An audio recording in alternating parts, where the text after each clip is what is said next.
It all begins with Earth fully entering a new ice age, leaving the world completely frozen and in ruins.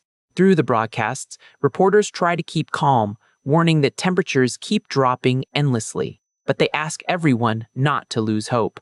The army also appears on the screens, guaranteeing that the government hasn't forgotten the population and that they will overcome this crisis together. However, the reality outside is just destruction and despair in the middle of the extreme cold. Little by little, the warning screens start freezing on their own. With that, the last television signal fades away completely, leaving only static on the monitor. In a dark shelter, a female voice calls out for Han Feng. Right after, someone starts rattling the lock, trying to open the door. Holding a metal club, the MC opens a crack very cautiously. Peeking outside, he tries to see who was calling his name. A girl named Hyuna appears in the hallway, shivering from the cold. Surprised by the visit, he immediately asks what she is doing in that place. Without a second thought, he warns her that it's too dangerous out there and tells her to come inside. As soon as the girl steps in, the heavy metal door is locked again. Right then, Hyuna throws herself at him, giving him a surprise kiss. But in the hallway outside, mysterious footsteps start approaching through the darkness. Meanwhile, their kiss continues in the heat of the moment. Pulling his face back a bit, Han Feng asks what got into her to start kissing him the second the door opened. Hyuna explains that she finally realized he is the only man she truly loves. She adds that it took the end of the world for her to see who really cares and that her place is by his side. Pulling his hand close, the girl guarantees she is willing to do anything with him right there. The MC ends up feeling moved by the promise. Wasting no time, she starts unzipping his coat right in the middle of the shelter. Asking for silence, the girl says his words matter a lot, but now isn't the time to talk. Pressing her face against his, Hyuna gently asks him to just close his eyes. Following the instruction, he obeys, waiting for what comes next. Suddenly, a brutal figure emerges from the shadows and lands a violent strike right on the middle of the MC's head. Han Feng falls to the ground badly hurt while Hyuna panics, but the attacker tells her not to play the saint because she knew the plan very well. The thug then declares they are going to take all the supplies that Fool was hoarding so they can survive. Alone and wounded, the MC is left agonizing on the floor. Unable to move a muscle, he clearly realizes that he is about to meet his end right there. In the background, the invaders loot the entire place while hitting on Hyuna without the slightest respect. Already giving in to the darkness, Han Feng swears that if he gets a next life, he will never be anyone's love-struck doormat again. At that moment, a small glow appears floating in the emptiness of his consciousness. He reaches out his arm toward the light, finding that cozy feeling strange. As soon as his fingers touch the red sphere, the boy wonders if that is the stairway to heaven. However, the strange energy starts crawling up his entire arm uncontrollably. In the blink of an eye, a violent scarlet light wraps around his whole body. The mysterious force generates an absurd burst of energy. Gasping for air, the MC wakes up suddenly startled. Disoriented and in a cold sweat, he tries to figure out where he is. The calm and bright bedroom makes the environment even more confusing. Outside, the day goes perfectly normal and peaceful with leaves blowing in the wind. Placing his hand under the sunbeams, he enjoys the pleasant warmth he thought he had lost forever. Checking the date on his cell phone, he discovers he went back in time exactly half a month before the apocalypse started. With that, he is absolutely certain he got a second chance and was reborn. But soon he notices a glowing red aura strangely covering his entire right hand. Moving his fingers, Han Feng realizes the energy doesn't hurt or do anything useful besides giving off a warm sensation. Suddenly, he lets out a loud sneeze without warning. Instantly, the light on his hand shifts from red to an intense green. The shock from the unexpected transformation is immediate. The emerald aura starts to expand and grow rapidly. A gust of wind comes out of nowhere, messing up the bedroom curtains. He struggles to get up, trying to keep control over the bizarre phenomenon. Staring at the glowing energy, he wonders how on earth science would explain lightning shooting out of his own hands. Right then, the glow shrinks again, showing it's way more unstable than the previous energy. Exhaustion hits hard, and he goes straight to crash on the living room couch. Feeling his strength fading away, he suspects that keeping the green light on is draining all his vitality. Annoyed by the situation, the boy shakes his hand, trying to forcefully turn off the power. Suddenly, it dawns on him that he's living out a classic fantasy story script. Grabbing a meat cleaver in the kitchen, he reflects on how the heroes in these stories always travel back in time, and the whole package always includes getting overpowered abilities to change their own destiny.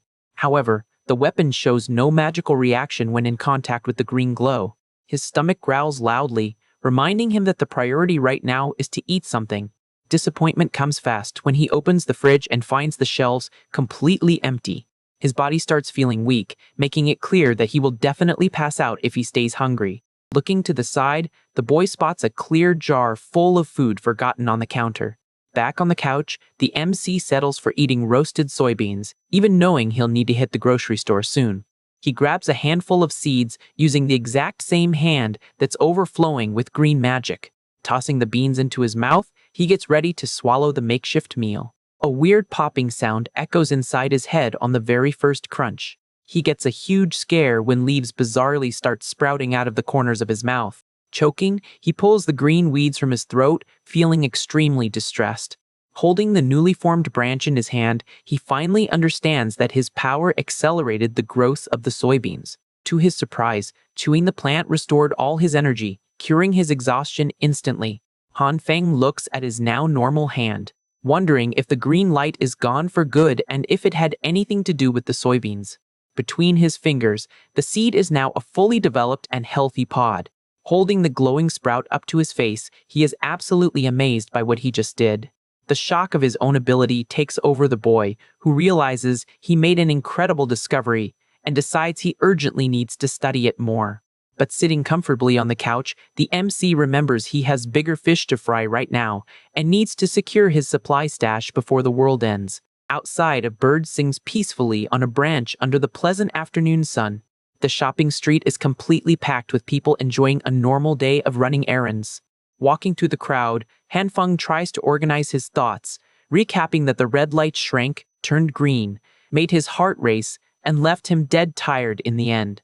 With that, he concludes that by touching the seeds with his glowing hand, they turned into sprouts instantly. But he still can't wrap his head around what kind of crazy power this is. Suddenly, the boy bumps right into a girl on his way. The girl calls him by his name excitedly, commenting on what a huge coincidence it is for both of them to be shopping in the same place. Smiling widely, she runs her hand through her hair and jokes that running into him like that almost feels like destiny. He gets a huge shock when he looks up and instantly realizes it's Lee Hyuna standing right in front of him.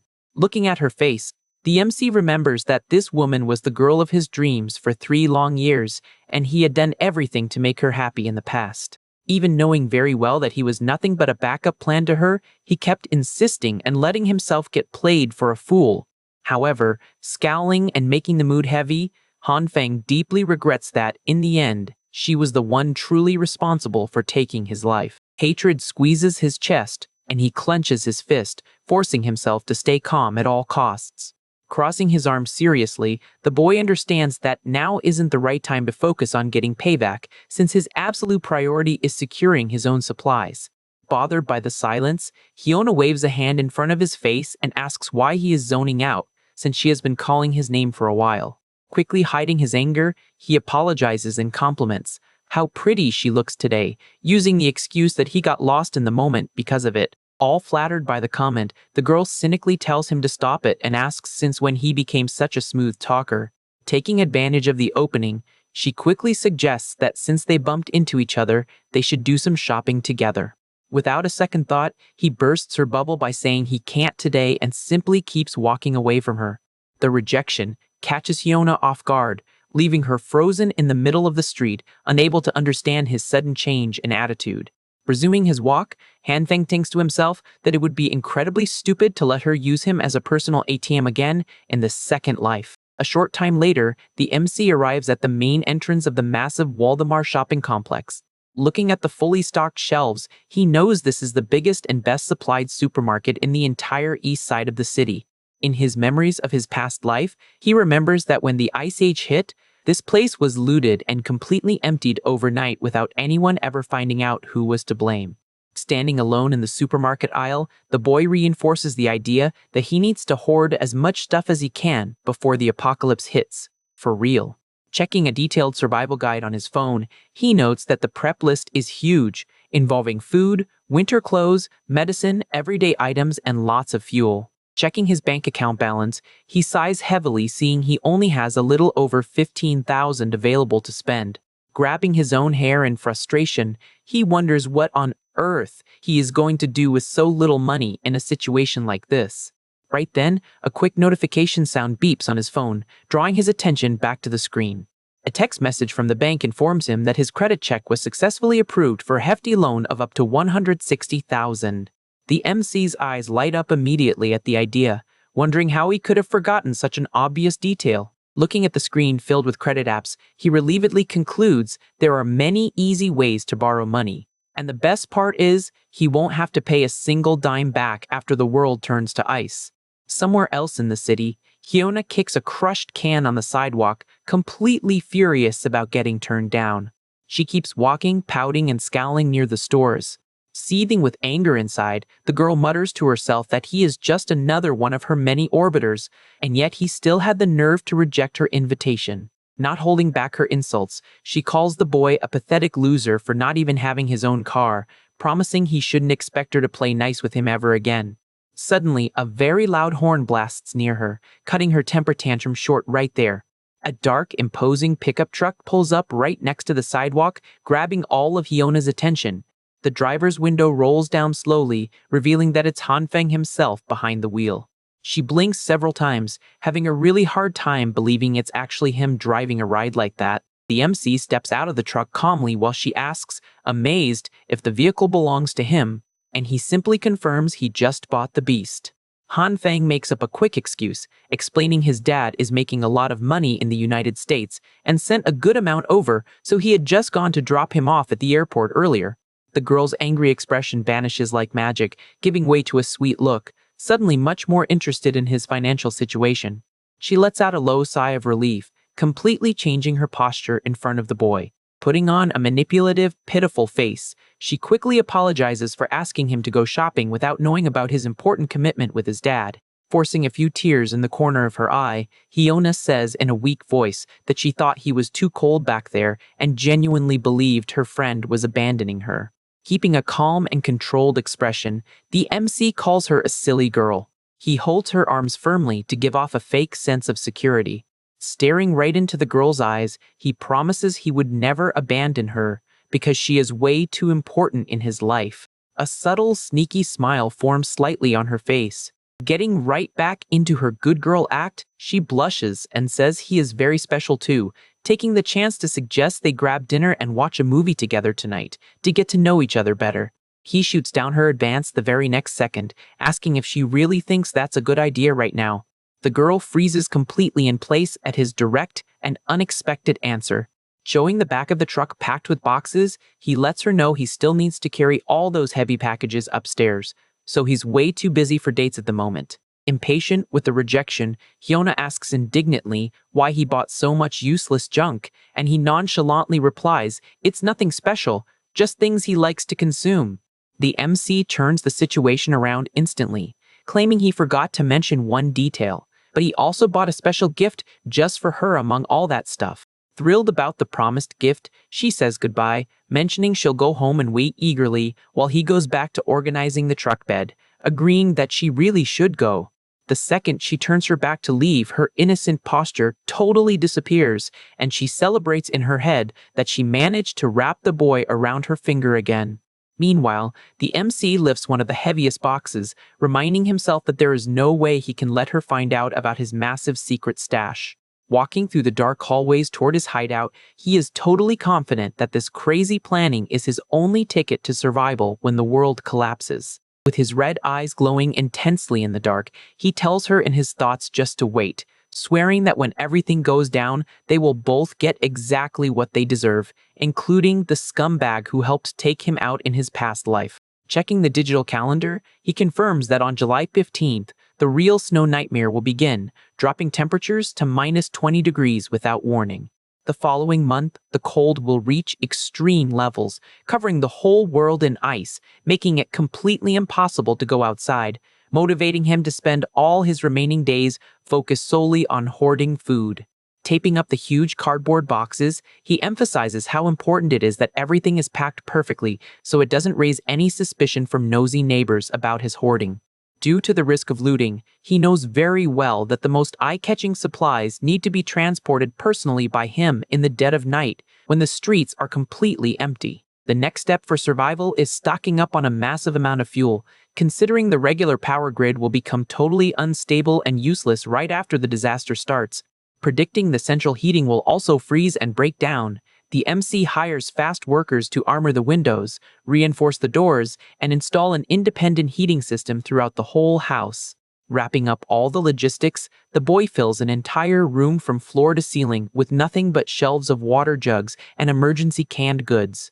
Sitting cross-legged among some unopened boxes, he notes with relief that by the time he finished prepping everything, it was already July 14th, the exact last day before the temperature goes downhill. He looks up with a sharp and focused glare at the empty wall. Checking the steps on his notepad, he firmly decides that the time has finally come for the main event, testing and understanding how his new power works. Staring at the dirty pot on the stove, the MC reflects that to survive the upcoming ice apocalypse, relying solely on the supplies he gathered won't be enough. Sitting at the table staring at the green glow in front of him, he comes to the conclusion that this newly discovered power to manipulate plants is his only real hope.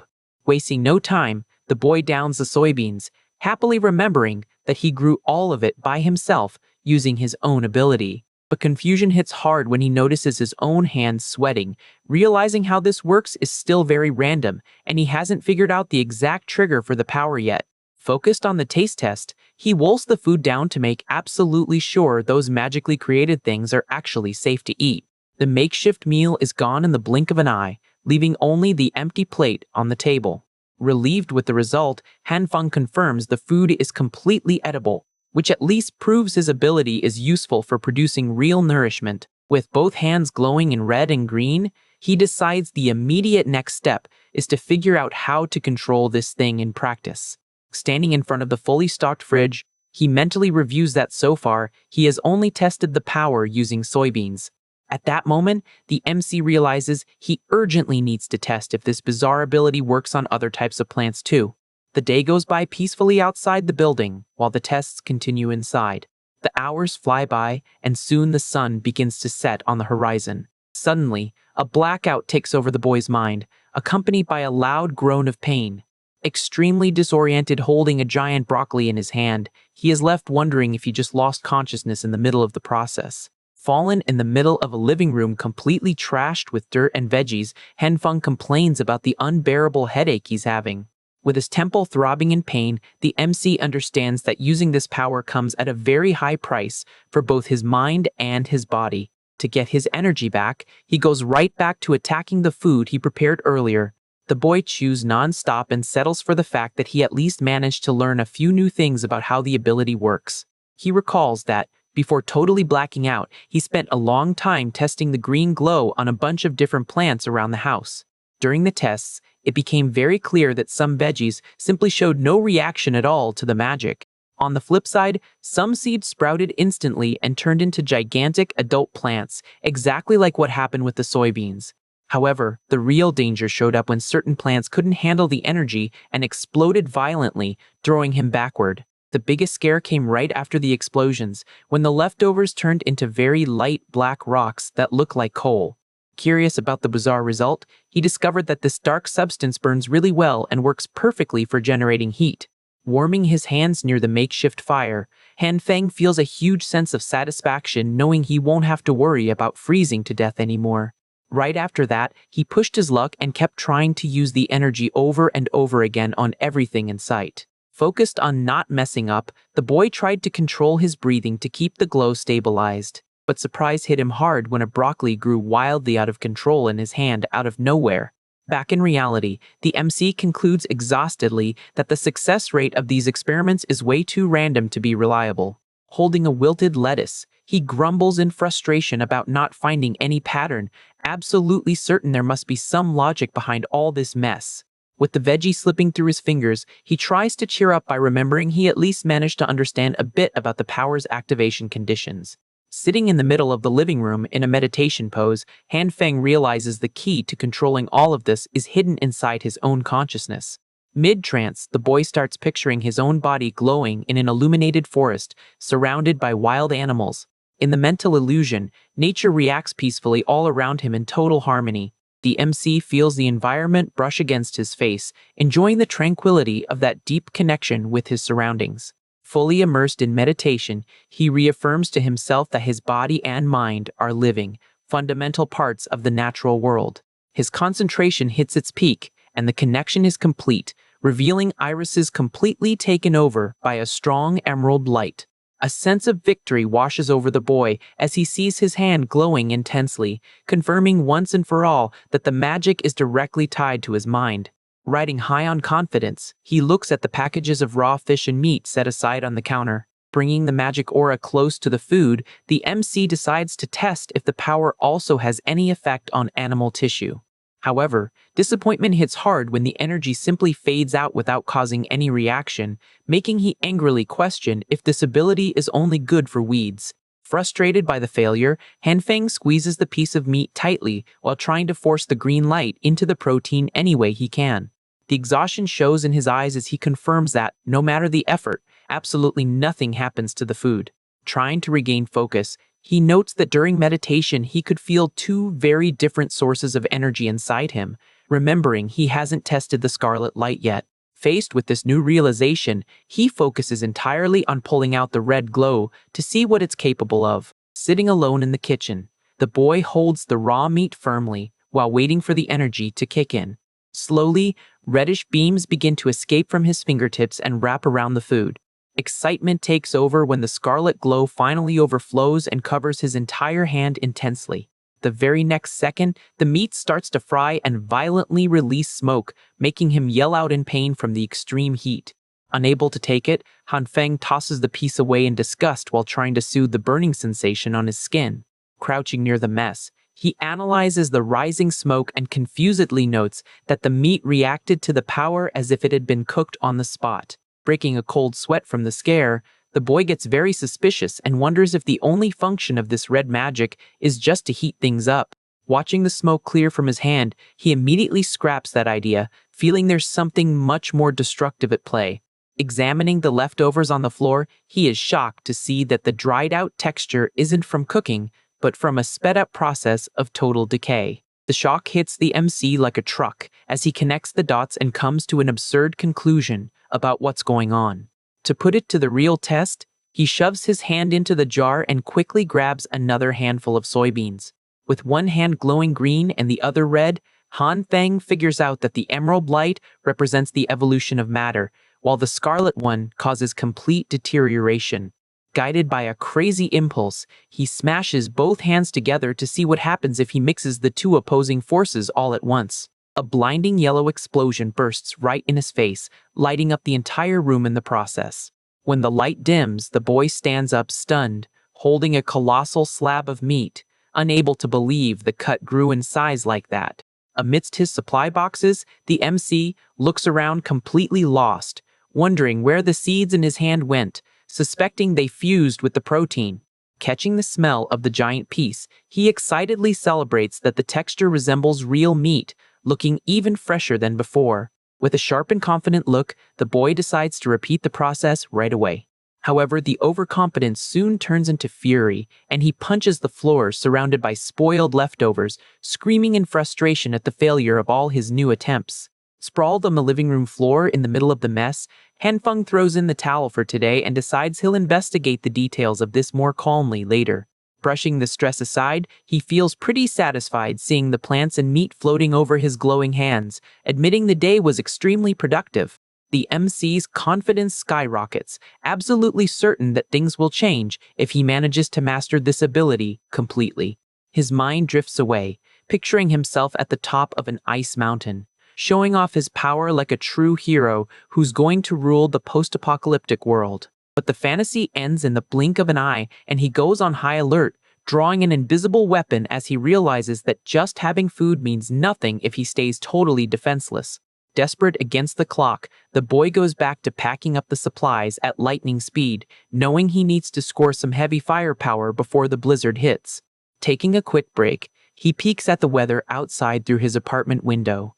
Looking down at the square, Hanfeng spots the freezing cold rolling in and heavily realizes the time has finally come. Snow starts falling softly over the dark buildings, silently announcing that the apocalypse has just begun. Keeping an eye on the clueless people on the street, he plans to secure a weapon urgently before the temperature drops to minus 45 degrees, even knowing he doesn't have the right contacts to buy one illegally. Walking briskly through the storm, the MC completely ignores the annoying voice of a man bragging on his phone, focused only on solving his survival problem as fast as possible. Watching the flashy guy on the phone right behind him, Hanfeng tries to remember where he knows that face from. The over-the-top style full of chains makes the MC recognize the hustler instantly. That's Li Ziji, a guy known in the neighborhood for constantly bragging and trying to act like a mafia boss. In reality, everyone knows he's nothing but a big talker who fakes managing huge projects just to keep up appearances. The guy has a reputation for offering cheap cigarettes and making up lame excuses that the good brands make him cough. Without a real job, the hustler finally hangs up the phone while trying to boost his own ego, talking loudly about an imaginary 20 million deal. At that moment, the MC realizes that this whole underworld act might be exactly the connection he needs to get his hands on some hardware. Wasting no time, the boy walks up, getting the loudmouth's attention, acting very friendly. Raising a hand in a friendly gesture, he tries to break the ice. Completely lost in the middle of the snow, Lee tries to hide his confusion and asks where they know each other from. With an excuse ready on the tip of his tongue, the boy claims they saw each other a while back, blaming the fake mobster's very busy routine for the forgetfulness. Falling right for the bait, the big talker wraps his arm around the MC's shoulders and asks how he can help his old friend. Seizing the opportunity, Hanfeng leans in close to his ear and reveals exactly the kind of merchandise he is looking for. Shock hits the hustler hard, who yells demanding to know what on earth the kid wants something like that for. Caught off guard by the over-the-top reaction, the MC quickly tries to come up with a convincing excuse so he doesn't raise any suspicions. Grabbing the boy by the collar of his coat in a panic, Lee warns that he does have contacts, but he doesn't mess with anything illegal because weapons are very dangerous business. Raising his hands in peace, the MC calms the guy down, saying he got it all wrong. Lying effortlessly, he explains he is just looking for something for self-defense because of a recent fight. To convince the hustler, Hanfeng makes up a story saying he was biking to work when he bumped into an old man on the street. The climax of the lie is that this man supposedly spat right in his face on purpose. In the fabricated story, he went to demand an apology and ended up getting spat on again.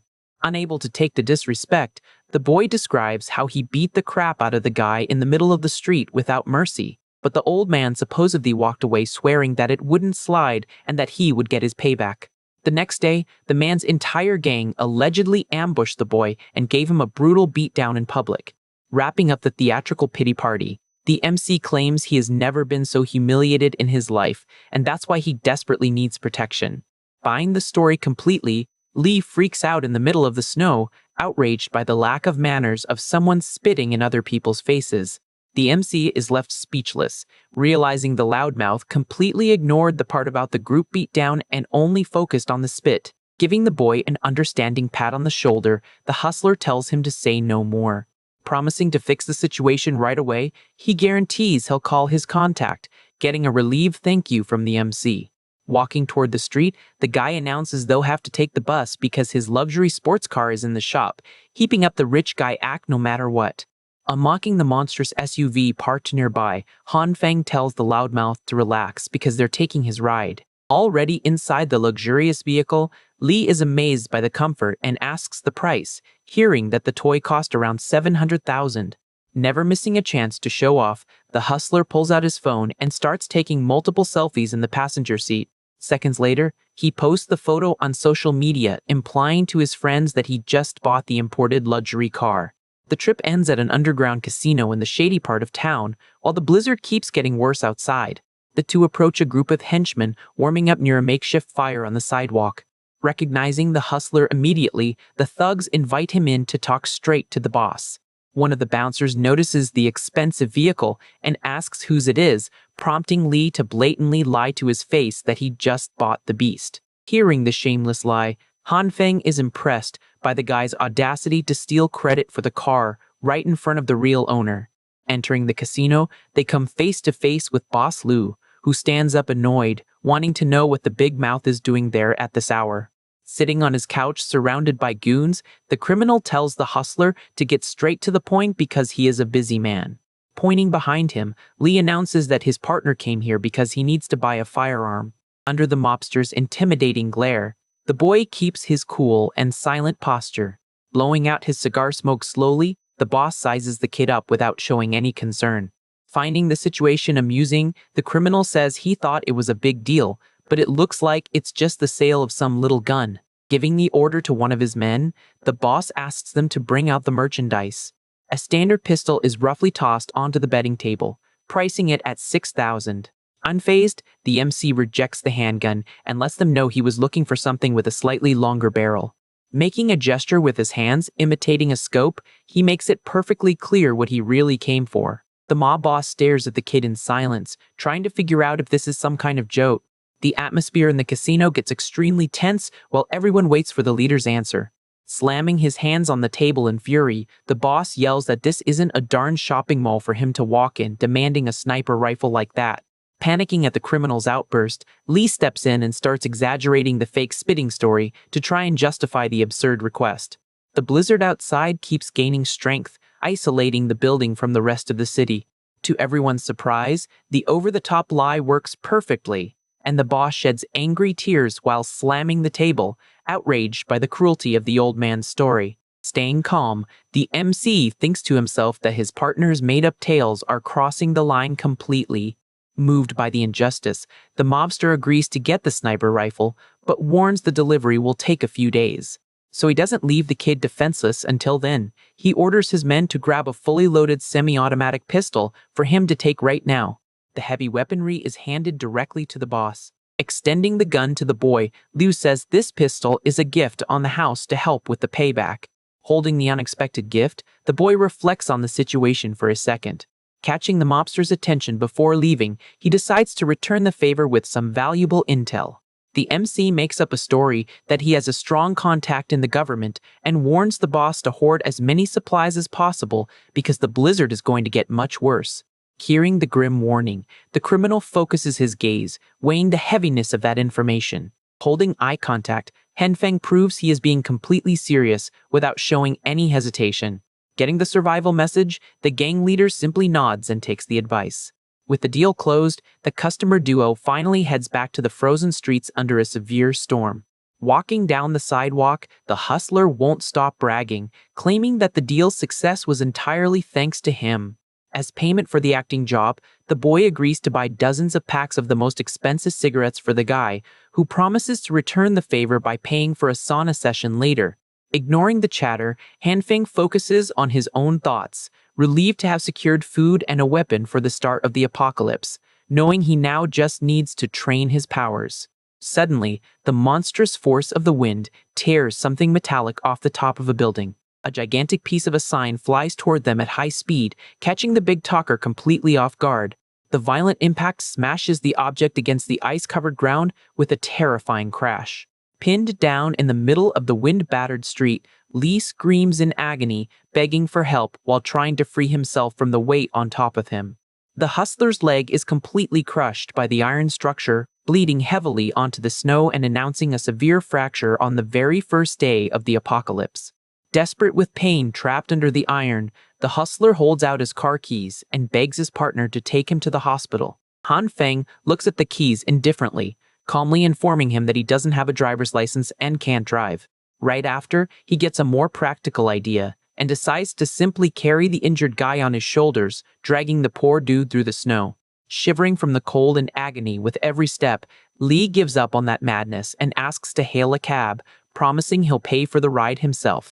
The ice storm severely batters the main entrance of the city hospital. Inside at the reception desk, the nurses chat about the shift change, heavily recommending caution with the weather outside.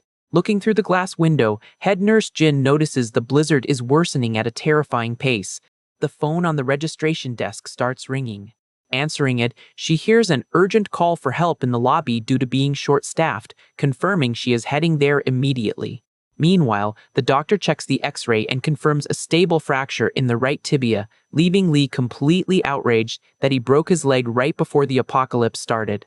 Sitting in the waiting room holding a cup of water, the MC is called by his partner, who is already balancing on a pair of crutches. The loudmouth says he has urgent business to take care of and leaves, telling the boy to call if he needs anything.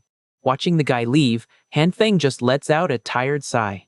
The hospital lobby is completely packed with patients and makeshift stretchers lining the hallways, a direct result of the chaos caused by the extreme cold on the streets. Waiting in the middle of all that general confusion, the boy wonders how much longer it's going to take to get his medicine. Just then, a quick movement down the hall catches the boy's attention. Nurse Jin arrives at the scene and immediately starts taking medical reports, giving precise instructions to the staff about the medications and heart rates of each patient. Watching her intense work, Hanfeng is impressed that someone so young has already reached the position of head nurse there. She tends to a child on a stretcher with extreme skill and kindness, calming the little patient down effortlessly. The MC can't help but think that the girl is genuinely very pretty. His gaze ends up dropping a bit too low, drawn to her legs during the treatment. Realizing his own distraction in the middle of that chaos, he shakes his head, scolding himself for losing focus so foolishly. An old man walks up, brushing right past the boy, and catches the head nurse's attention, saying, "Excuse me." The young woman promptly replies that she's on her way to see what he needs. The guy complains his back suddenly started hurting, receiving an apology from the girl for the understaffing and a promise that she'll help in just a moment. Lowering his hand with his phone turned on right near her skirt, the old man insists the pain is getting much worse and asks her to take a look at the problem. Feeling awkward about his pushiness, the girl explains he'd need an x-ray to be sure of any diagnosis. With pure cynicism, the man leans his body forward and says he'll show her exactly where the pain is focused. His creepy hand reaches out toward the young woman's body. Without any shame, the old man grabs the nurse's waist, pulling her close, leaving her completely startled by the invasion of her personal space. Trying to politely step away from the contact, the girl warns him she's ticklish and asks him once again to wait for the resident doctor. The creep maintains his abusive behavior, completely ignoring her warning. Claiming the pain is a little lower, he aggressively moves his hand down, grabbing the nurse's leg on purpose. Suddenly, a fast blur slices through the air right at the guy's legs. The old man takes a violent sweet kick and falls hard on his bottom, while Jean asks in shock if he is okay after the tumble. Scratching his head and faking panic, Hanfeng apologizes, lying that it's his first time trying to use a crutch and he ended up accidentally tripping him. The MC's foot lightly steps near the dropped cell phone, allowing him to cynically ask if the device broke in the fall. The creep goes into a full panic and yells at the kid not to touch his stuff. Crawling desperately on the floor, the man demands the kid return the phone immediately. Watching the guy's exaggerated reaction, Hanfeng confirms his suspicions about what was actually going on there. The device's screen clearly shows a recording taken right up the nurse's skirt. Shoving the evidence of the crime in the old man's face, the boy calls him a pervert, telling him to get out of there before security and the police show up to deal with the harassment. To make sure the trash leaves, he warns that if he refuses to go, the video will end up straight on the internet, exposing his face to everyone. The old man freezes in place, breaking a cold sweat and grinding his teeth in rage for getting caught red-handed. Cursing under his breath, the creep turns around and runs away through the hospital corridors, ignoring the nurse who is still naively asking him to wait. Seeing the girl confused about how someone with a bad back can run so fast, the boy is shocked by her lack of street smarts to understand the situation. Coughing to cover up the absurdity, he shows her the phone and reveals that the pervert was filming her skirt the whole time, leaving the young woman terrified for not noticing a thing. Handing over the device, Hanfeng leaves the decision of whether to delete the video or call the cops in her hands, advising her to be more careful with her surroundings. Totally embarrassed, she thanks him for the help and, noticing the crutch, asks worriedly if his ankle is hurt too. Seconds later, a sharp cry of pain echoes through the infirmary during his treatment. The nurse firmly bandages the boy's foot after immobilizing the sprained joint. Finishing the dressing, Jin sits on the stool and asks if the pain is gone, making him lie instantly, assuring her he is perfectly fine. The girl insists she is the one who should be thanking him and promises not to let those creeps get away anymore, giving a cheerful pat on the fresh bandage.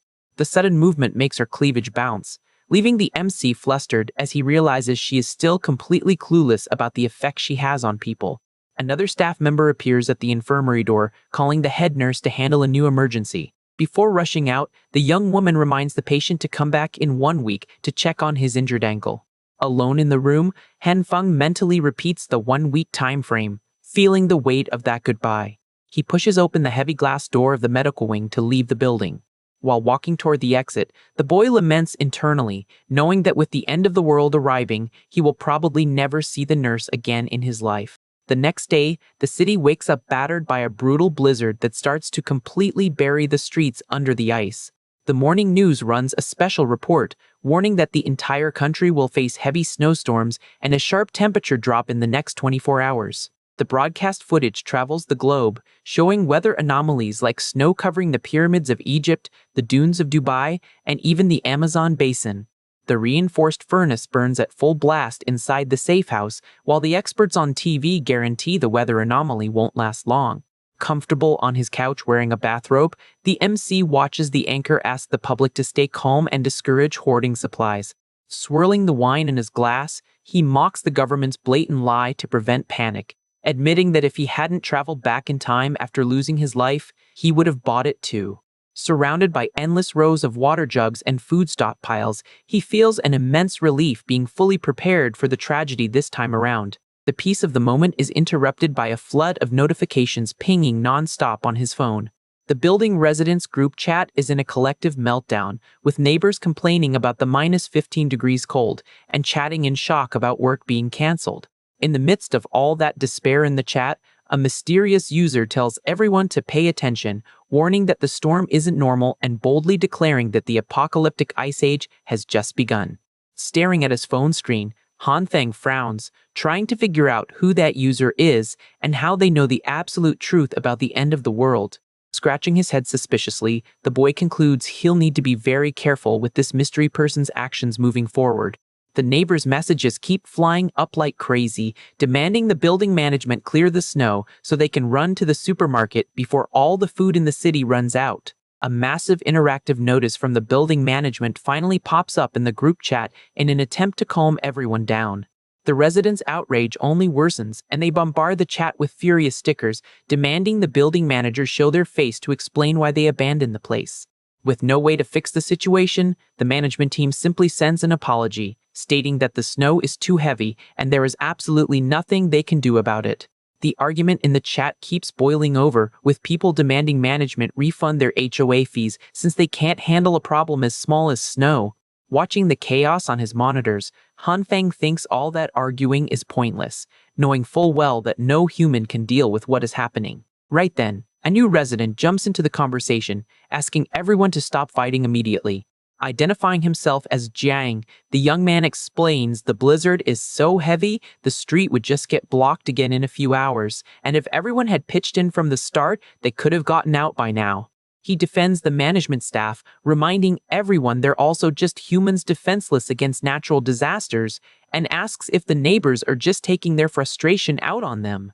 The crowd doesn't like the lecture at all and immediately attacks the neighbor, asking who he thinks he is to preach morality and if he secretly works for the building staff. Keeping calm, Jung clarifies he is not speaking on behalf of management, just being objective and realistic about the crisis. He argues that backing the staff into a corner won't get them the results they want, causing one of the residents to snap back angrily, asking if the solution is to stay home and starve. Straight to the point, the guy explains that using cars is out of the question, suggesting the only way out is on foot and offering to go down and shovel a path if everyone is on board with the plan. Reading the messages, the MC squints his eyes, trying to dig through his memory for any recollection of this Zhang guy. He quickly recalls that, in his past life, this neighbor was someone very upbeat and full of energy. The group is hesitant for a moment, until someone sneers and asks if the whole situation really needs to be so complicated. Another resident completely loses their patience and tells whoever wants to go outside to just go shovel the snow, warning the lazy ones to just shut their mouths. The mood gets heavy in the chat, with most people going quiet, irritated by the time wasted arguing over nonsense. Trying to shift the focus from the drama, an automated notification asks everyone to pay attention to the latest weather department forecasts regarding the storm. A wealthy neighbor chimes in, announcing he is also going down to shovel snow, justifying that he needs to close a multi-million-dollar deal outside. Seeing the snobby tone of the message, Hanfeng finds the situation funny, noticing that way of talking sounds identical to a certain someone. With the initiative taking shape, several other residents start agreeing to head down as well to try and buy food before everything is gone. Riding the wave of the commotion, Li Yaona sends a message saying she will help out, even though she claims to have very little physical strength for the job. Acting cute online, the girl says she had a cold the last few days, but Zhang's example inspired her to put in the effort for the community. The boy blinks in surprise at his ex's shamelessness, wondering if that gold digger actually had the guts to go out in the freezing cold to do manual labor. As expected, the men in the group fall for her charm instantly, telling the young woman to stay home and rest since they've got the heavy lifting covered. Seizing the opportunity, she sweetly thanks everyone for their concern, leaving the dirty work in the hands of the suckers. The MC's thumb taps the screen to close the building's app. Lounging on the couch with his leg in a cast, he reflects on the theater act he just witnessed, admitting the girl has an absurd talent for manipulating people. Suddenly, the device in his hand starts buzzing non-stop with new direct notifications. Opening the screen, he sees a bunch of private messages from Hyona asking if he is busy and demanding the contact he had promised. Wasting no time, she throws the bait, asking him to buy food for her at the supermarket and deliver it right to her door. To make sure the plan works, the manipulator sends a provocative photo of herself sitting on the bed wearing only a sweater. Staring at the picture with a smirk, the boy finds it ridiculous that even with the world freezing outside, she still goes out of her way to seduce him just to turn him into her personal delivery boy. Looking at his own casted leg, he thinks about the best way to reply to her entitled message until a wicked idea pops into his head. Far away from there, the girl squeezes her phone screen, shaking with rage after reading his reply, cursing the MC and promising payback for the humiliation. Time moves forward, and on the third day of the blizzard, thermometers plummet to -20 degrees. But the city still has its central heating working normally. Since the internet is also still up, people keep up their routines, posting little dance videos as if the weather were just a minor detail. Stuck indoors, Han Feng spends his hours just scrolling through social media feeds, trying to fight off boredom by watching other people's videos. Scratching his head in frustration, the boy admits that isolation is proving difficult, realizing the hardest trial of the end of the world is enduring the loneliness of being locked inside. To make matters worse, he stares at his immobilized foot and sighs, knowing a broken bone would need months of rest to heal completely. Just then, a science trivia video pops up on the app, asking if there's anyone in the world capable of self-regeneration. The report tells the story of a man who survived a massive fall and had his bones and organs healed, leaving everyone wondering if it was real or fake. Reading the headline, the MC's eyes go wide as he makes an immediate connection in his mind. A wave of excitement washes over the boy, while he mentally kicks himself for not thinking of that sooner. Focusing his life energy, he summons the glowing green aura that represents evolution and life straight into the palm of his hand. Without hesitating, he presses his fingers loaded with healing magic against the surface of the cast. Holding his position on the couch, the young man lets the power flow from his hand to his injured ankle, hoping to fix the damage. Suddenly, the emerald light spikes in intensity and explodes across the room, covering his body in an uncontrollable shockwave. As soon as the flash fades, he pulls his hand back and inspects his leg, frustrated to notice there was no change whatsoever to his injury. Leaning his head back on the couch, he sighs in disappointment, admitting he set his hopes too high thinking plant magic would work on a human body. The magical effort drains his energy rapidly, letting a long yawn escape as extreme exhaustion weighs heavily on his shoulders. Unable to fight off the sleep, the boy closes his eyes and passes out right there in the living room. Immediately, his mind plunges into a bizarre dream where the loud bleat of a goat echoes across an open field. Wearing a feather headdress and tribal face paint, the dream version of Han Feng screams at the top of his lungs, looking like he's having a blast with the delusion. Riding on the back of a giant billy goat under a sky of northern lights, he commands the animal to take a ride through the red meadows. The beast picks up its pace violently, kicking up magic dust while the makeshift rider swings a lasso in the air. Leading an entire herd across the surreal plain, he twirls the rope, feeling invincible. The thrill is short-lived, as the animal breaks abruptly and rears up, bucking the MC into the air without any warning. Upon hitting the ground, his bare foot bends at an unnatural angle, and the sound of a bone snapping in half shatters the silence of the dream. Fallen on the red grass, he grabs his shin, feeling an excruciating pain in the exact same leg that was already broken in real life. Drawn by his groans, one of the goats approaches gently and starts licking the boy's shattered ankle. The animal keeps running its tongue over the wound repeatedly, leaving the injured guy completely outraged. Trying to shake off that awkward situation, he places his palm right on the beast's face to push it away. Before he can push the animal back, thick vines appear out of nowhere and aggressively wrap around his fractured ankle. With a brutal yank, the plant grows wildly toward the sky, dragging the boy upside down. The emerald green energy begins pulsing through the roots, crushing his injured foot, letting off terrifying magical cracks. In a desperate jump, the MC wakes up screaming in terror, throwing himself forward on the couch as he snaps back to reality all of a sudden. Breathing heavily, he puts his hand on his chest, totally clueless as to why he had such a chaotic and absurd nightmare. Still recovering from the scare, the young man looks down in confusion, noticing something different about his bad leg. To his total surprise, the cast has been shattered from the inside out, and his foot is now pulsing strongly with the exact same magic light from his dream. The destroyed pieces of the medical wrap are scattered all over the living room rug as if they had exploded. Cautiously, the boy rests the sole of his bare foot flat on the hard floor, stepping right on the white debris. Standing up firmly, he tests his body weight and is amazed to discover the pain is gone and the bone is perfectly restored. Walking normally to the kitchen, he tries to process the miracle, deducing that his power of evolution automatically healed his fracture while he slept. Curious to figure out the real limits of this healing ability, he grabs a sharp knife off the counter, determined to do a practical test right on the spot. Pressing his thumb against the steel blade, the young man cuts his own finger on purpose, letting out a muffled groan from the sharp pain.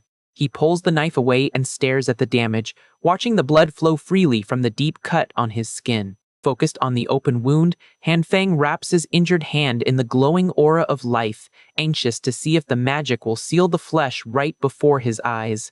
Hanfang watches the wound on his own finger and finally understands how his magic ability works in practice. Outside, heavy snow covers the entire apartment complex while the residents team up to clear the walkways. Overseeing the group's work, Zhang Shuio thanks the older janitor for his hard work in the middle of that extreme blizzard. Uncle Liu quickly changes the subject, pointing out that the real credit goes to the Jin brothers, who are working hard on the shovels. Wearing identical winter clothes, the two guys just give an awkward little laugh, clearly exhausted by the manual labor. Just then, a huge block of snow breaks loose from above and crashes down hard right next to where they were working. Worried about the situation, one of the residents warns everyone to be extra careful since the ground is completely frozen over.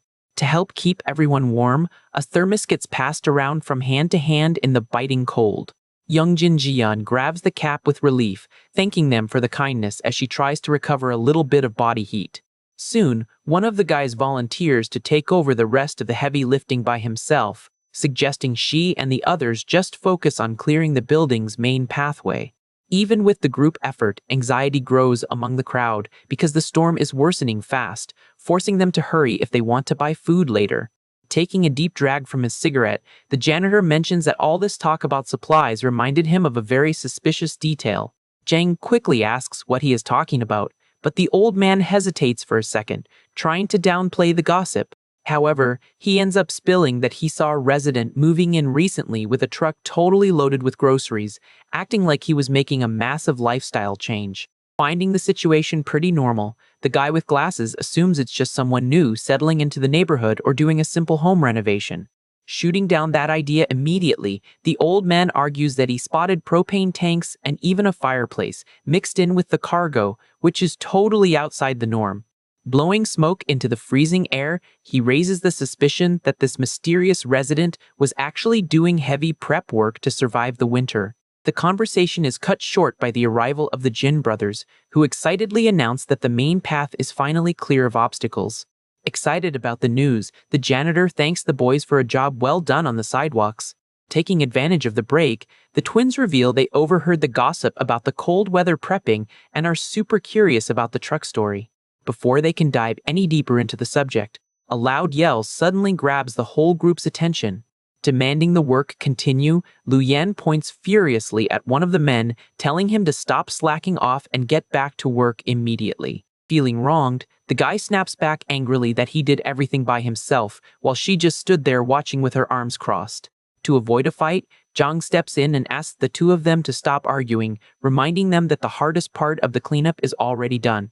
Shifting the team's focus, the girl in the pink coat announces that it's time for everyone to gear up for the highly anticipated supermarket run. Putting their tools away, the brothers agree they need to buy a lot of stuff and decide to text their mom to let her know about the plans. While everyone is getting moving, the janitor goes back to questioning his friend, wanting to know if he thinks the mystery resident's stash has some hidden connection to this blizzard. Thoughtful, the young man stares at the non-stop falling snow, weighing the possibilities in absolute silence. Soon he shrugs and calmly states that he doesn't really care much about what other people are doing. Confident that it's just an isolated weather event, he guarantees the storm will pass soon and everyone's routine will go back to normal without major issues. With a much more calculating tone, the guy adds that having someone loaded with supplies in the building actually turns out to be a massive advantage for the neighborhood if the weather truly gets worse. Finding the logic excellent, the old man lets out a laugh and praises the younger generation's smarts for seeing the practical side of a shady situation. Up above, the freezing wind batters the buildings, showing no sign of letting up. Taking the lead of the group under their umbrellas, Zhang organizes the line and tells everyone not to push, setting a strict 3-hour time limit for them to shop and get back. Braving the heavy winds, the group of residents finally marches away from the complex down the ice-covered sidewalk. The severe weather continues to violently hit the windows of the more isolated apartments. Suddenly, loud knocks echo down a brightly lit hallway. Waking up with a start, Hanfeng lifts his head off the couch, completely disoriented.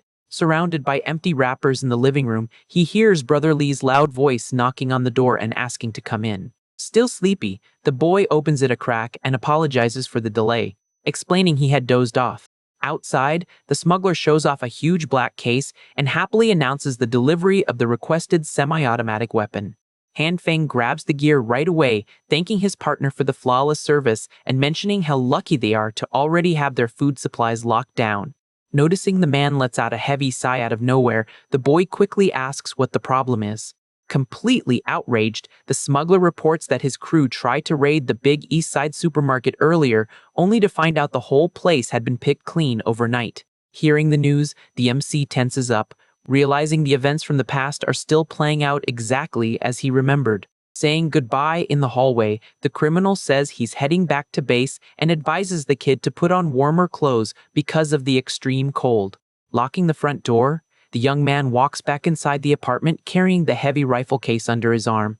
Still puzzled by the gossip about the monumental heist, he tries to imagine what kind of group could clean out a store that size in a single night without being noticed. The only logical explanation that crosses his mind is the existence of other individuals with bizarre powers, capable of storing tons of items in dimensional pockets. Summoning the emerald aura in his clenched fist, he gets extremely uncomfortable realizing that he might not be the only one in the world who has awakened magical abilities. Aware of the imminent danger, the boy decides to focus on mastering his own powers to have some defensive advantage in case he runs into one of those superhumans. Mentally reviewing everything he learned, he confirms that his evolution magic acts directly on organic food, increasing the size or quantity of the target. To continue the tests on the counter, he grabs a handful of soybeans straight from the bowl. Sitting in the living room, he sighs in frustration, admitting that his success rate is still terrible, failing on most of the seeds and ruining all the meat he tries to alter. Staring at the green energy flickering around his fist, he tries to find some flaw in the flow that justifies so many consecutive losses. Focusing all his willpower, the young man channels the power into a plant and watches the stems sprout aggressively into the air. But the structure soon collapses and turns into a useless lump of coal, further increasing his irritation with those mediocre results. Crushing the stone hard in his hand, he swears to understand the correct mechanics of that ability today, accepting no more excuses. The hours advance on the digital clock while he repeats the exhausting cycle of spells and failures in the silent room. After a lot of effort, he finally manages to stabilize the aura and harvest a perfect, ripe branch of leaves. Surrounded by a mountain of dark stones on the floor, the MC pants heavily from extreme exhaustion and celebrates having gotten the basic hang of the power. Analyzing the mess around him, he concludes that the injection of the healing aura absolutely cannot be continuous. The theory takes shape when he understands that each type of matter requires an exact, oscillating frequency of energy to grow safely. Any slip-up in the dosage or timing of applying this magic results in the target food being completely burned. Going over this rhythm requirement in his head, the boy scratches his chin, noticing that this whole process is weirdly familiar. The memory hits hard when he associates the rhythmic steps of the power with those old dance arcade games people used to play online. Using the musical arcade logic, he deduces that he just needs to hit the correct sequence at the exact right moment, aligning his mental will as if he were pressing directional buttons to the beat of the music. Taking the technique seriously, he sits cross-legged and begins to test the perfectly timed rhythmic flow. The result is instantaneous, and a huge plant bursts into his hands in absolute perfection, drawing a loud laugh of victory. Satisfied with the genius of his botanical discovery, he walks straight to the kitchen with the goal of trying the same tactic on the protein cans.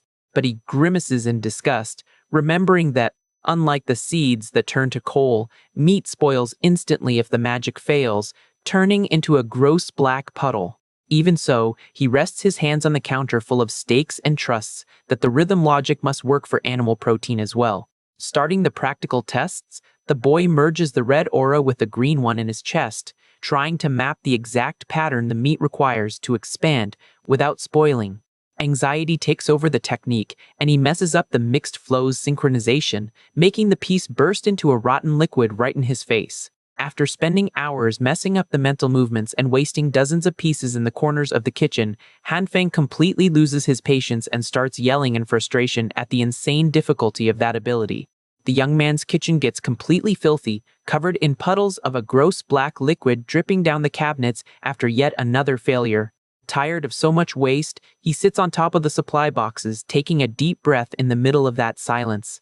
He summons the two auras into his hands again, trying one more time to hit the exact rhythmic sequence to fuse the energy into the meat. Focusing entirely on the mental flow, he syncs the timing as if he were pressing the final button of a game at the perfect moment. The magic reacts the right way, and a giant piece of fresh meat appears in his arms right away. Extremely proud of the result, the boy finally relaxes, knowing he has mastered the animal synthesis ability. Right then, his stomach growls absurdly loud from sheer hunger. His gaze locks onto the newly created steak, barely able to hold back the urge to eat after so much physical effort. Meanwhile, outside, the entire city continues to be swallowed by a brutal snowstorm on the third day of the disaster. The boy follows the news from the comfort of his bed, listening to the government promise on television that defensive measures have already been taken.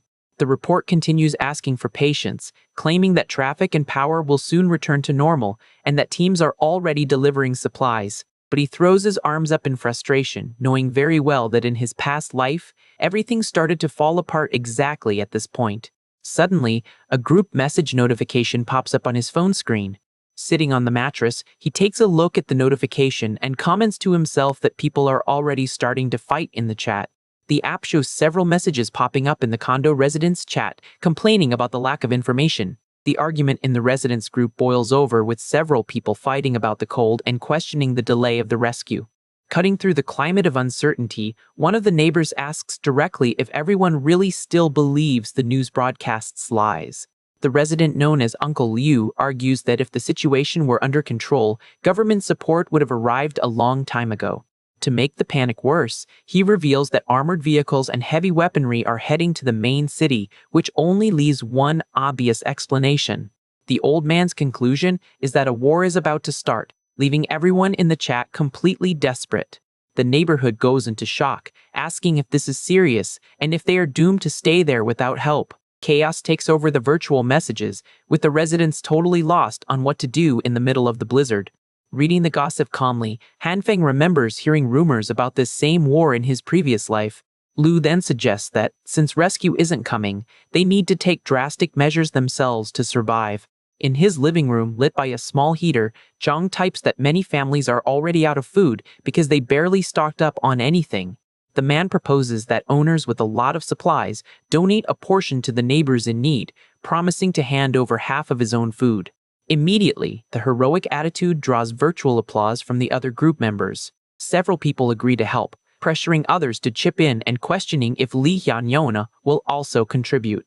Wrapped in a thick coat and staring at a desk heater, the girl thinks that is crazy and wonders if Zhang is only doing this because she rejected him earlier. Cynical, she replies in the chat faking pity, saying she has nothing left over and that she absolutely won't donate anything so she doesn't end up taking a loss like a sucker. Ignoring the girl's refusal, other residents keep sending messages confirming they will participate in the donations. There are people offering winter clothes and even medicine for whoever needs it in the neighborhood. Zhang takes advantage of everyone's engagement and suggests creating an organized group to handle all this collection. His idea is to form an interim residence committee to manage and distribute the resources fairly for the building. However, Han Feng gives a mocking smile, reading that, knowing very well that this committee was always just a dirty scheme to steal other people's things. The days advance and the city wakes up on the 5th day of the apocalypse, with the temperature plummeting absurdly to -40 degrees. The building's central heating systems can no longer handle the extreme cold and freeze completely on the outside. Without power, normal residents huddle under their blankets, shivering non-stop, trying to maintain their body temperature by any means. The MC reflects that the situation is identical to his past life, where the weather only worsened by the minute. But, lucky for him, his apartment's fireplace keeps burning the magic coal strongly, keeping the environment extremely cozy. Relaxed in his chair, he enjoys a slice of strawberry cake with soda while cursing at the number of zombies in a computer game. The peaceful vibe is interrupted by the insistent ringing of the cell phone blaring on the living room table. Grabbing the device, he notices the call is from a completely unknown number. The young man answers the call, sucking the soda through his straw, and hears a voice ordering him to go down to the garage in 20 minutes to clear the snow. Outraged by the audacity, he yells into the phone asking if the guy is blind to the storm outside and tells him to go wipe his own behind. Even annoyed by the absurd order, the boy decides to go down to the main lobby fully bundled up, thinking it's better not to pick a fight right now to avoid them discovering his plentiful hideout. As soon as he reaches the ground floor, he and the other residents face the glass entrance completely blocked by a white wall of snow. Shocked by the height of the blockade, the young man comments that he has never seen so much snow in his life and suggests the crowd push the door all at once. One of the neighbors agrees and asks the MC to lend a hand when it's time to force the passage open. With everyone positioned against the thick glass, they start the countdown, pushing as hard as possible. On the count of 3, the group finally manages to open a crack in the condo's entrance doors. Immediately, a freezing gust of wind invades the lobby, taking everyone by surprise with the impact. The storm punishes the residents who try to protect themselves by shrinking their bodies, complaining that the cold is unbearable and they can't even open their eyes. Han Feng bundles up in his own coat, certain that anyone who stepped out in this weather would get severe frostbite or even pass away on the spot. Watching the neighborhood retreat, he concludes that only a complete idiot would have the courage to go out to shovel the street in those temperatures. Suddenly, a shout echoes in the lobby announcing he has arrived, making the boy recognize the voice instantly. Walking full of swagger with a stylish scarf, the smuggler Li appears, asking why everyone is acting like cowards. Full of himself, he claims the secret is having an imposing attitude to face the harsh weather. The man takes a deep drag of his cigarette, getting ready to show how a true leader acts under pressure. Letting out a war cry, he charges forward with everything toward the open exit. Li invades the blizzard, throwing punches at the air, acting as if he could beat up the storm with brute force. His silhouette quickly disappears into the wall of ice under the perplexed gazes of the neighbors. In a few seconds, the swagger ends and the man starts screaming desperately for help in the middle of the gale. Pulled back inside the building, the smuggler falls to the floor with his skin completely purple, coughing pitifully. Quickly, the other residents shut the glass doors to block the entry of the lethal wind. Han Feng holds the big guy by the arm and asks if he is okay after that public embarrassment. Trembling from head to toe, Lee changes his mind on the spot and suggests the team only clear the snow when the storm stops. Outside, the city continues to be buried by ice, proving the problem can no longer be solved with human strength. The crowd of residents then gathers in the complex's underground parking lot to decide the next step. Wearing a red armband, Jang takes the lead of the meeting and makes the garage the official collection point for donations, since no one can go out. Analyzing the meeting leader's face, the MC confirms with Lee if that is the famous Jong from the message group. The boy's expression turns serious, perfectly recognizing the man who spearheaded the creation of that fraudulent committee in the past. Jang keeps his good guy posture in front of the crowd and smilingly thanks them for the support the neighborhood is giving to the cause. He gives a speech saying he didn't expect so many generous donations and guarantees these resources will save the people facing hard times in the building. To wrap up the act, the leader claims everyone goes through hardships at some point, but if they stay united, they will overcome this crisis together. Watching Jung's little show, the MC mutters that they should just wait and see, because this disaster isn't ending anytime soon and regret will come fast. Not wanting to waste any more time there, he tells one of the neighbors he is leaving and turns to walk out of the garage. While walking through the crowd, the boy's attention is caught by a commotion nearby. A girl dressed in a dinosaur onesie bumps past people, saying "excuse me" while carrying a giant box, being recognized by some as the building's nurse. But the weight is too much for her, and she ends up tripping and letting out a startled yelp. The box full of stuff plummets toward the ground. With quick reflexes, Han Feng manages to catch the girl before she faceplants on the floor and asks if everything is okay. Relieved, she thanks him for the help, but right after, recognizes the young man's face. The nurse quickly lowers her gaze, paying attention to his leg. Caught off guard by the observation, the boy plays it off by asking if the injury has already healed. Scratching his head to come up with an excuse, he explains that his recovery speed has always been incredible since childhood. The unusual justification leaves the girl in awe. Excited by the information, she praises the guy's genetics, thinking it's awesome. Taking the cue, he offers to carry the box as a way of thanking her for the bandage she put on him earlier, making the girl accept the help since he insisted so much. However, upon lifting the package from the floor, the MC shakes all over, feeling its absurd weight. Walking with difficulty, he asks what on earth is inside, and the girl explains it's mostly medical supplies she decided to donate. Noticing the guy's effort, she asks if it's too heavy, and suggests taking the box back. Sweating bullets from straining so hard, the MC pretends everything is a breeze and guarantees he doesn't feel any weight at all. With that, the two keep walking while she asks him not to push himself, revealing she is much stronger than most guys, which makes him ask if that has been the case since childhood. With a slightly more melancholic look, the girl denies it and mentions that there is actually a reason behind this strength. The young man murmurs in doubt, wanting to understand this story better. Changing her mind quickly, she apologizes and changes the subject, saying something complicated to explain happened, and she'd rather let it go. Moving away from the garage's hustle, the nurse remembers she still doesn't know her helper's name. Directly, he introduces himself as Han Feng. Kindly, the girl reveals her name is Jin Shui and says it's a pleasure to meet him. The MC lets out a murmur of confirmation, memorizing his new acquaintance's name. Curious about his life, Jin Shui asks what the guy's profession is, acting amazed when he answers supernaturally that he's unemployed. Before the conversation can continue, someone rushes past behind the girl saying, "excuse me," and bumping into her. From the impact, Jin Shui loses her balance and is thrown straight into Han Feng's body. The collision makes her press up against the guy's chest in the middle of the garage. The sudden closeness makes the MC's face completely red on the spot. The resident who caused the accident turns around apologizing for bumping into them, and Han Feng tries to maintain his posture saying it was nothing. The mood is totally shattered when Hui Na's voice suddenly emerges, calling the guy out for not letting her know he was out there. Without warning, she grabs his arm quite forcefully. Casting a judgmental look, the girl hugs the MC's arm and asks in a passive-aggressive tone who his little friend is. Feeling the heavy atmosphere, Jin Shui quickly takes her box back, says she won't interrupt the couple's conversation, and thanks him for the help before leaving. Clearly annoyed by the interruption, Han Feng questions what Hui Na is doing there, and she lies to his face, saying she came down to get supplies because she was worried about him disappearing. The boy doesn't buy the excuse and points out that the girl was doing just fine, chatting excitedly with another woman just moments ago. Ignoring the scolding, she changes tactics, strikes a cute pose, and asks if the guy wouldn't have a little food left over at his place to share.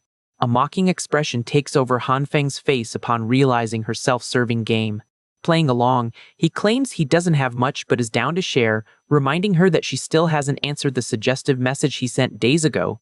Getting closer, the MC drops the bait for good and invites the girl to go up to his apartment to keep him company for a few days. The bold and direct proposal leaves Hui Na totally frozen and shocked. Extremely awkward, she lets go of his arm and takes a step back, making up that she didn't understand what he meant earlier and that it's better they just chat online. Satisfied seeing the girl back down, Han Feng puts his hands in his pockets and announces he's heading back home since she didn't take the offer. Desperate not to lose her food source, she pulls on his jacket sleeve to stop him from leaving. Being dramatic, the girl complains that he's changed a lot recently and reinforces that he always took her feelings seriously. With a pitiful face, she plays the card that she doesn't want to seem like a gold digger just because he has money. Begging for a little more time to think, the MC stares at her grip on his clothes in silence. A cold anger takes over the guy, who reflects that if he hadn't lost his life in his past life, he would have believed this cheap acting, feeling a huge urge to rip that ugly mask right off her face then and there. The memory of discovering who was the man behind Hui Na's schemes in the past comes back strong in his mind. Keeping control of the situation, he decides the best plan is to follow the exact same steps from his previous timeline. The goal now is to give her enough rope so the girl brings that same mysterious man to his door again. Turning around with a forced smile, Han Feng relaxes his posture and says he was just teasing. The sudden change in attitude leaves Hui Na completely confused. Playing the part of the docile fool, he promises to deliver food to her the next day, making the girl's mood instantly change as she cheers, saying he's the best. Waving from afar, she tells him to take care so he doesn't catch a cold, while the guy lets her know he'll wait for her reply online. Finally alone, the MC climbs the condo stairs, heading back to his refuge. A cynical smile escapes his face upon realizing how easy it was to manipulate the opportunist. Outside, the building's facade continues to be brutally frozen by the deadly weather. A few days later, the MC's phone won't stop beeping with desperate messages from Hui Na demanding the food he promised and complaining about him vanishing. Totally oblivious to the neighbor's despair, he leaves the device tossed on the table next to a beautiful bowl of rice with roast beef. The boy devours the hot meal eagerly. Satisfied with the feast, he comments with his mouth full that the freezing weather outside is perfect for eating something so tasty. Sitting at the computer, Han Feng reflects that his numerous magical experiments over the last few days helped confirm some limits of his power, the first being the fact that meat cannot be expanded infinitely in a single use. However, manipulating his colored auras in the middle of the room, he also discovered that the replication process works in cycles, just like it happens with soybeans. The guy's survival logic is simple, since for every sprout that grew, he only consumed half and used the rest to grow more. He applied the same rule to the meats. Mixing the power of evolution and destruction, he manages to fuse half a steak with some soybeans to generate a whole fresh piece of meat. This constant cycle guarantees he always sets aside half of the result to turn into increasingly larger portions right after. Contemplating a massive pyramid of juicy steaks in his imagination, he concludes in satisfaction that after all these tests, he'll never have to worry about hunger in the future. While relaxing, he watches a news report on TV stating that it's already the 19th day of the blizzard and the temperature has plummeted to -42 degrees even in the famous Maldives Islands. Drone aerial footage shows the tropical paradise totally buried under snow, revealing that even the ocean water has begun to freeze in a terrifying way. The news experts report that the ice layer on the sea has already reached 55 centimeters in thickness, proving that countries near the equator are suffering the same impact as his city. Sprawled on the couch, the boy chuckles, knowing full well that reality on the streets is infinitely worse than what the media tries to show on TV. The moment of peace is suddenly shattered by a massive crash from nearby, making Han Feng widen his eyes in a panic. Pulling the window curtain, Han Feng peeks outside, trying to figure out the source of the noise. The flash of a distant explosion catches his attention, making him wonder what's going on in the streets, since this is the 7th blast just in the last few days. Then a loud sound of propellers cuts through the sky and puts him on high alert. The MC is amazed to see a massive fleet of military helicopters flying low amidst the snowstorm. Closing the curtain again, he checks his phone and concludes that the situation outside must be causing widespread panic among the population. Meanwhile, in the condo's underground garage, residents gather to trade goods and try to get basic supplies. Taking advantage of the collective desperation, many people try to get ahead of others, causing fights and shoving for space. In the middle of the mess, a group mentions that the building's chat told people in need to go down there and get resources for free. The sign pointing to the underground parking marks the center of this disorder. Shivering from the cold, Hanfeng arrives at the location, letting out a loud sneeze right at the entrance. The boy grumbles that the temperature down there is way too freezing. Observing the huddled crowd, he admits he only left the comfort of his apartment to gather information, hearing shouting and arguing in the background. A memory from his past life comes to mind, recalling that a bloody rebellion happened in this very condo and that those people are definitely involved. Looking from the top of the steps, he analyzes the situation around the donation boxes before approaching. The gigantic line confirms that the number of starving families in the building has increased terrifyingly. One of the residents indignantly questions the reason for receiving so little food after having donated entire boxes of resources, but the answer he gets is simply that everyone gets equal shares. Losing his patience, the man demands his donations back, but the committee member coldly states that goods cannot be returned. Zhang approaches, pretending to be the voice of reason, asking the resident to be patient and promising to pay everything back in cash in the future, but the man argues that money is useless without knowing when the snow will stop. Taking advantage of the refusal, Jiang's allies start cursing at the resident, accusing the poor guy of being shameless and wanting to steal other people's food. The crowd joins in the psychological pressure, demanding the man take his ration and get out of there, insulting him so he doesn't hold up the line any longer. Watching the cowardice from afar, Hanfeng internally notes that the scammers would never return anything valuable in that situation. Defeated by the intimidation, the scammed resident laments the fake morality of those people who steal from their own donors. Agreeing with the absurdity of the scene, the MC turns to the side and comments to Jian that it's a shameful attitude. Recognizing the boy, Jian instantly changes his expression and greets him warmly. Calling the guy Big Brother, Hanfeng asks how he has been surviving, and the neighbor tries to play it off, assuring him he isn't doing too bad. Jian's stomach growls loudly, showing his body's exhaustion, making the MC scoff at the fact that he said things were fine.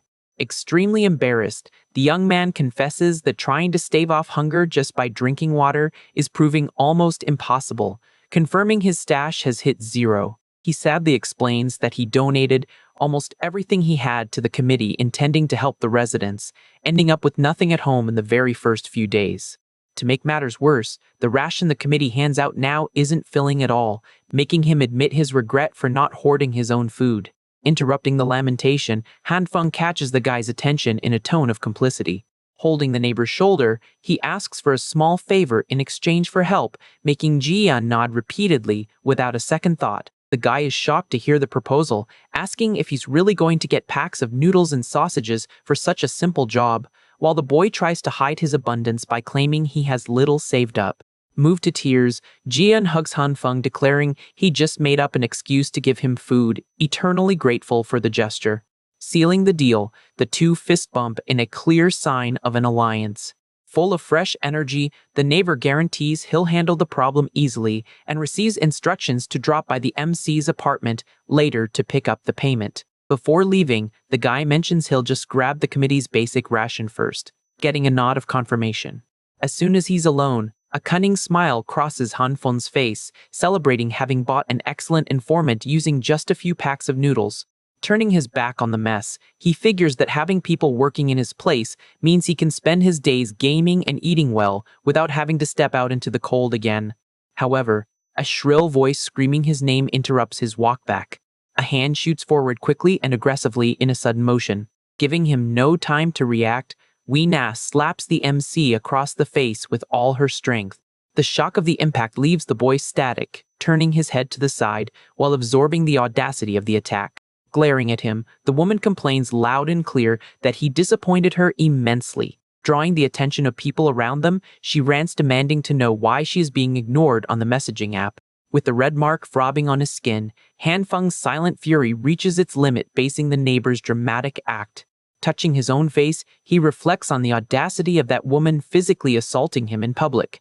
A dark aura begins to emanate from his body, reflecting the desire to take her out right there. Since the debt from his past life hasn't even been paid yet, and she has already made another fatal mistake.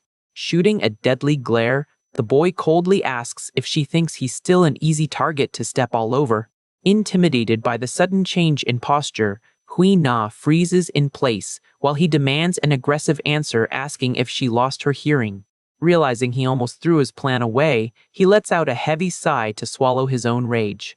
Changing his expression in the blink of an eye, the MC lowers his guard and apologizes in a pitiful tone, faking deep sorrow. Telling a well-structured lie, he claims his supplies were stolen while they were in the floor's hallway. Detailing the farce, the boy explains he left the boxes at the door for a second to get his keys, and when he came back, there was nothing left. Not even traces of the thief. The panic of losing her food source hits Hui Na instantly, making her ask nervously if there was anything left in his apartment. Continuing the pathetic performance, Hanfeng states that the remaining food will barely last a few days if he eats just one minimal meal daily. Completely ignoring his miserable situation, the girl breaks into a wide smile and celebrates the news selfishly. Without an ounce of shame, she suggests he share that little food with her and start eating only every 2 days, masking her self-interest as a mutual effort.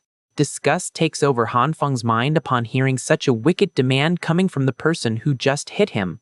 He silently notes that the neighbor is still the same manipulative parasite as before, seeing others merely as tools for her own use. Keeping his focus on the punishment to come in the long run, he flashes a fake smile and agrees to the abusive idea. Playing the loyal fool, he reaffirms the promise to split the resources, arranging to hand the packages over to her at night in the building's lobby. Satisfied to have secured her cut, the woman says she's going up to take cover and tells him to take care so he doesn't catch a cold on the way. Waving casually, the MC asks her to wait for his text setting the time for the delivery. The hours pass quickly, plunging the ice-entombed condo into the darkness of night. Hanfeng's phone is bombarded with several angry texts from Hui Na, demanding the food and complaining about the delay. Tired of waiting alone in the dark lobby, she gets stressed over the guy's disappearance, afraid she's been ditched again. Looking down the empty hallway, she notices the elevators have completely stopped due to the building's blackout. Driven solely by hunger, the girl decides to face the massive and exhausting staircase up to the MC's floor. Heavy footsteps echo off the concrete walls, forcing her weakened body to climb under the unbearable cold. Cursing Hanfeng to high heaven, the neighbor grumbles that she'd never be there suffering if she didn't need those groceries. Exhaustion hits her hard halfway up, forcing the woman to lean on the handrail totally out of breath and whine about her continuous hunger. Gathering her remaining energy, she finally spots the marking on the wall, indicating she reached the 16th floor. A sudden electrical crackle cuts the silence when the hallway light short-circuits. The emergency light dies for good, plunging the small area into absolute pitch black. In the middle of the dark hall, she notices the movement of an approaching figure and asks, "Who's there?" with a frightened voice. Emerging from the shadows suddenly, the figure tosses a heavy black plastic bag toward the neighbor. The bundle hits her square in the face, leaving the woman totally startled by the sudden impact. Seconds later, the emergency light comes back on, revealing a thick cloud of white dust spread in the air as flour smoke covers everything. Completely filthy and coughing nonstop, he now screams the MC's name full of rage. Holding a tactical axe, the boy makes up that he had fallen asleep and ended up bumping into the railing in the dark, while she insults him, asking if he's an idiot who can't do anything right. Dusting off her clothes, the woman grumbles that this whole situation is super gross. Keeping up the act, Hanfeng claims he prepared that especially for her. Handing the full black bag into the neighbor's hands, he says those are the last remaining resources, making the woman look suspicious. Opening the package, she is faced with a pile of rotten garbage and asks if it isn't all moldy. Faking hardship, the MC explains he had to eat very carefully to save those leftovers, but she still complains, wanting to know if dirty food is even edible. Showing impatience, he simply asks for the bag back in case she doesn't want it. Desperate for anything, the neighbor pulls the package close to her body and quickly states she never said she'd refuse the offer. At that moment, the boy's gaze turns ice cold and calculating, watching the woman's pathetic reaction. He mentally notes how ridiculous it is to see the supposed goddess he used to chase degrading herself for literal trash. Examining a completely dark apple, Weena tries to convince herself the inside must be fine and plans to peel the fruit to be able to eat it. Right after, the guy also hands the ripped bag of flour into her hands. Satisfied with the haul, the woman rejoices that half of the contents are still inside. As the neighbor walks back down the steps to her floor, the MC watches her from above, figuring that garbage will earn her a nasty case of food poisoning for several days. Moreover, he mentally mocks the fact that since there's no water to shower in this climate, she'll have to live with flour caked to her body. Problem solved, Hanfeng starts climbing the stairs to his apartment peacefully, but halfway there he abruptly stops his own steps. Sensing something off in the environment, the boy turns his head back in tense silence. Approaching the stairwell gap, he peeks down to the lower floors paying close attention. The dark corridor seems totally empty at first glance, but soon a mysterious shadow is cast on the floor down below. Slow, calculated footsteps begin to echo on the cold concrete floor. Someone wearing heavy boots climbs the steps trying to make as little noise as possible. Anticipating the move, the MC attacks the intruding figure, grabbing them violently by the collar of their coat. Giving no chance for defense, he pins the person hard against the stairwell wall, stating they are asking for a death wish. However, the threatening tone vanishes from Hanfeng's face upon noticing an unexpected detail on the victim. Shocked to see the figure's face against the wall, he notes out loud that the intruder is actually a girl with glasses. Keeping the pressure against the wall, the MC demands to know why she is following him and what her real intentions are. The girl gasps, startled by the brutal approach, but keeps her lips sealed without answering a thing. Annoyed by the lack of an answer, Hanfeng lets out an ironic laugh, realizing she doesn't intend to open her mouth. Using intimidation tactics, he threatens to strip all her clothes off right there in the cold if she keeps up the silent act. Even under extreme pressure, the girl merely looks away slightly embarrassed, leaving the guy at a loss on how to proceed with the psychological torture. Frustrated by the unusual situation, he lets go of the girl's clothes and gives up on the interrogation, telling her he'll leave her alone this time. Turning his back to leave, the young man tells the intruder to go back home immediately and stop playing dangerous pranks in the dark. However, upon taking his first step, he feels a slight tug holding his arm. Looking back impatiently, he notices the girl is gripping his coat sleeve and asks what the problem is now. Staring at him fixedly without making a single sound, she drives the MC crazy, making him threaten to walk away if she just keeps staring.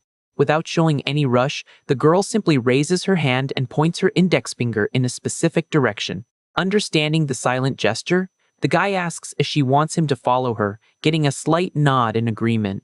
Guided by her to the end of the hall, the two arrive in front of a thick door that slowly opens. Crossing the threshold, Hanfeng freezes, completely bewildered by what he sees. The girl's apartment reveals a perfectly equipped hideout packed with groceries, making the MC ask in shock if she prepared all that by herself, which she confirms. Suspicious of the extreme survival level, he asks directly if the neighbor already knew the apocalyptic blizzard was going to happen, and she nods in agreement. Explaining in monosyllables, she points to the shelf and states that the new ice age was the exact result of her own calculations. Looking at the monitors turned on showing the condo's chat logs, Hanfeng realizes the girl is the famous outcast resident who tried to warn everyone about the disaster. Impressed by her genius, the boy praises her dedication but questions what the real goal is of bringing him there just to talk about that. Without answering the question, the mysterious girl begins unbuttoning her heavy winter coat in the middle of the living room. Confused by the sudden action, the guy watches the movement in silence. Then, the computer surveillance monitor switch feeds, revealing an old recording of the MC receiving huge boxes before the snowstorm. Another screen shows clear footage of the day delivery men brought dozens of gas cylinders to his apartment. A third video displays security footage of the moment Hanfeng himself attacked a resident in the hallways, connecting all the dots of the mystery. Putting the pieces of that privacy invasion together, the boy tenses up and deduces aloud that he was being monitored this whole time. Tossing her heavy clothes onto the floor until she's left only in short, thin garments, the girl naturally confirms the surveillance, while the young man's eyes go wide. completely shocked by the unusual scene. Blushing bright red, he yells asking why she's stripping in front of him, getting the simple justification that the room is too hot.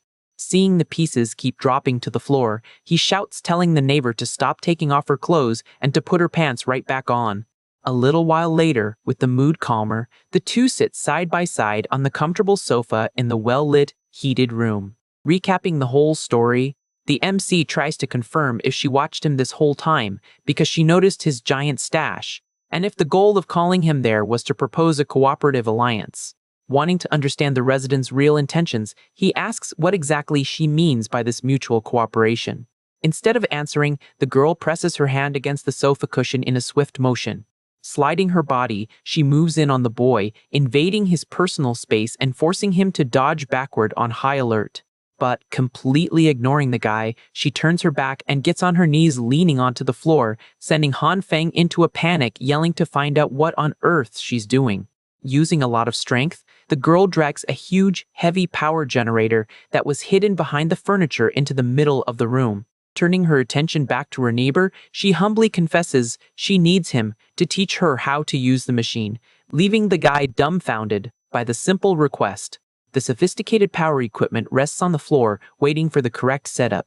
Accepting the job, Han Feng carefully connects the cables and explains the basic operation, checking if the girl understood the lesson. Pressing her face almost to the MC's nose with eyes wide with curiosity, she asks if he can teach anything else useful. Placing his hand on his chin, he thinks a bit about the practical issues of that hideout to help his new ally. Starting the household tutorials, the guy shows her how to adjust the hot water heater so as not to waste resources needlessly, reinforcing the warning to shut the valve off after use.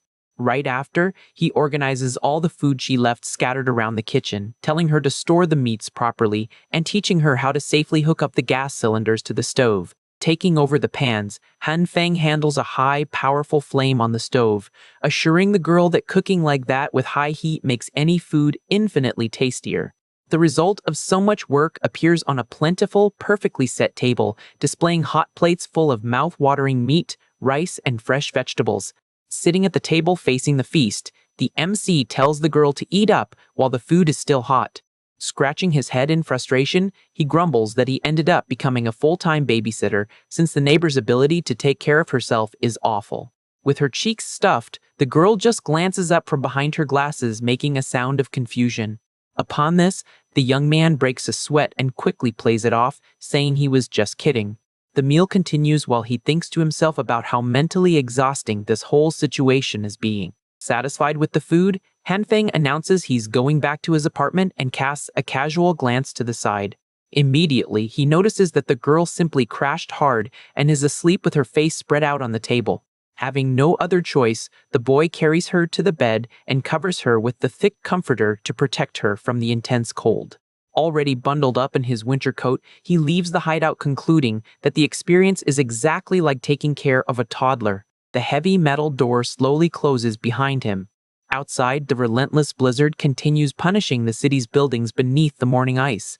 Shivering with cold stepping out into the dark hallway, the MC wonders what could be going on so early. Standing in front of him, the neighbor holds a massive stack of boxes of industrial tape and says all of that is for him. Impressed by the amount of supplies, the young man questions if she needs a favor in return for the courtesy.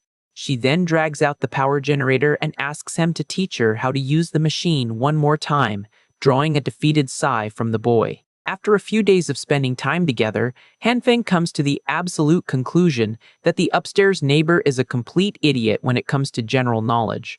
Her lack of common sense becomes glaringly obvious when he has to teach the girl even how to put on her own winter clothes correctly. Very interested in learning to be self-sufficient, she drags him to her house every day for lessons, even causing a small grease fire in the pan during cooking practice.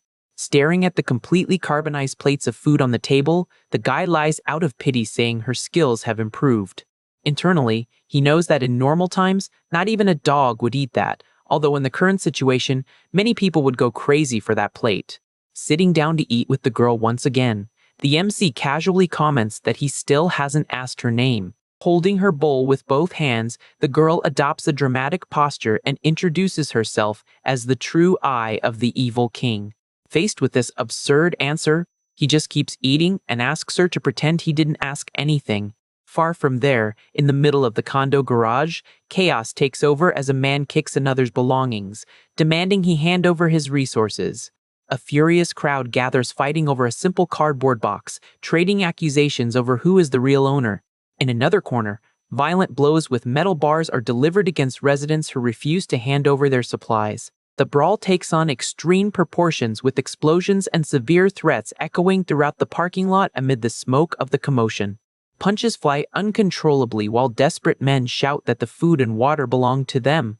In the middle of the widespread barbarity, a blood-splattered dress shoe steps firmly on the wet garage floor.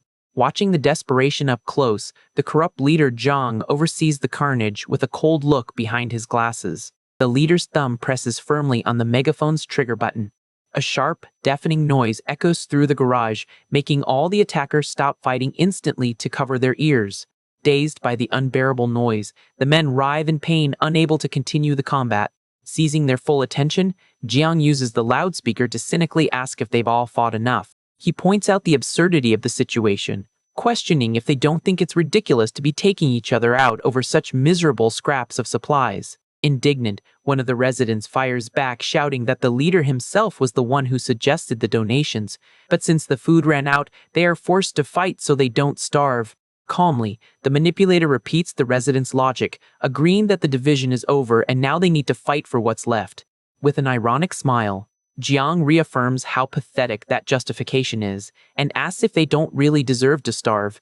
Pointing directly at the crowd, he demands they think carefully about who is the true culprit for then reaching that extreme point. To refresh everyone's memory, he drops a piece of stale bread and lets it fall to the concrete floor. The leader grabs the smashed food and reminds them that that item used to cost only a few pennies, but the rich folks with fully stocked pantries jacked up the price to hundreds of dollars. In a swift motion, he crushes the bread into crumbs, accusing the rich of auctioning off tiny slices just to suck every penny from the poorest. With his eyes fixed on the crumbs falling near his bloody shoes, Jiang decrees that these people got rich off of other people's misery. Turning his gaze back to the attentive crowd, he questions why they are causing an internal war over those scraps. In a theatrical gesture with his arms, the man claims the real villains are those who have an abundance of resources, but donated nothing and even raised prices out of sheer malice. With a victimized expression, Zhang asks if it's fair that only they starve to death while others hoard everything in comfort. He raises his fist in the air and calls on the crowd to unite in that moment, to take back by force the resources that belong to them. The manipulation works immediately, firing up the residents who start shouting in agreement about the injustice of the food distribution. The glare from the lights hides the leader's eyes as he reinforces that the blame for all that suffering falls exclusively on the hoarders. Consumed by blind fury, the men grit their teeth and form a violent consensus that they need to take their share back at any cost. Satisfied with the chaos he just orchestrated, Zhang lets a dark smile escape the corner of his mouth. Triggered by the hate speech, the residents begin arming themselves with baseball bats and metal pipes, ready for the home invasion. To his tablet screen, the smuggler Li Ziyi realizes the crowd has gone completely insane and that something huge is about to happen in the building. Outside, the relentless storm continues, isolating the condo from civilization under a thick layer of ice. In the comfort of his apartment, Hanfeng is woken up by the persistent ringing of phone notifications flashing next to his head. Sleepy, the MC grabs the device and reads in shock the urgent text from Brother Li warning that people are going to steal the supplies. His blood runs cold when he reads the rest of the text, revealing that Zhang is inciting the residents to break down the doors of all the apartments. Quick footsteps cross the dark bedroom as Han Feng replies, telling his ally to hide and avoid direct confrontation with the armed mob. Still holding the device, the boy admits to himself he didn't expect things to spiral out of control so fast. Just the thought of a horde of neighbors busting down his door makes the young man conclude that such an organized operation would tear him apart if they discovered his stash. Determined not to be caught off guard, the MC walks among the stacks of water jugs, knowing he needs to prepare for the attack. He goes to his tool supply and grabs 2 heavy red fire extinguishers. With the industrial tapes he got from his neighbor, the guy attaches wires and mods to the cylinders to turn them into explosive booby traps. Carrying the heavy gear, he strategically places the traps near the front door and stretches the cables across the floor. After tweaking the final details in the dark, Hanfeng tests the trigger mechanism, ensuring everything works perfectly when the invasion hits. Meanwhile, the brutal weather outside gets worse, with winds lashing against the building's frozen windows. In a completely dark neighboring apartment, residents panic, screaming that the power went out and there's no signal to call for help. Back in his refuge, the guy turns on a flashlight and notes that the blackout was expected due to the building's overloaded heaters. He pulls his own red portable generator into the middle of the living room, deducing that the extreme temperature makes any maintenance on the city grid impossible. As soon as he sets the machinery on the floor, Hanfeng realizes the loss of electricity and communication from this moment on will be permanent. With a firm grip on the pull cord, he predicts that desperation will completely take over when the residents notice the lights are never coming back on. A violent yank starts the loud motor as the young man claims this total panic will spark a rebellion, marking the true beginning of hell. Half an hour before all this chaos broke out, the girl with glasses was peacefully eating her bowl of instant ramen in her warm apartment. As she slurped her meal, the condo chat was blowing up with messages from someone bragging about buying up all the resources at insane prices to shut up the poor. The one responsible for the provocation was Li Zi himself, comfortably smoking a cigar while flexing that he spent a fortune to monopolize and resell the supplies. Savoring her instant noodles, Hui Na concludes that following the smuggler's directions was definitely the best choice she could have made. She happily keeps eating while enjoying the warmth of the meal in the middle of all that chaos. Smoking peacefully, Li Zi thinks that as long as he has resources in his hands, he can do whatever he wants with the girl, and takes the chance to wonder how things are going on his floor. In the building's dark hallway, a group of residents gathers in front of a door, annoyed by the noise in the middle of the night and ordering someone to bring tools to break in. One of the men recognizes that it's the apartment of the guy who was encouraging the absurd price hikes in the group chat, so he tells his partner to stop stalling and kicks the door in. The neighbor attempts a violent kick to break in, but ends up hurting himself in the process. The impact echoes through the hall, making it clear that the structure is much sturdier than they imagined. They keep forcing the entrance without success, while the man who kicked it grumbles in pain under the gaze of the other residents. The struggle is so intense that the tools drop to the floor with a heavy thud in the darkness. Outside the condo, the relentless blizzard keeps freezing the entire city solid. Back in the comfort of his hideout warmed by the fireplace, Han Feng remains focused on scattering his traps and tools across the floor. Crouching in front of his armored door, he carefully adjusts the wires connected to the fire extinguishers. Using a voltage tester pen, the MC is confused to notice that the building's power hasn't been entirely cut off yet. At that, a sudden short circuit makes the cables shoot violent sparks right in his face, giving him a good scare. The guy drops everything on the floor right away, coughing because of the smoke generated by the pop. Sitting on the floor surrounded by mess, the boy complains about how hard it is to set up the system and laments that the internet isn't working anymore to look up a tutorial. At that moment, light knocks on the door catches attention. He gets up instantly and carefully peeks through the peephole to see who's outside. The distorted lens reveals a short figure with spiky hair, making the guy ask what the person wants at this hour. The neighbor with glasses appears on the other side, sweating cold while quietly asking for help. The MC rolls his eyes and complains about how annoying it is to be bothered right when he's busy with his projects. But looking closer through the slit, he notices the threatening shadows of the mob approaching at the end of the hallway. Without a second thought, he unlocks the deadbolt quickly. He pulls the girl inside while she frantically explains that the other residents are breaking down doors to steal resources, and he promptly tells her she should have gone home because he wouldn't open his door again. The young woman looks apprehensively at the dark hallway before stepping all the way in. Heavy, hurried footsteps echo across the floor, indicating the violent horde has arrived. The once quiet hallway is now engulfed by the tension of the imminent invasion. Safe inside the apartment, the girl huddles on the floor with her back against the armored door. Shaking with fear, she hears the invaders shouting outside to hurry up before other people take the loot first. One of the men asks how many residents live on that floor, while another tells him to shut up and just break everything open, making the neighbor huddle even tighter against the metal. Rough hands lean against the frozen walls of the corridor as the group advances. An older man observes the untouched environment and warns his crew that apparently no one has looted that floor yet. Excited by the discovery, the invaders agree to break into the two apartments there. One of the men steps in front of Hanfeng's entrance and demands to be handed the crowbar. With a cynical tone, the invader knocks on the door announcing he's come to deliver resources, while on the inside, the MC holds his neighbor and covers her mouth so they don't make any noise. Tired of pretending, the thugs begin striking the metal frame with all their might, sending violent crashes throughout the floor. Whispering close to her ear, Hanfeng tells her not to be afraid because that entrance was completely reinforced. Even with the guarantee, the girl's eyes widen in panic with every brutal hit that makes the structure vibrate.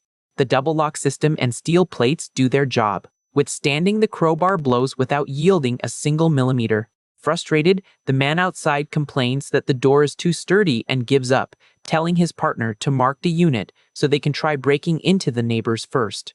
The guy breathes a sigh of relief that they backed off and mentally gives thanks for having invested so much in the thick iron plates as he hears the invaders mocking that he must be hiding from loan sharks. But right after, the MC notices a detail in his tools dropped on the floor. Letting go of the neighbor, he asks if she's okay and justifies that he held her to prevent them from making any sound that would give away their presence there. Still catching her breath, the girl with glasses looks at him and sincerely thanks him for saving her. Silence finally returns to the apartment, leaving only the sight of the intact armored door. Staring at the silent entrance, Hanfeng concludes that the violent mob finally left. He immediately goes back to messing with the stripped wires, assuring that once he finishes the installation, he will electrocute to death anyone who touches that doorknob. Curious, the girl asks what he's doing and figures out it's an electrical defense strap. The boy fumbles with the tools and complains out loud that he doesn't understand why such a useless device is so complicated to put together. With no other option, he asks if the neighbor knows about the subject, and she promptly claims it's very simple, explaining electricity and voltage differences. Guided by her instructions, he cuts the power and carefully wraps the stripped wire around the doorknob so he doesn't get a shock. Next, she guides him to connect the ground wire from the breaker box to the door, and, finally, turn the apartment's power back on. Touching the tester pen to the doorknob, the light flares up bright, leaving the MC shocked that the contraption actually worked. Impressed, he asks how she knows these things, but the girl strikes a dramatic pose and starts blabbering that the true eye of the evil king sees the truth of all things, prompting the guy to instantly ask her to drop the nonsense. Carrying his toolbox, he walks away and tells her to just say what she wants, emphasizing that he is a very busy man. Annoyed at being ignored, the neighbor grabs her stuff and goes after him, demanding attention. She steps into the middle of the bright living room and decrees that the evil king will live there with him from now on, getting only a disinterested hum as an answer. However, it finally dawns on the MC and he turns around completely baffled by the audacity of the request.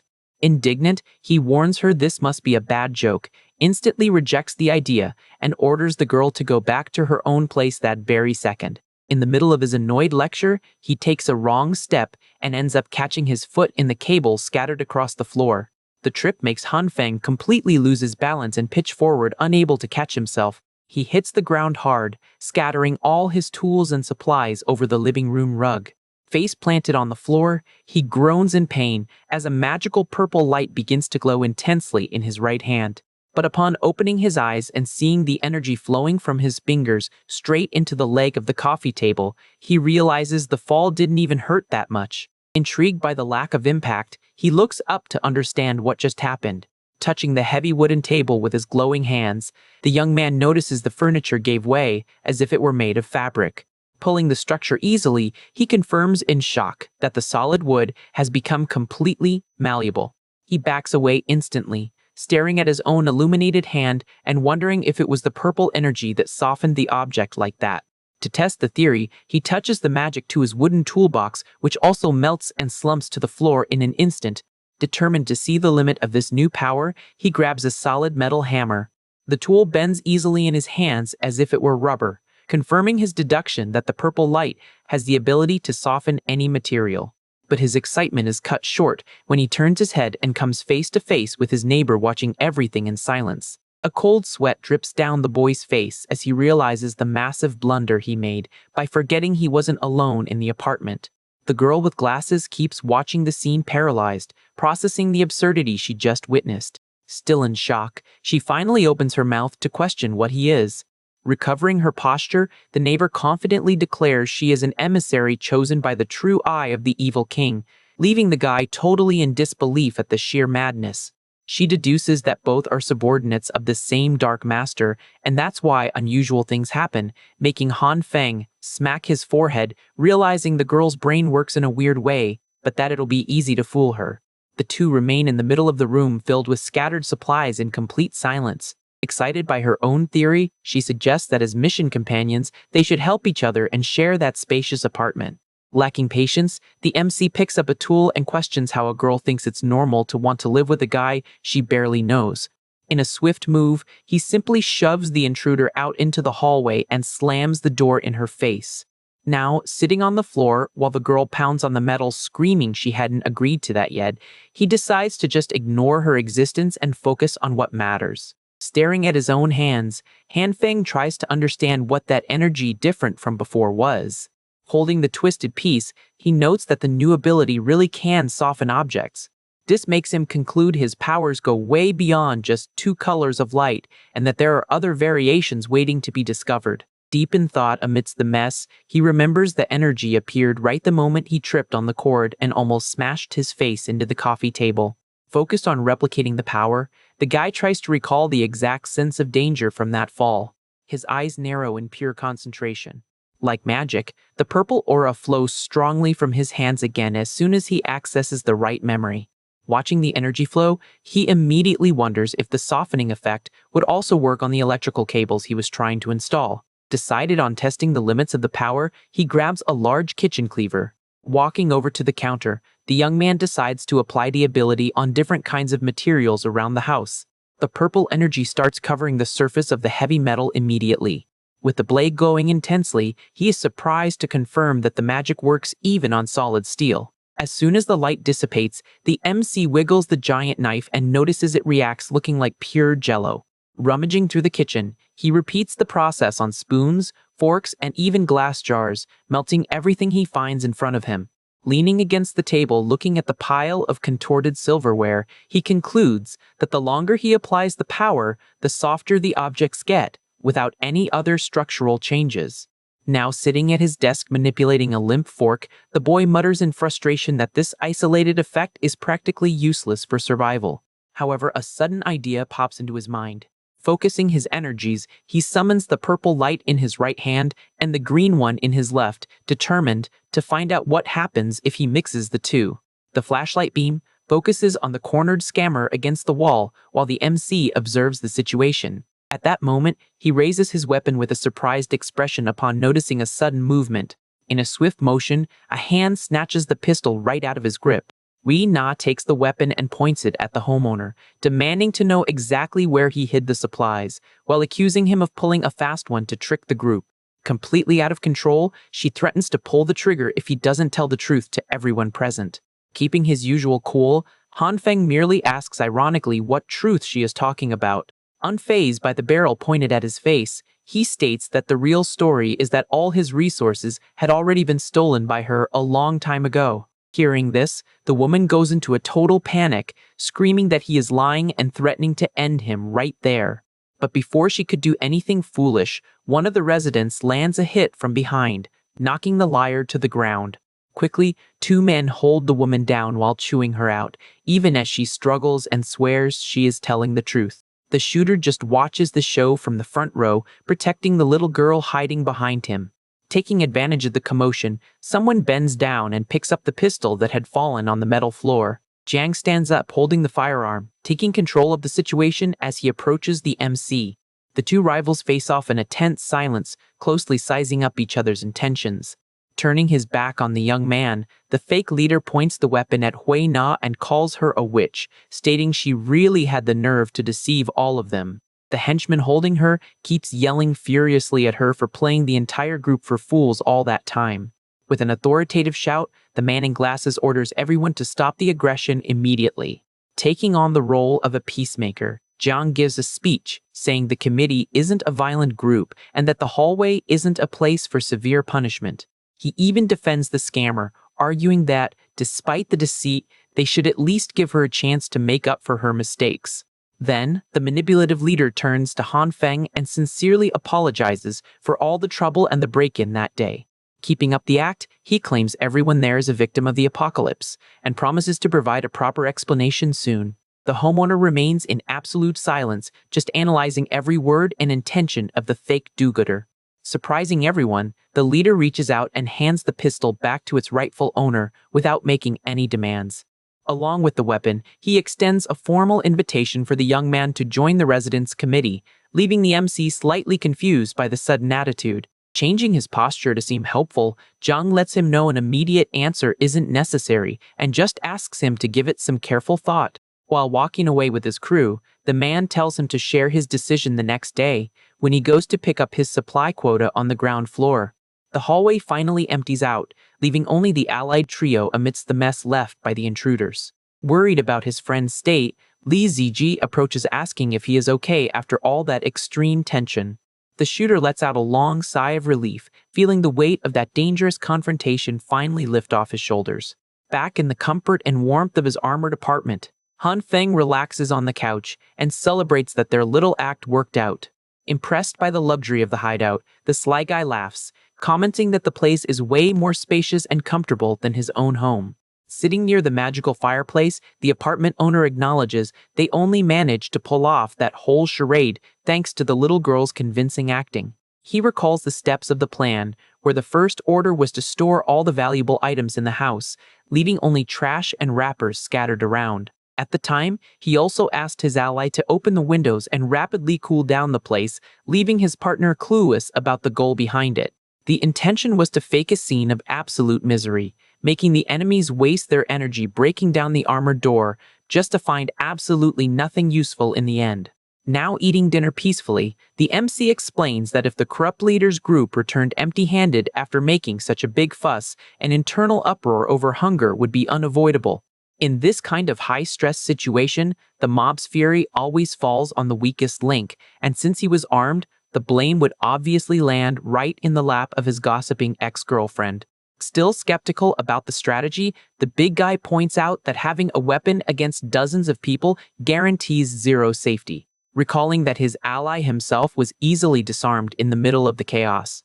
Already calculating all reactions, Han Feng reveals he knew Zhang would use the captured weapon merely to defuse the situation and maintain his good guy image in front of the residents.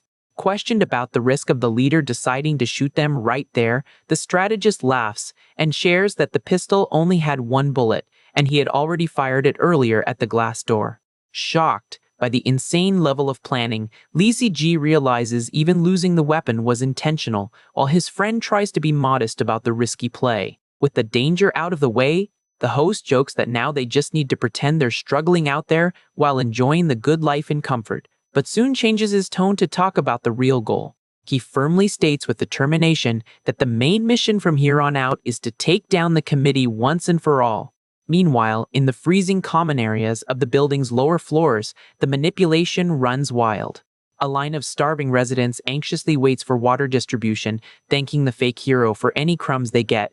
On the ground floor, the organization hands out rationed resources while maintaining absolute control over the survivors' basic needs. Through the dark hallways of the complex, trusted henchmen patrol the area carrying heavy boxes lit only by flashlight beams. Hidden in the shadows, the allied duo sneaks forward as the partner confirms if the path to the storage room was properly mapped out. They press themselves against the wall before crossing a wide hallway, carefully checking to make sure the coast is clear. With focused expressions, the two brace themselves to take the next step in raiding the enemy base. The strategist details that most of the floors are occupied by families or logistics teams, concluding that the main warehouse must be isolated on the 7th or 8th floor. Quietly going up the stairs, the big guy offers to draw the guards' attention while his friend knocks them out with the iron bar, reinforcing the warning not to fire the weapon. Arriving at the hallway entrance, the sly guy finds the absolute silence weird and jokes, asking if the entire security team went out for lunch.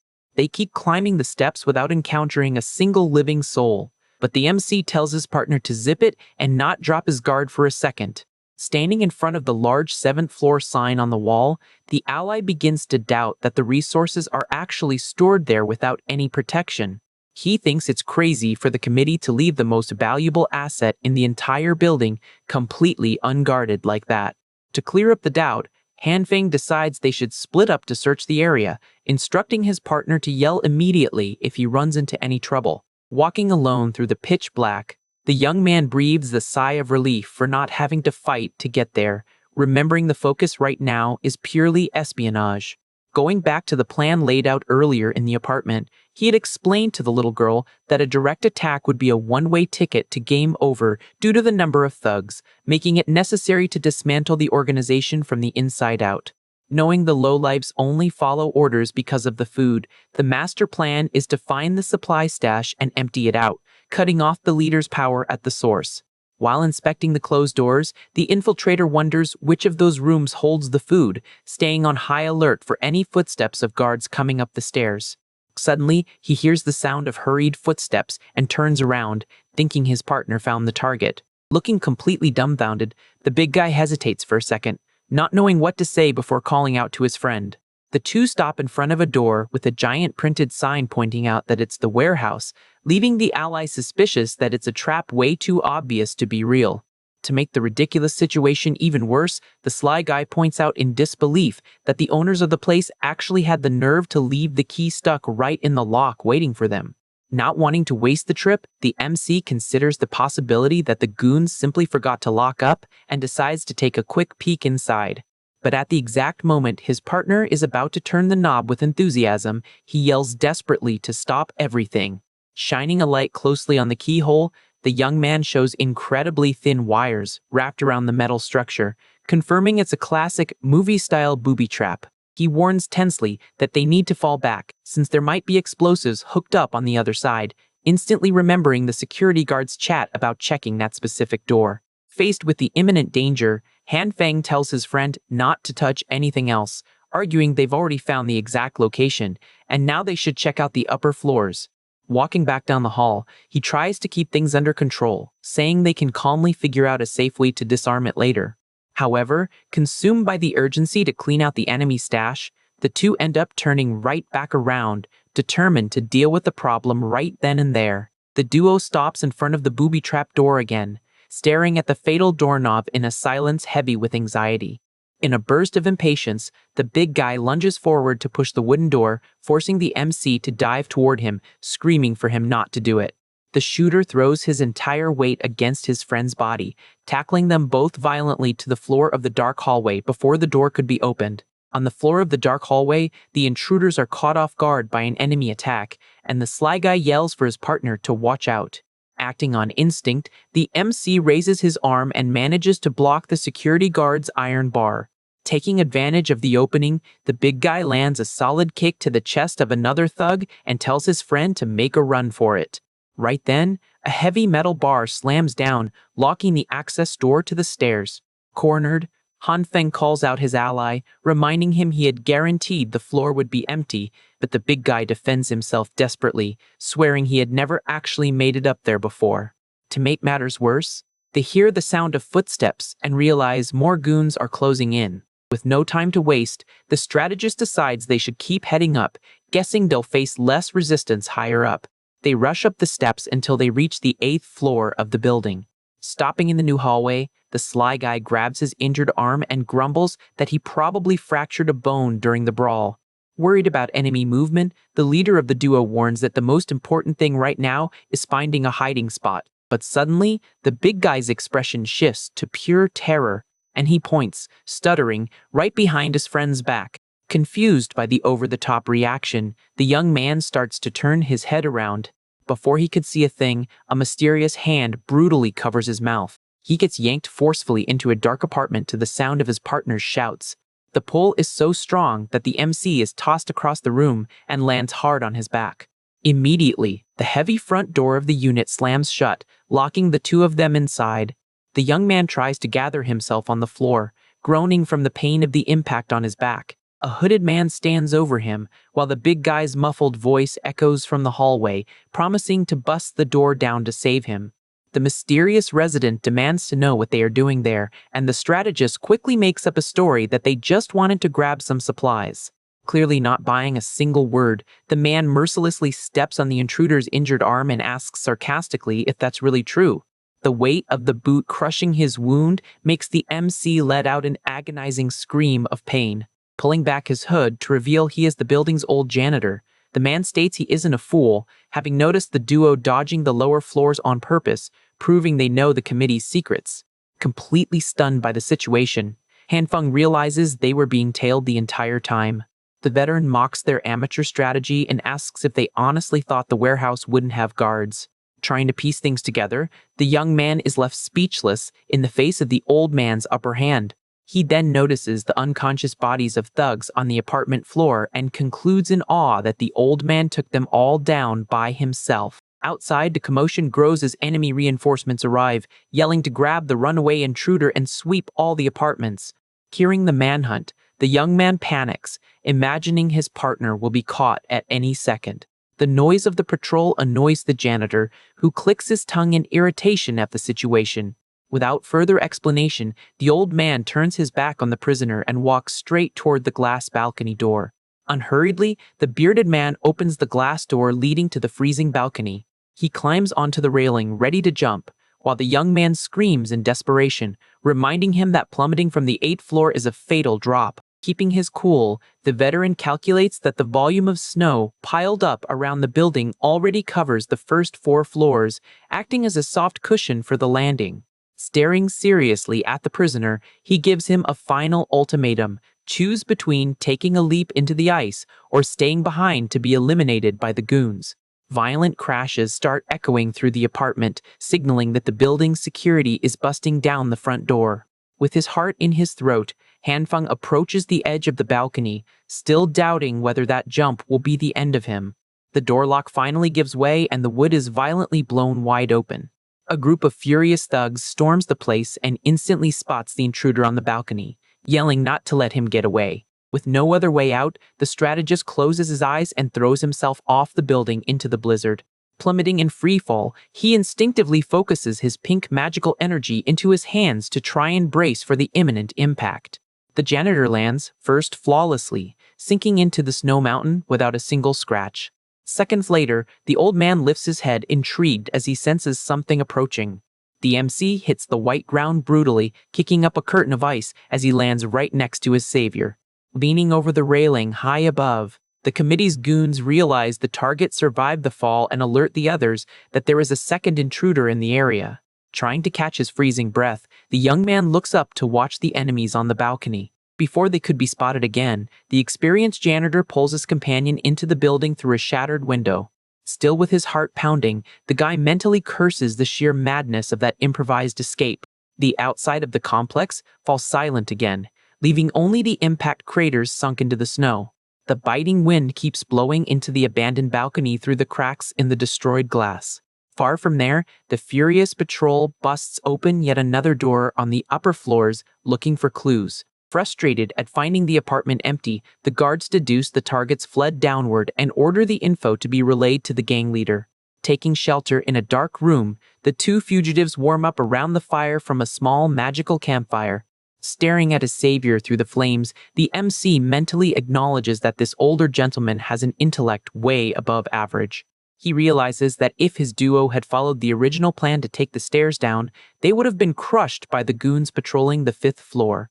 Spotting a wrapped-up body near the wall, Hanfeng concludes that the reckless escape route was the only strategy that actually saved them from a lethal ambush. The veteran notices the tension in the air and asks point-blank if the kid is scared of the situation. With a disturbing calmness, he points to the bundle in the corner and mentions it's just another deceased resident. Nothing to panic over. Ignoring the deceased, the strategist demands to know the reason for the rescue, and the old man shoots him a look, saying he'd love to just end his life right there. However, the janitor admits the duo earned his respect by not tripping the booby trap on the warehouse lock and demands to know everything the kid found out about the committee. Out of patience for little games, the older man threatens to use the guy as a human shield if he refuses to talk, showing just how cold-hearted he really is. Reading the room quickly, the strategist deduces the man took down the guards to loot the food, and that the duo's noise ended up ruining his silent ambush. Looking to forge an alliance, the young man tests the waters and asks if the veteran holds some personal grudge against the complex's leadership. Without breaking eye contact, the bearded man confirms the theory and reveals his hostility is tied to a massive secret hidden by the committee boss. The intruder's interest sparks instantly, and he leans forward demanding to know what this mystery is. In response to the eagerness, the older man just lets out a mocking little scoff through his nose. He stands up calmly and flips the script, pointing out that the kid himself has already shown a sketchy connection to the big shots in the scheme. Laying his cards on the table, the veteran repeats the order for the prisoner to spill all the confidential intel he's gathered on the organization. If he decides to play stubborn, the punishment will be becoming the second casualty rotting away on that abandoned floor. Sweating bullets under the relentless pressure, the MC understands he needs to craft a convincing narrative to save his own skin. A tense silence takes over the room, while the makeshift fireplace keeps burning strong in the dark. Deciding to dial up the drama, the liar widens his eyes and bawls that the corrupt leader blew up his door, took his girlfriend, and stole his groceries. To add some weight to the story, he pulls out the weapon he scored from the smugglers and tosses it onto the living room floor. The guy sheds crocodile tears, claiming he raided the floor blinded by revenge, but admits the revolver is useless and offers it up in exchange for mercy. On the inside, the manipulator celebrates his performance, certain that mixing lies with real facts and handing over a valuable item would be enough to fool the veteran. But the janitor doesn't even blink at the gun, stating with pure disdain that a measly pistol doesn't even make a dent in the committee's worries. Agreeing with the situation, the MC realizes the fact that the janitor let him loose without confiscating the pistol proves everything. At that point, he reflects that his lie worked flawlessly, but he still can't wrap his head around the real reason the old man rejected the weapon. Trying to find an answer, he concludes that Zhang Shuiyo is just putting on a show to maintain his position as leader, or he's hiding a way more destructive arsenal. Speaking up again, the bearded man comments that the youngster came up there precisely to get rid of the corrupt leader, highlighting that without him, the organization won't last long. The veteran reminisces about how things started, saying the committee's original intention was actually good and genuinely helped many residents survive in the beginning. However, the current philosophy ended up convincing folks that doing wrong is the only way to live comfortably, and even if the apocalypse ends, these heartless people will never be able to fit back into society. With his blood boiling by the fireplace, the strategist declares they need to overthrow this leadership as soon as possible. At that exact moment, a metallic clank echoes from the apartment door. Not caring much about the kid's enthusiasm, the older man just laughs and asks what would actually change if they did that. Getting to his feet, he warns that the strong will always prey on the weak, calling the kid's idea completely ridiculous and stating the complex will end up turning into a total war zone anyway. Faced with this absurd pessimism, the MC suggests getting a third opinion on the matter, leaving the old man utterly confused. Before the janitor could process the sentence, the door right behind him begins to slowly unlock. In a sudden move, the wooden door is violently thrown wide open. A person comes rushing in blindly in the dark and ends up slamming a first aid kit right into the veteran's back. Acting on pure combat reflex, the gray-haired man grabs the intruder's arm and instantly prepares to strike back. Using the intruder's own weight, the veteran yanks them into the room with brute force. He pins the person's wrists firmly while staring them down closely in the dark. Wasting no time, the janitor pulls his heavy fist back, ready to deliver a crushing punch. Desperate, the figure begs him to wait before hitting. Recognizing the scared face through the dim light, the old man identifies her as Nurse Jin, leaving the MC completely shocked. The girl also notices the young man's presence there and stutters his name, feeling an immense wave of relief. Shortly after, the young woman starts bandaging the strategist's injured arm while profusely apologizing for eavesdropping at the door. Explaining her situation, she says she came to re-examine the former resident after receiving supplies from him, but ended up finding the old man deceased and hid in the room out of pure fear when she heard the doorknob turn. With his usual sarcastic tone, the veteran accuses the girl of being directly involved in the man's passing, mocking all that fake medical dedication. Refusing to bow down to the insult, the nurse agrees with the accusation, but firmly guarantees she doesn't regret a thing. She accepts being called cruel or heartless, justifying that she needs to stay alive at all costs if she wants to save more people in the future. Hearing this powerful statement coming from someone so young, The bearded man falls completely silent. Breaking the heavy mood, the MC asks if the girl got some special permission from Zhang Shuiyo to roam freely around there, and she quickly confirms. Looking all awkward and flushed, the blonde reveals that the leader loaded her up with valuable supplies, making it impossible to turn down the offer. Grasping the whole picture, the guy concludes the committee kicked out several sick elderly folks over the past few days, including that patient of hers, and the nurse only found out the truth when it was already too late to save the old man. Showing zero empathy, the janitor states the committee lasts much longer, with one less useless mouth to feed, admitting he'd do the exact same thing in the leader's shoes. Interrupting that twisted logic, the strategist points out the math doesn't add up, recalling the smugglers mentioned the rise of a dangerous new faction in the area. Putting the loose pieces together, he deduces the leadership deliberately discarded the sick to hoard food for the healthy youth, even using explosives to stockpile more resources. With that, it's obvious the complex is on the verge of a vicious turf war against this new group, leaving the nurse terrified by the possibility. Jumping to his feet, the MC decides that if this is true, he needs to find his own weapon stash as fast as possible. The veteran side-eyes him and asks what the kid thinks he can pull off all alone against an army.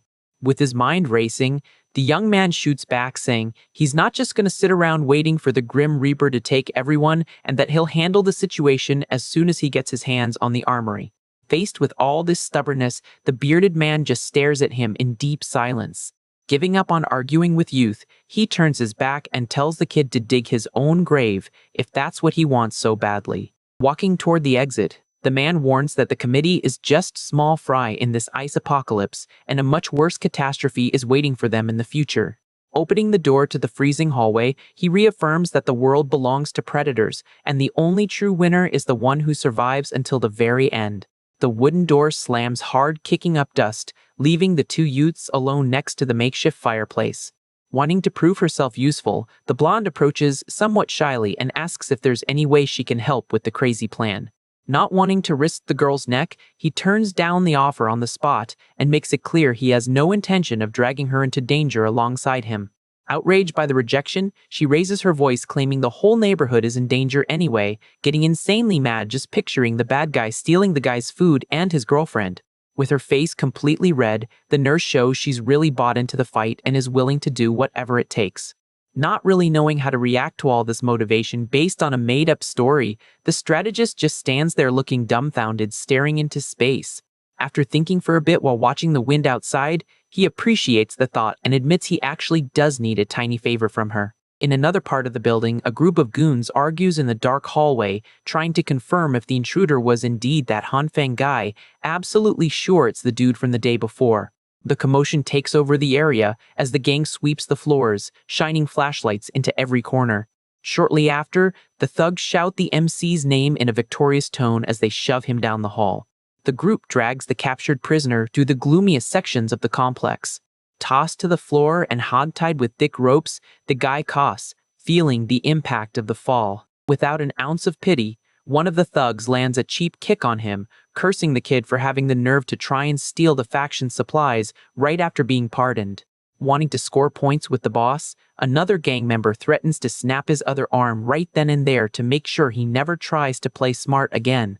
In the middle of the unprovoked assault, a voice echoes from the back calling the patrol off, warning that an unforeseen event occurred and the leader ordered an immediate meeting. Following the order without question, the goons turn their backs and leave the prisoner dumped alone in the corner. The sound of footsteps slowly fades away as the area falls back into absolute silence. As soon as he's sure nobody is watching, the strategist activates his green magic, making his back glow intensely. The energy disintegrates the bindings in the blink of an eye, and the guy takes a deep breath, celebrating that his plan to get caught on purpose worked like a charm. With the healing magic still coursing through his body, he decides to focus on mending his injuries first before kicking off the hunt for the committee's armory. The busted remains of the thick ropes drop lifelessly onto the cold hallway floor. Leaning against the wall and gasping for air, he notices the fracture has fully healed, but the effort was so brutal he almost passed out, vowing to learn how to heal specific parts so he doesn't drain his own body's batteries like that. Still trying to catch his lost breath, a nearby creak grabs his attention right away. Just ahead in the pitch black, the door of one of the adjacent rooms begins to open extremely slowly. A tied-up body bundled in fabrics rolls out of the room as the gang chats in the distance about needing to consult the boss before deciding the fate of this new hostage they just nabbed. Intrigued by the human package dumped on the floor, the MC crawls over silently to investigate. He carefully rolls the body over to find out who the other unlucky guy busted by the patrol was. To his total surprise, the bloodied face that pops out from under the hood is the sly guy known as Brother Lee. Without much gentleness to wake Sleeping Beauty, the young man smacks his partner right in the face, getting a choked-up thank you for the surreal effectiveness of the slap. Trying to come to his senses, the big guy whines, asking to be slapped on the non-swollen side next time since he's lost all feeling in his face, and the youth takes the cue to ask what on earth happened to him. Recalling the tight spot, the partner explains he saw the gang dragging the kid through the door and realized his own hideout would be the next target, so he decided to unlock the power distribution room out of sheer desperation. He details how he snuck into the abandoned spot, trying to dodge the guard's line of sight. Snooping around the machinery in total darkness, he ended up discovering a massive hole in the floor that led straight down to the complex's deepest levels. Certain the thugs would scour every inch of that room shortly after, the smuggler had to make the wild choice of grabbing onto the thick cables and starting his descent into the unknown. Finishing his descent in the dark, the smuggler shares he thought the hole would lead to the basement level 1 parking garage, but he ended up dropping straight into basement level 2, finding the place totally empty. By flashlight, he noticed the space was packed with stacked, heavily sealed boxes. Curious about the find, the big guy ripped open some of the closest packages and came face to face with several sausages as thick as his own arm. At that point, right as he was about to grab one to take a closer look, the sly guy heard a weird noise coming right from behind him. Being his last clear memory before blacking out, he only remembers waking up from the slap to the face he just caught.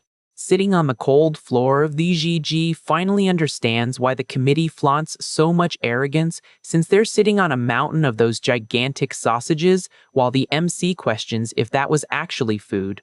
Mulling over the situation, the guy deduces that if the leadership was swimming in food, they wouldn't need to use explosives to steal their own supplies, recalling the packages had no labels and only the shape resembled the processed meat. With a bad feeling kicking in hard, Hanfeng suggests that might be Zhang Shui's secret stash, leaving his partner absolutely terrified about the true nature of the box's contents. Out in the hallway, the duo of goons chats about the boss wanting to get rid of the prisoner as fast as possible, finding all this rush pretty sketchy. Listening to the conversation through the door, the smuggler panics with the certainty he's going to get taken out, while the strategist is already prepping his yellow magic.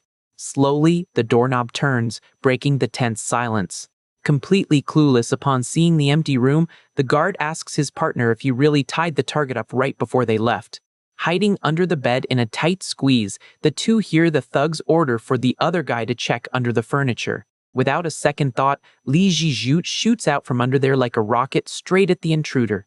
With the duo knocked out and tied up tight on the floor, the big guy states that if Zhang wants him out of the picture, they need to head down there to investigate the packages, asking what they'll do with dozens of boxes if that stuff is actually important. Focusing on the next step, the MC peeks through the crack in the door, assuring he already has a plan set up, deciding they first need to meet up with the mob boss. Sneaking down the frozen hallway, the big guy finds the radio silence odd and asks if the girl assigned to get the boss shouldn't have gotten there by now. Remembering the recent betrayal, he mentions the chick stole the gun and tried to end the guy just a bit ago, questioning if sending her was really a good idea. Only then does it hit the young man like a ton of bricks, realizing in shock that the one who went down was the manipulative Li Huina instead of the right person. Snatching his partner's two-way radio with a jerk, he yells telling them not to open the door under any circumstances, warning that it's the scammer approaching. However, the device just crackles with static, leaving the strategist yelling at nothing. Picking up the pace through the wrecked scenery, the kid curses the situation and tells his partner to go ahead to rescue the mobster as fast as possible. Checking the coast at the end of the hall, Li Ziji opens the door slowly and signals the way is clear until he asks his friend to hold up. An absurd metallic crash echoes up the stairwell, making the smuggler ask what all that sudden racket is about. Down below, an armed mob gathers as one of the leaders organizes the ranks, ordering the elderly and wounded to head up, and the able-bodied to head down to stop the rival group's invasion, threatening to steal all the building's food. Watching the flow of residents, the sly guy guesses the new faction must be attacking for real, while Hanfeng already sees the perfect opportunity to use the chaos to his advantage. Giving his partner the heads up, he tells the big guy to adjust his mask and try to blend into the crowd of residents heading upstairs without raising suspicions. The endless flow of scared people takes over the steps, squeezing everyone into that tight space. Out of nowhere, an agonizing roar tears through the panicked crowd's chatter. A heavy body goes flying up the stairs, running over and knocking down several residents on the steps like bowling pins. The trembling hand tightly grips the makeshift iron bar. Gasping for air and surrounded by the uproar, Nurse Jin Shui tries to hold a firm stance even though she looks exhausted. Watching the scene from afar, the two infiltrators get a massive shock when they recognize the girl right in the middle of the crossfire. Flashing back a few moments, the view shows the scammer's calculating face setting up her strike. Exploring the dark hallways, Hui Na was suspicious of the absolute silence on the floor, doubting the MC had actually moved up there. Coming face to face with the intruder, the nurse recognizes her rival the very second. Questioned about what she was doing up there, the blonde hesitates, fishing for an excuse. With a lie ready on the tip of her tongue, she pulls out those puppy dog eyes and says she only came up looking for a bite to eat. Utterly in disbelief, the field medic isn't buying that flimsy little story. Pointing at the group of heavily armed goons right behind the scammer, she asks sarcastically if all those people also just came looking for a light snack. Getting aggressive, the henchman backs up the lame excuse and throws the question right back, making the nurse put her foot down, saying she came to treat a patient. Chewing on the answer, the manipulator recalls the connection between the two and quickly deduces the medic is there to help her enemy. Wasting no time, she whispers the orders into the ears of the brutes around her. Gradually cornering the girl, the thugs ignore her attempt to use the leader's name as a shield, laughing at the situation as they claim Han Feng will definitely open the hideout door if he sees her as a hostage. Caught off guard by the cowardly trap, the nurse's hands lock onto the handle of her red kit. Grabbed by the arms by the two goons, the young woman demands they let her go once and for all, threatening to fight back. Pushing the sweetness aside, she decides playtime and good manners and right there. Stunned by the prisoner's boldness, the thugs freeze up for a split second. Seizing the opening, the girl twists her body and tosses the brute over her shoulder with an absurd amount of strength. The guy's body crashes onto the floor, leaving the entire gang's jaws on the floor from the raw display. Demanding space from the startled crew, the medic states she doesn't give a darn about their schemes, as long as they let her work in peace. However, one of the cowardly crooks uses the distraction to pull a hidden knife. Right then, the fake blonde swings a wooden plank full force onto the nurse's back, calling the victim a monster as she screams in pain. The brutal impact makes the girl stumble groggily, trying to stay on her feet at any cost. Backing up behind her guard dogs, the manipulator alerts everyone to the medic's abnormal strength, ordering them to double their caution. On the other side of the frozen hallway, one of the door locks suddenly clicks. Being pulled against their will, the thugs start sliding across the floor without grasping the origin of this mysterious force. A vicious gale drags the group toward the entrance, tearing out desperate screams as they try to hold on to anything they can. Standing in the doorframe, the strategist focuses a black magic sphere in his hands, creating a powerful vacuum pulling weapons and enemies forward. Working his fingers in rapid motions, he adjusts the gravity pressure of his own spell.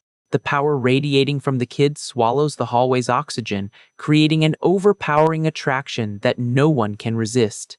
Dragged by the magic, the scammer shrieks in panic, feeling her thick clothes getting sucked into the abyss. The whole squad goes flying in a chaotic whirlwind, screaming at the top of their lungs that they are being attacked by a ghost in the dark. Cutting back to the present moment on the stairs, the big guy lands a crushing punch square in the face of one of the goons blocking the way. The chaos in the sea of people only escalates with folks throwing punches blindly over control of the escape route. Seizing the gap in the defense, the duo blasts through the double doors at top speed, accessing the lower garage. Sprinting away, the sly guy whines that he only hit the guy once and doesn't get the need for all this chasing until his partner tips him off about the damage he did. Back there, The brute with his helmet completely caved in from the impact roars in pure rage, swearing to destroy them both over the heavy punch he just ate. Surprised by his friend's strength, the strategist acknowledges that the pair of reinforced gloves really does absurd damage when push comes to shove. The furious mob floods the garage like a swarm, calling the two runaways every name in the book in an attempt to box them in. Sweating bullets with the mob right on their heels, the young man realizes it's game over if they get caught again, needing to pull a genius plan out of his hat right this second. Acting fast, he tells the big guy to proceed with the mob boss's rescue while he acts as bait, calming his frightened partner by guaranteeing he knows exactly what he's doing. To shake the group off, he uses the frame of one of the abandoned cars as a launch pad. Sliding nimbly across the vehicle's hood, the kid narrowly escapes the thug trying to grab his legs mid-air. Just then, the bright flash of the tactical flashlight cuts through the garage's darkness. Standing on top of the car under the flashlight beams, Hanfeng yells at the enraged crowd, demanding everyone pay close attention to what he has to say. In a totally mocking tone, the MC reveals he was one of the guys responsible for jacking up supply prices before the blizzard, telling those peasants to just starve. At that, a dead silence takes over the entire garage. The penny drops, and pure hatred starts boiling in the residents' minds. The crowd explodes in fury, charging like wild animals to rip the arrogant kid to shreds, while he already turns his back and runs. Sprinting toward the exit, he figures the metal garage door must be holding back an absurd amount of snow piled up outside. With that, the young man quickly reaches the massive iron doors at the entrance. One of the pursuers almost catches him and brings down a metal bar with everything he's got, but the target slides right under the heavy attack. The attacker chokes in frustration as the blow narrowly misses. Without missing a beat, the MC already distances himself from the enemy and keeps up his desperate sprint. Right behind, the rest of the horde swears he has no way out of there, yelling to catch the scumbag and tear him apart. Cornered on purpose, Hanfeng stops right next to the giant roll-up door, sealing off the escape route. Quickly, he focuses his destructive energy in his hand, blasting the red magic straight into the gate's metal structure. Confused by the bizarre glow, the residents hit the brakes, not understanding what on earth is happening to the exit. In the blink of an eye, the massive barrier simply vanishes into thin air, leaving the mob completely shell-shocked in the face of the freezing street air. Taking advantage of the general paralysis, the kid taunts the crowd one more time, calling the jerks out for a fight. However, without the gate to hold back the outside pressure, the tunnel's concrete structure begins cracking loudly. A colossal avalanche of snow invades the garage with extreme violence, swallowing the entire entrance. Panic sets in immediately, making the attackers scream for everyone to run for their lives. There's not even enough time to react properly, and the white wall sweeps away dozens of people and crushes the parked cars around them. Bodies are buried mercilessly by the brutal force of nature. Desperate, the survivors in the back row trample each other trying to fall back to the deeper, safer areas of the basement. In just a few seconds, the entire access ramp turns into a frozen wasteland beneath tons of ice. Right then, a hand wrapped in reinforced gloves breaks through the white surface of the snow. Coughing heavily due to the freezing air, Hanfeng manages to dig himself out of the pile of debris. Checking his own physical condition, the guy finds it weird that he isn't exhausted after disintegrating a gate that huge, concluding his proficiency with the lethal magic is leveling up. Right there in front of him, a giant white-haired man watches him, patiently crouching on the ice. The MC breaks into a cold sweat noticing the guy's silent presence, getting the distinct feeling he was being watched this whole time without noticing. Ignoring the tension of the moment, the brute merely comments casually that the avalanche finally stopped. Without asking for permission, he grabs the kid's arm and yanks him out of the snow without breaking a sweat. The scene shifts back to a dark and isolated corner on the first basement level of the complex. Following the footsteps of his sudden savior, Hanfeng asks who he is and the real reason he's helping. His memory comes rushing back, and the kid takes a step back, recognizing the giant as Li Jianhao, the man who was brutally fighting Zhang Shuiyo before the mess started. Confirming his own identity, the big guy reaches his hand forward with a surprisingly calm stance. The MC keeps his guard up, asking directly what the point of that gesture is. Keeping it short and blunt, Li Jianhao proposes a formal alliance, stating he changed his mind even after being harshly rejected earlier. Suspicious of things being this easy, the strategist asks if this change in attitude isn't just a setup to stab him in the back. Since the giant remains completely silent, the kid understands the situation is just a cold and direct trade of interests between the two parties. In his sharp mind, he calculates that having that man's monstrous strength on his side would drastically boost his chances of crushing the building's corrupt leader. Without dragging out the drama, he accepts the offer right away, making it clear that their mutual lack of trust doesn't matter as long as their goal is exactly the same. The guy cements the tactical union. Exchanging an extremely firm handshake, the brute appreciates the chance to walk into this turf war side by side. In the frozen depths of the second underground level, the headlights of military vehicles light up the pitch black. With an air of leadership, Zhang Shuiyo organizes the fleet of jeeps, ordering his subordinates to call the families upstairs to kick off the evacuation. Interrupting the flow of orders, one of his panting goons informs him that the blizzard busted open the upper door, scattering everyone who was gathered up there. The informant adds to the damage report, warning that the two wanted criminals vanished from sight amidst the disaster.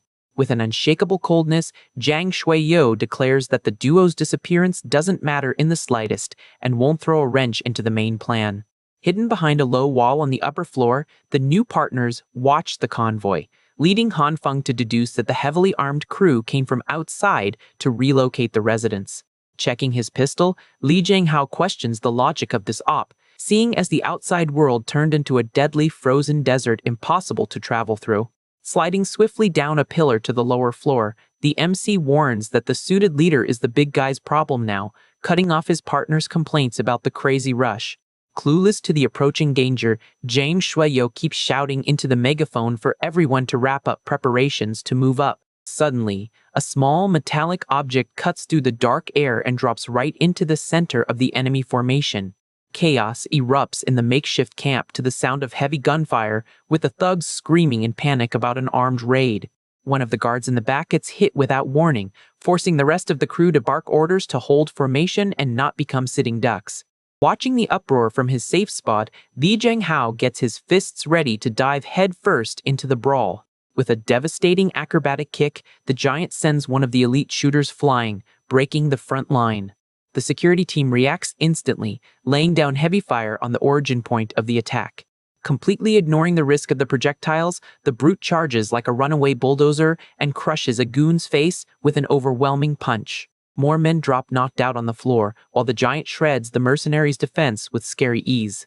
In shock at the intruder's violence, Zhang Shuiyo's personal bodyguards form a protective ring around their boss, begging him to fall back into the safety of the vehicles immediately. Amidst the dust kicked up by the fight, the metallic click of a pistol being cocked stops the movement dead, followed by a strict order for nobody to move a muscle.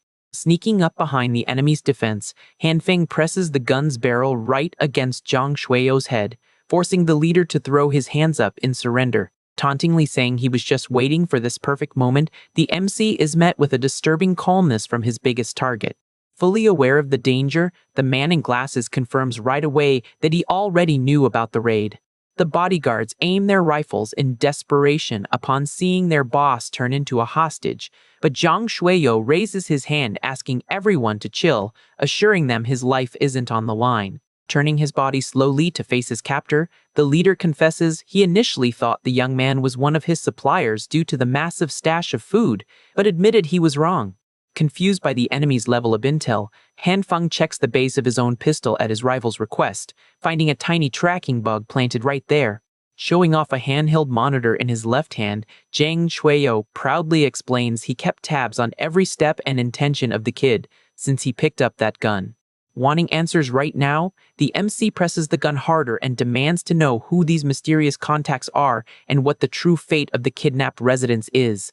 Maintaining an air of total superiority, the corrupt leader advises the kid to relax and lower the weapon, stating flatly that if he wanted him gone, he would have had plenty of chances. Using his classic manipulative smooth talk, he extends an official invite for Hanfeng to join the Empire, guaranteeing his own safety as long as they keep handing over civilians as cargo.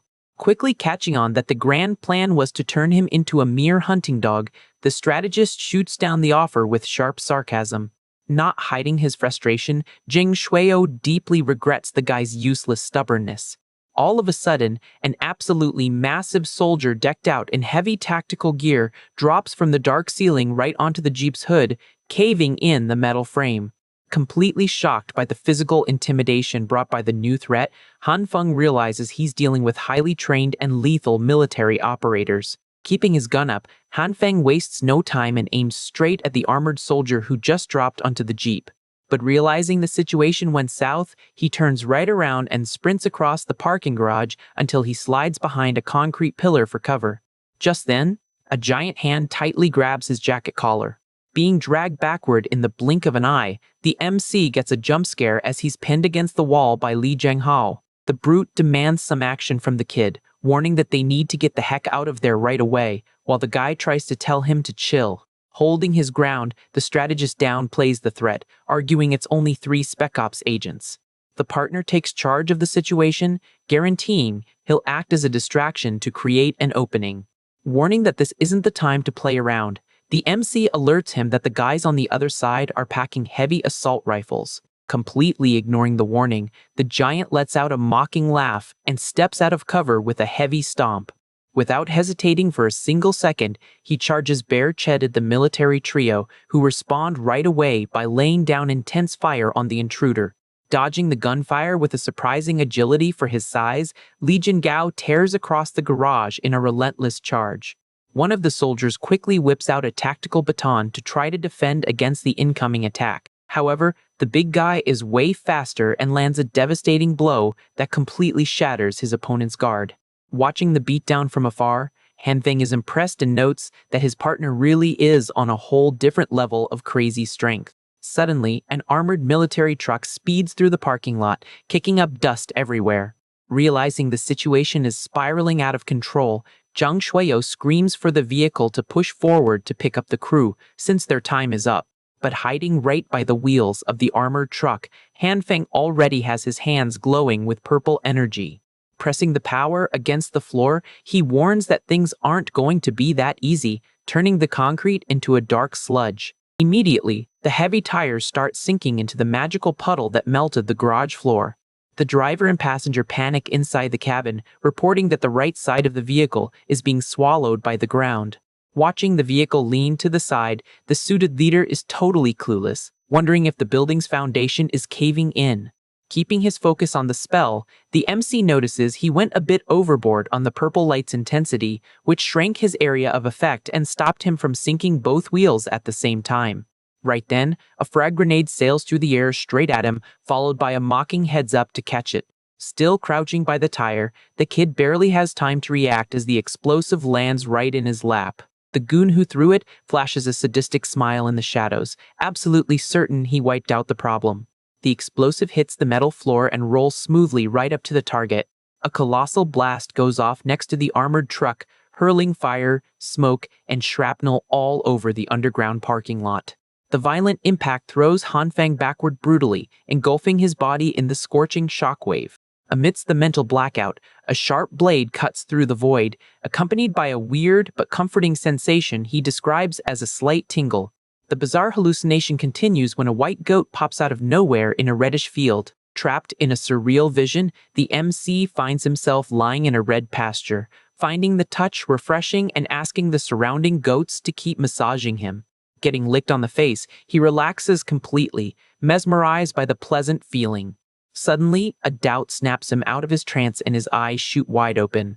The vision pans out, revealing a gigantic goat using an abnormally long tongue to clean his body in the middle of the scarlet field.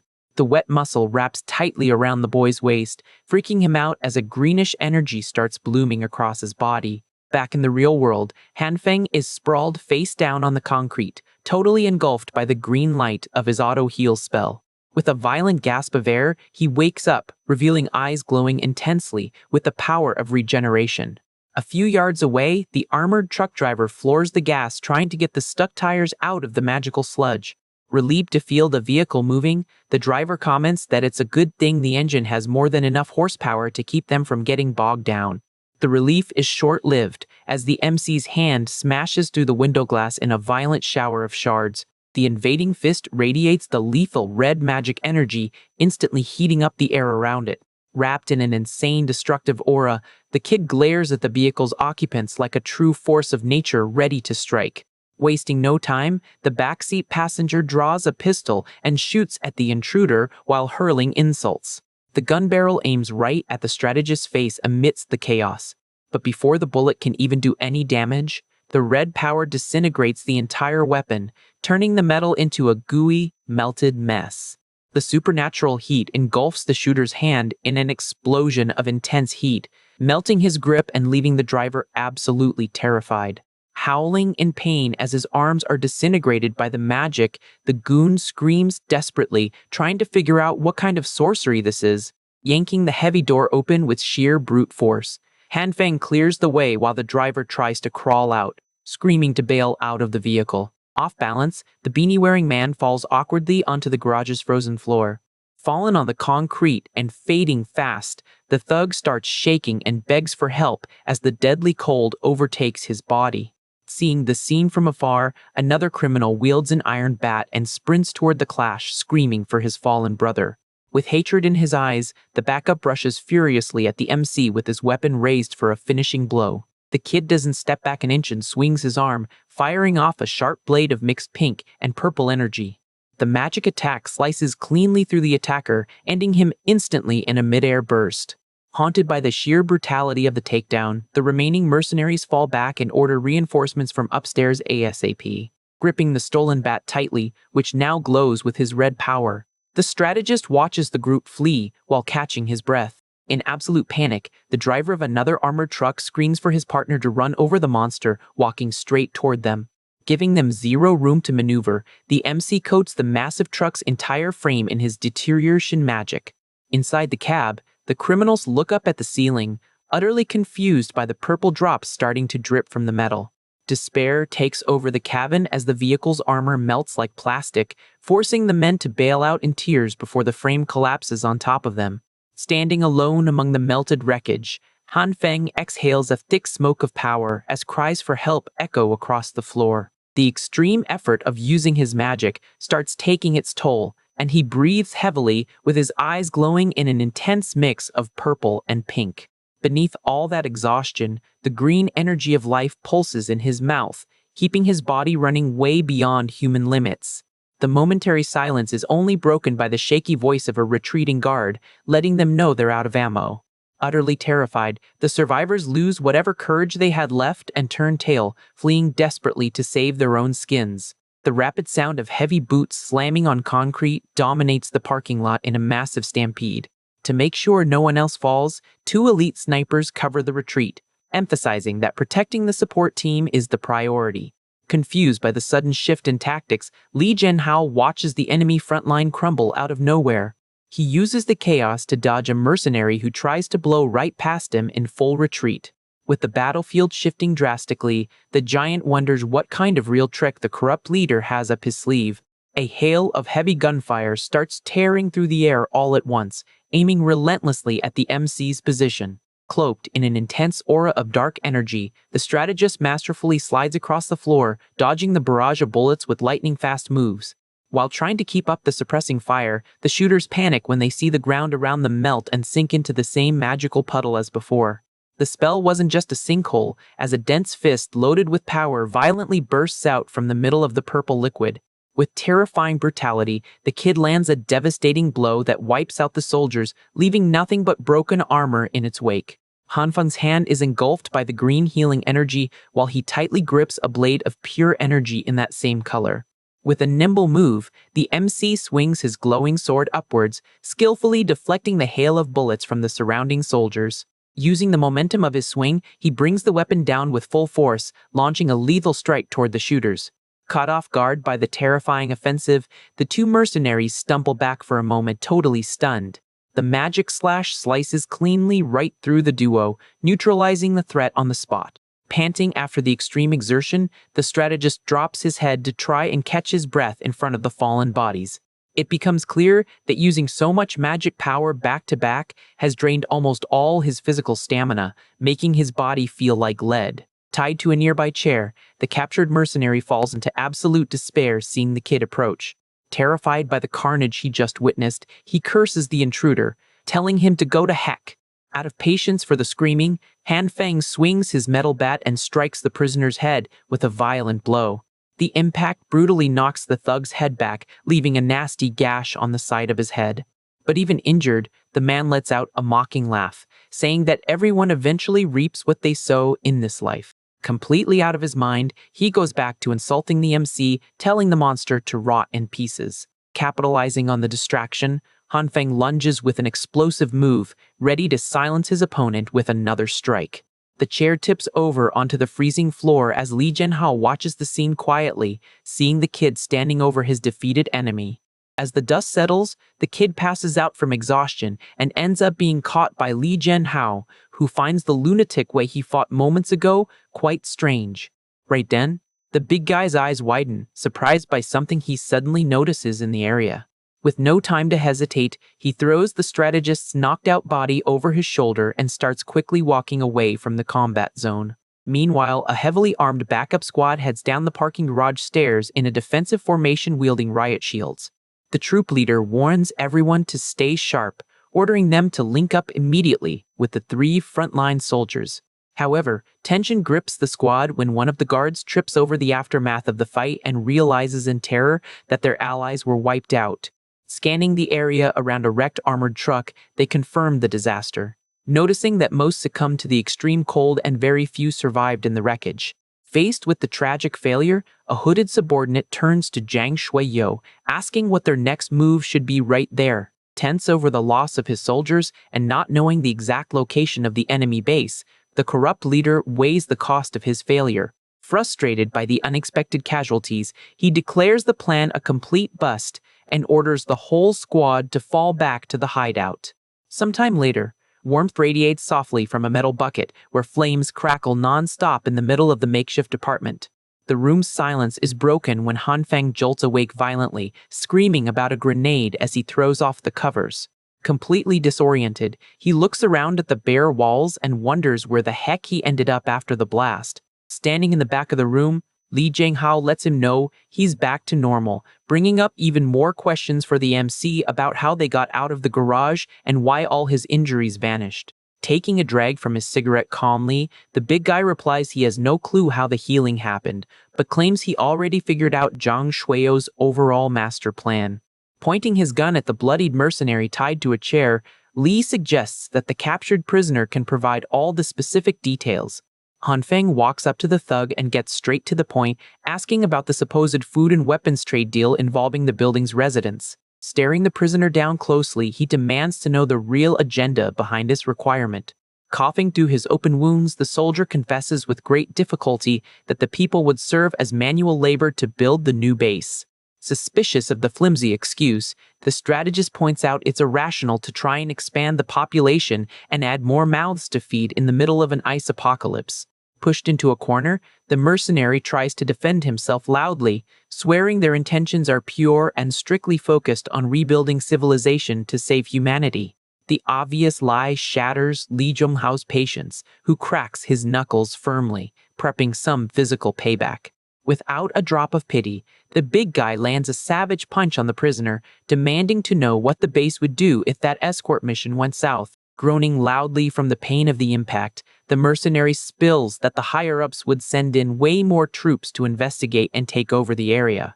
Faced with this alarming intel, Li asks coldly if there's any chance they might send superpowered fighters in with the reinforcements. The man widens his bloodshot eyes and answers in terror that he has no idea what being a superhuman even means. Reading the genuine reaction, Han Feng mentally deduces that the enemy faction definitely has people with powers, and they will be a massive threat.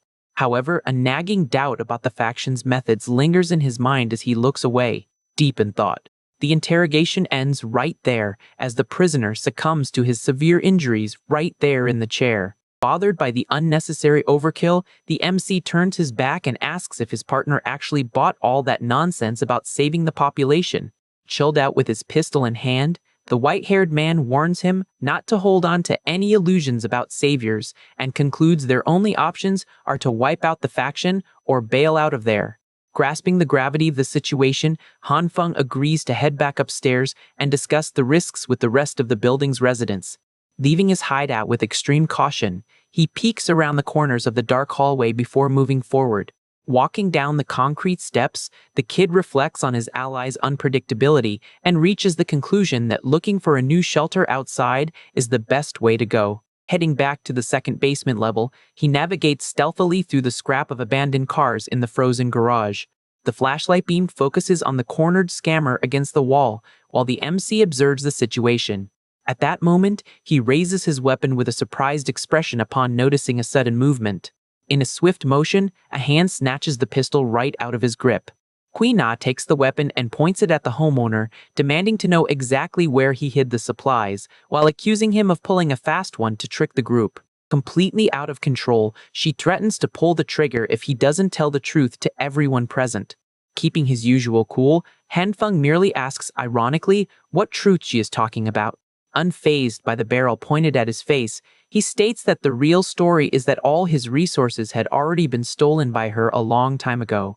Hearing this, the woman goes into a total panic, screaming that he is lying and threatening to end him right there. But before she could do anything foolish, one of the residents lands a hit from behind, knocking the liar to the ground. Quickly, two men hold the woman down while chewing her out, even as she struggles and swears she is telling the truth. The shooter just watches the show from the front row, protecting the little girl hiding behind him. Taking advantage of the commotion, someone bends down and picks up the pistol that had fallen on the metal floor. Jang stands up holding the firearm, taking control of the situation as he approaches the MC. The two rivals face off in a tense silence, closely sizing up each other's intentions.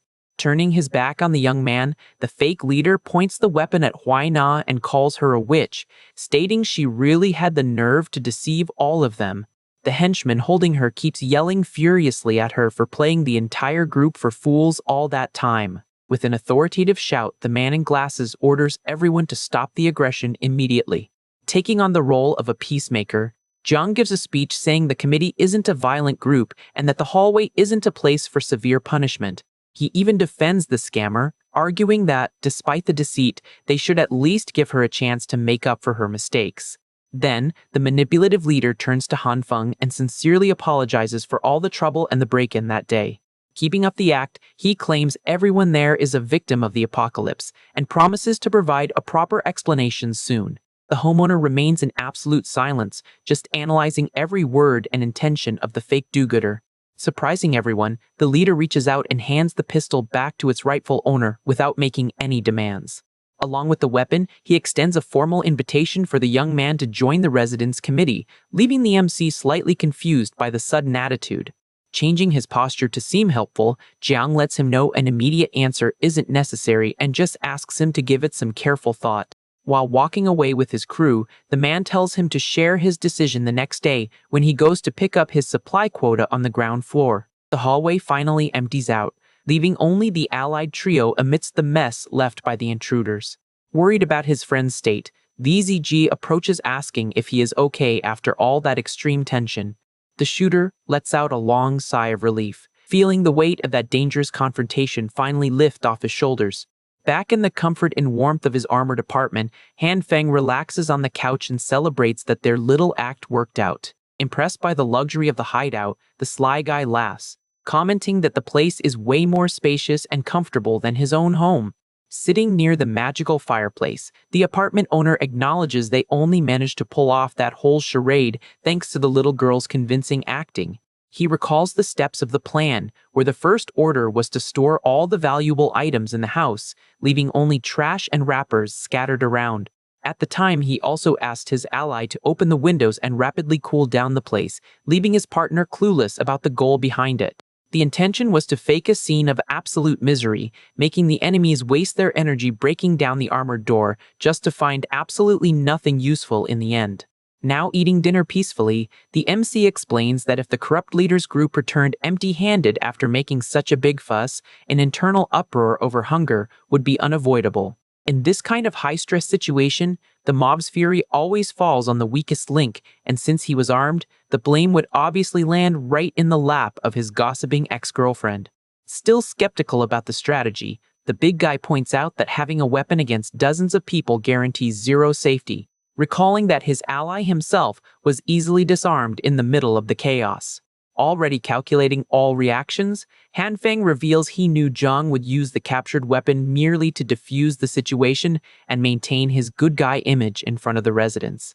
Questioned about the risk of the leader deciding to shoot them right there, the strategist laughs and shares that the pistol only had one bullet and he had already fired it earlier at the glass door. Shocked by the insane level of planning, Li Ziji realizes even losing the weapon was intentional, while his friend tries to be modest about the risky play.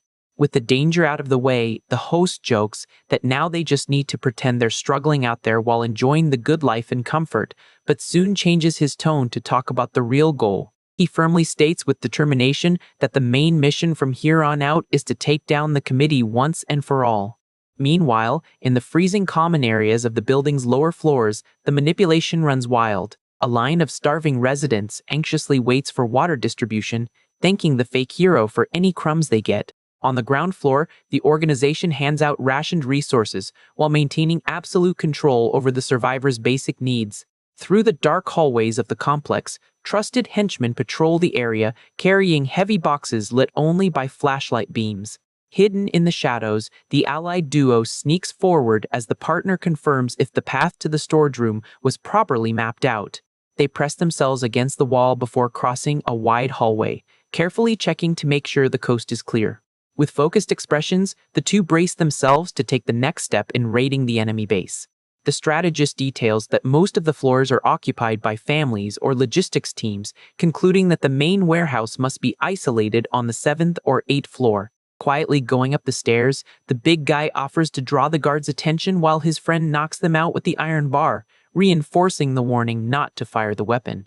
Arriving at the hallway entrance, the sly guy finds the absolute silence weird and jokes, asking if the entire security team went out for lunch. They keep climbing the steps without encountering a single living soul, but the MC tells his partner to zip it and not drop his guard for a second. Standing in front of the large 7th floor sign on the wall, the ally begins to doubt that the resources are actually stored there without any protection. He thinks it's crazy for the committee to leave the most valuable asset in the entire building completely unguarded like that. To clear up the doubt, Hanfeng decides they should split up to search the area, instructing his partner to yell immediately if he runs into any trouble. Walking alone through the pitch black, the young man breathes a sigh of relief for not having to fight to get there, remembering the focus right now is purely espionage.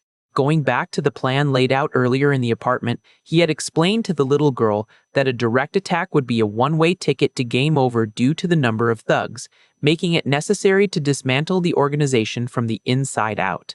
Knowing the lowlifes only follow orders because of the food, the master plan is to find the supply stash and empty it out, cutting off the leader's power at the source. While inspecting the closed doors, the infiltrator wonders which of those rooms holds the food, staying on high alert for any footsteps of guards coming up the stairs. Suddenly, he hears the sound of hurried footsteps and turns around, thinking his partner found the target. Looking completely dumbfounded, the big guy hesitates for a second, not knowing what to say before calling out to his friend. The two stop in front of a door with a giant printed sign pointing out that it's the warehouse, leaving the ally suspicious that it's a trap way too obvious to be real. To make the ridiculous situation even worse, the sly guy points out in disbelief that the owners of the place actually had the nerve to leave the key stuck right in the lock waiting for them. Not wanting to waste the trip, the MC considers the possibility that the goons simply forgot to lock up and decides to take a quick peek inside. But at the exact moment his partner is about to turn the knob with enthusiasm, he yells desperately to stop everything. Shining a light closely on the keyhole, the young man shows incredibly thin wires wrapped around the metal structure, confirming it's a classic movie-style booby trap. He warns tensely that they need to fall back, since there might be explosives hooked up on the other side, instantly remembering the security guard's chat about checking that specific door. Faced with the imminent danger, Hanfeng tells his friend not to touch anything else, arguing they've already found the exact location and now they should check out the upper floors. Walking back down the hall, he tries to keep things under control, saying they can calmly figure out a safe way to disarm it later. However, consumed by the urgency to clean out the enemy stash, the two end up turning right back around, determined to deal with the problem right then and there. The duo stops in front of the booby trap door again, staring at the fatal doorknob in a silence heavy with anxiety. In a burst of impatience, the big guy lunges forward to push the wooden door, forcing the MC to dive toward him, screaming for him not to do it. The shooter throws his entire weight against his friend's body, tackling them both violently to the floor of the dark hallway before the door could be opened. On the floor of the dark hallway, the intruders are caught off guard by an enemy attack, and the sly guy yells for his partner to watch out. Acting on instinct, the MC raises his arm and manages to block the security guard's iron bar. Taking advantage of the opening, the big guy lands a solid kick to the chest of another thug and tells his friend to make a run for it. Right then, a heavy metal bar slams down, locking the access door to the stairs. Cornered, Hanfeng calls out his ally, reminding him he had guaranteed the floor would be empty. But the big guy defends himself desperately, swearing he had never actually made it up there before. To make matters worse, they hear the sound of footsteps and realize more goons are closing in. With no time to waste, the strategist decides they should keep heading up, guessing they'll face less resistance higher up. They rush up the steps until they reach the 8th floor of the building. Stopping in the new hallway, the sly guy grabs his injured arm and grumbles that he probably fractured a bone during the brawl. Worried about enemy movement, the leader of the duo warns that the most important thing right now is finding a hiding spot.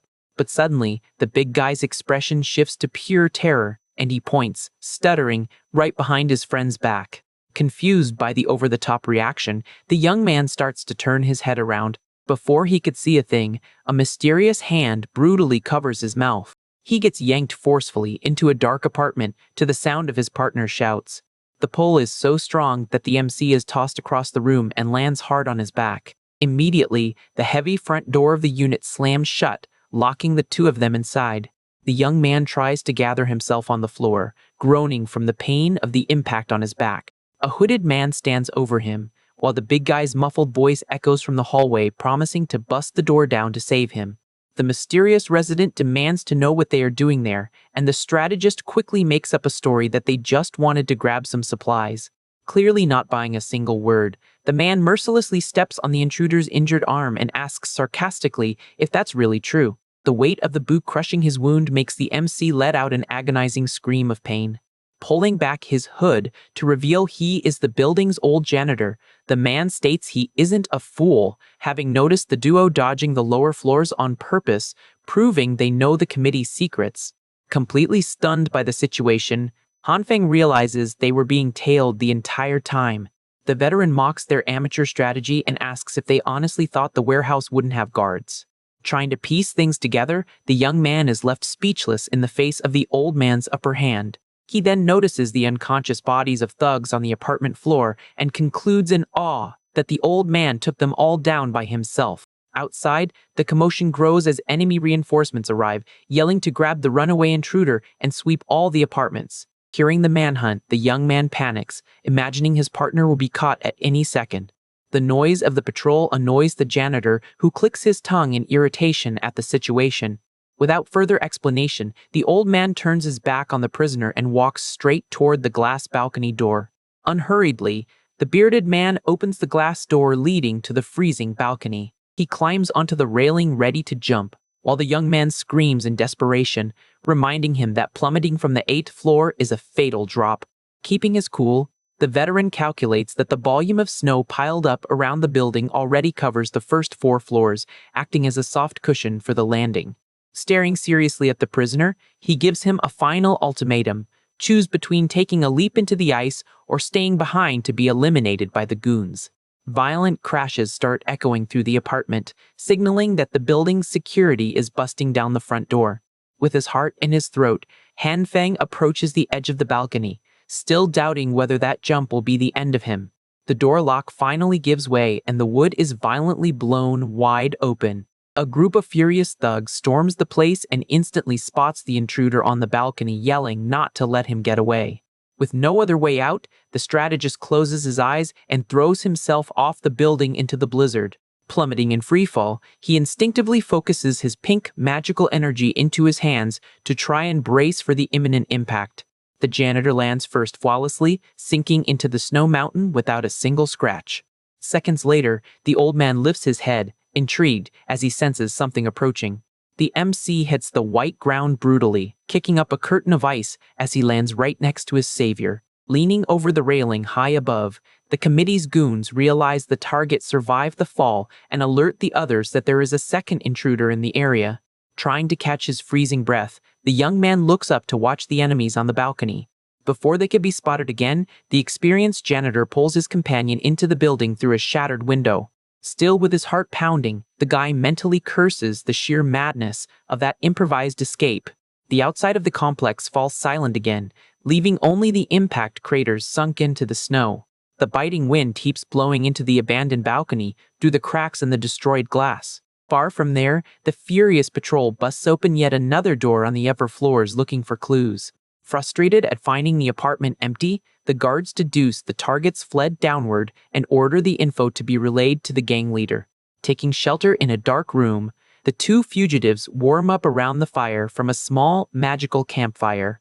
Staring at his savior through the flames, the MC mentally acknowledges that this older gentleman has an intellect way above average. He realizes that if his duo had followed the original plan to take the stairs down, they would have been crushed by the goons patrolling the 5th floor. Spotting a wrapped-up body near the wall, Hanfang concludes that the reckless escape route was the only strategy that actually saved them from a lethal ambush.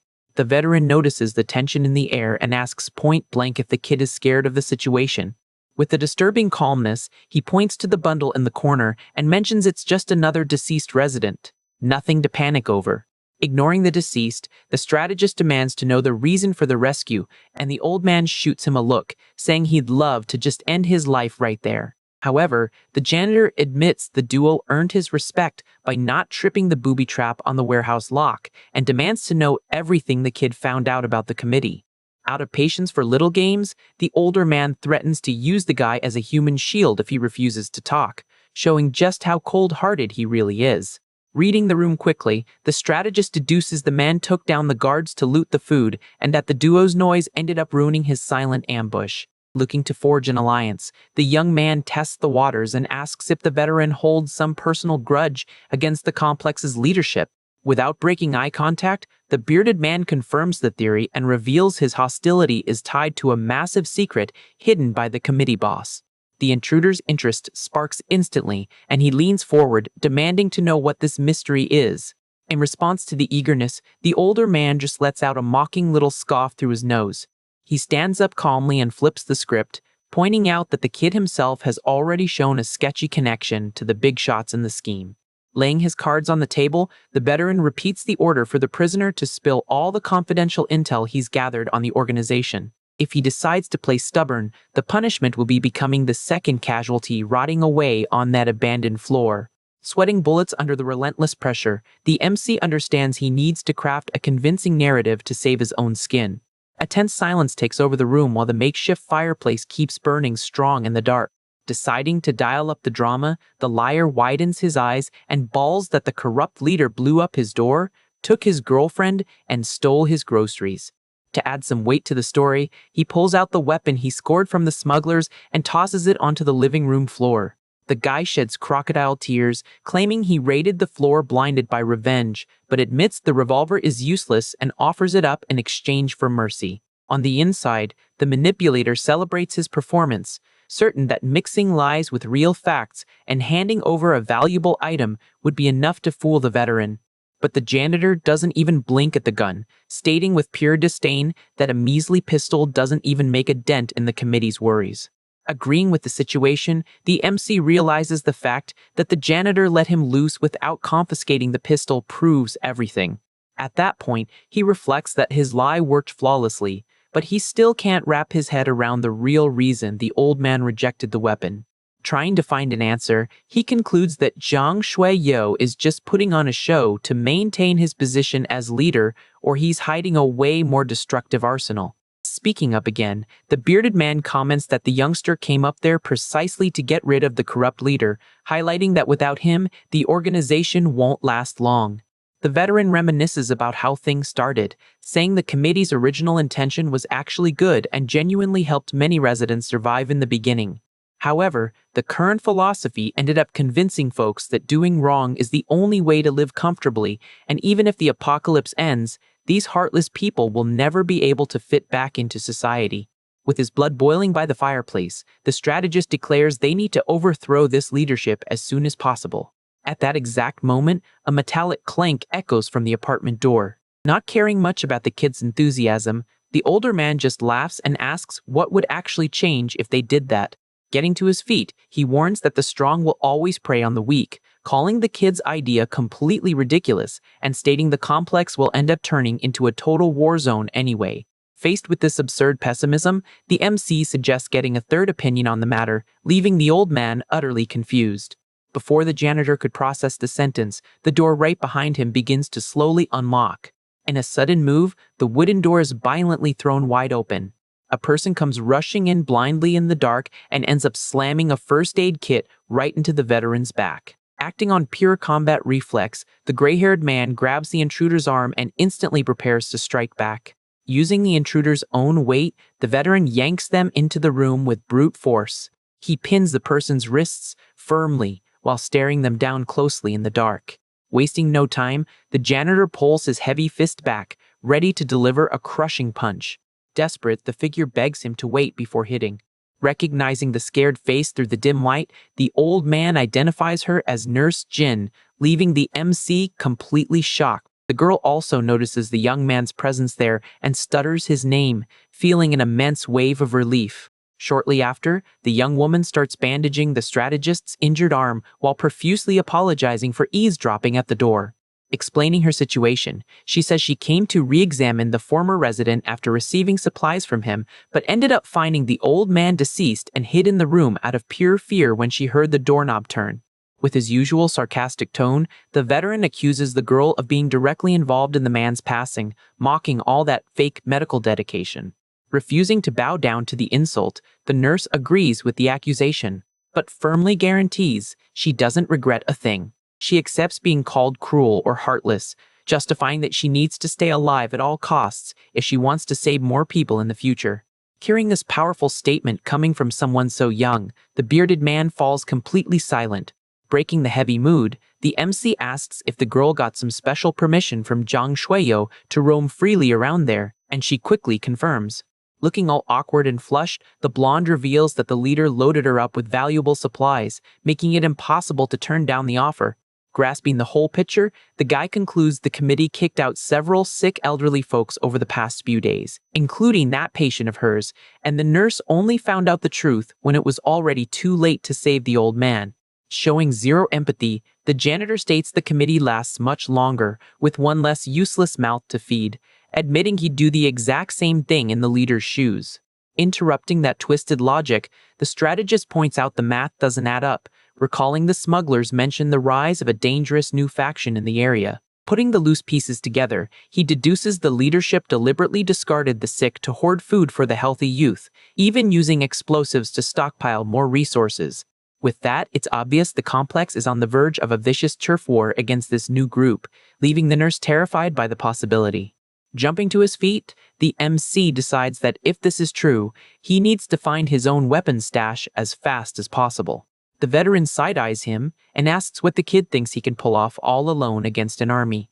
With his mind racing, the young man shoots back, saying he's not just going to sit around waiting for the Grim Reaper to take everyone, and that he'll handle the situation as soon as he gets his hands on the armory. Faced with all this stubbornness, the bearded man just stares at him in deep silence. Giving up on arguing with youth, he turns his back and tells the kid to dig his own grave if that's what he wants so badly. Walking toward the exit, the man warns that the committee is just small fry in this ice apocalypse, and a much worse catastrophe is waiting for them in the future.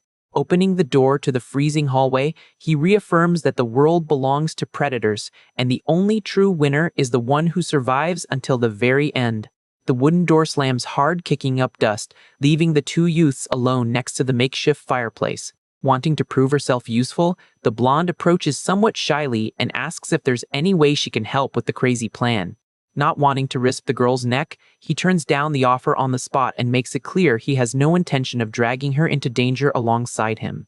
Outraged by the rejection, she raises her voice claiming the whole neighborhood is in danger anyway, getting insanely mad just picturing the bad guys stealing the guy's food and his girlfriend.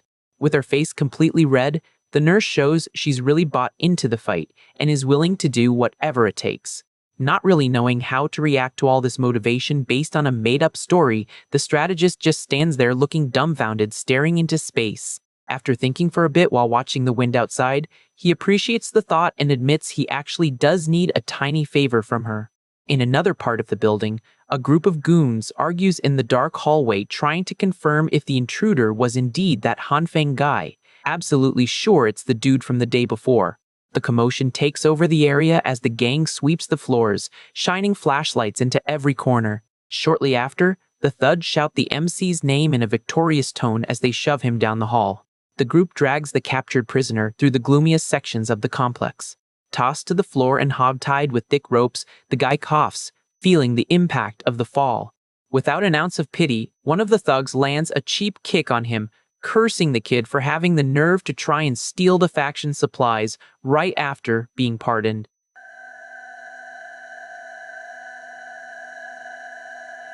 Wanting to score points with the boss, another gang member threatens to snap his other arm right then and there to make sure he never tries to play smart again. In the middle of the unprovoked assault, a voice echoes from the back calling the patrol off, warning that an unforeseen event occurred and the leader ordered an immediate meeting. Following the order, without question, the goons turn their backs and leave the prisoner dumped alone in the corner. The sound of footsteps slowly fades away as the area falls back into absolute silence. As soon as he's sure nobody is watching, the strategist activates his green magic, making his back glow intensely. The energy disintegrates the bindings in the blink of an eye, and the guy takes a deep breath, celebrating that his plan to get caught on purpose worked like a charm. With the healing magic still coursing through his body, he decides to focus on mending his injuries first, before kicking off the hunt for the committee's armory. The busted remains of the thick ropes drop lifelessly onto the cold hallway floor. Leaning against the wall and gasping for air, he notices the fracture has fully healed. But the effort was so brutal he almost passed out, vowing to learn how to heal specific parts so he doesn't drain his own body's batteries like that. Still trying to catch his lost breath, a nearby creak grabs his attention right away. Just ahead in the pitch black, the door of one of the adjacent rooms begins to open extremely slowly.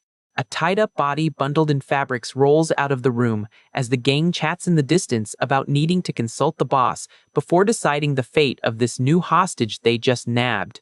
Intrigued by the human package dumped on the floor, the MC crawls over silently to investigate. He carefully rolls the body over to find out who the other unlucky guy busted by the patrol was.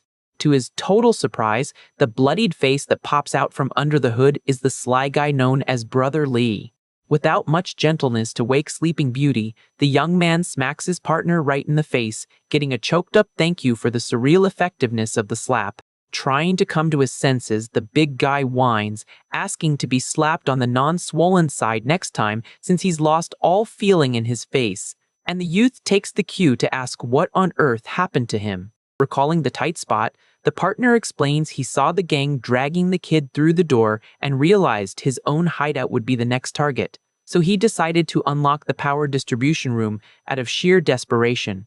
He details how he snuck into the abandoned spot, trying to dodge the guard's line of sight. Snooping around the machinery in total darkness, he ended up discovering a massive hole in the floor that led straight down to the complex's deepest levels. Certain the thugs would scour every inch of that room shortly after, the smuggler had to make the wild choice of grabbing onto the thick cables and starting his descent into the unknown. Finishing his descent in the dark, the smuggler shares he thought the hole would lead to the basement level 1 parking garage, but he ended up dropping straight into basement level 2, finding the place totally empty. By flashlight, he noticed the space was packed with stacked, heavily sealed boxes. Curious about the find, the big guy ripped open some of the closest packages and came face to face with several sausages as thick as his own arm. At that point, right as he was about to grab one to take a closer look, the sly guy heard a weird noise coming right from behind him. Being his last clear memory before blacking out, he only remembers waking up from the slap to the face he just caught. Sitting on the cold floor, Lee Ji finally understands why the committee flaunts so much arrogance, since they're sitting on a mountain of those gigantic sausages, while the MC questions if that was actually food. Mulling over the situation, the guy deduces that if the leadership was swimming in food, they wouldn't need to use explosives to steal their own supplies, recalling the packages had no labels and only the shape resembled the processed meat. With a bad feeling kicking in hard, Han Feng suggests that might be Jiang Shuiyo's secret stash, leaving his partner absolutely terrified about the true nature of the box's contents. Out in the hallway, the duo of goons chats about the boss wanting to get rid of the prisoner as fast as possible, finding all this rush pretty sketchy. Listening to the conversation through the door, the smuggler panics with the certainty he's gonna get taken out, while the strategist is already prepping his yellow magic. Slowly, the doorknob turns, breaking the tense silence. Completely clueless upon seeing the empty room, the guard asks his partner if he really tied the target up right before they left. Hiding under the bed in a tight squeeze, the two hear the thug's order for the other guy to check under the furniture. Without a second thought, VZG shoots out from under there like a rocket straight at the intruder. With the duo knocked out and tied up tight on the floor, the big guy states that if Zhang wants him out of the picture, they need to head down there to investigate the packages, asking what they'll do with dozens of boxes if that stuff is actually important. Focusing on the next step, the MC peeks through the crack in the door, assuring he already has a plan set up, deciding they first need to meet up with the mob boss. Sneaking down the frozen hallway, the big guy finds the radio silence odd and asks if the girl assigned to get the boss shouldn't have gotten there by now. Remembering the recent betrayal, he mentions the chick stole the gun and tried to end the guy just a bit ago, questioning if sending her was really a good idea. Only then does it hit the young man like a ton of bricks, realizing in shock that the one who went down was the manipulative Li Huina instead of the right person. Snatching his partner's two-way radio with a jerk, he yells, telling them not to open the door under any circumstances, warning that it's the scammer approaching. However, the device just crackles with static, leaving the strategist yelling at nothing. Picking up the pace through the wrecked scenery, the kid curses the situation and tells his partner to go ahead to rescue the mobster as fast as possible. Checking the coast at the end of the hall, VZG opens the door slowly and signals the way is clear until he asks his friend to hold up. An absurd metallic crash echoes up the stairwell, making the smuggler ask what all that sudden racket is about. Down below, an armed mob gathers as one of the leaders organizes the ranks, ordering the elderly and wounded to head up and the able-bodied to head down to stop the rival group's invasion, threatening to steal all the building's food. Watching the flow of residents, the sly guy guesses the new faction must be attacking for real, while Han Feng already sees the perfect opportunity to use the chaos to his advantage. Giving his partner the heads up, he tells the big guy to adjust his mask and try to blend into the crowd of residents heading upstairs without raising suspicions. The endless flow of scared people takes over the steps, squeezing everyone into that tight space. Out of nowhere, an agonizing roar tears through the panic crowd's chatter. A heavy body goes flying up the stairs, running over and knocking down several residents on the steps like bowling pins. The trembling hand tightly grips the makeshift iron bar. Gasping for air and surrounded by the uproar, Nurse Jin Shui tries to hold a firm stance even though she looks exhausted. Watching the scene from afar, the two infiltrators get a massive shock when they recognize the girl right in the middle of the crossfire. Flashing back a few moments, the view shows the scammer's calculating face setting up her strike. Exploring the dark hallways, He Na was suspicious of the absolute silence on the floor, doubting the MC had actually moved up there. Coming face to face with the intruder, the nurse recognizes her rival the very second. Questioned about what she was doing up there, the blonde hesitates, fishing for an excuse. With a lie ready on the tip of her tongue, she pulls out those puppy dog eyes and says she only came up looking for a bite to eat. Utterly in disbelief, the field medic isn't buying that flimsy little story. Pointing at the group of heavily armed goons right behind the scammer, she asks sarcastically if all those people also just came looking for a light snack. Getting aggressive, the henchman backs up the lame excuse and throws the question right back, making the nurse put her foot down, saying she came to treat a patient. Chewing on the answer, the manipulator recalls the connection between the two and quickly deduces the medic is there to help her enemy. Wasting no time, she whispers the orders into the ears of the brutes around her. Gradually cornering the girl, the thugs ignore her attempt to use the leader's name as a shield, laughing at the situation as they claim Han Feng will definitely open the hideout door if he sees her as a hostage. Caught off guard by the cowardly trap, the nurse's hands lock onto the handle of her red kit. Grabbed by the arms by the two goons, the young woman demands they let her go once and for all, threatening to fight back. Pushing the sweetness aside, she decides playtime and good manners end right there. Stunned by the prisoner's boldness, the thugs freeze up for a split second. Seizing the opening, the girl twists her body and tosses the brute over her shoulder with an absurd amount of strength. The guy's body crashes onto the floor, leaving the entire gang's jaws on the floor from the raw display. Demanding space from the startled crew, the medic states she doesn't give a darn about their schemes as long as they let her work in peace.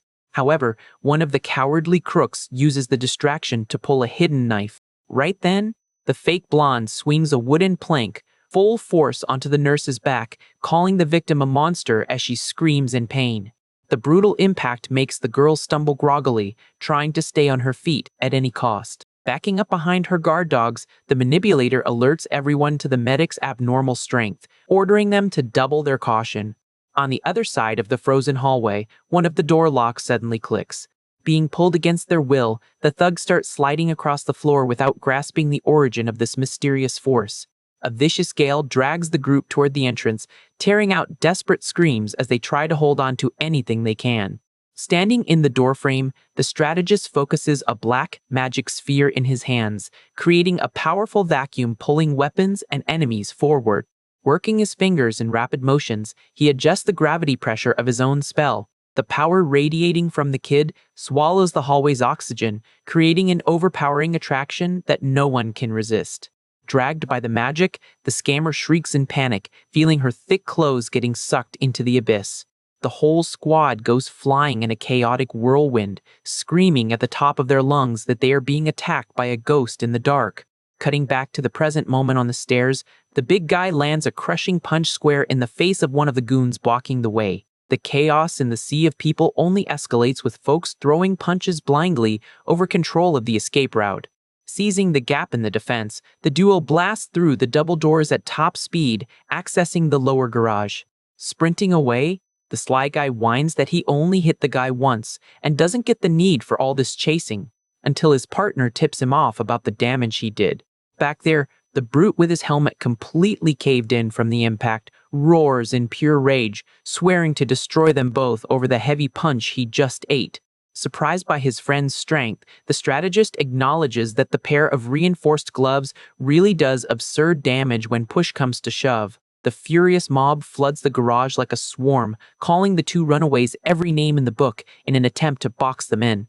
Sweating bullets with the mob right on their heels, the young man realizes it's game over if they get caught again, needing to pull a genius plan out of his hat right this second. Acting fast, he tells the big guy to proceed with the mob boss's rescue while he acts as bait, calming his frightened partner by guaranteeing he knows exactly what he's doing.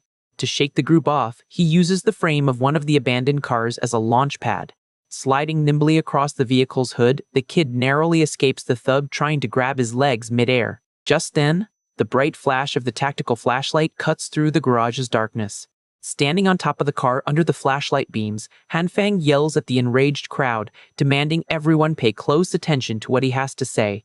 In a totally mocking tone, the MC reveals he was one of the guys responsible for jacking up supply prices before the blizzard, telling those peasants to just starve. At that, a dead silence takes over the entire garage. The penny drops and pure hatred starts boiling in the residents' minds. The crowd explodes in fury, charging like wild animals to rip the arrogant kid to shreds, while he already turns his back and runs. Sprinting toward the exit, he figures the metal garage door must be holding back an absurd amount of snow piled up outside. With that, the young man quickly reaches the massive iron doors at the entrance. One of the pursuers almost catches him and brings down a metal bar with everything he's got, but the target slides right under the heavy attack. The attacker chokes in frustration as the blow narrowly misses. Without missing a beat, the MC already distances himself from the enemy and keeps up his desperate sprint. Right behind, the rest of the horde swears he has no way out of there, yelling to catch the scumbag and tear him apart.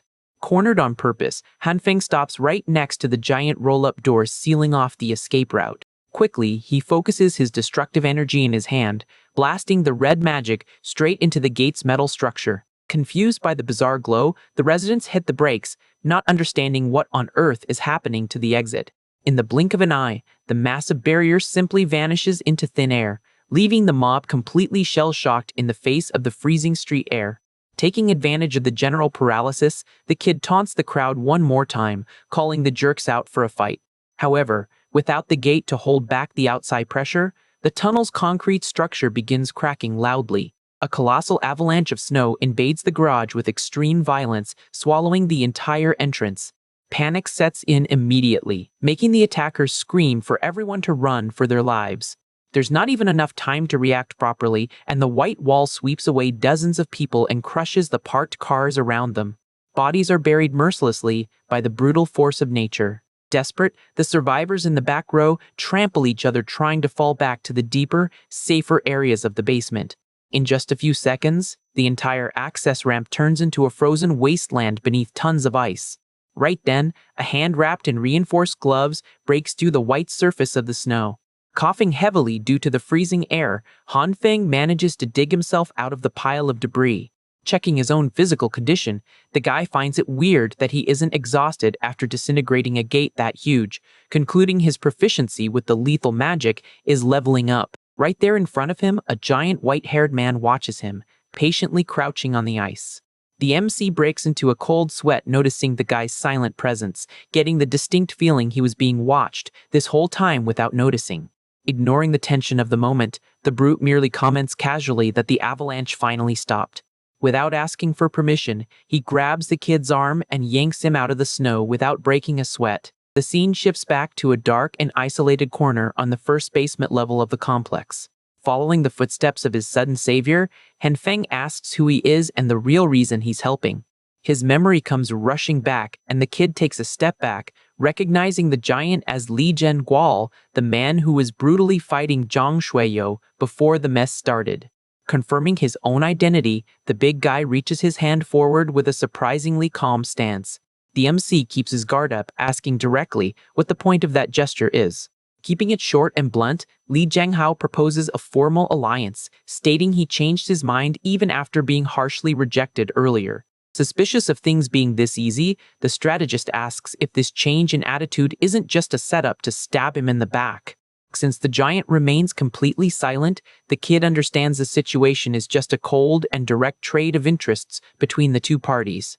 In his sharp mind, he calculates that having that man's monstrous strength on his side would drastically boost his chances of crushing the building's corrupt leader.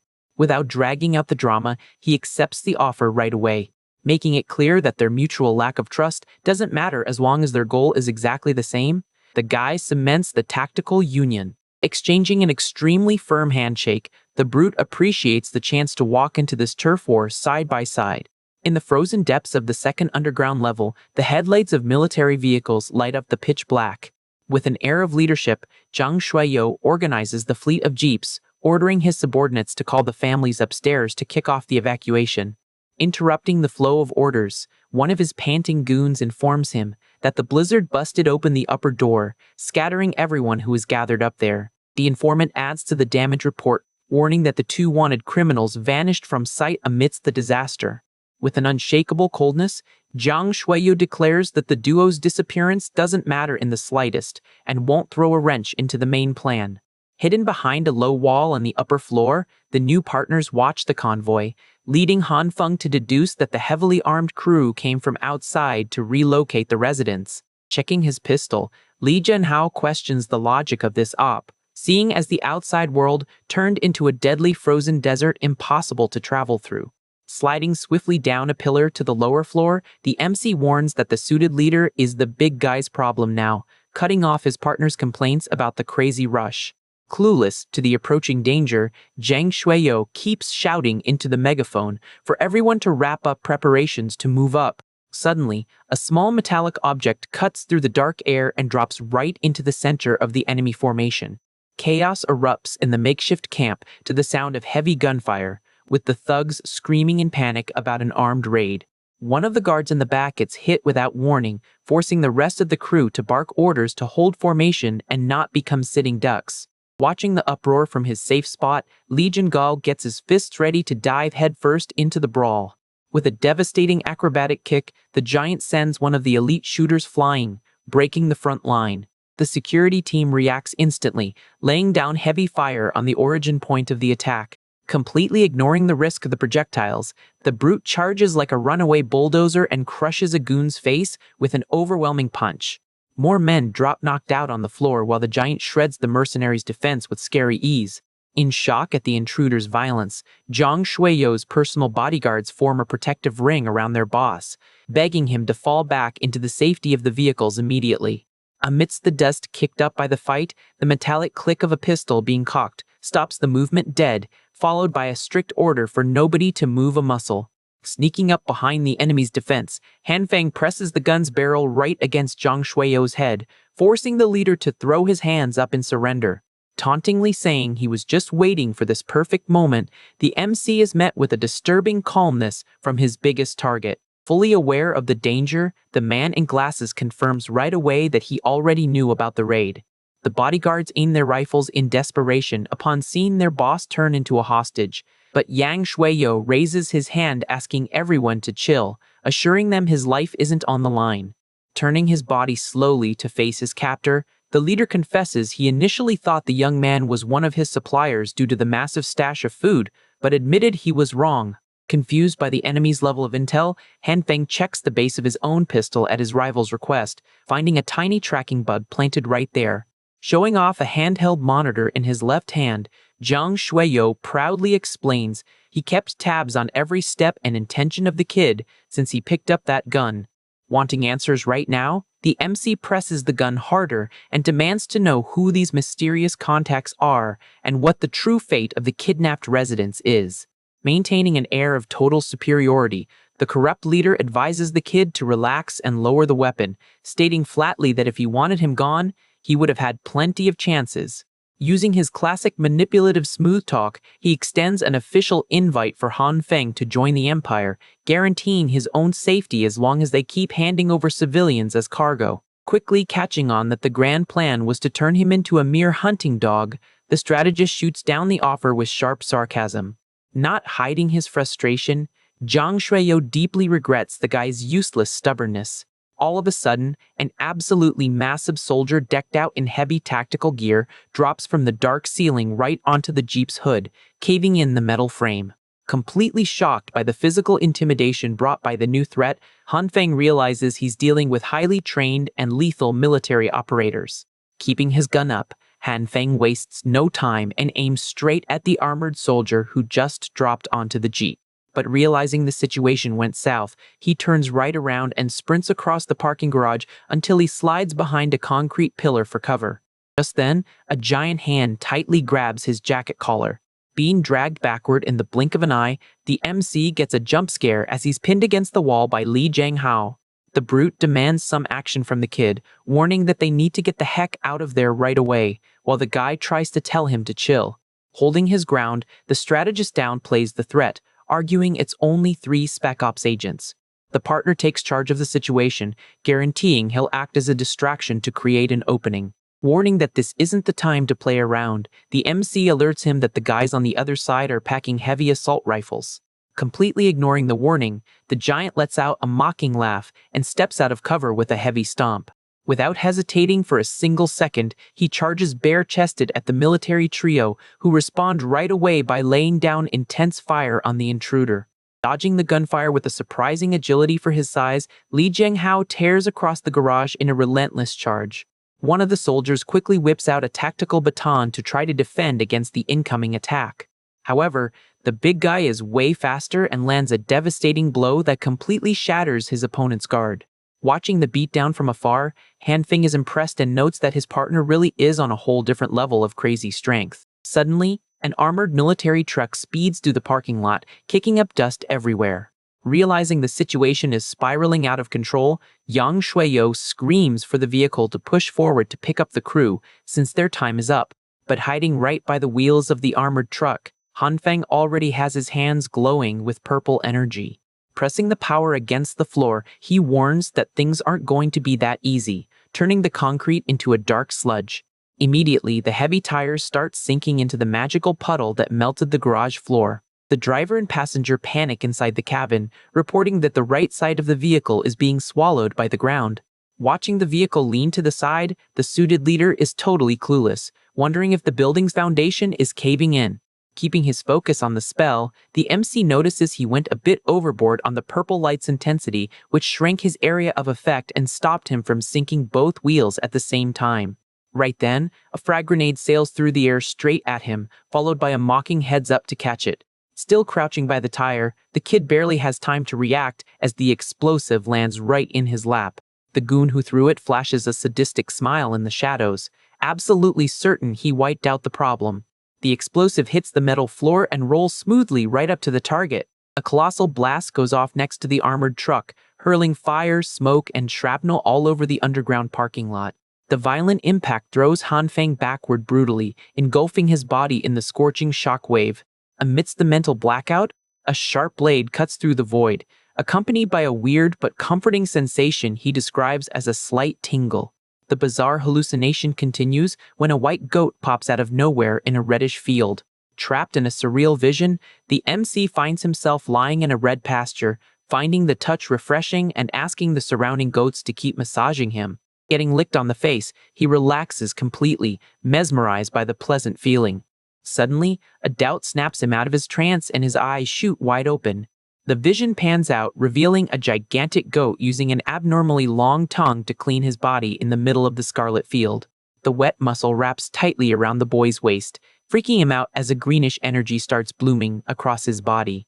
Back in the real world, Hanfeng is sprawled face down on the concrete, totally engulfed by the green light of his auto-heal spell. With a violent gasp of air, he wakes up, revealing eyes glowing intensely with the power of regeneration. A few yards away, the armored truck driver floors the gas trying to get the stuck tires out of the magical sludge. Relieved to feel the vehicle moving, the driver comments that it's a good thing the engine has more than enough horsepower to keep them from getting bogged down. The relief is short-lived as the MC's hand smashes through the window glass in a violent shower of shards. The invading fist radiates the lethal red magic energy, instantly heating up the air around it. Wrapped in an insane destructive aura, the kid glares at the vehicle's occupants like a true force of nature ready to strike. Wasting no time, the backseat passenger draws a pistol and shoots at the intruder while hurling insults. The gun barrel aims right at the strategist's face amidst the chaos.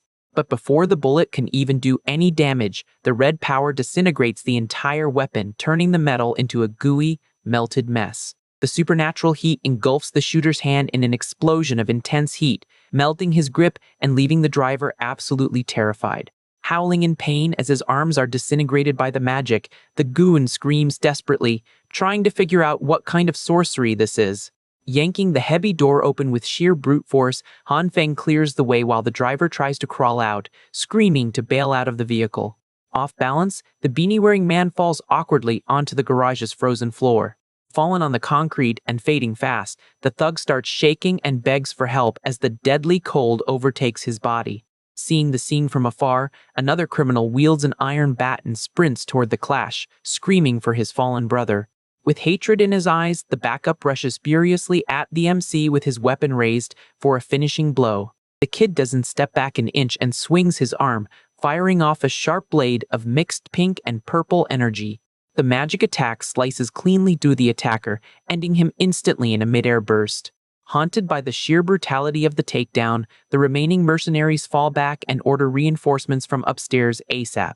Gripping the stolen bat tightly, which now glows with his red power, the strategist watches the group flee, while catching his breath. In absolute panic, the driver of another armored truck screams for his partner to run over the monster walking straight toward them. Giving them zero room to maneuver, the MC coats the massive truck's entire frame in his deterioration magic. Inside the cab, the criminals look up at the ceiling, utterly confused by the purple drops starting to drip from the metal. Despair takes over the cabin as the vehicle's armor melts like plastic, forcing the men to bail out in tears before the frame collapses on top of them. Standing alone among the melted wreckage, Hanfeng exhales a thick smoke of power as cries for help echo across the floor. The extreme effort of using his magic starts taking its toll, and he breathes heavily with his eyes glowing in an intense mix of purple and pink. Beneath all that exhaustion, The green energy of life pulses in his mouth, keeping his body running way beyond human limits. The momentary silence is only broken by the shaky voice of a retreating guard, letting them know they're out of ammo. Utterly terrified, the survivors lose whatever courage they had left and turn tail, fleeing desperately to save their own skins. The rapid sound of heavy boots slamming on concrete dominates the parking lot in a massive stampede. To make sure no one else falls, 2 elite snipers cover the retreat, emphasizing that protecting the support team is the priority. Confused by the sudden shift in tactics, Li Jiangao watches the enemy front line crumble out of nowhere. He uses the chaos to dodge a mercenary who tries to blow right past him in full retreat. With the battlefield shifting drastically, the giant wonders what kind of real trick the corrupt leader has up his sleeve. A hail of heavy gunfire starts tearing through the air all at once, aiming relentlessly at the MC's position. Cloaked in an intense aura of dark energy, the strategist masterfully slides across the floor, dodging the barrage of bullets with lightning-fast moves. While trying to keep up the suppressing fire, the shooters panic when they see the ground around them melt and sink into the same magical puddle as before. The spell wasn't just a sinkhole, as a dense fist, loaded with power, violently bursts out from the middle of the purple liquid. With terrifying brutality, the kid lands a devastating blow that wipes out the soldiers, leaving nothing but broken armor in its wake. Han Feng's hand is engulfed by the green healing energy while he tightly grips a blade of pure energy in that same color. With a nimble move, the MC swings his glowing sword upwards, skillfully deflecting the hail of bullets from the surrounding soldiers. Using the momentum of a swing, he brings the weapon down with full force, launching a lethal strike toward the shooters. Caught off guard by the terrifying offensive, the 2 mercenaries stumble back for a moment, totally stunned. The magic slash slices cleanly right through the duo, neutralizing the threat on the spot. Panting after the extreme exertion, the strategist drops his head to try and catch his breath in front of the fallen bodies. It becomes clear that using so much magic power back-to-back has drained almost all his physical stamina, making his body feel like lead. Tied to a nearby chair, the captured mercenary falls into absolute despair, seeing the kid approach. Terrified by the carnage he just witnessed, he curses the intruder, telling him to go to heck. Out of patience for the screaming, Han Feng swings his metal bat and strikes the prisoner's head with a violent blow. The impact brutally knocks the thug's head back, leaving a nasty gash on the side of his head. But even injured, the man lets out a mocking laugh, saying that everyone eventually reaps what they sow in this life. Completely out of his mind, he goes back to insulting the MC, telling the monster to rot in pieces. Capitalizing on the distraction, Han Feng lunges with an explosive move, ready to silence his opponent with another strike. The chair tips over onto the freezing floor as Li Jianhao watches the scene quietly, seeing the kid standing over his defeated enemy. As the dust settles, the kid passes out from exhaustion and ends up being caught by Li Jianhao, who finds the lunatic way he fought moments ago quite strange. Right then, the big guy's eyes widen, surprised by something he suddenly notices in the area. With no time to hesitate, he throws the strategist's knocked-out body over his shoulder and starts quickly walking away from the combat zone. Meanwhile, a heavily armed backup squad heads down the parking garage stairs in a defensive formation wielding riot shields.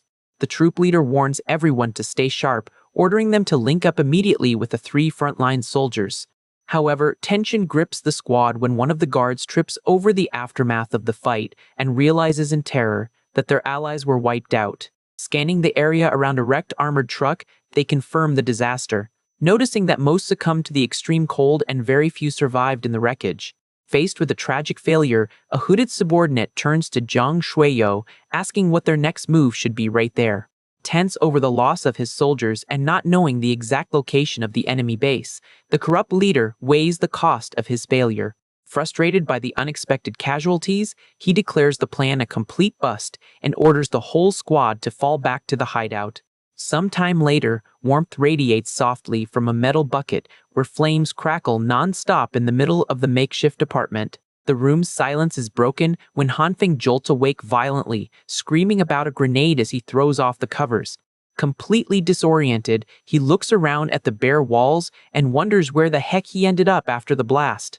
Standing in the back of the room, Li Jiangao lets him know he's back to normal, bringing up even more questions for the MC about how they got out of the garage and why all his injuries vanished. Taking a drag from his cigarette calmly, the big guy replies he has no clue how the healing happened, but claims he already figured out Zhang Shuiyo's overall master plan. Pointing his gun at the bloodied mercenary tied to a chair, Li suggests that the captured prisoner can provide all the specific details. Han Feng walks up to the thug and gets straight to the point, asking about the supposed food and weapons trade deal involving the building's residents. Staring the prisoner down closely, he demands to know the real agenda behind this requirement. Coughing through his open wounds, the soldier confesses with great difficulty that the people would serve as manual labor to build the new base. Suspicious of the flimsy excuse, the strategist points out it's irrational to try and expand the population and add more mouths to feed in the middle of an ice apocalypse.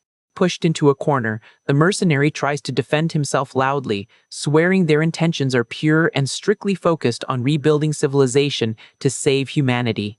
The obvious lie shatters Li Zhenghao's patience, who cracks his knuckles firmly, prepping some physical payback.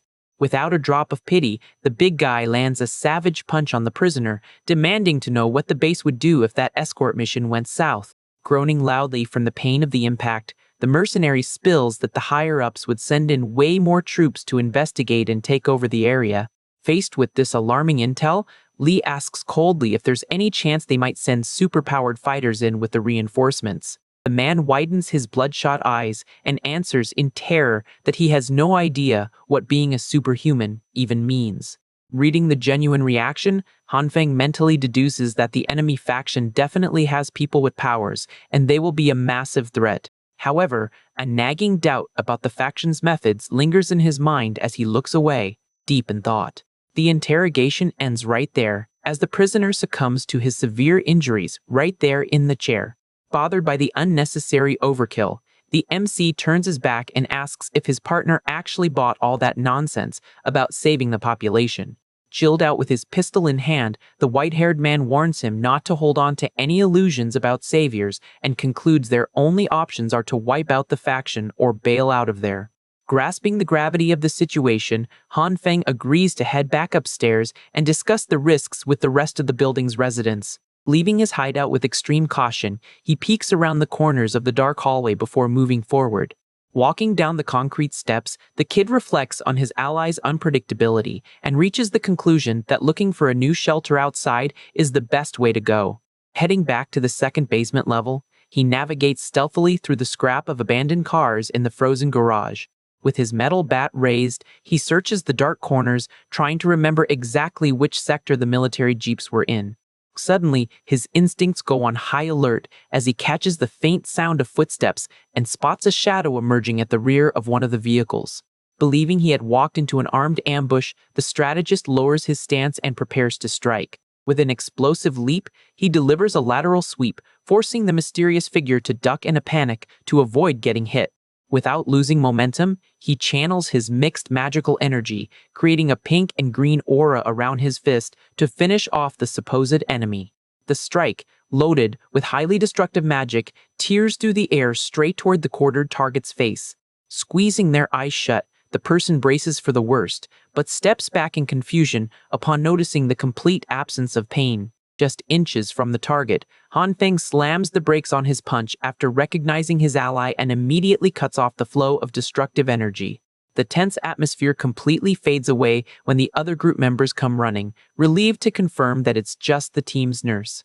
After the initial scare, the MC points to the melted hole in one of the cars and explains he was just looking for a way to clear the building's exit. Outraged by the recent discoveries, the allies call out the corrupt leader for using people as bargaining chips, although one of them points out that sending them to a safe haven doesn't sound too bad. Han Feng dismisses the idea right away, pointing out that if the enemy base were truly a paradise, Zhang Shuiyo himself would have already fled there instead of demanding an armed escort. Looking at the destroyed machinery scattered across the floor, he sighs heavily and acknowledges that there are still many dark mysteries in this whole story. Near the forklift, the big guy agrees that trusting promises of shelter is risky, raising the fear that even more soldiers might show up to invade the complex. Focused on immediate survival, the strategist declares that the priority is finding transportation right away, asking the group for help with the search. Ready for the task, the companions split up across the area, with one of them going to check the condition of the two jeeps nearby. Searching the cab of a dark little truck, the MC gets frustrated noticing they took the ignition key until he hears an urgent call from his partner. Running over to his buddy, he's amazed to look at the ground and discover a wide-open compartment completely packed with heavy military firepower. Thrilled with the unexpected treasure trove of weapons, they agree to call the girl with storage powers to keep everything in her safe inventory. Inspecting the armored vehicle's wrecked engine right after, Hanfeng realizes the fury of his own magic and calls his ally over to take a look at the chassis. Just then, a mysterious reflection of light catches the guy's attention, and they decide to cross the warehouse to investigate where the glow is coming from. Arriving at the isolated area, the group comes across a massive tarp blocking the entire length of the wall, where muffled sounds of machinery are coming from.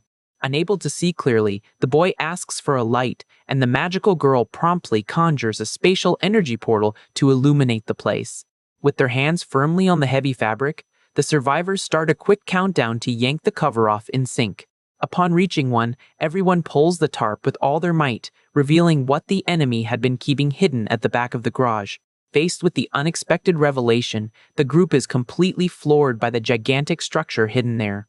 Looking at the sheer scale of that tunnel carved into the rock, Hanbang concludes this is definitive proof that there really is a base nearby. Beside him, Li Jianghao assesses that to be able to excavate something so colossal right under the complex, the enemies are definitely not messing around.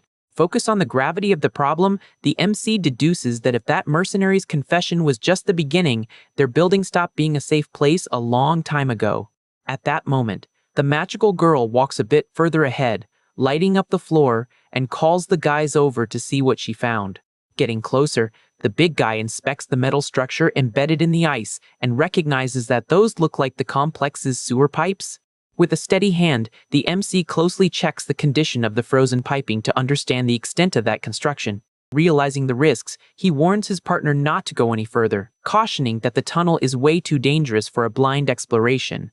Staring into the dark abyss ahead, the strategist decides the best move now is to fall back and return to the shelter. Safely back in the heated room, they spread out various tools and weapons on the floor while discussing what else they need to set aside for the mission. The girl suggests that, besides the weaponry, bringing more seeds and a piece of pork would be enough to keep them covered. Agreeing with her logic, the boy hands the items over to her and double-checks if they are missing anything else. Watching his ally's speed, he is pleased to note how much she has improved at storing and retrieving supplies from her pocket dimension. Near the couch, she reassures the others by reminding them that this room is very well hidden and isolated, making for a great temporary hideout. Even so, the MC warns that wandering around outside is just asking for trouble, advising them to quickly return to the safe room if anything goes south. Confident, the other ally tries to calm the group's nerves, promising that everything is going to work out fine. But right after, she starts spouting some weird talk about an evil king blessing his apostles, leaving the magical girl completely bewildered. Meanwhile, walking down the stairs in another area, Hanfeng comments that the complex's leader isn't the only threat on the board anymore, since he could very well use the tunnel to attack. Strolling through the abandoned garage with their flashlights, he lays out the new plan, stating they need to use that underground passage to find a real shelter. Standing before the massive iron gate, the two decide they will only make a final call on the escape after exploring every inch of that structure. Already walking along walls of pure ice, the big guy grumbles in discomfort, thinking the underground would be warmer, but realizing the cold remains unbearable. Intrigued by the construction, the strategist questions how the enemies managed to drill through that frozen ground and calls his buddy to dig deeper into the search. 15 minutes pass as the duo carefully makes their way down a steep and slippery path. Half an hour later, the trek becomes a real challenge, forcing the guys to squeeze through tight crevices of ice. After an exhausting hour of walking, the two find a vertical shaft and start climbing the ladder attached to the wall. Reaching the top, the boy tries to push the manhole cover with his back, but frustratingly announces that the snow has blocked everything up there.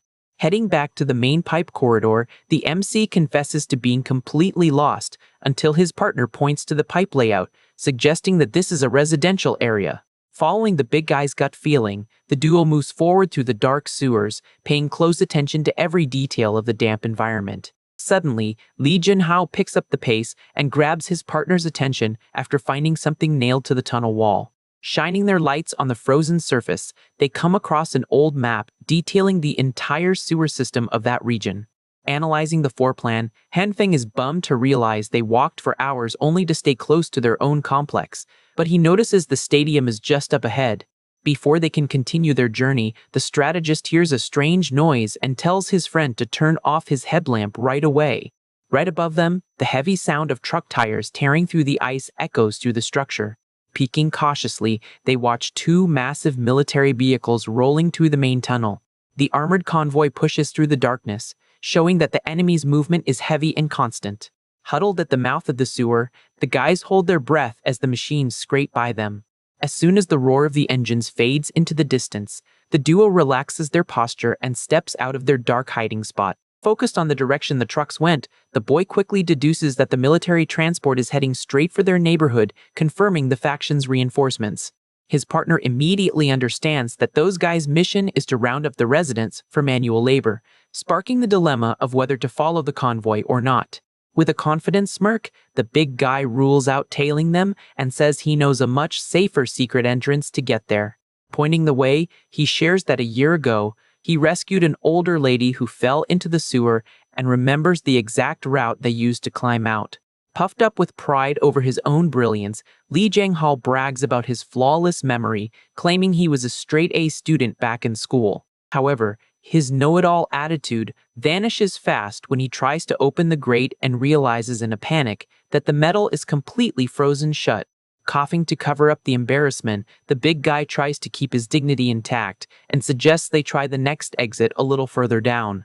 Using his entire body weight, the MC angrily pushes against the iron hatch, ignoring his partner who doubts his ability to unlock the passage. Refusing to give up, the strategist finally breaks through the ice blockage and announces with relief that the cover gave way. Climbing up carefully, the two emerge from the hole, cautiously inspecting their new surroundings. Already crouching on the floor of the unfamiliar garage, the big guy doesn't miss the chance to brag again, claiming he knew that neighborhood's underground parking lot like the back of his hand. Instantly, the boy tells his friend to zip it and keep his voice down so they don't attract unwanted attention. Moving silently, the duo creeps behind the abandoned ice-covered vehicles. Peeking around the corner of a pillar, the MC analyzes some suspicious activity up ahead. Seeing a devastating scene on the ground, he notices a pile of injured people and concludes that a brutal conflict went down there too. Staying hidden, they watch in shock as a military operation unfolds, with several armed soldiers holding civilians hostage near a large scaffold. A wide view of the warehouse reveals that the prisoners are being forced to work under the constant threat of rifles. Nearby, two guards complain bitterly about having to watch that hole without even getting a decent meal. Taking in the intel, the boy grasps the tragic scenario and concludes that the entire complex has become absolute hostages to that base's troops. Suddenly, the conversation is cut short when the strategist feels a strong tremor in the ground, alerting his friend immediately. In the center of the scaffold, one of the mercenaries yells frantically for the workers to run, warning that the drilling on the other side is about to bring the wall down.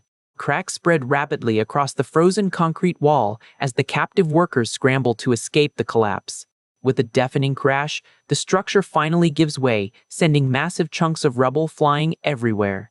In the thick dust kicked up by the cave-in, a menacing green glow pierces the darkness. Stomping heavily on the debris, a gigantic, deformed figure emerges roaring, radiating a powerful aura. Pale from the scare, the boy wonders if that monstrosity is even human, finally understanding how they dug the tunnel so fast.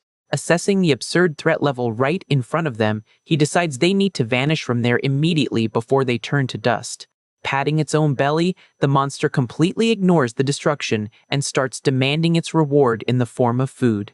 With a grim smile on its giant face, the creature drools with craving as it searches for anything edible in the garage. Totally out of control from hunger, it smashes the concrete, unleashing bursts of energy while screaming for its snack. While the mercenaries yell, trying to contain the fury of that starving brute, the infiltrating duo uses the chaos to quietly crawl behind a car.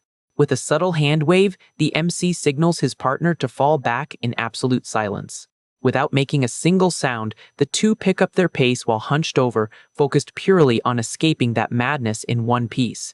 In the middle of their tense getaway, the big guy's nose aggressively starts to itch, and he sharply inhales, trying to hold back the reaction. Unable to control his own body in the extreme cold, he lets out a thunderous sneeze that echoes throughout the entire underground parking lot. Hanfeng's face freezes in an expression of pure despair as he realizes their cover just went straight down the drain.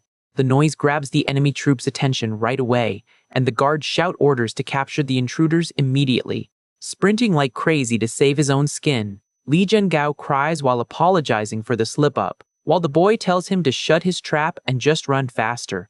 Running desperately through the tunnel, the big guy yells in a panic that the giant monster is catching up to them.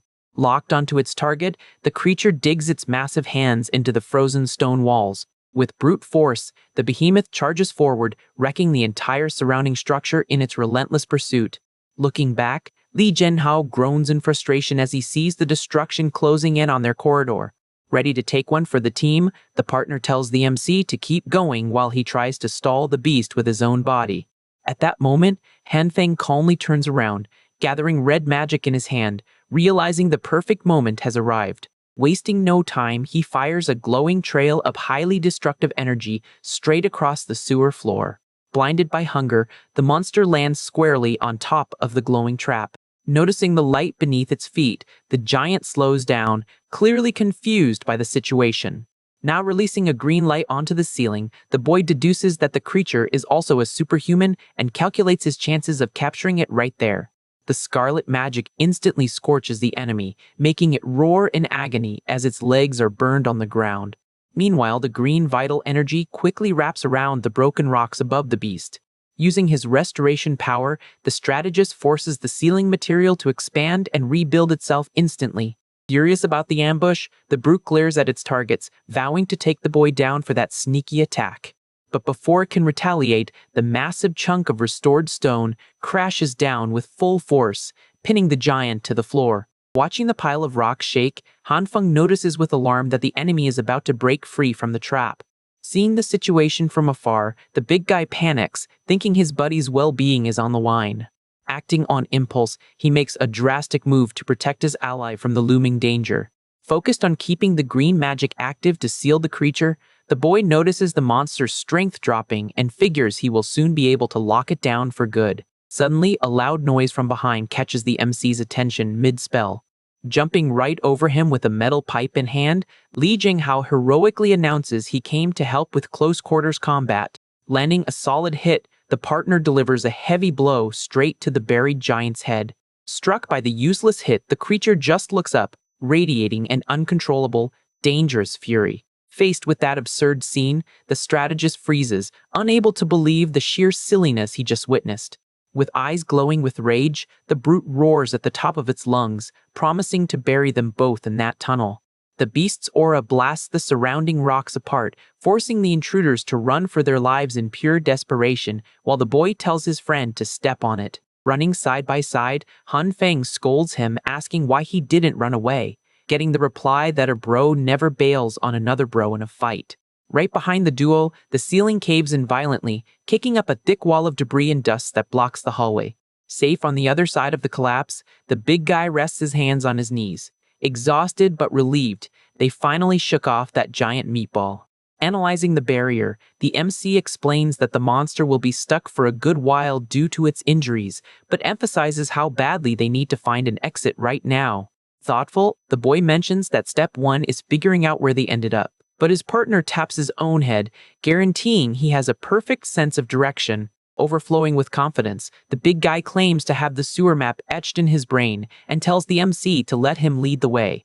Taking point on the exploration, he decisively points to a dark duct, demanding his friend keep up. 10 minutes of walking later, the guide points to some pipes, swearing they belong to their neighborhood. 20 minutes later, the duo keeps pushing through the tunnels, while the big guy tries to justify that the maze of pipes means they are on the right track. 40 minutes pass and the excuses run out, with the partner scratching his head in confusion over the delay, while Hanfeng just crouches on the floor, totally wiped out from the marathon. Suddenly, the strategist feels a freezing breeze hit his face, realizing there's fresh air in the area. Guided by the faint draft, the boy switches routes and sprints back down the corridor, leaving his buddy confused, asking where he is going.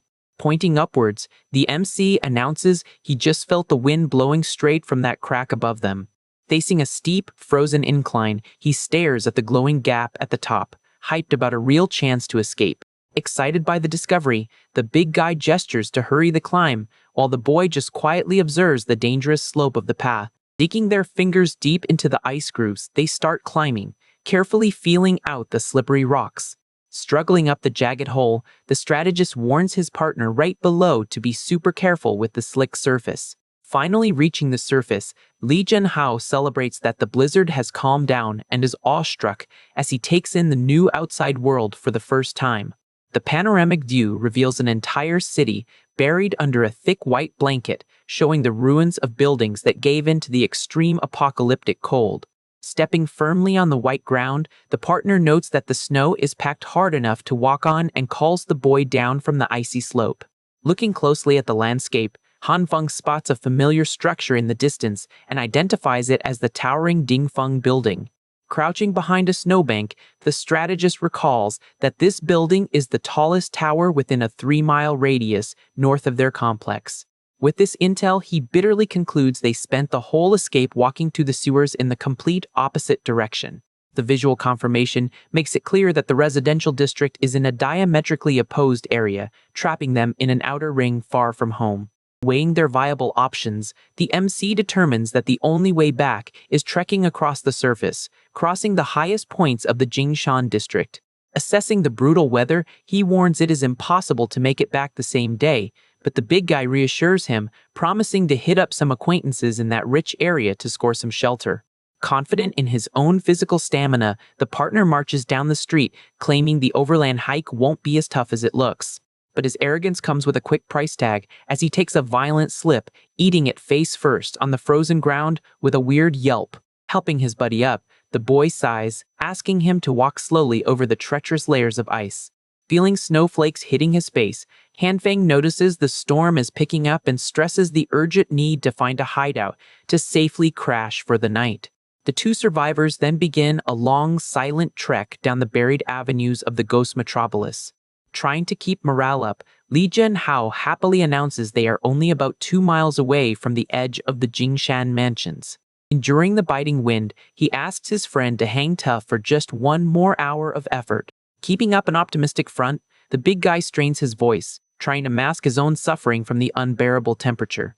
Picking up the pace, the strategist warns that the snow is getting worse and they could freeze out there, but the big guy crosses his shivering arms, swearing they came well prepared for the cold. Suddenly, the duo stops marching after noticing something disturbing right in the middle of the snowy path. Stumbling upon a grim scene, they find several people completely frozen, having fallen in absolute despair. The stiff legs of those poor souls act like icy landmarks, decorating the desolate street of that forgotten neighborhood. Inspecting the shovels and backpacks dropped on the ground, Hanfeng coldly deduces that the group ran out of supplies and perished while looking for any kind of shelter in the blizzard.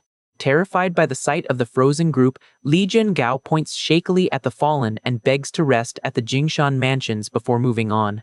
Agreeing with the suggestion, the boy greenlights the quick change of plans so they do not end up as street statues by tomorrow. Without looking back, the two resume their silent jog, leaving the trail of buried, frozen figures behind. A short time later, the imposing silhouettes of luxury homes start to appear on the whitened horizon of the hill. The elite district's high elevation ensured that its wealthy infrastructure wasn't completely swallowed by the ice storm like the rest of the city. Checking out the partially cleared residences, the MC curiously wonders how the people living there are handling the apocalypse.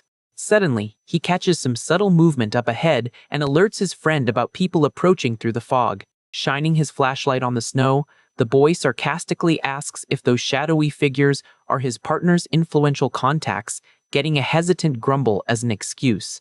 Hyped about the chance of meeting friendly civilians, the big guy sprints toward the strangers, telling his friend to wait, completely ignoring the desperate calls to come back. Facing the dense wall of snow, the strategist reaches out, trying in vain to stop his companion from approaching those two mysterious figures in the shadows.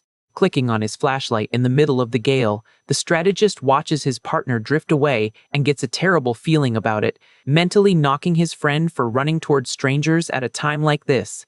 Right then, he senses the looming danger and lets out an annoyed sigh under his breath. Just ahead, two hooded thugs aim guns and flashlights straight at Li Zhenghao, announcing a robbery and ordering no one to move, while the boy just watches the scene in disbelief. The frozen pistol aims threateningly through the blizzard. Standing a few yards away, Han Feng keeps his flashlight on, assessing the tense standoff in the middle of the ice. Spotting him, the criminals order him to stay perfectly still and make no sudden moves. One of the muggers warns his partner in crime not to shoot the big guy, otherwise they would have to drag him up the hill, and points out that he saw the kid trying to hide something. Locking onto the MC, the thug demands he immediately hand over whatever he is hiding. Staring down the barrel of the gun, the boy thinks fast, well aware that his healing ability could easily absorb at least one shot if he decided to fight back right then and there. But looking at Li Zhenghao's situation at gunpoint, he figures his partner would be a goner instantly if he tried to play hero. With no other choice, the two end up being escorted by the thugs uphill toward the mansions. During the walk, one of the henchmen mocks their guts for wandering around unequipped, making the big guy sweat bullets of relief for not reacting earlier. Tired of walking, Li Zhenghao asks why they are being kept as hostages since they already lost their supplies, only getting a rude warning to zip it because they had their reasons. Completely clueless, he whispers to his friend asking what that meant, but the MC doesn't have the slightest idea either. Panicking, the big guy theorizes that the thugs plan to use them as emergency backup food, making the vibe between them even more tense. Scoping out the surroundings during the climb, the strategist quietly notes that this place makes for an excellent vantage point. From the top of the hill, the prime view lets them see the entire frozen, ruined stretch of Hanchuan City below. Nearby, one of the thugs holds up a cell phone, lighting up the path through the ice. Finally reaching their destination, the criminals open a large iron gate leading into an isolated residential compound.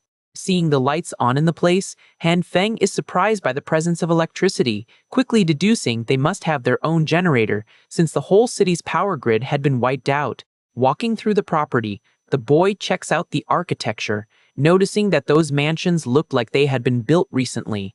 With his flashlight focused on the buildings, he inspects every detail of the terrain around him.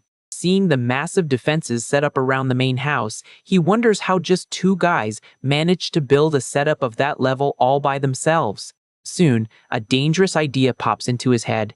If he took over that place and combined his skills with the high school girl's powers, he could turn the area into an impenetrable fortress. Catching the hostage's suspicious chuckle, one of the muggers angrily points his flashlight, demanding to know what is so funny. Wasting no time, the duo is thrown into a snowy area near the fence, handed shovels, and told to dig. The henchman tries to keep the prisoners motivated, promising that as soon as they finish the job, they will be let go and get their supplies back. Playing along, the MC acts surprised and asks if they are serious, getting a yes along with a threat that they will meet their end if they try anything funny. Satisfied with their new labor force, the thugs walk away, one telling his buddy to keep watch while he goes inside the house to rest. Already breaking the ice with a shovel in hand, Li Zhenghao grumbles in frustration, hating the fact that the criminal gets to chill while bossing him around. The watchman outside points his gun, demanding they work fast if they want to make it out okay, but the big guy sarcastically reminds him they are still wearing handcuffs. Impatient with the complaining, the thug yells at them to do the job with the cuffs on and stop their yapping. The sound of metal hitting hard ice echoes through the isolated property. Seen from above, the two hostages keep digging through the dense snow near the fence under the armed criminal's watchful eye. Working non-stop, the big guy asks his partner if those guys will really let them go at the end, but the MC says he doesn't know and tells him to keep digging. A little while later, Han Feng stops shoveling when he spots something strange buried in the embankment just ahead. Down the snow-covered slope, a pile of frozen bodies is stacked amidst the rubble. A pale hand, hard as a rock, sticks out from the white surface of the slope. Using the discovery to his advantage, the boy calls his friend, faking curiosity to grab the guard's attention, who asks what they found.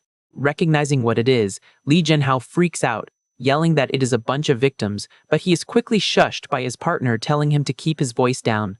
Shaking with nerves, the big guy figures all those people were taken out by the thugs and falls into despair, warning they will share the exact same fate if they just stand around waiting for the inevitable. Seeing his friend at the perfect stress level, the strategist whispers, asking if he has any escape plan in mind. Oblivious to the chat, the guard sits on the house steps, shivering from the cold and cursing the brutal weather. Suddenly, a fight breaks out between the hostages, with the partner accusing the boy of invading his digging spot, while the other shoots back that it is none of his business. Annoyed by the noise, the thug walks over, ordering them to knock off the pointless bickering, at which point the big guy defends himself, saying he already finished his half and is taking the blame for nothing. Raising his voice, the big guy shoves his friend, calling him out for a fight, while the guard warns they can argue all they want as long as the hole is done before sunset. In the middle of their fake squabble, the two exchange an intense, silent look, coordinating their attack without saying a single word. Totally oblivious to the trap, the criminal raises his gun again, threatening to end them both if the work isn't delivered on time. Time passes and the blizzard keeps pounding against the mansion's sturdy walls. Away from the cold, the other mugger relaxes on the couch right next to the lit fireplace, enjoying the warmth while reading a book. Cozy in the safety of the house, he lets out a relaxed laugh at what he is reading. Suddenly, a noise at the entrance shatters the silence, making the man tear his eyes away from the book in a panic. The door swings open to reveal Han Feng and Li Jianghao, with the watchman subdued and his stolen gun in hand, as the MC mocks the room's cozy vibe. The tables have turned completely, leaving the two criminals handcuffed and kneeling with their heads down in front of their own fireplace. Standing before the prisoners, the strategist runs an interrogation and finds out the duo were just debt collectors, before the end of the world. Furious at the reveal, the partner aggressively asks about the pile of bodies outside, but the men desperately deny it, swearing on everything they had nothing to do with it.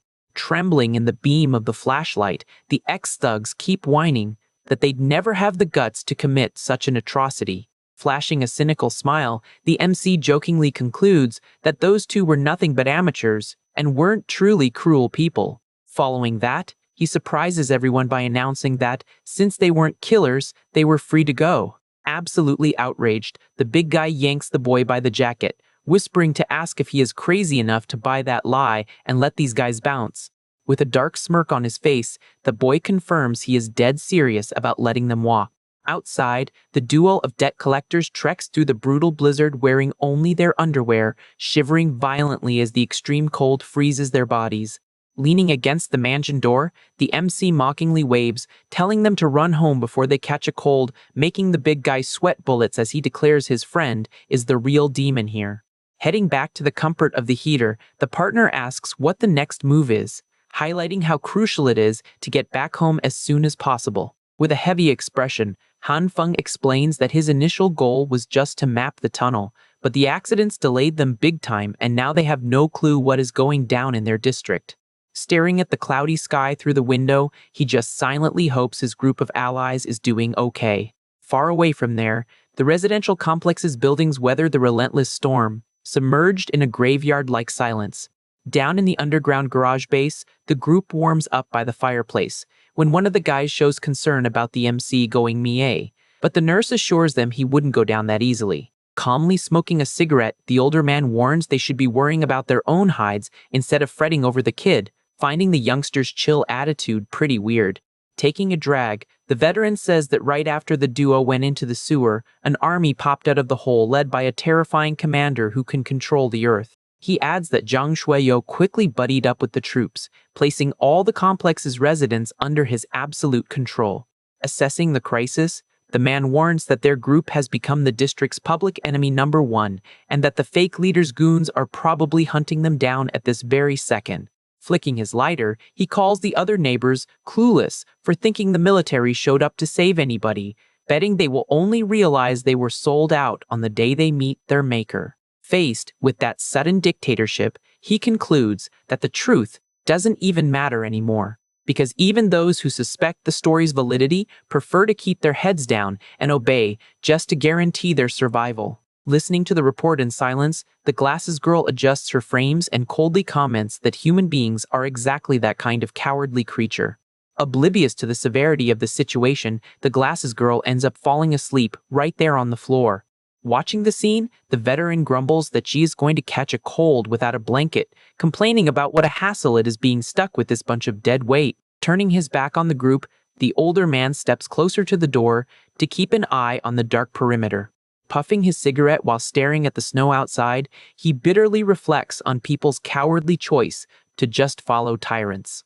Right then, the memory of a heavy punch crosses his mind out of nowhere. The flashback takes him straight back to his days as a coach in a dimly lit, violent boxing ring. Fired up in the corner of the ring, he screams for his fighter to dodge, throwing in his face that he didn't teach him to just stand there taking a beating. However, his student ends up taking a brutal hit straight to the face without being able to defend himself. Seeing the kid fall defeated on the canvas, the coach loses his mind over the scene. Unwilling to accept the knockdown, he tells the fighter to get up and fight, questioning all their hard training and claiming he has no right to stay down if he doesn't want to go back to his old trash life. Snapped back to reality by the intense cold, the veteran crushes his cigarette, showing a renewed sense of determination. Turning to the group, he tells everyone to get ready to move, warning that the enemies are checking every unit and it is way too dangerous to stick around there. Immediately, everyone gets up in the dark and hurriedly starts gathering their backpacks. But before they can head out, the heavy wooden door is violently busted down, flying into pieces across the hallway. The crash startles the whole group, leaving everyone paralyzed by the sudden threat. Tense from the break-in, the veteran wonders if they have already been found out this fast. Waking up with a jump and rubbing her eyes, the glasses girl innocently asks if it is already time to eat. Stepping into the room through the smoke, a bulky soldier with a creepy smile announces he can smell living people in there. Far from this mess, the army continues running their looting logistics at the base flawlessly. Armed men organize the cargo while getting direct orders to box up the rest of the supplies. Near a glowing space heater, a subordinate reports that the inventory and headcount are done, totaling 97 refugees and 126 boxes of food. Sitting comfortably, the corrupt leader orders them to load it all into the vehicles and haul it straight to the military base. Smoking a cigar in the same room, the commander tells him to keep explaining, urgently wanting to know what happened to their three-man advance team. Maintaining his posture, the fake leader claims that problem has nothing to do with them, stating the soldiers were taken down by a guy named Han Feng. Staring his ally down, the military man questions what kind of person can take out 3 special forces operatives single-handedly, threatening that he better have a rock-solid reason for spinning that tale. Refusing to back down, the guy in glasses swears the kid has superpowers, revealing that many residents saw him melt metal using a purple light.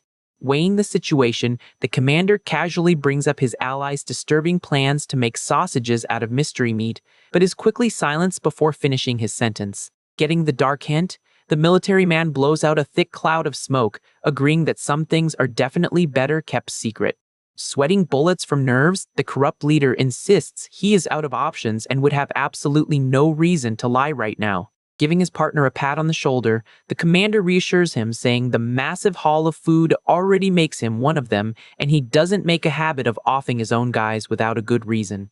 Promising to handle the issue, the commander says he is sending someone to grab the kid for a face-to-face interrogation, warning him one last time that this better not be a lie.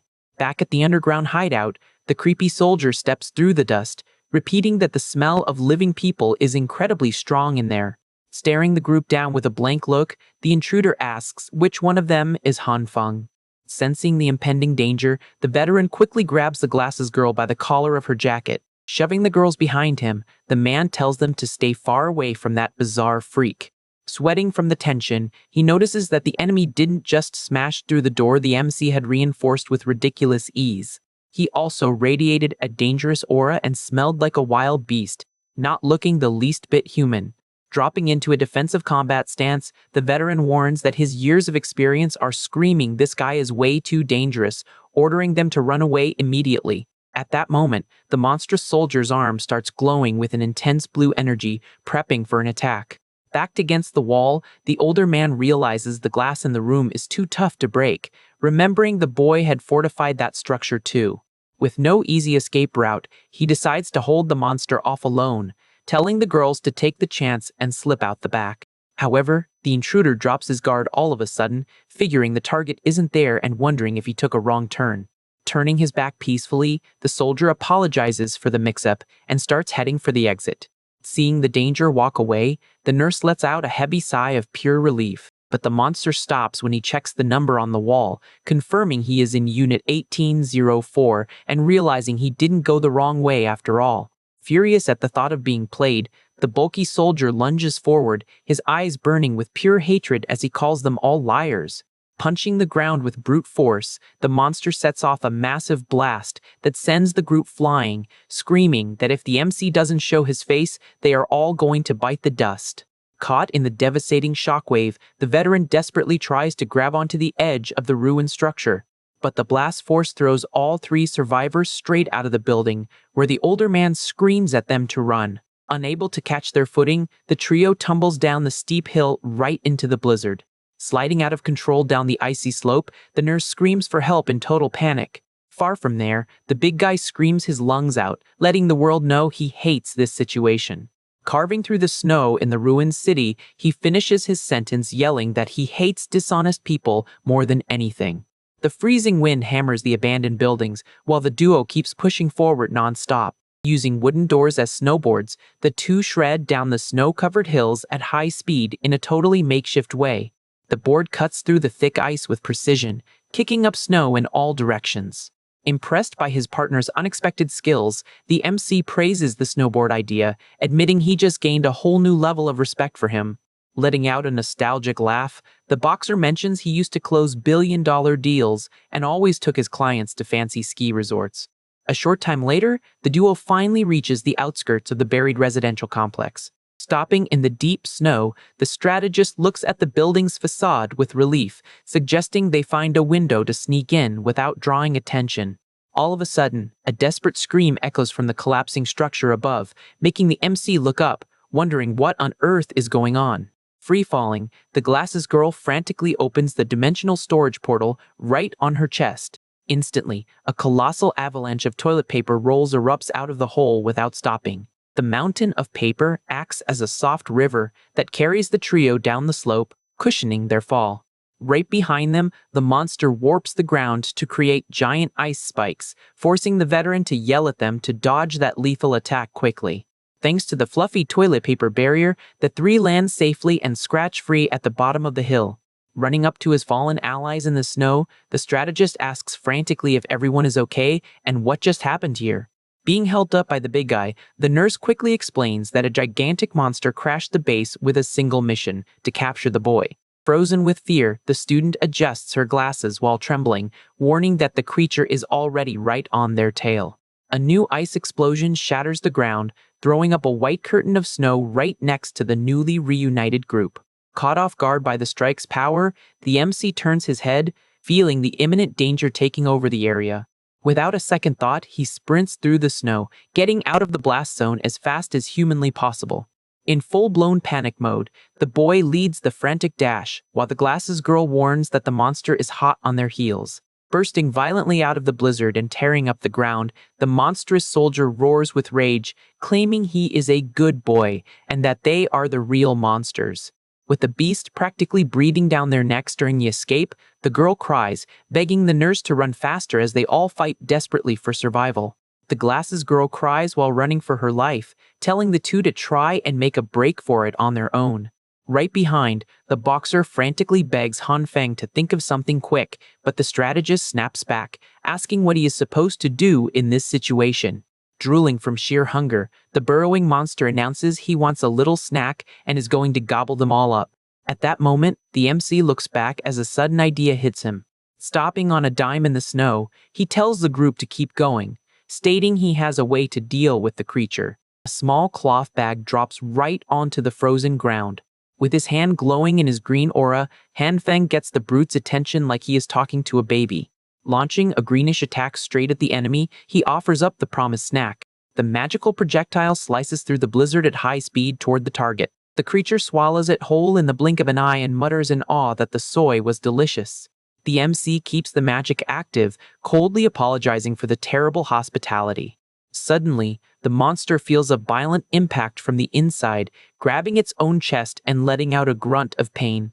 A massive burst of branches tears through the creepy soldier's body from the inside out, making him scream in pure agony. Completely overtaken by the vegetation sprouting from his face and torso, the big guy loses his balance. Unable to withstand the critical injury, the threat collapses heavily onto the snow-covered ground.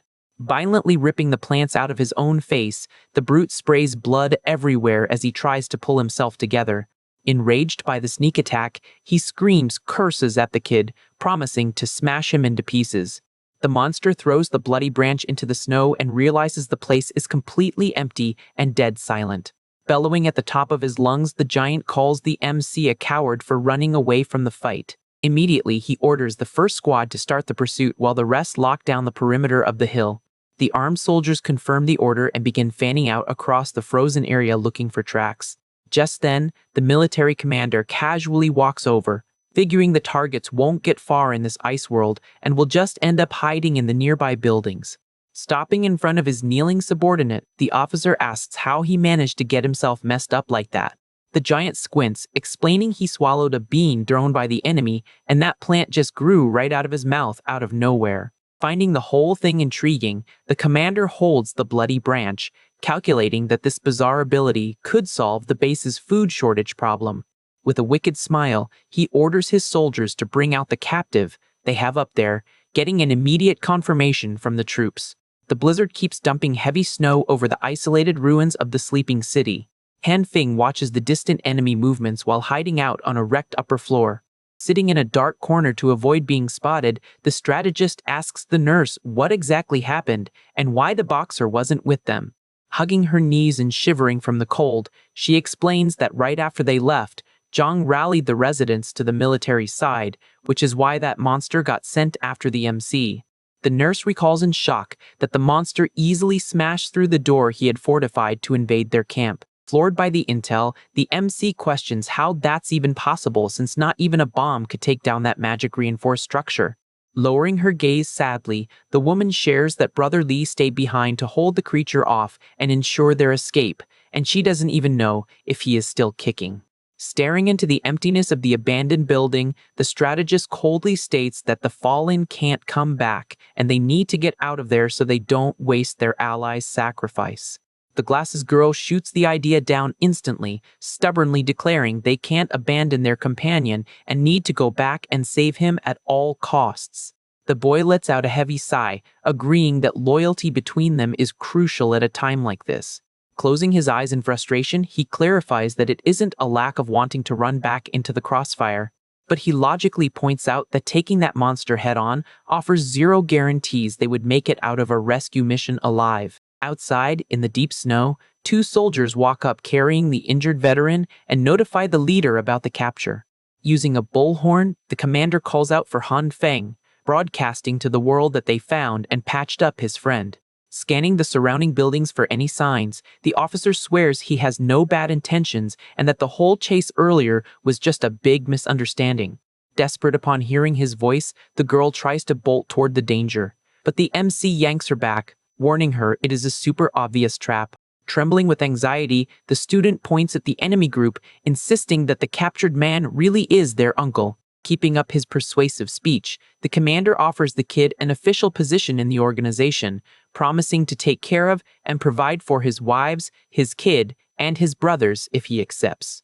The trio listens to the pitch upstairs, and the two girls glare at the MC, accusingly asking when exactly he got a secret wife and kids. Sweating bullets under his allies' sudden accusations, the strategist immediately denies having any secret family. At the base of the ruined building, silence takes over the military's makeshift camp as they wait for any kind of response. Impatient with the delay, the commander looks at the prisoner, sarcastically asking if his good bro doesn't care about his life. The veteran stares the officer down with dead seriousness and bluntly reveals he only met the kid a few days ago. Annoyed that his expectations were shattered, the military leader smacks the old man hard across the face, angry that he risked his neck for strangers and caused all this useless theater. Feeling the sting of the slap, the old-timer calmly adds that the girls aren't related to the main target either. Muttering curses muffled by the snow, the officer brutally throws the prisoner to the ground, complaining about the totally wasted effort. Raising the bullhorn once more, he yells that the kid doesn't need to throw his life away for strangers, even offering any woman from the military base if he switches sides. In the hideout, the MC tries to defuse the situation while holding back his two furious allies, who are accusing him of wanting to surrender for the enemy's cheap promises. The glasses girl steps back, crossing her arms indignantly, declaring that not a single man in this place is remotely trustworthy. Adopting a calculating posture, the student says in a serious tone that she has a plan to save the old man and pressures the two, asking if they are going to help or not.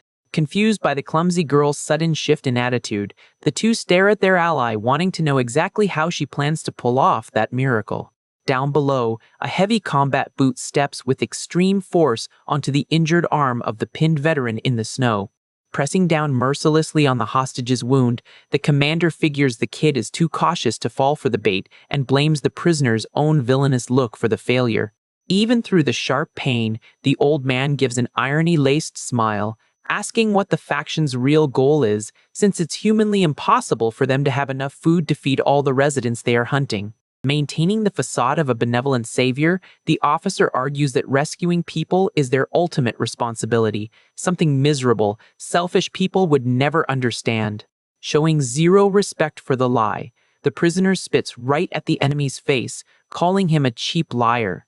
Pinning the old man against the ice by his jacket collar, the military leader decides to share the dark truth, since the old guy is a goner soon anyway. Blowing cigar smoke with darkened eyes, he sadistically asks what the most abundant creature in the city is right now, capable of providing endless meat for the troops. The veteran's eyes go wide, consumed by pure horror and shock as he finally realizes the gruesome fate reserved for the captured residents. Aiming the pistol lethally at the stunned hostage's head, the commander coldly states that the living consume supplies while the fallen become the food itself. The officer's finger slowly squeezes the trigger, prepping for the summary execution right in the snow. Suddenly, one of the guards points in disbelief at a shower of objects falling from the top of the building right onto the patrol.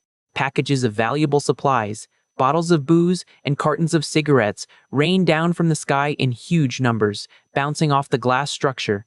The troop breaks, rank, amazed and in absolute shock seeing fresh items free-falling through the air, swearing they haven't seen stuff like this since the world froze over. Overcome by absolute greed and irrational hunger, the monstrous soldier runs around like a maniac, scooping up scattered rice, warning he'll end anyone who tries to steal his prizes. Furious that the entire battalion broke formation, the commander screams, demanding they get back to their positions immediately. Gripping his pistol on high alert, the leader instinctively calculates that the enemy is using the squad's sudden chaos to launch a highly calculated ambush.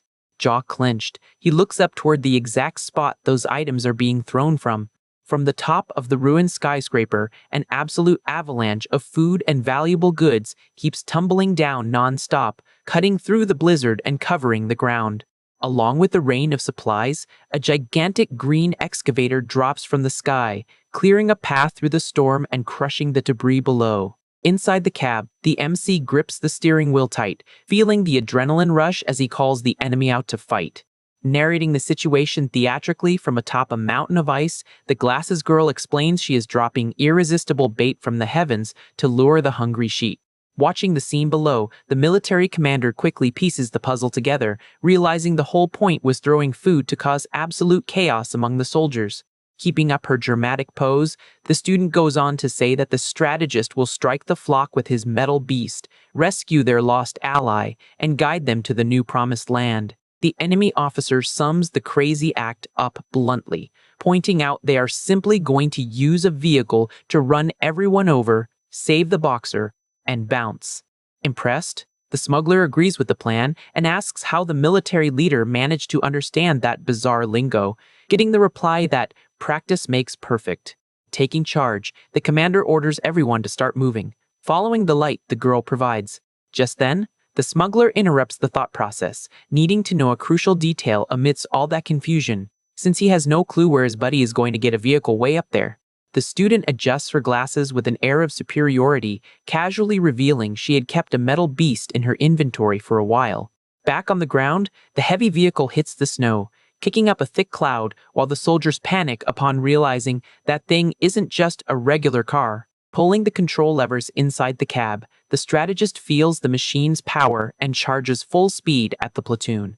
The excavator tears through the frozen scenery with zero resistance, plowing right through the enemy front line that is still trying to gather the supplies. With the headlights piercing the blizzard, the brutal machine accelerates without mercy, sweeping away any obstacle in its path. Soldiers are sent flying by the violent impact of the metal bucket, screaming in panic while trying to hold on to their bags of rice at all costs.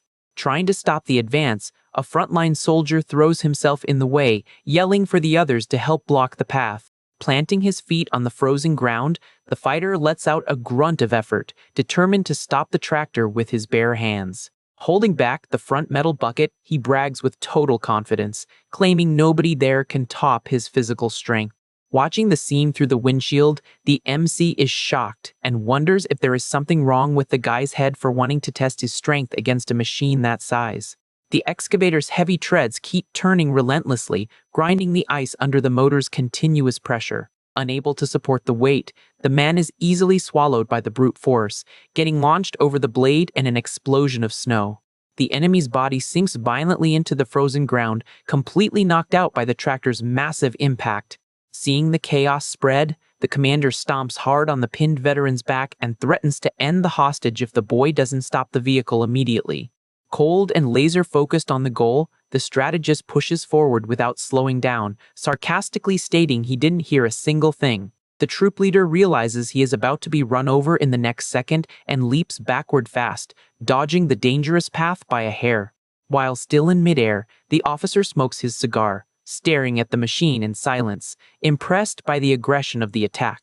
As soon as he lands safely out of the collision course, he grumbles in annoyance, noting that the kid doesn't have an ounce of mercy. The metal bucket slams ruthlessly into the exact spot where they were standing, kicking up a wall of ice right next to the old man's face, who screams in shock. From an aerial view, the monstrous tractor tears through the camp, clearing a wide path while tossing debris to the sides. Sitting in the middle of the churned snow, the veteran opens his eyes and groans in pain, noticing the area around him is glowing with a purple magic aura. Touched by the mysterious energy, the old man confusedly realizes that all the dangerous ice underneath him has turned into an incredibly soft substance. Using his softening power around the blade, the MC speeds up the excavator and tells the old guy to hold on tight because it is going to be a bumpy ride. Being dragged safely along the front of the vehicle, the veteran stares at the driver through the glass, frantically asking where exactly they are going. Pulling a sharp maneuver through the rubble, the heavy machine changes direction, tearing through the storm and leaving the enemy base behind. Focused on the wheel, the boy firmly replies that he went there to pick up his entire group all at once. From a nearby building, the smuggler and the glasses girl jump off the tall structure, screaming that they are on their way. With its high beams pointing up, the tractor waits at the exact spot for the allies to clumsily land in the soft snow. Once settled on the outside of the fleeing vehicle, the group looks back anxiously, warning that the enemies have started the pursuit.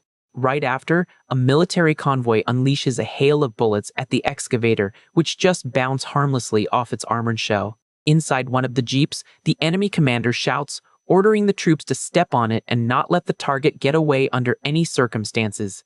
Sweating at the wheel, the driver reports that the accumulated snow is way too thick and the tires are slipping, making it impossible to pick up any more speed. The military leader curses in frustration, trying to figure out where the fugitives got a machine like that, until the soldier explains it looks exactly like the model used by their own advance team. A vein pops on the officer's face as he grits his teeth, holding back his fury upon realizing his own base's tech is being used against them.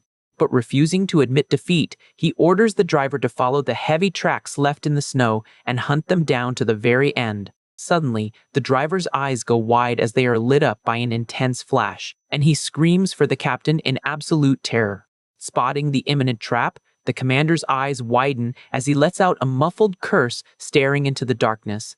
A colossal pile of heavy furniture, metal beams, and refrigerators drops from the sky like a meteor, crashing violently right into the convoy's path. The crash of the massive junk kicks up an impassable barrier of trash and ice dead ahead of the military pickup trucks. With no time to react, the drivers slam on the brakes, skidding across the icy road to avoid a fatal crash into the sudden wall. The squad's vehicles are completely blocked on the road, forcing the pursuers to call off the hunt.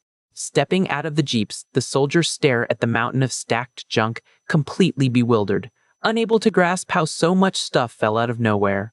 Far away, the glasses girl takes a deep breath as the glowing dimensional black hole slowly closes on her chest. Standing on the moving tractor's hood, the student strikes a majestic pose in the snow, proudly announcing that this was the true power of the evil king bringing despair. However, her tough act only lasts a few seconds before she lets out a loud sneeze, shivering from head to toe because of the intense cold. The heavy excavator rolls on across the devastated city, leaving the danger far behind in the white vastness. Cozy inside the cab, the MC grumbles with a disgusted look, feeling his ally's frozen nose drippings falling right on top of his head. Hanging onto the outside, the veteran gives a relieved thanks for their heroic rescue, while the smuggler begs to drive the machine and the strategist asks where they should head next. Leaning his face close to the window, the ally suggests they make for a village up in the hills he had scouted before, saying it looks like a safe spot to hole up in. The old man agrees to follow the boy's lead, but at that exact moment, the vehicle's dashboard starts beeping like crazy, indicating they are out of gas. Stunned by the sudden warning on the glowing dash, the driver yells in disbelief, watching the machine lose power in the middle of nowhere. With a flicker of false hope, the boy asks the eccentric ally if by any chance she has a gas can stashed in her inventory. Nodding her head with absolute certainty, the student activates her stellar ability right on the spot while the group watches anxiously from outside. Through the cab window, she starts shoving a row of heavy yellow jugs inside, firmly believing she just solved everybody's problem.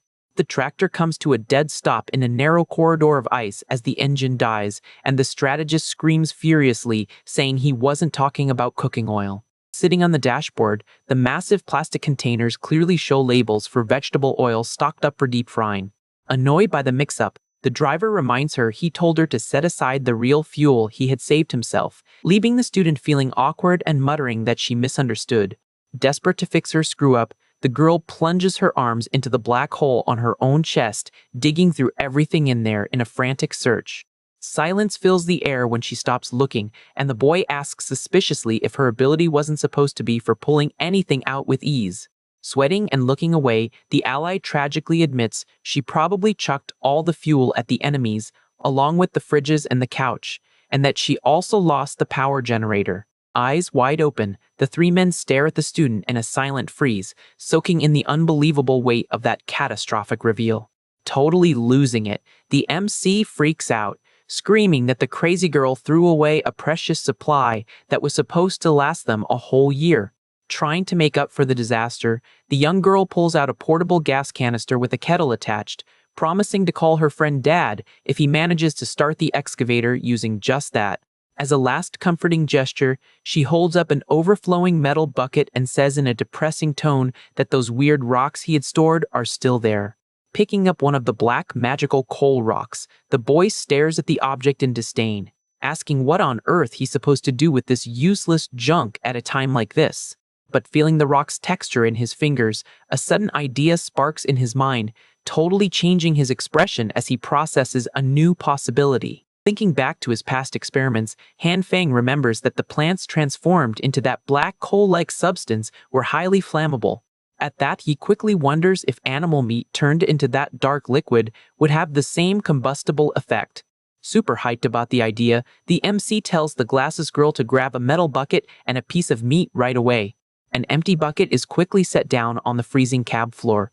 With all his allies gathering around watching curiously, the strategist uses his green aura on the meat, mentioning that perfectly turning it into proper fuel is really tough. However, purposely messing up the magic process is a much easier task. In a few seconds, the container fills all the way up with a thick, black goo. Pinching his nose because of the unbearable stench, the smuggler leans in and asks what kind of gross mess the kid just whipped up. Announcing he is going to run a little test, Han Feng dips a piece of metal into the dark substance. Next, he brings a lighter's flame right up to the sticky liquid coating the end of the rod. An intense, violent flare bursts instantly, lighting up the entire area. Laughing in relief, the MC celebrates the successful test, proving that the stuff really is highly flammable. Catching on to the genius of the situation, the boxer asks in surprise if the kid is planning to replace the tractor's fuel with that sludge.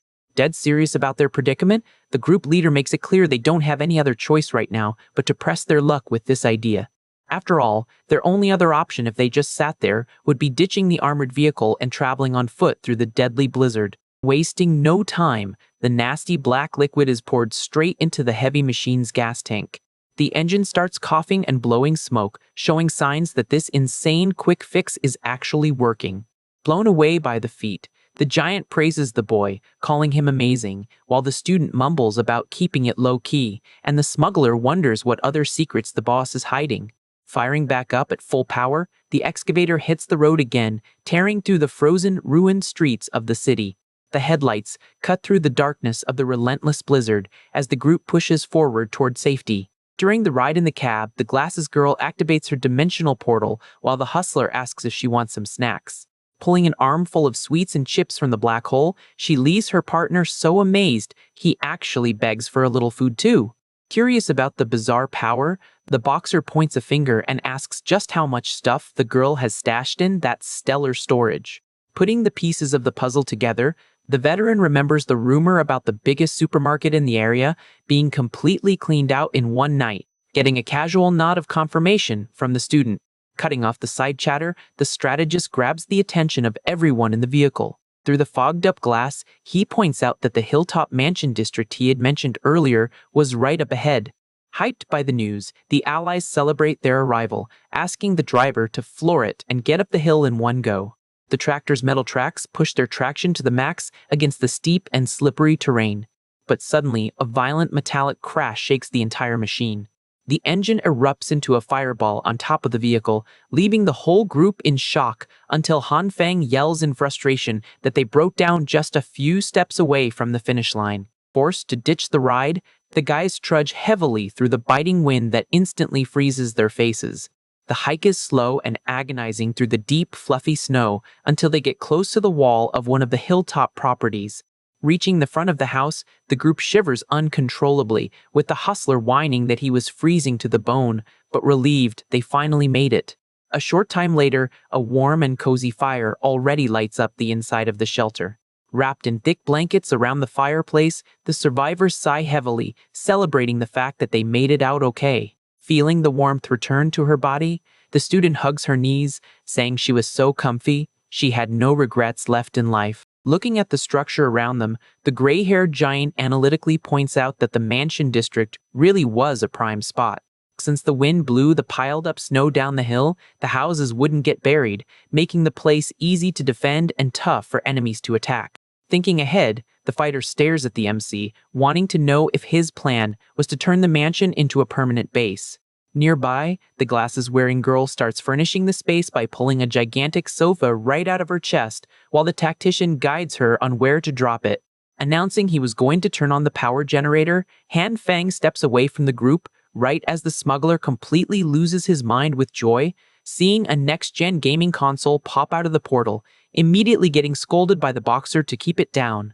Walking down the dark hallways of the property, the boy finds the utility room and tests the wall switch. Standing in front of the massive equipment, he reflects that he didn't expect his crazy ally to have tossed out their own generator, and that they'd be in deep trouble if the previous owners didn't have a backup. Using the energy from his aura, the leader stabilizes and starts the heavy machine, smiling in satisfaction seeing the job done. The lights in the main room flick on right away, making the hustler jump for joy, celebrating the return of electricity while the rest of the team enjoys the unexpected luxury. Heading back to the lit room, the MC asks if his allies were hungry, suggesting they whip up a feast to celebrate. Carrying a heavy water heater in her arms, the student ignores the food and asks her friend to teach her how to use the device because she really wanted to take a bath. Hearing the magic word, the group's nurse jumps in surprise, completely overtaken by excitement.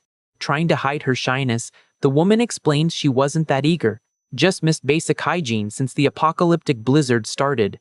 Just the mention of a bath sends Han Feng's imagination running wild, leaving the boy completely flushed as he pictures the nurse without clothes.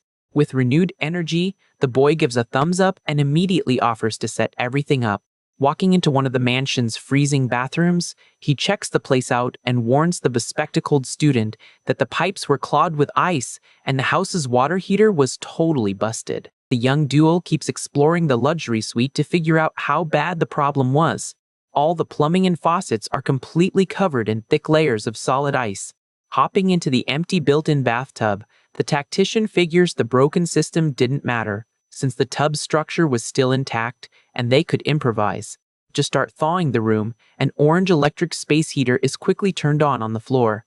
Calling the shots, the leader tells his ally to bring in a huge pile of snow and then asks the Grand Evil King to pull out her secret weapon. Striking a triumphant pose, the eccentric girl pulls out of thin air a heavy-duty electric heating rod used to boil water. With the tub already full of snow, the heaters are plunged straight into the ice to try and speed up the melting.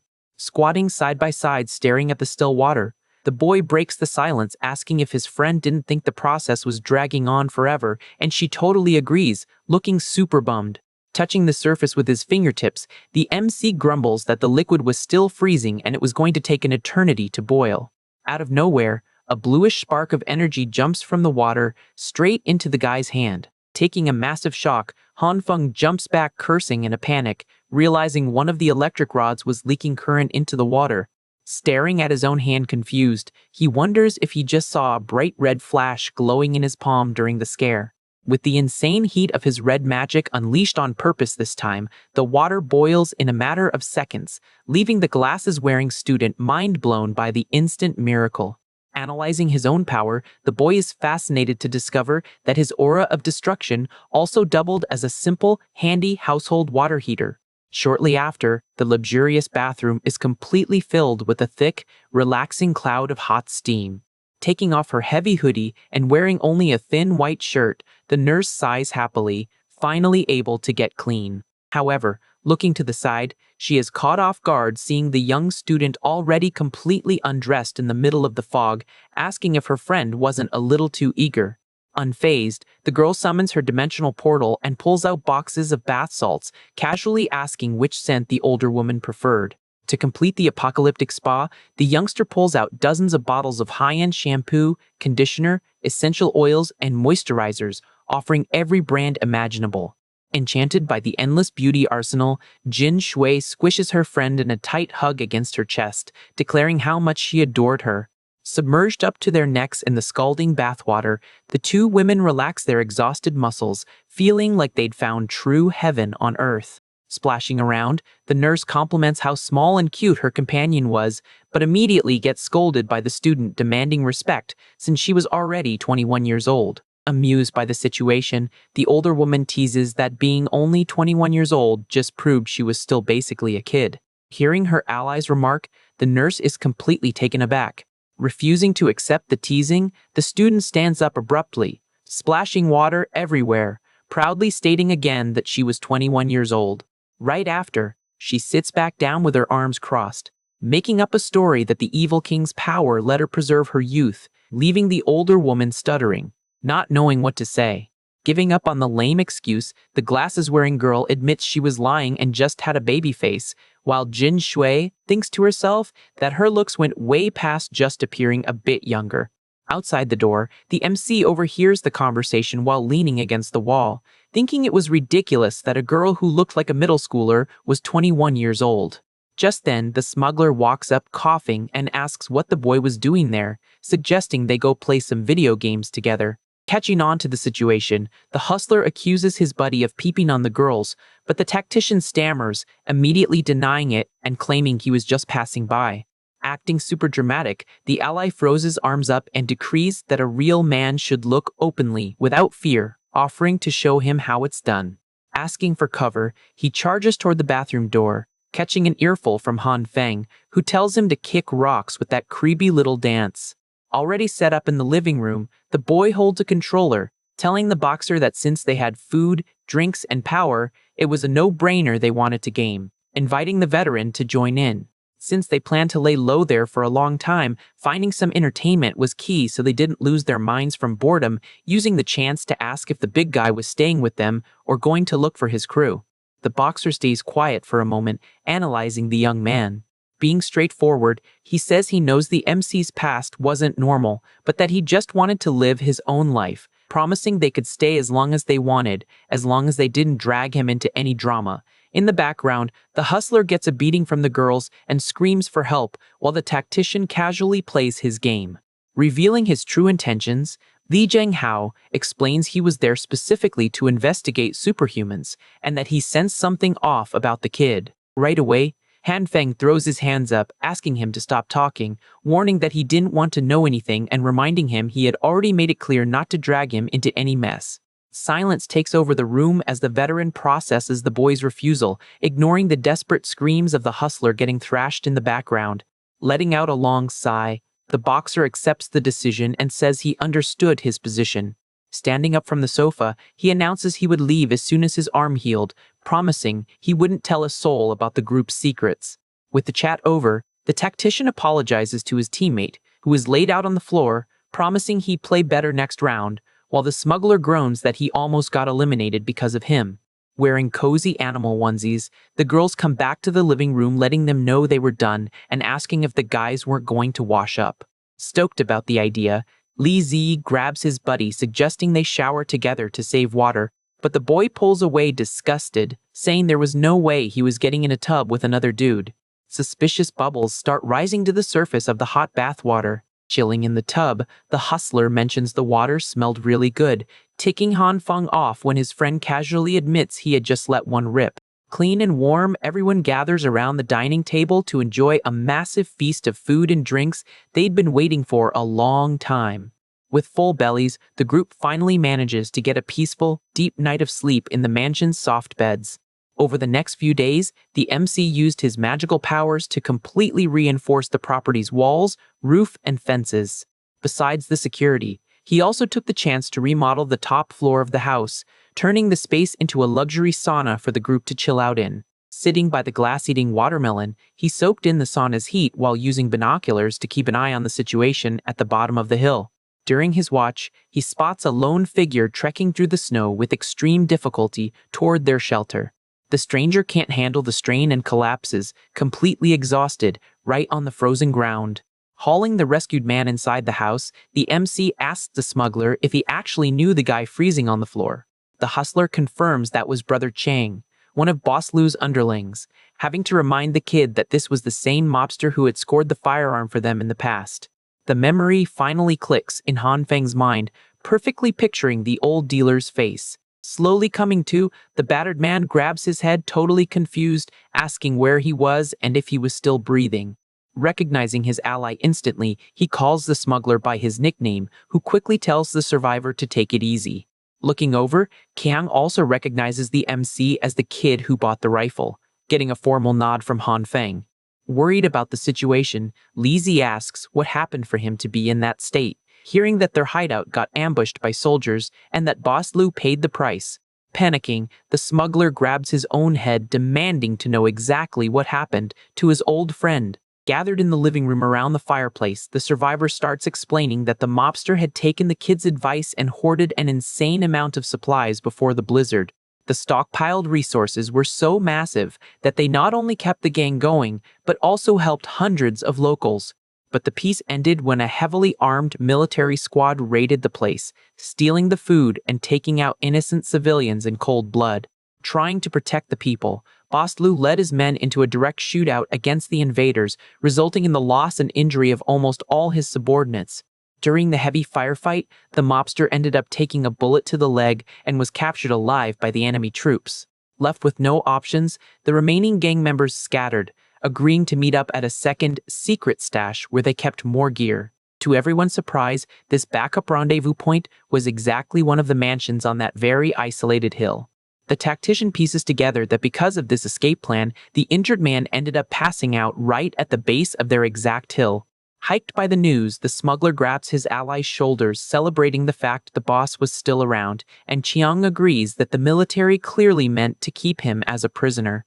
Breathing a sigh of relief, the hustler expresses all his joy, knowing his old partner still had a shot at making it out. Looking downcast, he admits that if it hadn't been for the mobster's help back in the day, he would have been a goner a long time ago. Fueled by determination, Li Zi pulls the survivor by the arm, demanding they go rescue their captured leader together, but is instantly called crazy. Freaking out at the reckless idea, the man yells, asking if the hustler had any clue how many soldiers and weapons the enemies had, saying it was impossible for just the two of them to pull off a rescue. Unfazed, the smuggler tries to hype up his buddy, promising he'd fight by his side as long as there was hope, but Chiang fires back, telling him to go down alone without dragging him down too. Overhearing the argument, the boxer steps up wanting to confirm if they were talking about the same leader of the volunteer group, getting instantly recognized by the survivor. The giant explains that during his days in the underground fighting arenas, it was none other than Boss Lu who paid his ransom and secured his freedom. Ripping the bandages off his injured arm in a sudden move, the fighter declares he'd join the rescue mission too without a second thought. Flexing his arms, he lets them know he still had plenty of brothers scattered across the city he could call in to help with the raid. Shocked by the veteran's presence, Kang calls him by his title, the Mad Dog of the Arena, recalling the legend who racked up 30 consecutive victories. Thinking the nickname was totally goofy, Han Feng holds back a laugh while the boxer awkwardly asks them to drop that old alias. Gaining confidence, the survivor claims that with the Mad Dog's help, victory was in the bag, getting another scolding from Li Zhenghao to use his real name, while the hustler praises the big guy's loyalty. Putting a hand on the MC's shoulder, the fighter comments that the mob boss was a stand-up guy and tries to talk the kid into joining, hinting it'd be a bad look if he sat this mission out. With a dark expression, the MC weighs the offer, knowing the rescue would be incredibly dangerous. Scratching his face awkwardly, he decides to pass on the invite, explaining that his own safety was his priority and he already had enough enemies hunting him down. Disappointed by the group's silence, the smuggler asks if his partner really wasn't going, and the boy confirms that staying out of it was his best bet, but promises to supply them with gear for the rescue. Pulling the two allies close, the fighter takes the chance to remind them they needed to keep the kid's skills and the student's secret hidden from the newcomer. Sitting at the table eating noodles, Han Feng tells their guests to eat slowly since there was plenty of food, knowing they had to serve basic meals to avoid looking suspicious. Later on, the leader takes Kyung to a modest room set up with just a mattress and a fireplace, making sure the setup didn't look too fancy given the circumstances. Down in the base's armory, firearms and ammo boxes are sorted out on the table alongside tactical backpacks. Blown away by the stash, the survivor praises the kid's advanced prep, but doesn't get why there were so many packs of cigarettes mixed in with the guns and crackers. With the experience of someone who knew the rules of that frozen wasteland, the tactician explains that cash was completely worthless now, making cigarettes the most valuable trading currency among factions. Outside the mansion, the barrel of an assault rifle is already poking out from the thick snow. Geared up to the teeth and ready to roll out, the small squad says goodbye to the MC, with the hustler promising he'd come back from the mission in one piece. Walking away into the blizzard, Li Zi turns around one last time to shout that the volunteer group would definitely return the favor to Brother Han and his sister-in-law. Confused by the title, the nurse looks at the MC asking if he had a wife, and he calmly denies it, explaining his buddy was actually talking about her. The bomb drops on the woman, leaving her frozen in place as she processes the totally unexpected info. Stuttering non-stop, Jin Shui tries to say it was all a huge misunderstanding and demands the boy explain it properly next time, while the student asks what was wrong with her friend, and Han Feng just replies he didn't have a clue. After that whole incident, the MC decides to set up cameras at the foot of the hill to keep tabs on any dangerous activity approaching. Keeping the momentum going, he and Jin Shui also scatter surveillance gear around the mansion to lock down their exterior security. Thanks to that, the days go back to being quiet and comfy until an absolute nightmare decides to rear its ugly head. Spacing out playing video games, Han Feng gets a massive jump scare when something suddenly happens. The nurse bursts into the living room in a total panic, warning him the situation was bad, putting the boy on high alert.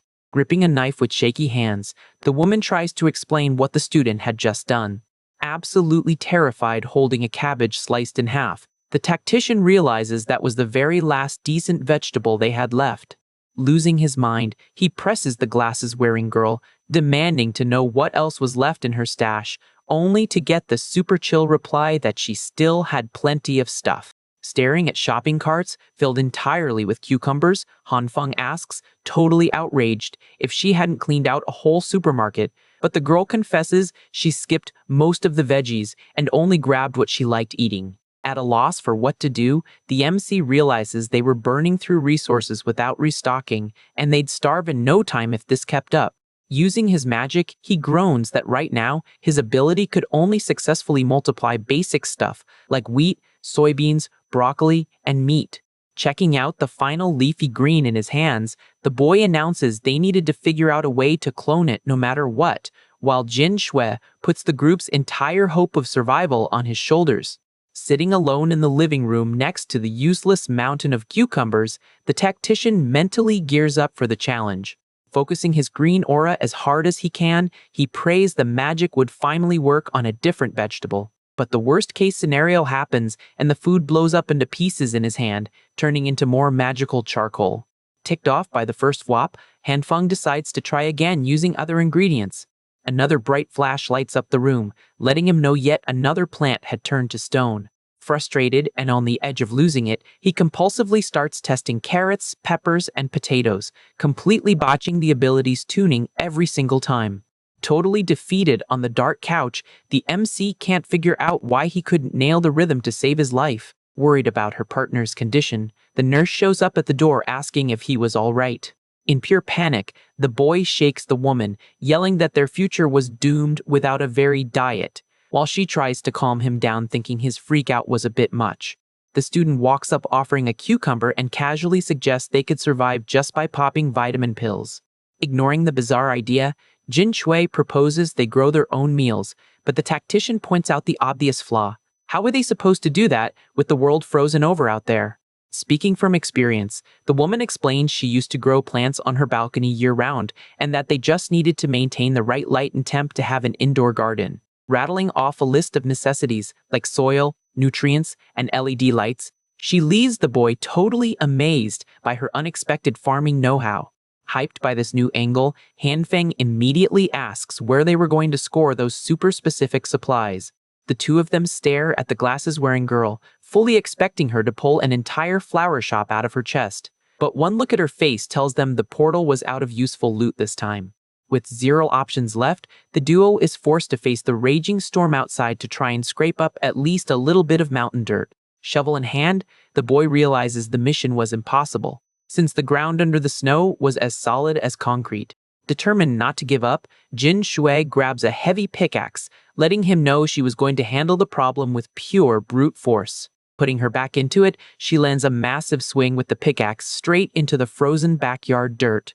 Seeing that not even his ally's crazy strength left a scratch on the ice, the boy suggests they head back inside the mansion to rethink their game plan. Back in the cozy heat, he walks up to the student asking how many planting containers she had managed to put together. Surrounded by dozens of perfectly cut plastic bottles, the girl proudly shows off that she hadn't just been sitting around twiddling her thumbs. Checking out the DIY work, Hanfeng concludes that mountain of plastic would be more than enough to replace the missing pots. The nurse pats the girl's head praising her hustle, but the student quickly dodges the affection and demands to know where the dirt they went out for was. Sitting on the floor feeling defeated, the two explain the ground outside was hard as steel and totally impossible to dig up. The girl with glasses immediately holds up 2 electric heaters, suggesting they melt the dirt by force, but the tactician warns that trying to do that in deep snow would be completely pointless. Face in her hands, Jin Shui just sighs, wishing there was some miracle way to melt everything instantly. Right then, the student points a finger at Hanfeng all theatrically and decrees the time had come for him to unleash his true hidden power. Hit by a sudden epiphany, the MC's eyes go wide as he catches the hint perfectly. He flashes back to the day he tried warming their bathwater and ended up triggering his red aura of destruction by accident, boiling the liquid in a split second. Looking down at his own hand, the boy figures if he could recreate that extreme heat on purpose, blowing a hole through the snow would be a piece of cake. 20 minutes tick by with Hanfeng trying everything in front of a bucket, but the magic flat out refuses to work. Exhausted and confused by the block, he tries to retrace what his body had done so differently on bath day to make the power awaken.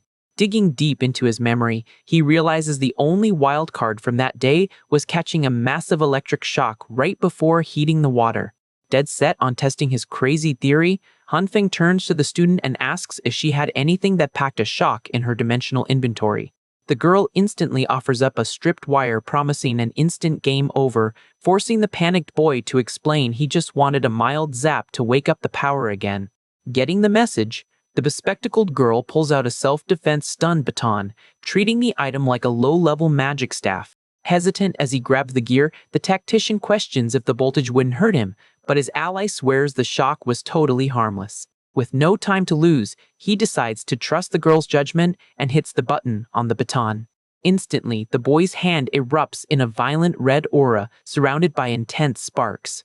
Already outside the mansion, the MC shakes uncontrollably with the strong electrical current coursing through his muscles. Unable to stay on his feet, he drops to his knees in the deep snow and shoves the superheated magic right into the white ground. Watching the ice turn to water and vaporize in seconds, Hanfeng ignores how little sense the power made and just focuses on the awesome result. However, keeping the aura active while taking a continuous charge from the weapon starts causing agonizing pain throughout his body. A massive circular crater melts rapidly around the tactician, finally exposing the fertile soil buried deep down. Keeping his momentum, he lunges forward and digs his fingers straight into the freshly thawed dirt. Hoisting a handful of muck with pure hype, the boy celebrates the absolute success of his risky mission. Back in the comfort of their shelter, all dozens of cut plastic bottles are filled and lined up perfectly to kick off the farm. With the student's pack of seeds in hand, Jin Shui points out that the house's indoor temp wasn't nearly warm enough to plant that whole variety.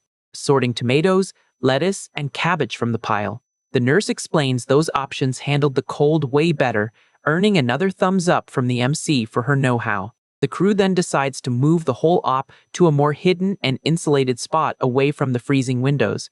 Setting up the pots and 4 space heaters down in the mansion's basement, Hanfeng declares that would be their new safe farm, even though he was still stressing about heat loss.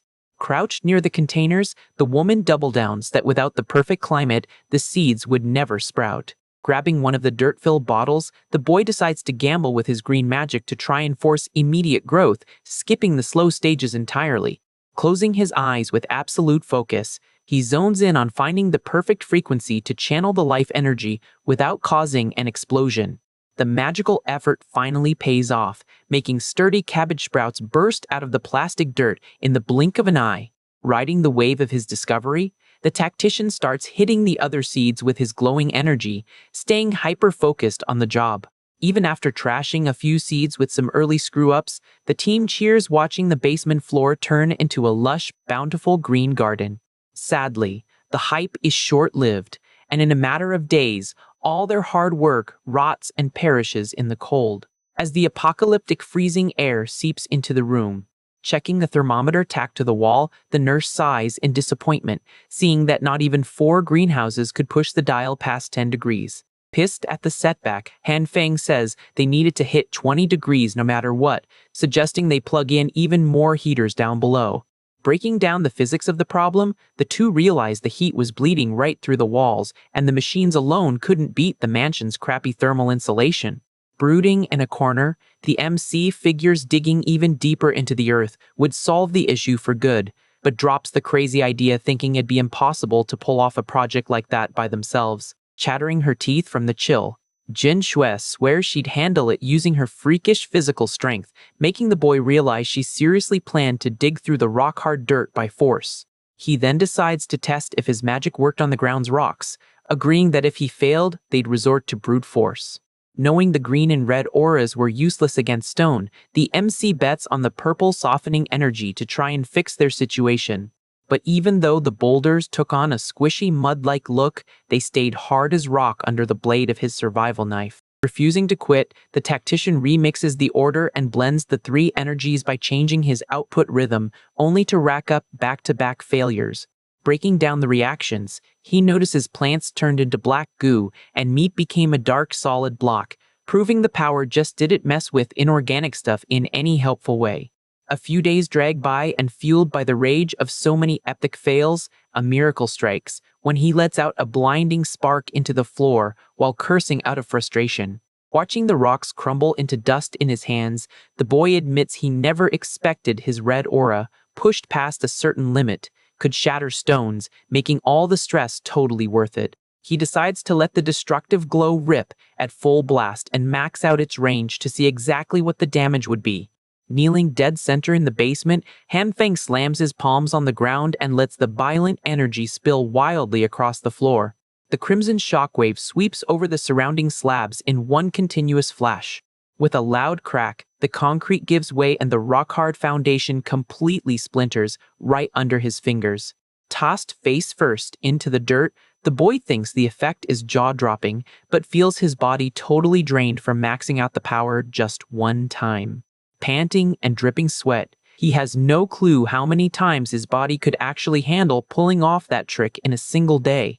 Soon enough, after unlocking this explosive move, the MC ends up becoming the sole guy in charge of carving out the massive hole for their new foundation. Meanwhile, the nurse takes on the heavy lifting of hauling all the rubble and shattered rocks completely out of the mansion. 1 week and a ton of elbow grease later, dozens of meters below the original floor, the duo wraps up a brand new underground room measuring about 20 square meters. The crew takes in the finished project, now fully transformed into a perfectly lit and heated secret greenhouse. High-fiving to celebrate, the boy thanks the woman for all her heavy lifting, and she hits him right back saying the whole thing was only possible thanks to his crazy digging skills. At that, the tactician completely zones in on his absolute favorite part of the last few stressful days. Hurrying down the cave stairs, he casually mentions how relieved he was by the huge progress they'd made. Jin Shui lets him know that if everything went smooth, the seeds would be ready to harvest in 2 months, leaving the boy totally floored by how slow the natural plant cycle actually was. Sitting in a corner, surrounded by broccoli, he remembers their old veggie stash was completely wiped out, and they had already been eating the same boring stuff for 4 days straight. Staring down yet another plate of stir-fried greens, the MC feels there was no way he could stomach surviving 2 whole months on such a repetitive diet. Dead set on rushing things, he hovers his green aura over the dirt, guessing that if the energy multiplied matter and sprouted seeds, maybe it could skip the agonizingly long growing phase. Pumped by the idea, the nurse suggests planting bean sprouts next, since they'd be ready to eat in just 3 days naturally. Distracted while walking down the steps, the boy misses his footing on the rocks and totally loses his balance. Before he could brace himself to break the fall, the glasses-wearing girl trips over her own feet right behind him and goes flying straight toward his back. With zero chance to dodge, Hanfeng takes the full, clumsy impact of his neighbor right in the chest, letting out a muffled groan as he hits the hard floor. Freaked out by the crash she caused, the student apologizes nonstop, while the tactician just tries to get up, playing it off like the wipeout was no big deal. Spotting blood dripping from the boy's nose, the student totally panics, pointing right at the injury caused by the collision. The nurse rushes over, offering professional medical help on the spot, but the MC picks up his pace heading out of the stairwell, brushing off the aid and claiming it was just a minor scratch. Reaching the upstairs hallway, the duo stops dead in their tracks, confused by a weird glowing light bleeding out from under one of the doors. The bedroom floor was decorated with a glowing mystical circle and a bunch of candles set up in a totally bizarre way. In the middle of the room, the glasses-wearing girl was waving her arms around, chanting ancient words to summon the great evil eye in the name of its loyal apostle. Striking a super dramatic pose over her electronics, she demanded the entity descend into the world in its almighty form to wrap up a highly dangerous mission.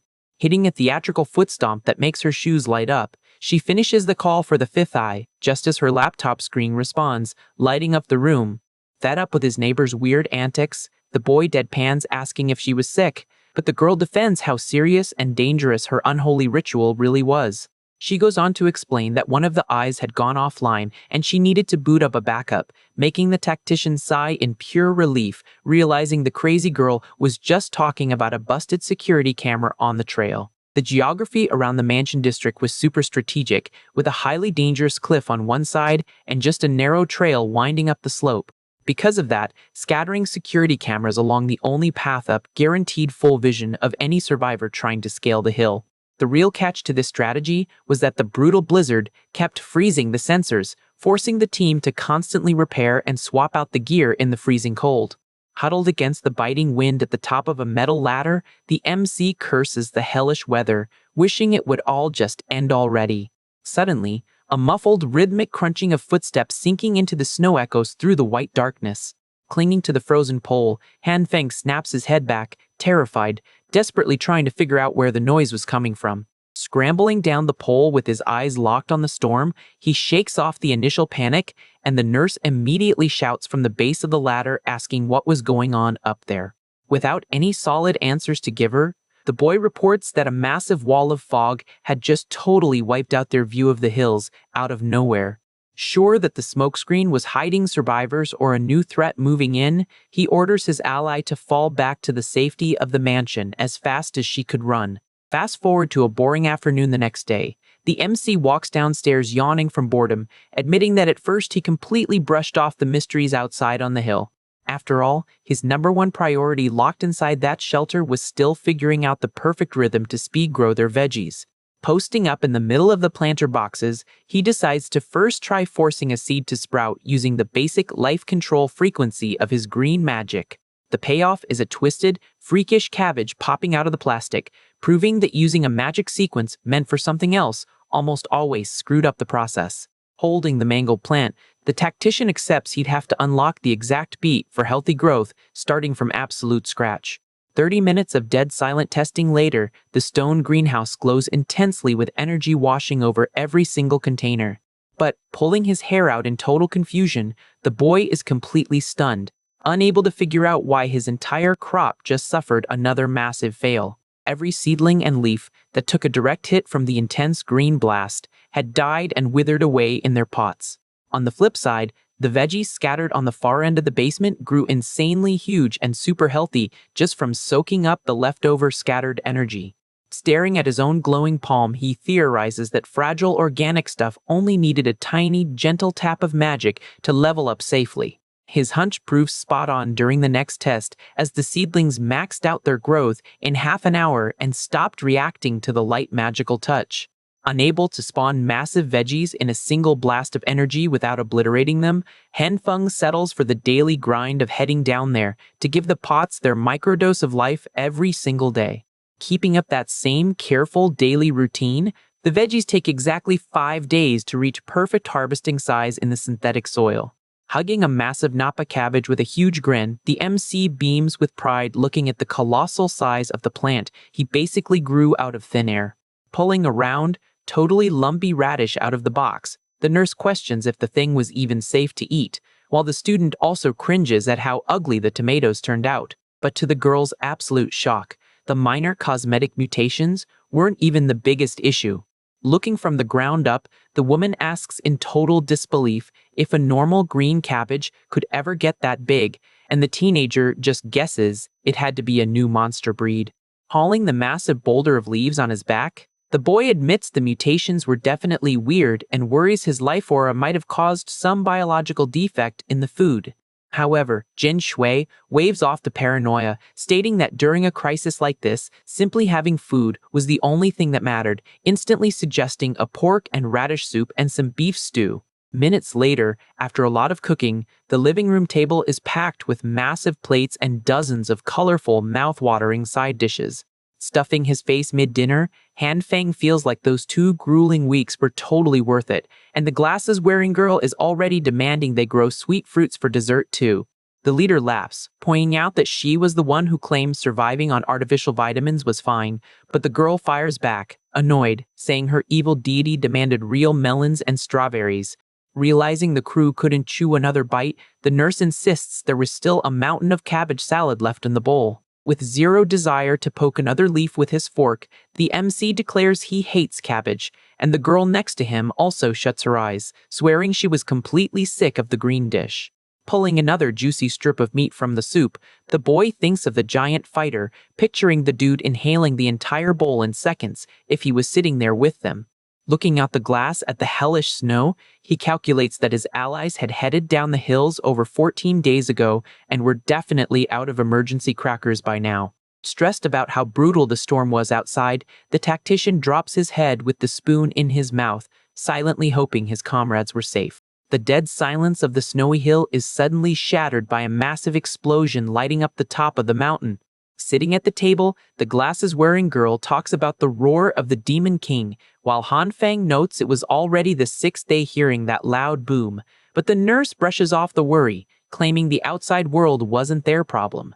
Kicking back in his chair, the tactician agrees that a single daily noise wouldn't really mess with the group's routine. 3 days later, though, things take a wild turn when a series of blasts violently shakes the ice right outside the mansion. The shockwave makes the food bounce off their plates and rattles the table, pulling an annoyed curse out of the MC right in the middle of his meal. Clutching his headphones, completely dazed, he complains about the constant racket that had already gone off dozens of times just that day. Outside, the snow is piling heavily on top of the house's frozen structures. Tired of being left in the dark, the boy decides to climb an icy metal fire escape to hunt down the source of all the chaos.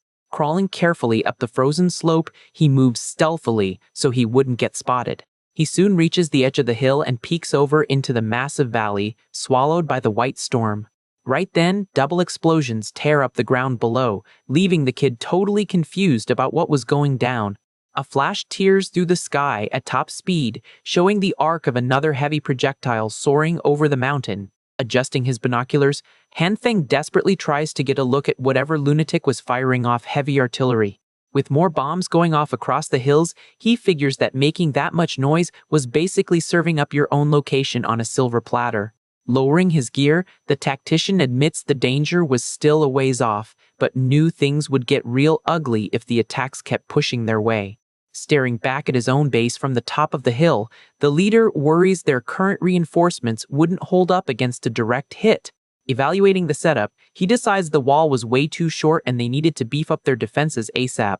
Back on the ground with the girls, the boy breaks the news about his plan to build a taller, thicker barrier to dodge a total disaster. The student asks how they pull that off with zero cement in her dimensional inventory, but he just chuckles and tells her to chill. Pointing to the side, the tactician reminds them they had plenty of materials using all the rocks they hauled out while digging the basement. Wasting no time, the trio starts stacking the dark boulders to lay out the base of the new wall. Right after, the MC dumps buckets of water all over the piled-up rubble in the freezing cold.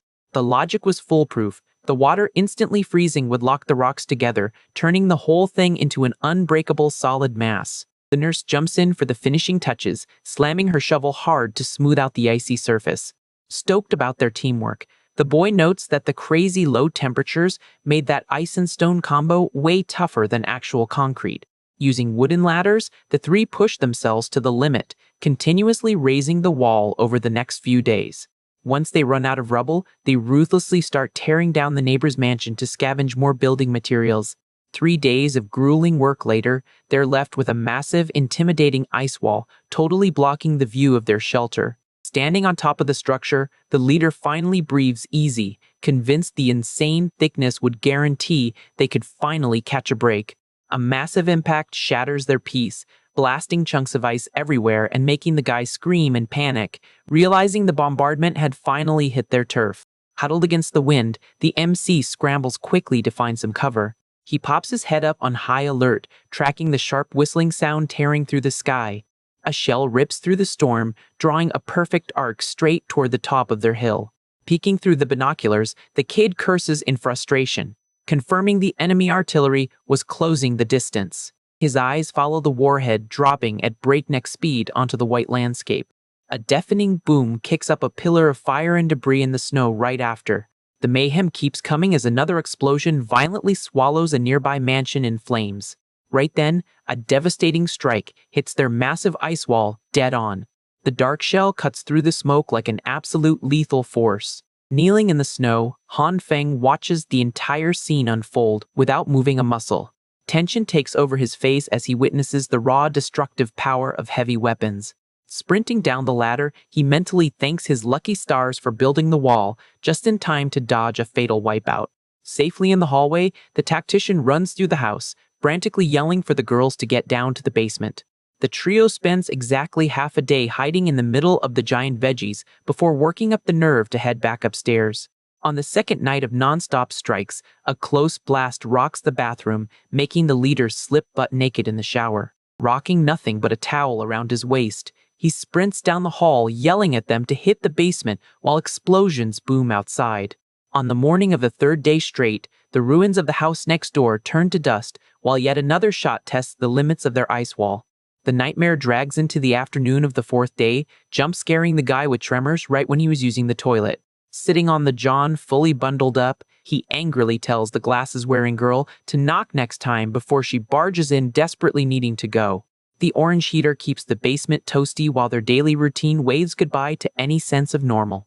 Unable to take the stress anymore, the MC kicks the sofa upstairs, declaring he absolutely couldn't live like this anymore. Adjusting his white snow camo trench coat, he grumbles that being trapped in the bunker was making it impossible for anyone to eat or sleep right. Moving fast, the kid clips his tactical gear to his belt, gearing up for the worst-case scenario.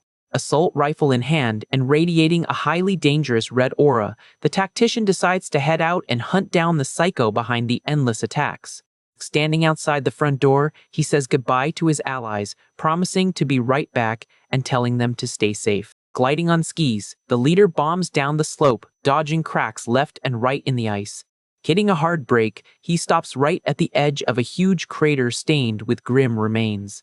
The guy crouches in the trampled snow and yanks a weird object stuck in the frozen ground.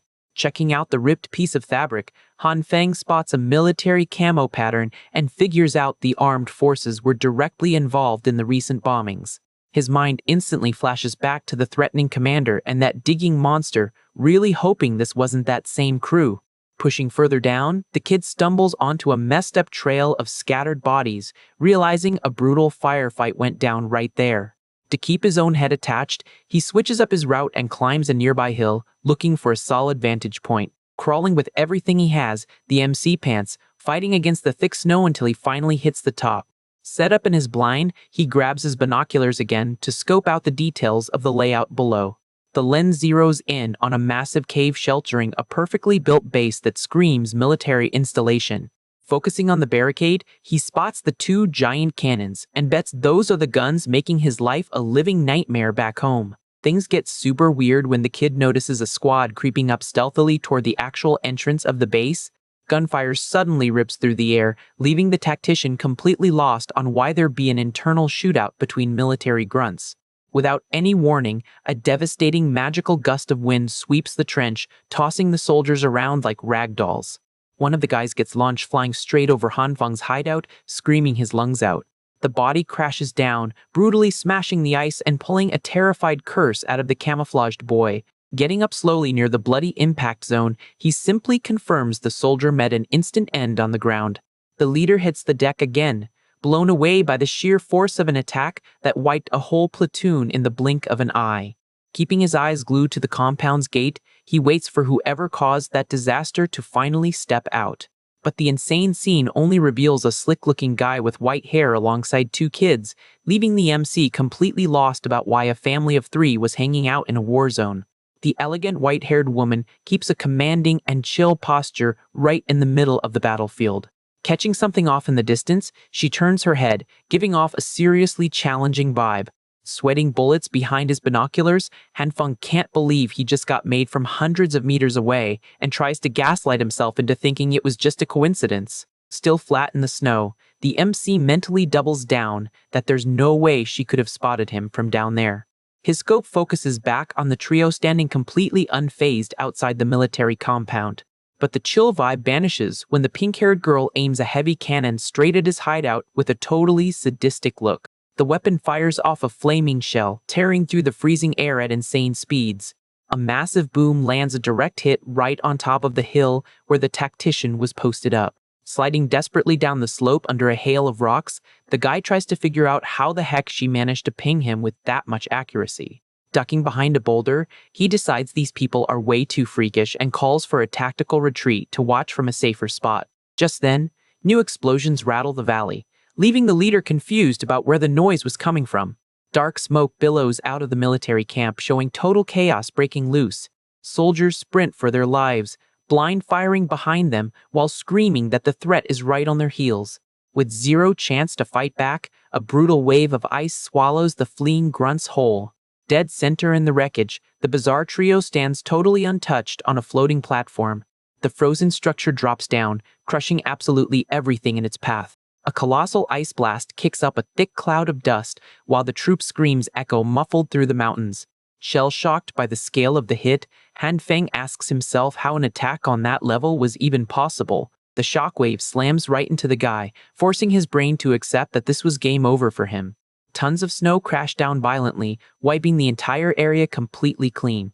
The whole massive white wall slams into a giant barrier and finally grinds to a halt. Dead silence reclaims the ruined landscape once the storm settles. The massive dam wall takes the full brunt of the avalanche, saving the rest of the valley from getting totally buried. All of a sudden, an intense red glow and coughing noises pop up from under the frozen pile. Firing up his highly dangerous heat aura, the MC melts his icy cage and bursts out of the rubble. Back on his feet, he hacks up a lung trying to catch his breath in the middle of the white wasteland. Dusting the extra snow off his gear, the tactician grumbles in relief that he almost suffocated in that absolute mess. Standing next to a knocked-out soldier, he realizes the dam caught the worst of the attack and saved him from getting completely flattened. Scanning the horizon, the boy remembers seeing the trio from far away right when the avalanche triggered, figuring out they must have climate control powers. Staring down at the unconscious grunt at his feet, the kid hopes he can squeeze some solid intel out of this survivor. Away from the open field, a tiny concrete guardhouse works perfectly as a temporary hideout from the storm. The tactician drags the tied-up prisoners straight into the abandoned bunker. Showing exactly zero manners, he boots the soldier in the back, telling the guy to wake up.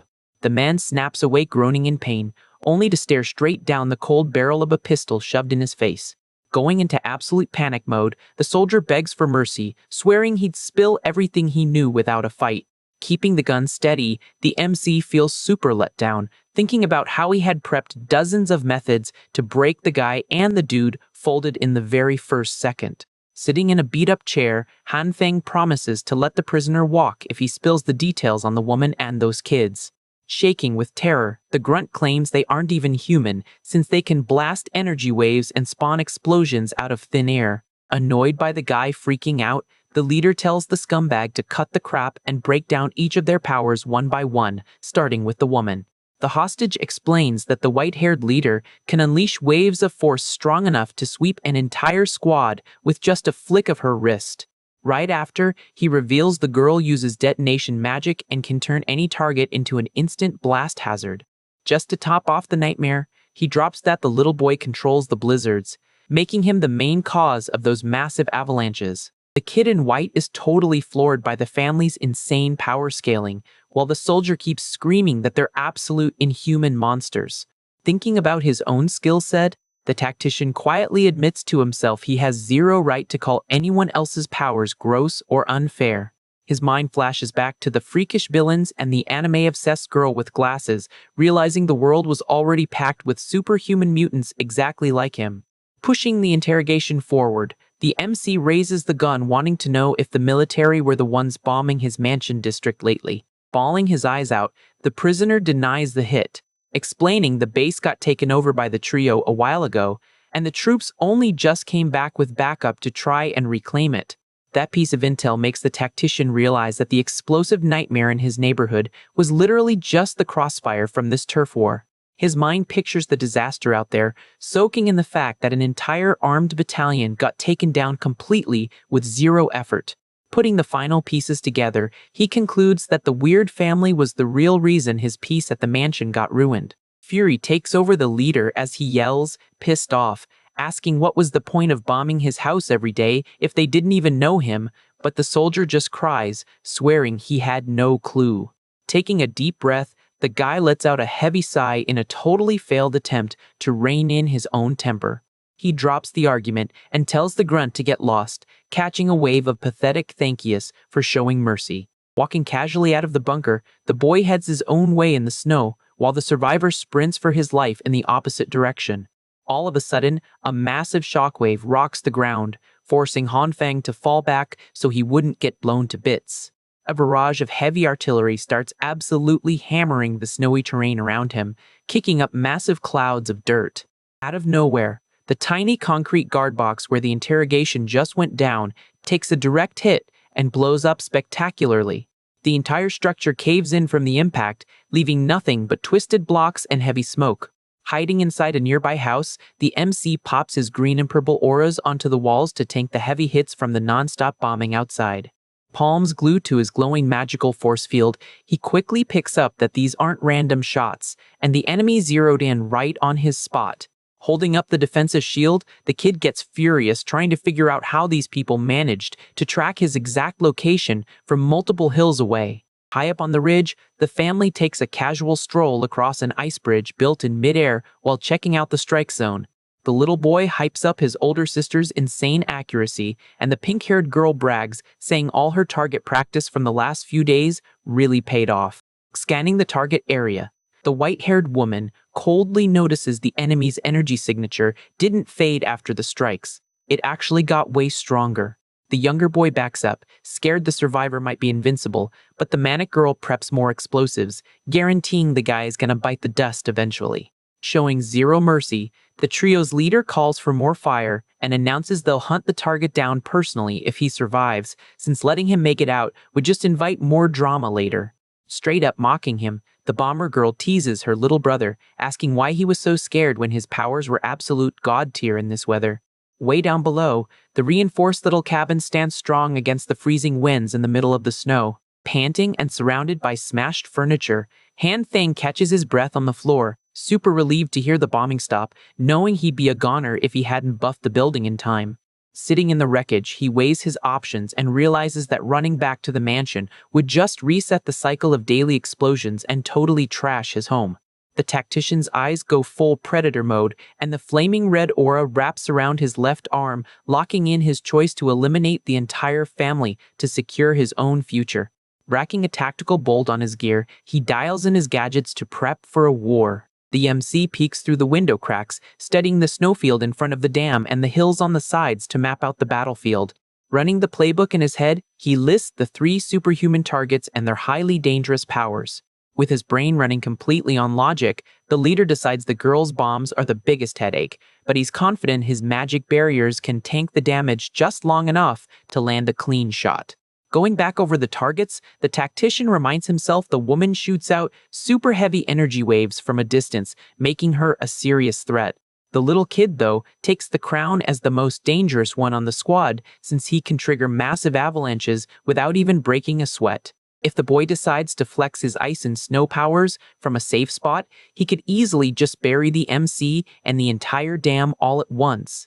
Sizing up the situation, Han Feng thinks about using his sniper rifle to pick off the target from way out.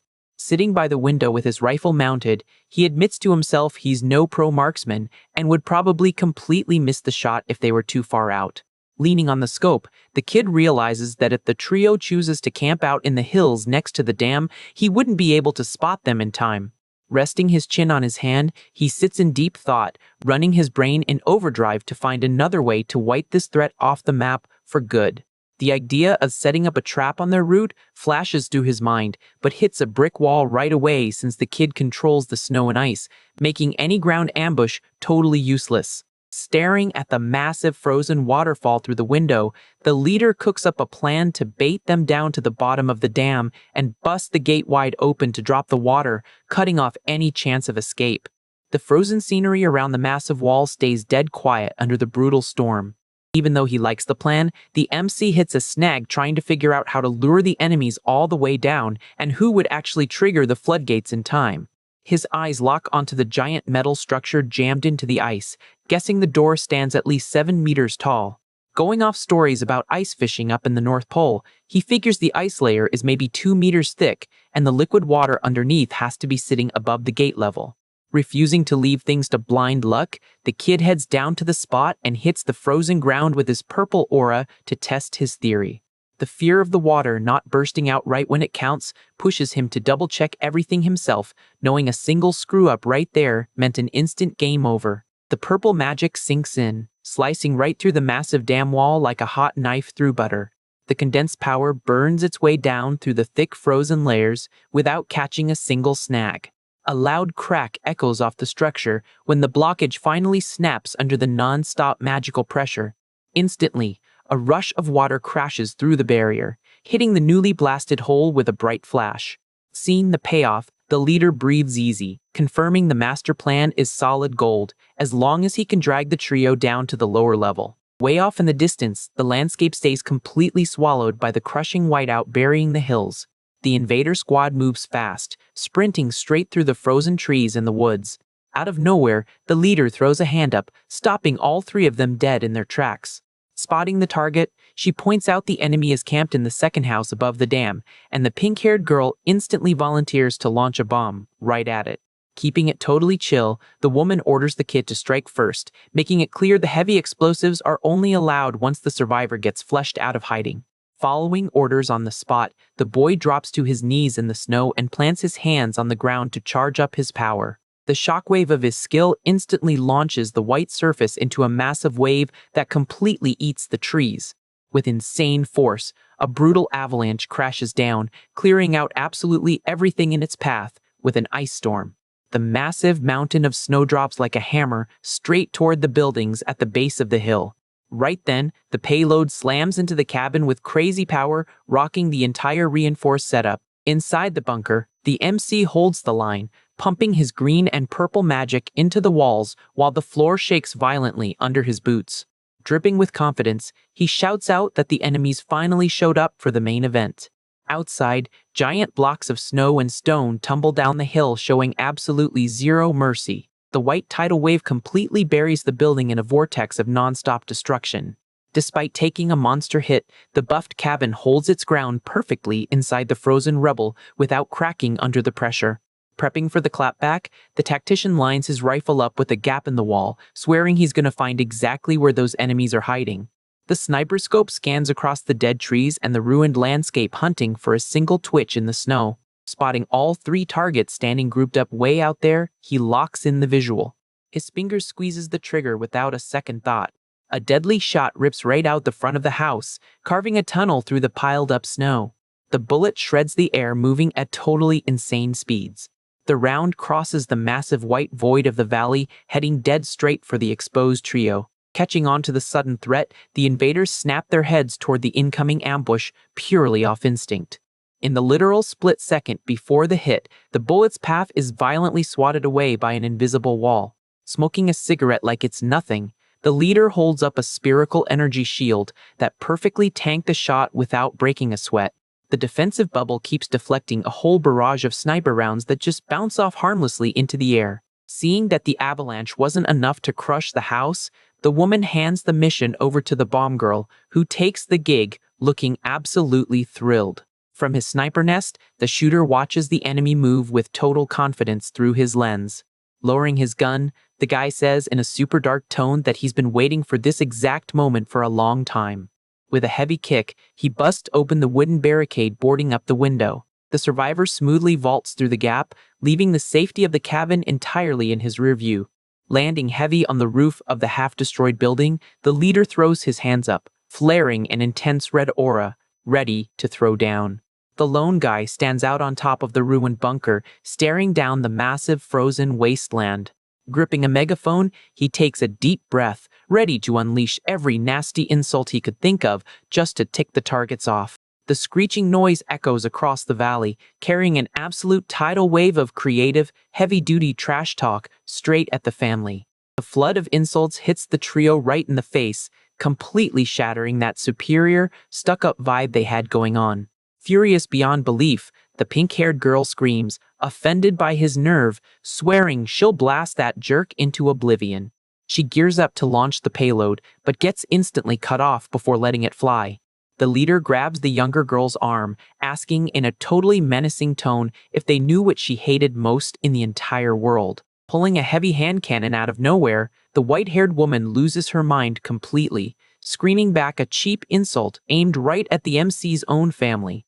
The artillery shell nails the house dead on, sparking a massive blast of blue flames that totally wipes the area clean. Using the chaos of the explosion, the tactician jumps into the air with a mini glider gadget and bails laughing, telling the ugly lady to go wash up and wait for round 2. Watching him fly away, the kid points frantically, warning his sister that their target is making a clean getaway. Absolutely consumed by rage, the leader charges forward screaming that she's gonna end the guy no matter what, while the younger kids try to hold her back, begging her to chill out. Miles away from the drama, the guy touches down smoothly right at the base of the dam's massive frozen wall. Hitting the deck in front of the containment door, he instantly drops his purple magic to melt the metal and bust open the structural lock. Looking over his shoulder right before the wipeout, the kid drops a cold goodbye to that whole freaky family. The pressure snaps, and an angry flood of water blasts through the new opening, spraying absolutely everywhere. The nonstop force starts tearing up everything around the gate, launching massive chunks of ice into the air. Not happy with the amount of water coming out, the MC decides one hole isn't enough and goes straight to crack open the other doors. Firing on all cylinders, he trashes the second, third, and fourth exits on the dam, guaranteeing an absolute monster flood. A violent tidal wave crashes out of the structure, sweeping the snow and completely flattening the lower valley without a shred of mercy. The freezing waters charge forward like a tsunami, ripping the ground apart and totally reshaping the battlefield. Camped inside a round energy bubble, the three invaders hit the flooded zone, holding out against the massive water pressure. Arms stretched out and eyes completely locked in, the white-haired woman spots the target way out in the distance and signals her crew to halt. With her hand on her forehead in an analytical way, the leader notes that she does not feel any skill fluctuation coming from that upper direction. At that moment, the boy looks back completely spooked, wanting to know what that strange approaching noise is. A furious avalanche of freezing water cascades down the mountain, absolutely destroying everything in its path. The giant flood advances relentlessly as the targets finally notice the imminent disaster crashing down on them. Realizing the fatal trap, the white-haired woman yells in despair for the group to run away from there as fast as possible. Wasting no time, she quickly crouches and presses her hands firmly against the snow on the ground. With the sudden use of her powers, the leader raises a solid pillar under the team's feet to try to elevate them above the direct impact. The colossal wave of water and ice violently scrapes past the makeshift defense structure. Surrounded by the uncontrollable fury of the current, the woman orders the younger ones to move quickly to keep their balance. The extreme effort is visible, and she warns that she is doing her best, but all the surrounding snow has melted and there is not enough material to keep the barrier standing. Suddenly, the ice base gives way to the pressure, and the three invaders plummet screaming toward the watery abyss. The trio is mercilessly swallowed and violently tossed by the force of the flood. Acting purely on survival instinct, the leader once again expands the spherical protective barrier around them amidst the perilous current. The energy globe is dragged without any resistance by the torrential flow that dominates the valley. The devastating destruction continues, tearing through the narrow path and carrying the enemies far away from the original battlefield. The once white-covered valley is now completely flooded by the furious torrent that swept the invaders away. Hanfang watches from the top of the hill with his rifle in hand and concludes that, even losing sight of them in the water, the trio will surely meet their icy end if they haven't drowned already. Relieved by the outcome of the ambush, the strategist crouches in the snow, determined to return to the cave and destroy all the remaining cannons. His mind already wanders, imagining a hot bath while eating watermelon, anxious to recover his days of peace and tranquility in the apartment. Then, he firmly attaches his snowshoes to his boots to make the walk back easier. As he advances, the young man comments to himself how wonderful it would be to be able to walk over that rugged terrain as if it were a completely smooth floor. The solitary figure follows the trail, cutting through the mountain's frozen immensity in a steady march. The MC finally approaches the outdoor area where the entrance to the underground facility is located. Holding the rifle at the ready, he doubles his attention with every step toward the objective. The survivor advances stealthily, sneaking toward the cave while keeping his guard high. Analyzing the quiet situation, he ponders that there shouldn't be anyone else hiding inside. Even so, nervousness hits, and he mentally hopes that a group doesn't appear out of nowhere and shoot him right there by surprise. Already inside the base, the young man activates the purple aura in his hands, preparing his matter-altering magic. Focusing on the equipment, he decides to quickly eliminate the first two cannons he finds by firing the melting energy. The heavy artillery weapon instantly falls apart, turning into a glowing puddle on the icy floor. Han Feng points the power at an ammunition box but backs off, fearing that an explosion might end up attracting other people to the location. Rethinking his strategy, he melts only the machinery, concluding that without the cannons, the projectiles are absolutely useless anyway. Satisfied with the smart decision, the young man cautiously advances into the dark interior of the facility. Walking through the absurdly spacious tunnel, he is intrigued, trying to imagine what else would be hidden in a military base of that size. Suddenly, shock is stamped on the MC's face when he comes across the unexpected sight. A gigantic arsenal stretches before him, crammed with row after row of heavy artillery, making him curse in amazement at the brutal amount of weapons. The strategist swallows hard, realizing the immense luck he had, since the enemies had only used a simple mortar up to that point. Staring at the colossal size of the lined-up projectiles, he imagines the terror if they had been bombarded by that. The harsh reality hits him quickly, as it wouldn't matter how many times he fortified the walls of his apartment. An attack of that magnitude would reduce his home to dust in the blink of an eye. Spooked by the mere existence of that threat, he raises his hand glowing with purple energy and declares that he will melt everything right there. The young man runs wildly down the corridor, firing his power in all directions and destroying the rows of perilous weapons without any hesitation. Pleased with the absolute cleanup, he shakes his hands, announcing that the job is finally done. Exploring even deeper, the survivor finds mountains of supply crates and armored trucks, noting that there is enough equipment to arm an entire military troop. The megalomaniacal scenario immediately makes sense, perfectly explaining why that group had tried to retake control of the place by any means necessary. Surrounded by the priceless military treasure, he regrets not being able to carry everything with him, but knows that leaving that intact arsenal for other people to find would be a gigantic risk. Leaning on one of the huge crates, he sighs in frustration, wishing the girl with glasses were there with him so they could safely take everything away. The young man greedily imagines the wonderful scene of his ally clearing out the entire warehouse in an instant and gets excited just thinking about the possibilities. With that, the MC makes the immediate decision to go back and get his partner, as it would be infinitely safer to keep all that military power in his own hands. Focused on the new transport plan, he turns his back on the depot and begins the walk back to the exit of the dark tunnel. Halfway there, small pebbles mysteriously start falling from the ceiling, drawing his attention upward. A glowing deep red handprint appears carved into the stone right above his head. Hanfeng spots the explosive trap set on the ceiling and curses in pure despair as he realizes it's too late.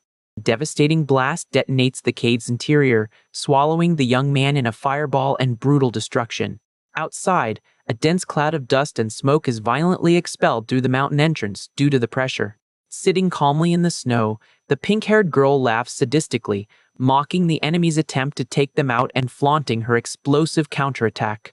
Completely dry and arrogant, the two stare at the destroyed entrance, and the younger one asks the leader to confirm if the scoundrel finally kicked the bucket.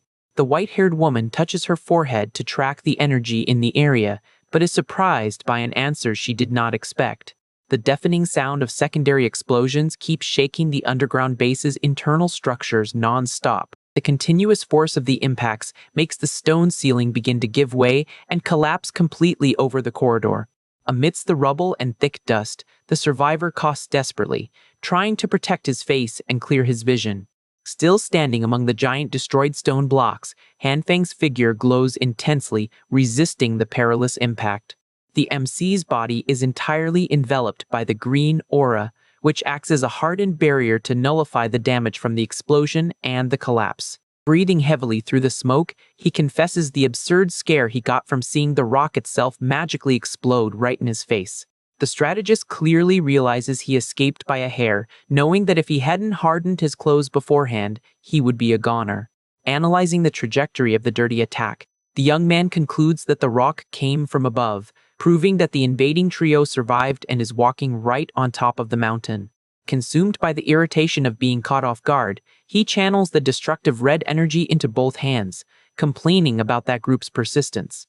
Staring at the compromised ceiling, he warns aloud that those fools are very mistaken if they think they can attack him on the sly without suffering an equal retaliation. A colossal strike of red magic is violently fired, tearing through the tunnel's upper structure from bottom to top in a perfect arc. The extreme heat blade slices through the solid stone mountain and ice as if they were made of paper. On the snowy surface, the dangerous rift erupts, tearing the ground right under the invading trio's feet, making the leader scream in absolute panic as she notices the danger. The ground simply disappears without warning, and the three entirely lose their balance as the crack expands beneath them. The entire structural base of ice and rock gives way simultaneously and plummets toward the mountain's hollow interior.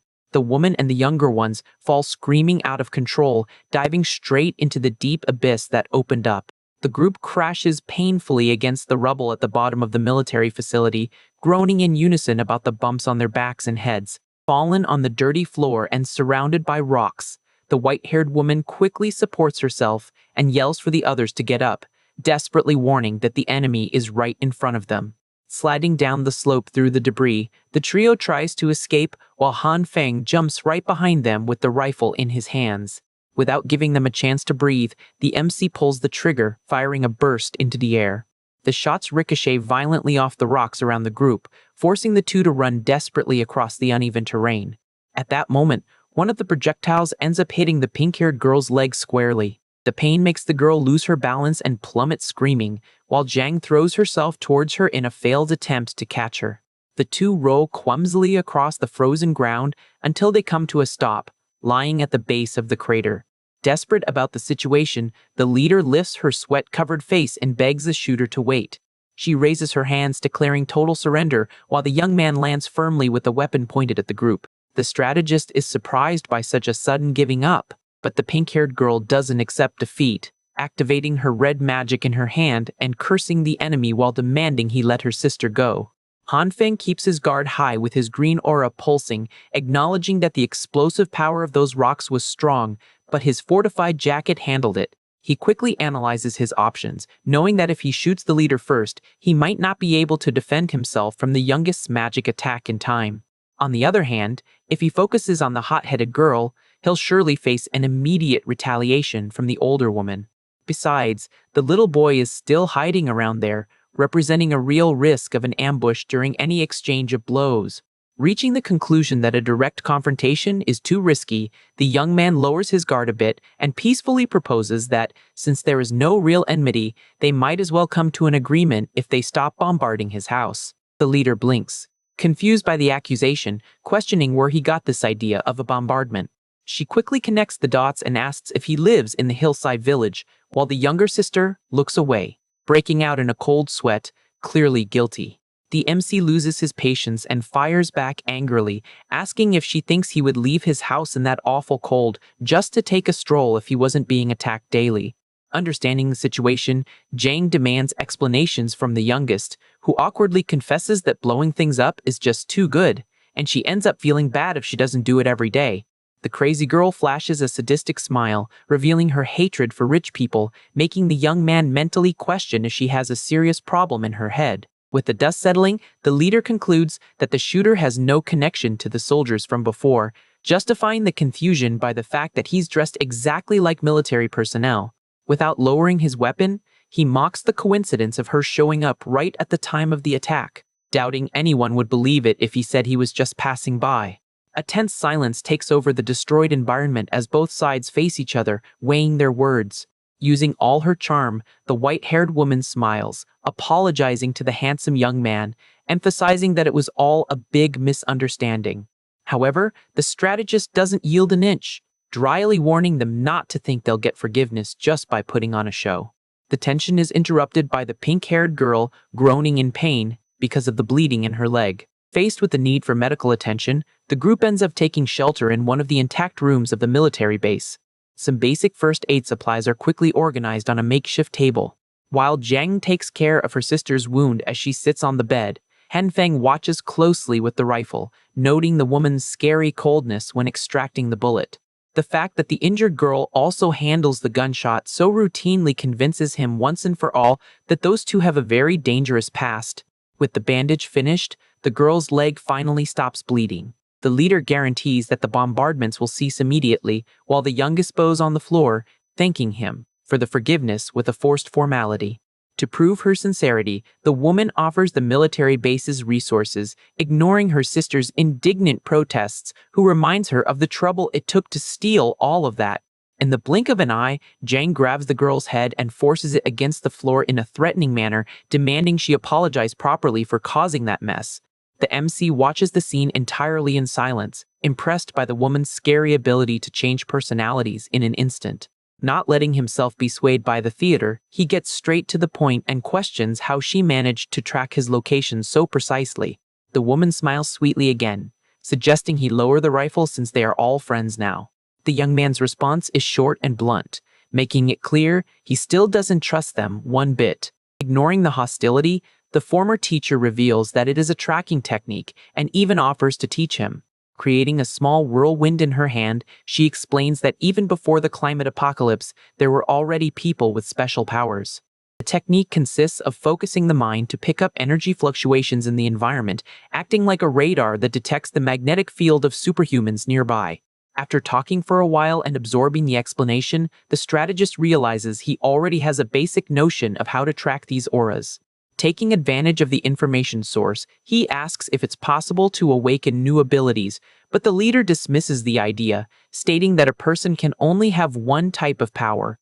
The young man hides his shock upon remembering that he possesses energies of 3 different colors, deciding to investigate this absurd anomaly in his own body later. With the mood lighter, the woman finally introduces herself as Zhang Ruo Qing and extends her hand, proposing an official alliance between them.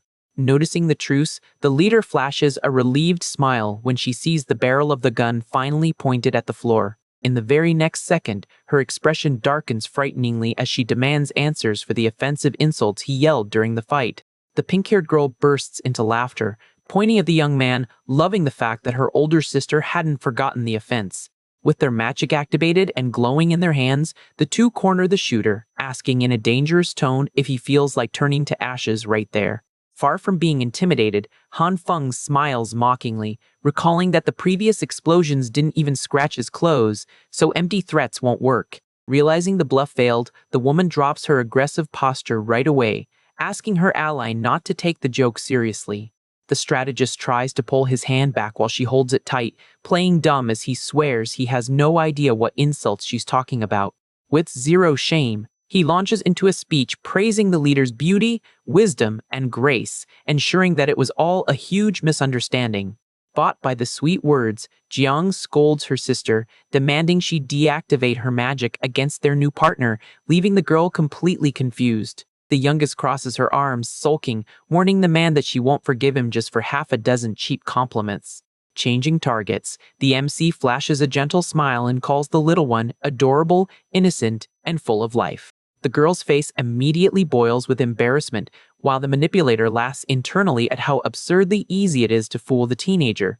Amidst that chaotic dynamic, the little boy of the group remains knocked out on the bed, oblivious to all the perilous threats. Preparing his exit, Han Feng announces he'll return in a few days with company to get the supplies, knowing he urgently needs fuel for his generator. Lying down comfortably on the bed, Zhang suggests he take whatever he wants and offers for him to spend the night there since the early hours are dangerous. The young man approaches with a mischievous smile, praising the woman's strategic mind for thinking of absolutely everything. But the pink-haired girl explodes with jealousy instantly, glaring daggers at the guest while questioning his intentions. Running away from the problem, the survivor shoots out the door like a rocket, yelling that he has urgent matters to handle at home. With his departure, the teenager questions if it was right to hide the truth about superpowers. But Zhang explains that this is the trick to ensure he comes back needing favors. The youngest turns to the bed and tells the little boy to stop the act, warning that the intruder has already left.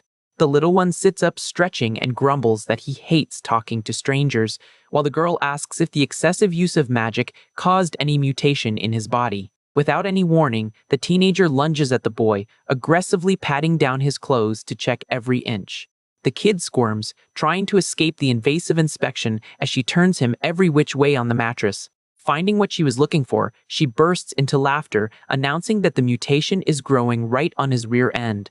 The leader smiles in relief that it's in a discreet spot, but seriously warns that they need to go easy on using their powers to avoid worse side effects. Far away from there, Han Feng's solitary figure advances with difficulty, facing the brutal blizzard in the middle of the frozen road. The extreme cold begins to take its toll, making the MC stop in the middle of the path, completely exhausted. The young man's heart races, beating uncontrollably and painfully in his chest. Without strength, he collapses to his knees in the snow, out of breath, feeling a crushing pressure take over his body. Realizing he's going to meet his end if he continues like that, the strategist fights to stay conscious, remembering there's a hidden security camera just ahead. Desperate in the middle of the blizzard, the MC waves frantically at the tree and yells for help. Soon, the surveillance equipment hidden among the branches moves to focus on his movements. The image of the young man about to faint appears on the monitoring screens inside apartment 18. However, the main room is completely empty and plunged into darkness, illuminated only by the glow of the monitors. In one of the fortress's rooms, the smuggler sleeps soundly under a mountain of blankets. In the other room, the nurse also rests on her own mattress, totally oblivious to the danger outside. Receiving no rescue signal, the survivor concludes that his allies have already gone to sleep and that this is his definitive end. A sharp, pulsating pain strikes his heart with full force, stopping his breath. The young man writhes, clutching his chest as the suffering becomes unbearable in the midst of that extreme cold. Unable to bear his own weight and the absurd exhaustion, he loses his strength and collapses into the accumulated snow. Sometime later, his blurry vision catches the familiar glow of a ceiling lamp turned on in the dark. Gradually, the worried face of the girl with glasses enters his field of vision, confirming that he is safe. With a violent jolt, the strategist wakes up with a startled scream as his entire body reacts to the shock. Completely disoriented, he pulls the blanket, trying to understand how on earth he ended up back in his bed. The situation gets even weirder when he notices he's completely unclothed, while his neighbor watches him eating instant noodles on the floor. The girl with glasses explains that she got hungry in the middle of the night and ended up checking the security screen by chance while looking for a snack. Seeing the urgency, she claims she went down the hill by herself to drag her fainted ally back home. To speed up the recovery of his body temperature and prevent hypothermia, she says she took off all his wet clothes with the nurse's help. The MC touches his chest, recalling the excruciating pain he felt on the battlefield, and finds it strange that he has no visible injuries. Now standing and reunited with his two allies in the room, the young man takes some time to tell the intense details of his fight the day before. He deduces that the extreme cold, combined with the colossal effort of facing the enemies alone, must have triggered a violent angina attack. Anxious about the heavy resources he left at the military base, the strategist tries to get out of bed, calling his partner to leave immediately. However, Jin Shui assumes her strict posture as a healthcare professional and decrees that the patient needs absolute rest to avoid any cardiac overload. Having the final word on medical issues, she determines that the young man will be confined under her strict care for the next 5 days. After a long recovery period, the MC is still in bed, eating quietly next to the girl with glasses, feeling abandoned by the base leaders. Focused on stabilizing his own body, he suddenly manages to track the nurse's presence, assuming a very unusual posture in the apartment. Meanwhile, in the bathroom, Jin Shui hugs her knees sitting on the toilet, feeling an uncomfortable chill as if she were being watched closely. Sweating cold with excitement, the young man is amazed to find that the tracking technique taught by the enemy leader really works with precision. 8 days pass since the incident, and the group finally resumes the heavy march, cutting through the frozen mountain path. The MC leads the expedition calmly, closely followed by the nurse and his eccentric partner who pulls the cargo cart.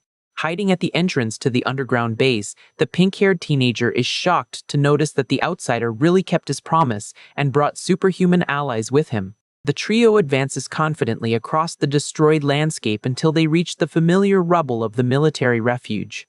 The strategist casually waves, announcing that the group came to get their promised share of survival resources. Introducing the two girls right behind him, he formalizes the truce, confirming that from that moment on, everyone is playing on the same team. The nurse flashes a friendly smile, greeting the opposing team, while the girl with glasses barely lifts her head to mutter a discouraged hi. The two residents of the base are in absolute shock, staring at the visitor in the witch hat without being able to process the scene. Completely disturbed by the encounter, the teenager grumbles angrily that she should never have set foot outside the shelter. At that moment, the warehouse doors open and Zhang appears, being pushed in a wheelchair, yelling in bewilderment as she recognizes the girl with glasses as her own sister. The group leader and the rest of the escort team stare at the situation with wide eyes, understanding absolutely nothing about that family plot twist. Trying to escape the scolding, Han Feng's neighbor strikes a cute pose, claiming that the woman must be mistaken since she's only 12 years old. Losing any shred of composure, Jang jumps out of the wheelchair furiously and charges at the liar, leaving a trail of destruction. The former teacher grabs the MC's partner on the ground in tears, demanding the reason for her sudden disappearance that almost made her sick with worry. The two roll in the snow in a chaotic mess, while the runaway grumbles that her only plan was to stay hidden and eat until the end of the world. Being crushed by the older one's desperate hug, the short girl cries out for help with crooked glasses and tear-filled eyes. Watching that embarrassing spectacle, the young man tries to sound out the teenager next to him, but the girl admits to being just as surprised as he is by the reunion. Now settled in one of the dark quarters of the base, the chaotic mood finally cools down so the group can sit and talk. Still curious about the scene outside, the pink-haired teenager asks directly if those two are really from the same family. Hugging Han Feng's partner with possessive affection, the military leader confirms that they grew up inseparable in the same household. This answer generates a wave of confusion plastered on the faces of the entire squad, who can't see any resemblance between the two. The girl with glasses sighs, taking the floor, explaining that she was adopted at 11 years old and built an eternal bond with her caregiver. Unable to swallow the story, the pink-haired girl points frantically, questioning how the shortest of the group could be the older sibling figure. Stroking her companion's head, Zhang calmly replies that the misunderstanding is natural since her relative simply stopped growing. To settle the doubt, she pulls out her phone and shows an old photo, highlighting that the neighbor from apartment 18 is indeed 1 year older. The strategist and the curious teenager approach the screen totally shocked, realizing that their ally hasn't changed a single inch since middle school. Doing the mental math sharply, the MC concludes with impression that the military leader must be in her 20s. The pink-haired teenager bursts into laughter and mocks them, pointing out that the two look more like mother and daughter than anything else. Immediately, an incandescent aura of fury overflows from the two veterans, forcing the provocateur to back away in a cold sweat, apologizing for the joke. With the mood turning serious again, the short girl questions the woman about the dark events that took place at the research institute after her escape. The military leader hesitates, staring at their guest in silence, but the girl with glasses intercepts the look, assuring her that he can participate in the conversation. Catching the mute tension between the sisters, the young man instantly understands that their secrets are too dangerous to be shared in front of strangers. Not wanting to push his luck, the MC takes the initiative to call the nurse to explore the place for resources, making room for the duo to talk in peace. Seeing the shooter's civilized posture, the base commander raises her hand in a friendly manner, asking them not to leave the room. The girl with glasses supports the guests, staying with one of her theatrical speeches, classifying the group as worthy witnesses to the mysteries. With a sarcastic smile, the strategist turns right back around, apologizing for the bother before pulling up a chair to listen to the story unfold. Giving in to her sister's whim without blinking, Jang sighs in relief and starts to open up the vault about the calamities of her old job.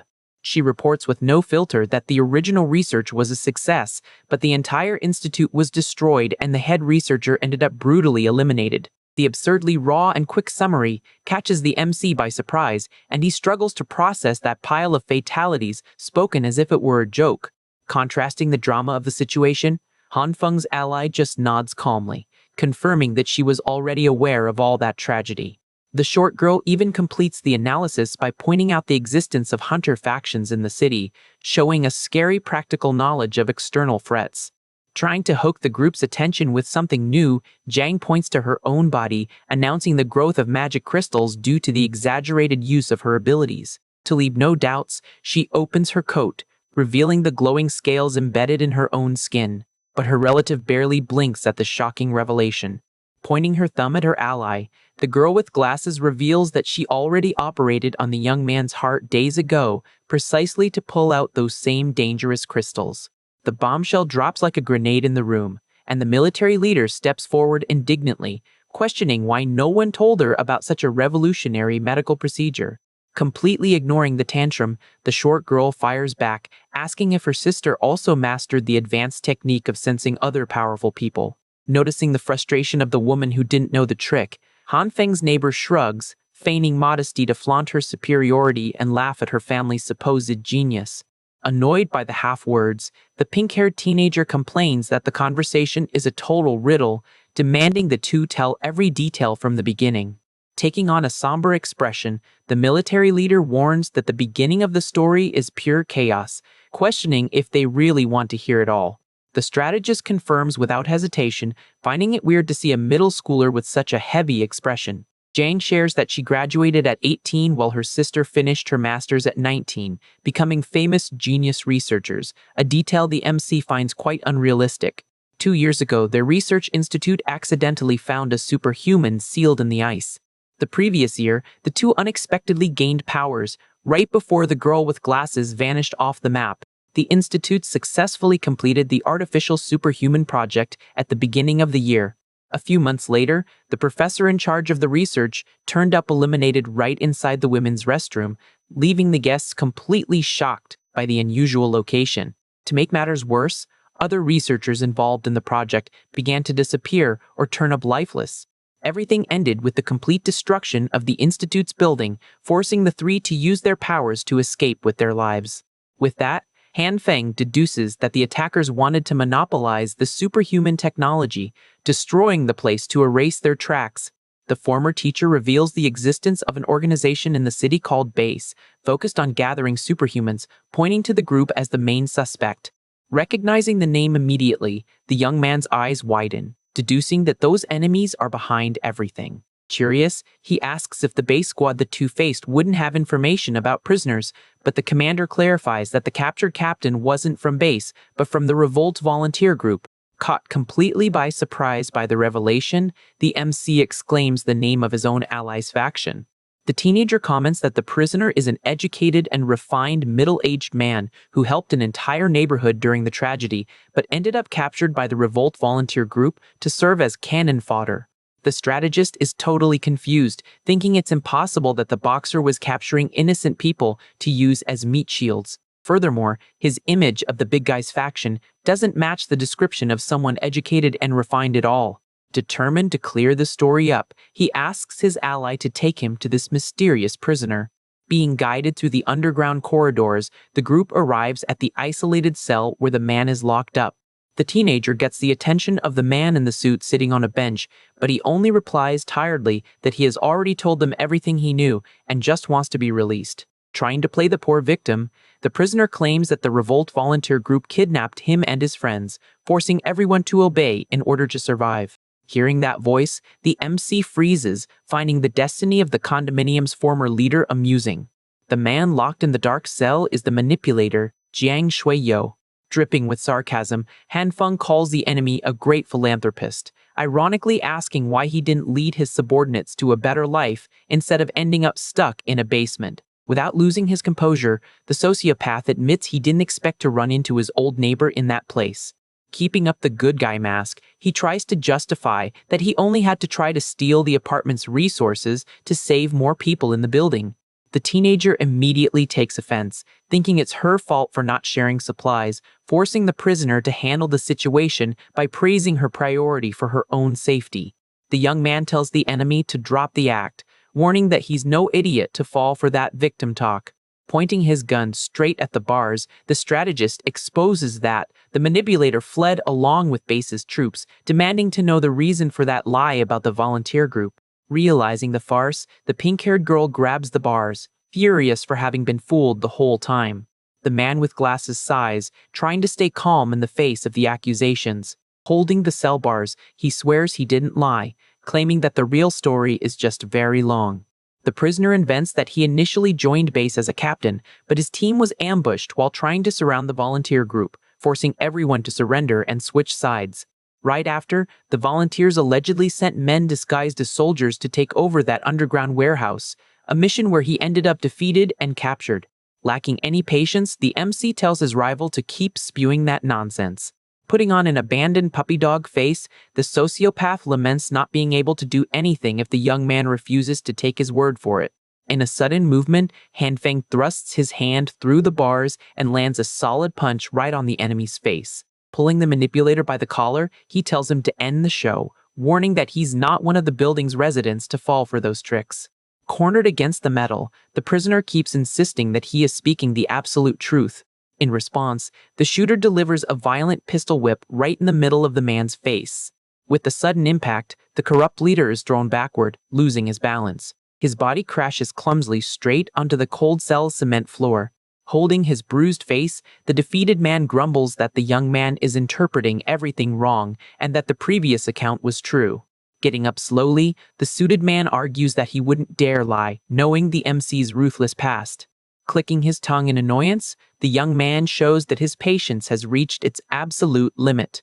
Without hesitating, he pulls the rifle's bolt, readying the weapon for a fatal strike. Giving one last chance, the strategist demands all the information about the rival organization, promising to shoot if he hears one more lie. Sweating cold, the prisoner repeats the excuse that he was captured right after joining base, insisting he doesn't know anything useful. Ignoring the whining, Hanfang fires a grazing shot, shattering the enemy's glasses with a deafening crack. He quickly adjusts the weapon's mechanism, ready to unleash the next shot straight at the target. Staring at the cowering man, the shooter warns that he only didn't aim for the end because the prisoner still holds some strategic value. Pointing the smoking barrel, he decrees that the enemy will become completely useless if he keeps hiding the truth. Trembling with dread after nearly losing his head, the manipulator hugs his own coat, unable to formulate an answer. Walking back through the corridors, the teenager praises her ally's coldness and beating up the prisoner, a comment that leaves the shooter flattered. Arriving at the quarters, the pink-haired partner opens the door, excitedly announcing the duo's return. The group gathers around the makeshift table again to share the new discoveries. Sitting in his chair, the MC challenges the nurse and his partner to guess the identity of the man locked in the basement. When he drops the name of the condo's corrupt leader, the two react with screams of total astonishment. The military commander finds the team's familiarity with the hostage strange, making room for the girl with glasses to recount the past conflicts. Upon understanding the level of the farce, the teenager concludes in frustration that she was manipulated and grumbles that she always distrusted pretty people. The strategist takes the floor to explain that the enemy now works for base, revealing that the warehouse originally belonged to the enemy organization. He deduces that base patrols suffer constant attacks from the volunteers, justifying the recruitment of forces to carry out a full siege. Imagining the battles outside, the pink-haired girl and the shooter suspect the direct involvement of their own rebel allies. During the confession, the manipulator revealed that the current leader of the volunteers is supposedly the clumsy smuggler, something the MC considers impossible. The young man confesses that he only beat up the prisoner because he thought the information about the faction's leadership was just another blatant lie. Noticing the dangerous connections, the military veteran asks if they also have ties with the rebel force, impressed by the group's baggage. Resuming the report, the shooter shares that base's army has taken over the international airport and has nearly 1,000 armed soldiers. In addition to searching for resources, the organization recruits the young and secretly processes the elderly and the fallen to feed their own residents. Disgusted by the industrial cannibalism, the teenager clenches her fists in indignation, expressing her desire to blow up that inhumane organization. Curiously, the young man notices that the bizarre revelation didn't cause as much of an impact, remembering that the allied boxer had already reported similar atrocities. At that, his face darkens with irritation as he remembers that the manipulator hid crucial information about the extreme situation outside. Standing up abruptly from the chair, the strategist warns that as soon as base crushes the rebels, their next target will be retaking the underground warehouse. The danger also extends to the group since the mansion where they are taking shelter is close enough to be discovered during the patrols. To stop the enemy organization's advance, he suggests gathering weapons and heavy equipment to support the resistance, asking for the rest of the team's approval.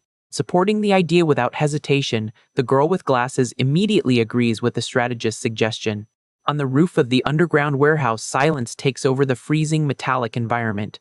Observing the vast arsenal around them, Han Feng asks his ally to gather all available cannons and ammunition so they can bombard the enemy base without mercy. Excited for the destructive mission, the teenager invokes her dimensional powers theatrically, starting to suck all the heavy military equipment right into her own chest. Impressed by the bizarre scene, the pink-haired partner praises her friend's incredible ability, while the young man beside them is left completely speechless. Advancing through the dark corridors, the MC warns that there is a lot of fuel and supplies just ahead, plus a huge stock of forgotten weaponry. He orders them to gather all the equipment and thinks about what else they might need for the war, while the teenager collapses on the floor complaining of deep nausea from being overloaded with items. Even feeling sick from the spent energy, she continues to use her spatial anomaly to swallow the immense cargo crates. While pushing the wheelchair with the tied-up prisoner, the ally informs them that he found military radios with a range of 30 kilometers and suggests they take it all to facilitate external contact. Trying to shove one more heavy box into the girl lying on the floor, the group encourages the young woman to hang in there just a little longer. But she exhausted laments that she doesn't have a single inch of space left. Elsewhere in the destroyed city, one of the volunteers collapses on the cement in a panic, reporting that enemy soldiers have surrounded the area and he can't find the boxer leader anywhere. Looking through the holy window of the hideout, another survivor warns in despair that base has tied their own companions to the vehicles to use them as meat shields during their ruthless advance. Outside, the fleet of heavily armored jeeps cuts through the white storm, and a mechanical voice on the megaphone demands the rebels' immediate surrender under the threat of lethal fire. The announcer continues the cruel intimidation, revealing that the troops have military thermal vision cameras and have already located all targets hidden in the frozen ruins. Without waiting for any sort of reply, the front line opens furious fire against the concrete walls. The projectiles tear through the abandoned building's facade, scattering dust and huge pieces of rubble everywhere. Inside the safety of the combat vehicle, the team analyzes the thermal monitors in total confusion, questioning if the targets are really hiding in the area since the sensors don't register warm bodies. Harshly reprimanding his partner, the soldier tells him to stop causing problems and focus on orders, stating that if the captain said the resistance is hiding there, they surely are. Through the busted radio transmitter, the operator informs leadership that the 4th Squad searched the area and found no trace of the fleeing enemies. Hearing the somber warning, the suited commander merely smokes his cigar unbothered and confirms receipt of the message. Holding the communicator, he immediately demands updates from the 1st and 2nd platoons, only to receive the same frustrating answer that the searches failed completely. Sitting arrogantly in the back of the convoy, the military leader disdainfully questions whether or not the man directly responsible for the operation can handle the job alone. Mocking the base commander's competence, the powerful mutant warrior recalls that the officer has let an important target slip away before, taking warnings from his superiors, and now can't even deal with ragged, normal humans. Irritated by the direct provocation, the man with glasses defends himself, saying the region is a maze, but guarantees the rebels won't escape alive if the army keeps closing the trap. Taking a drag of his cigarette in silence, the superhuman with spiky hair cuts off the lame excuse, making it clear he has no interest in hearing long explanations. With an agile jump, he leaves the metal cabin through the side door, loudly announcing he's lost his patience and will no longer participate in this useless game with the rest of the team. With a subtle movement, the smoking butt flies from his hand to fall on the dirty ice. Turning his back on the entire battalion, the mutant wishes them luck on the mission with a heavy air of irony in his voice. Watching the scene through the front windows, the terrified soldier asks who that incredibly cocky kid is, commenting that the young man's presence is far from seeming human. Ignoring the inexperienced subordinate's fear, the captain retakes control on the radio with a scowl, ordering all groups to shrink the perimeter and search every inch of the surrounding basements and houses. Far from the urban front line, the strategist group slides downhill at top speed using a giant improvised metal board over the white dunes. The freezing wind hits the squad's faces mercilessly as the metal sheet descends, tearing through the massive ice blocks on the road. Comfortably leaning on the smuggler's back, Han Feng holds on tight, but his annoyed partner complains about being treated just as a human brake during such a dangerous maneuver. Catching their breath from the radical descent, the other allies pressure the shooter to hand over the fresh rewards soon, reminding him that they only agreed to the insanity out of a desire to devour real meat. Focused on the strategic location, the leader ignores the demands for food and points to the cloudy horizon, instructing the team to turn left at the next corner to reach the exact position. A heavy boot breaks, tearing through the soft ground as soon as the group reaches the base of the snowy hill.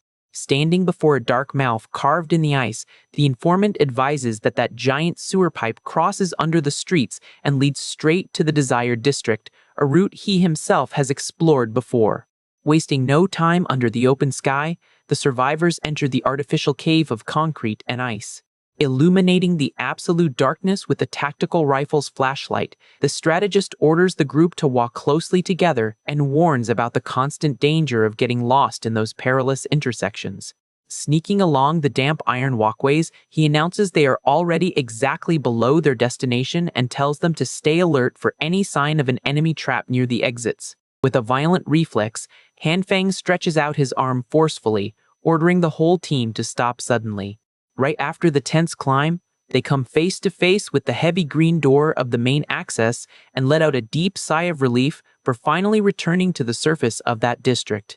Contemplating the empty concrete of the city, the shooter confesses in shock that he never imagined the day his feet would step into that wretched place again.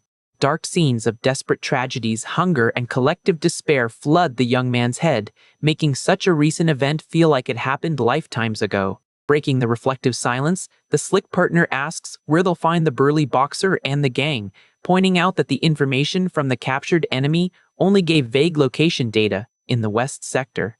After a long hour of searching and careful walking, a lone armored vehicle rumbles its engines along the ice-blocked sidewalks of the dead zone.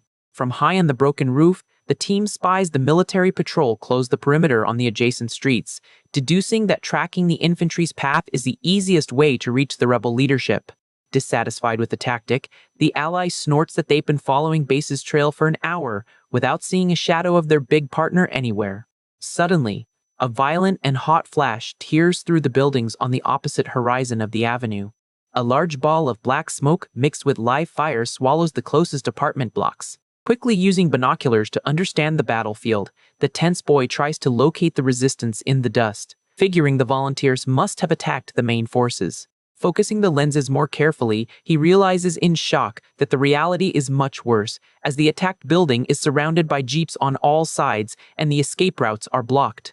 On the open roof of a destroyed residential complex, two freezing fighters look down at the abyss of armed steel below, with pure courage in their chests. Foaming with rage in the face of certain doom, the burly fighter uses a dented megaphone to challenge the entire battalion down there, inciting all the cowards to try and come up to get him. Around him, his brothers in arms roar and raise their trembling fists, swearing to take as many guards dragged to the grave with them as possible instead of bowing their heads and asking for surrender. Protected inside the controls of the armored truck, the soldier listens to the shouts and orders total elimination for the trapped squad, being nervously alerted by the subordinate that base command ordered the capture of valuable living material in the rubble. Holding the communicator, the dark-capped leader replies coldly that the blood of the fallen soldiers demands a brutal punishment, and since the rebels won't give up, their end will be the resistance's only prize. With authorization granted to wipe the target off the map, the vehicle's artillery confirms the order immediately and turns the smoking muzzles of the cannons to the balcony. Around the combat cars, the battalion crawls through piles of soft snow, cocking their heavy rifles ready to fire at the first command. Narrowing his eyes in deep disdain, the enemy commander barks the order to open fire with all available force.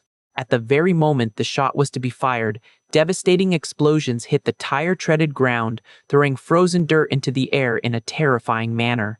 Caught by surprise by the violent bombardment hitting his convoy, the fleet captain shudders in the closed cabin, not understanding the origin of the absurd attack. A hellish storm of bundled grenades plummets directly on top of the stunned battalion's defensive lines. On the high balcony of a safe neighboring building, Han Feng laughs sadistically while endlessly throwing the arsenal pulled from the bespectacled teenager's magic chest. The explosives hit squarely in the operation's blind spot, spreading furious flames and agonizing screams through the snow trenches. Recognizing the face of the enemy legend turning his back on the upper floors, the commander bangs on the glass, overcome with anger and astonishment at such audacity. Thinking fast in the battlefield's chess game, the captain deduces that the strategist made the mess just to draw enemy fire, but recognizes that capturing a superhuman with that potential will erase all the casualties that occurred. Abandoning the original assault on the rebel terrace, he yells out the order for the drivers to ignore the isolated targets and advance mercilessly to crush the newly arrived threat. The four-wheeled monster maneuvers, swallowing loose snow, and begins a noisy pursuit following the direction indicated on the chaotic street's radar. Inside the rattling jeep, an operator tries to bribe the solitary target using external communication, shouting out fantasy offers of high command positions if the young man surrenders peacefully. Serving merely as desperate bait in front of the huge machines, the informant boy slips as he runs along the dead sidewalks while cursing his own leader for involving him in near-fatal tasks. He swiftly rounds the corner of one of the collapsed buildings, feeling the weight of the metal wheels dangerously approaching his neck. Knowing how little time is left, the young man throws his body abruptly onto the soft white grass to try to save himself from the vehicle bumper's crushing impact. The truck advances, ignoring the nearby vital signs, violently coming to a halt in a dead end where the main shooters observe it from the highest point of the forgotten ruins. When the heavy brutes jump through the cargo doors to handle the prisoners and claim glory, they realize too late that they have been perfectly surrounded in a desolate hole. Han Feng and Li Zhiji pull the informant boy to safety, who, relieved, confesses he swore he was a goner this time, but the MC warns that the place still isn't safe for them to chat. Seeing the newcomers, the burly boxer is surprised by the rescue, while one of the rebels introduces the strategist and emphasizes that everyone there are brothers of life or death. Without messing around, Han Feng calls the group to follow him, guaranteeing he prepared good things for them, which makes the big guy excitedly ask what kind of resources those are since the team is starving. Far from there, the enemy commander widens his eyes, completely shocked. At the top of the hill, the rebels come across a heavy artillery arsenal, leaving the fighter baffled to see cannons set up in a place like that. The girl with glasses explains that she asked to position the weapons beforehand as she couldn't reveal her secret ability in front of everyone, and the MC nods understandingly. Excited by the firepower, the boxer raises his arms declaring that it's time for the counterattack, receiving immediate support from Han Feng, who wishes to turn the enemy base to ashes. Keeping up the momentum, the strategist tells them to blow those jerks to 1,000 pieces. With the dramatic moment, the eccentric teenager strikes a theatrical pose and starts making a speech about the karmic flames of purification. Annoyed by the acting, the leader tells her to knock it off right away, leaving the fighter with no clue about the weird jargon until the slick guy explains it's just Chunibo syndrome. Ignoring the weirdness, the burly giant grabs the MC and begs to be taught how to fire the cannon, eager to send the enemies packing. Overcome with tension, Han Feng asks where they got the idea that he knows how to operate heavy artillery, reminding them he only provided the equipment. At that, the boxer scratches his head, admitting he only knows how to shoot a pistol and that his partner is overestimating his skills, suggesting maybe it's better they run away. Breaking the nervousness, the informant boy timidly raises his hand and reveals that he used to be a gunner. Faced with the absurd luck of having a specialist in the group, the rebels start putting pressure on the boy, and the leader tells him to focus on the job so they don't embarrass themselves. Immediately, the young man starts technically detailing the weapon's entire operation and range, but gets cut off by the big guy who tells him to stop the lecture and shoot already. Ignoring the rush, Han Feng points to a frozen building in the distance, warning the specialist that the enemy base's troops are hiding inside. The massive ice-covered structure stands silently amidst the district's ruins. Curious about the precise information, the fighter asks how he is so sure of the location, and the strategist calmly replies that he left a present for them there. Observing the parked heavy vehicles, the MC guarantees that once the soldiers find the bait, they won't want to leave. Inside the abandoned place, a patrol reports to the captain that they lost sight of the target, but ended up finding that intact building. Walking through the dark corridors, the soldiers discover a mountain of barrels and crates, finding it strange that someone would stock so much stuff in a place like that. After assessing the situation, the troop leader deduces that the place could be a rebel hideout and is asked what to do with the materials. He quickly orders the area to be searched for traps and for the entire stock to be confiscated as soon as safety is confirmed. Pondering the current scarcity, the officer decides he can't pass up such a valuable opportunity, no matter where those items came from. However, upon inspecting the place more closely, he realizes with astonishment that the barrels are full of fuel. A chilling tension takes over the captain's face the very second it hits him. Realizing the fatal trap too late, panic strikes the troops gathered in the frozen structure. On the distant hill, Han Feng lowers his arm in a swift motion and orders the shot. The heavy cannon violently spits fire, launching the lethal projectile tearing through the freezing air. Without warning, the projectile whistles through the skies, falling straight onto the exact position where the armored vehicles are parked. The bright trail of the attack crosses the gray sky above the unsuspecting troop.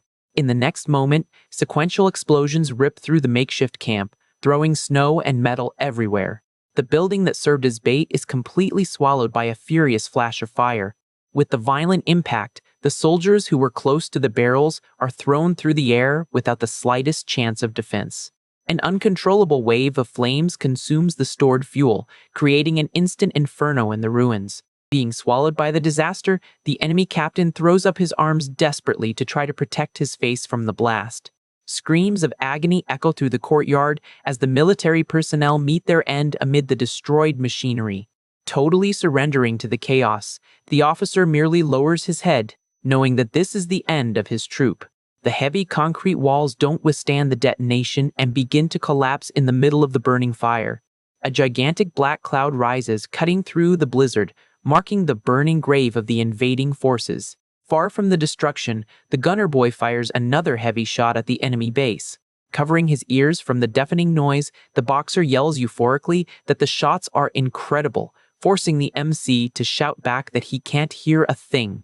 Still dazed, the strategist grabs his companions and warns that their position has been exposed, and since they are out of ammo, they need to get out of there as fast as possible. 10 minutes after the devastating attack, military reinforcements finally arrive around the burning hideout that continues to crumble.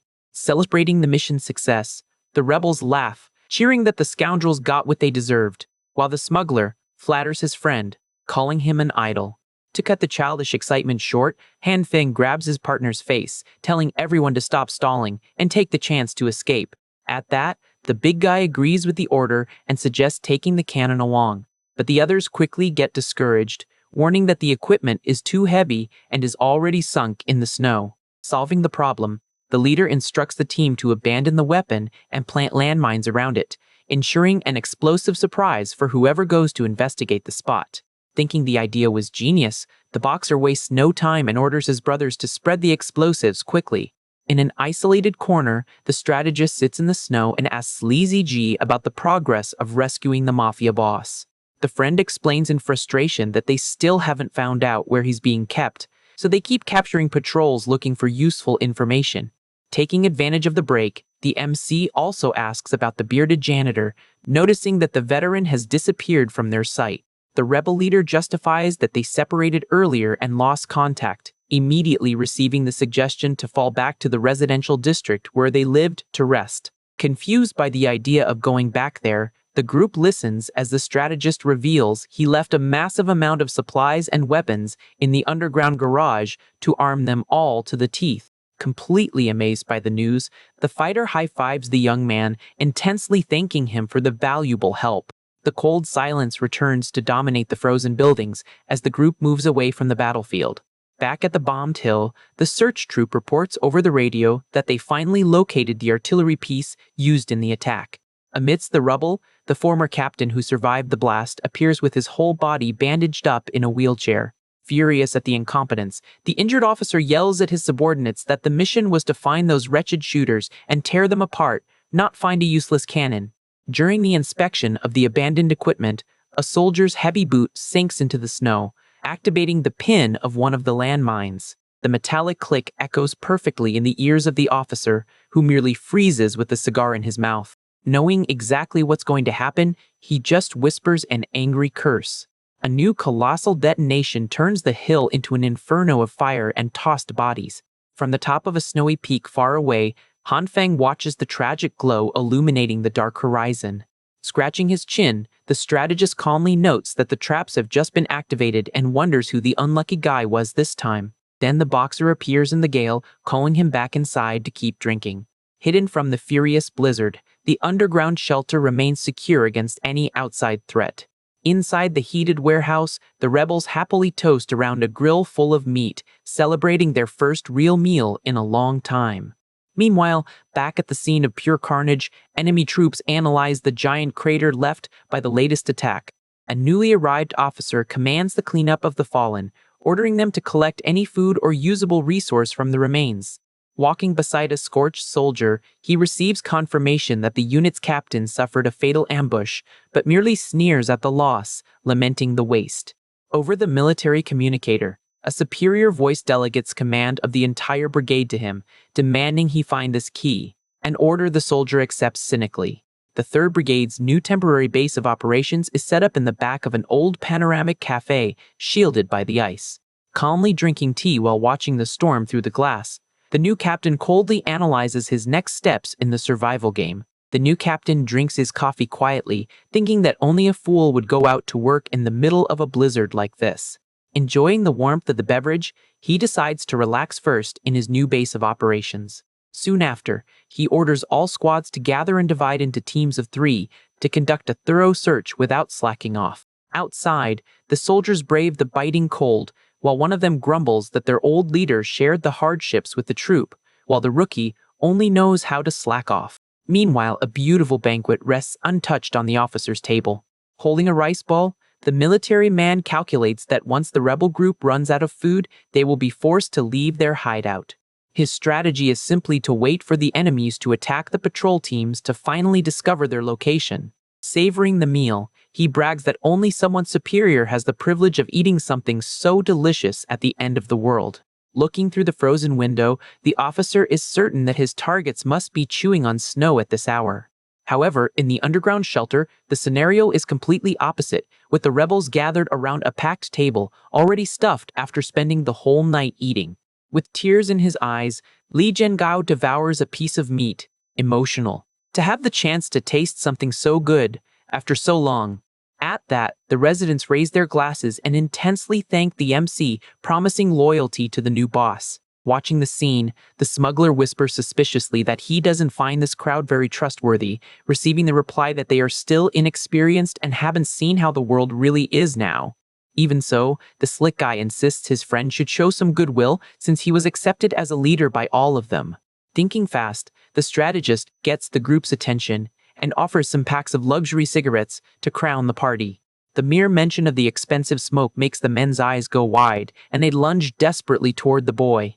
Soon the whole room fills with smoke as the team relaxes, enjoying the rare moment of peace. Taking deep drags, they celebrate the relieving sensation of smoking after almost a month without touching a cigarette.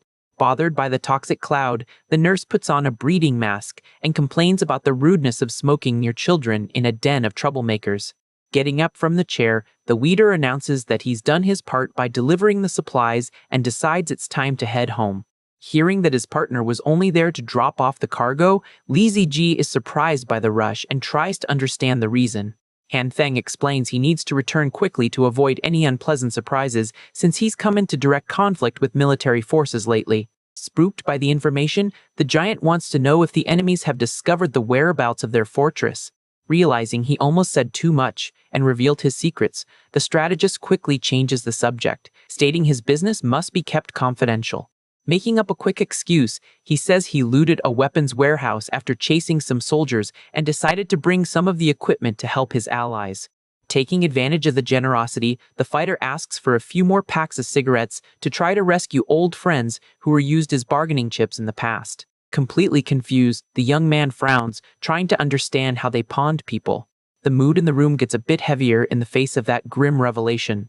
Sitting among the debris, the MC comments he never imagined a place in the city operated that kind of human trade. The veteran justifies that they were desperate and had nowhere to go at the time, but now the traffickers are demanding a price 4 times higher to release the hostages. Still in disbelief over the situation, Han Feng questions if there isn't a risk of the kidnappers simply taking the prisoners out. To calm his friend down, the big guy details the market's bizarre economy where an adult man is worth a pittance of grain, but a pack of cigarettes is worth a fortune in food. Hearing the absurd values, the two partners are shocked to see how human life has lost all its value in this new reality. Outraged, the fighter shares that the price of grains is ridiculous compared to the astronomical value of fresh fruits and vegetables. He reveals that someone even traded 3 fresh tomatoes for 3 beautiful women, leaving the young man completely dumbfounded by the possibility. A mood of indignation takes over the group in the face of the extreme exploitation happening in the underground market. Changing the focus of the conversation, the MC adopts a serious posture and asks if the military forces don't have control over the entire city. The informant explains that the soldiers use the subway system to transport troops, limiting their dominance only to the areas connected by the underground tracks.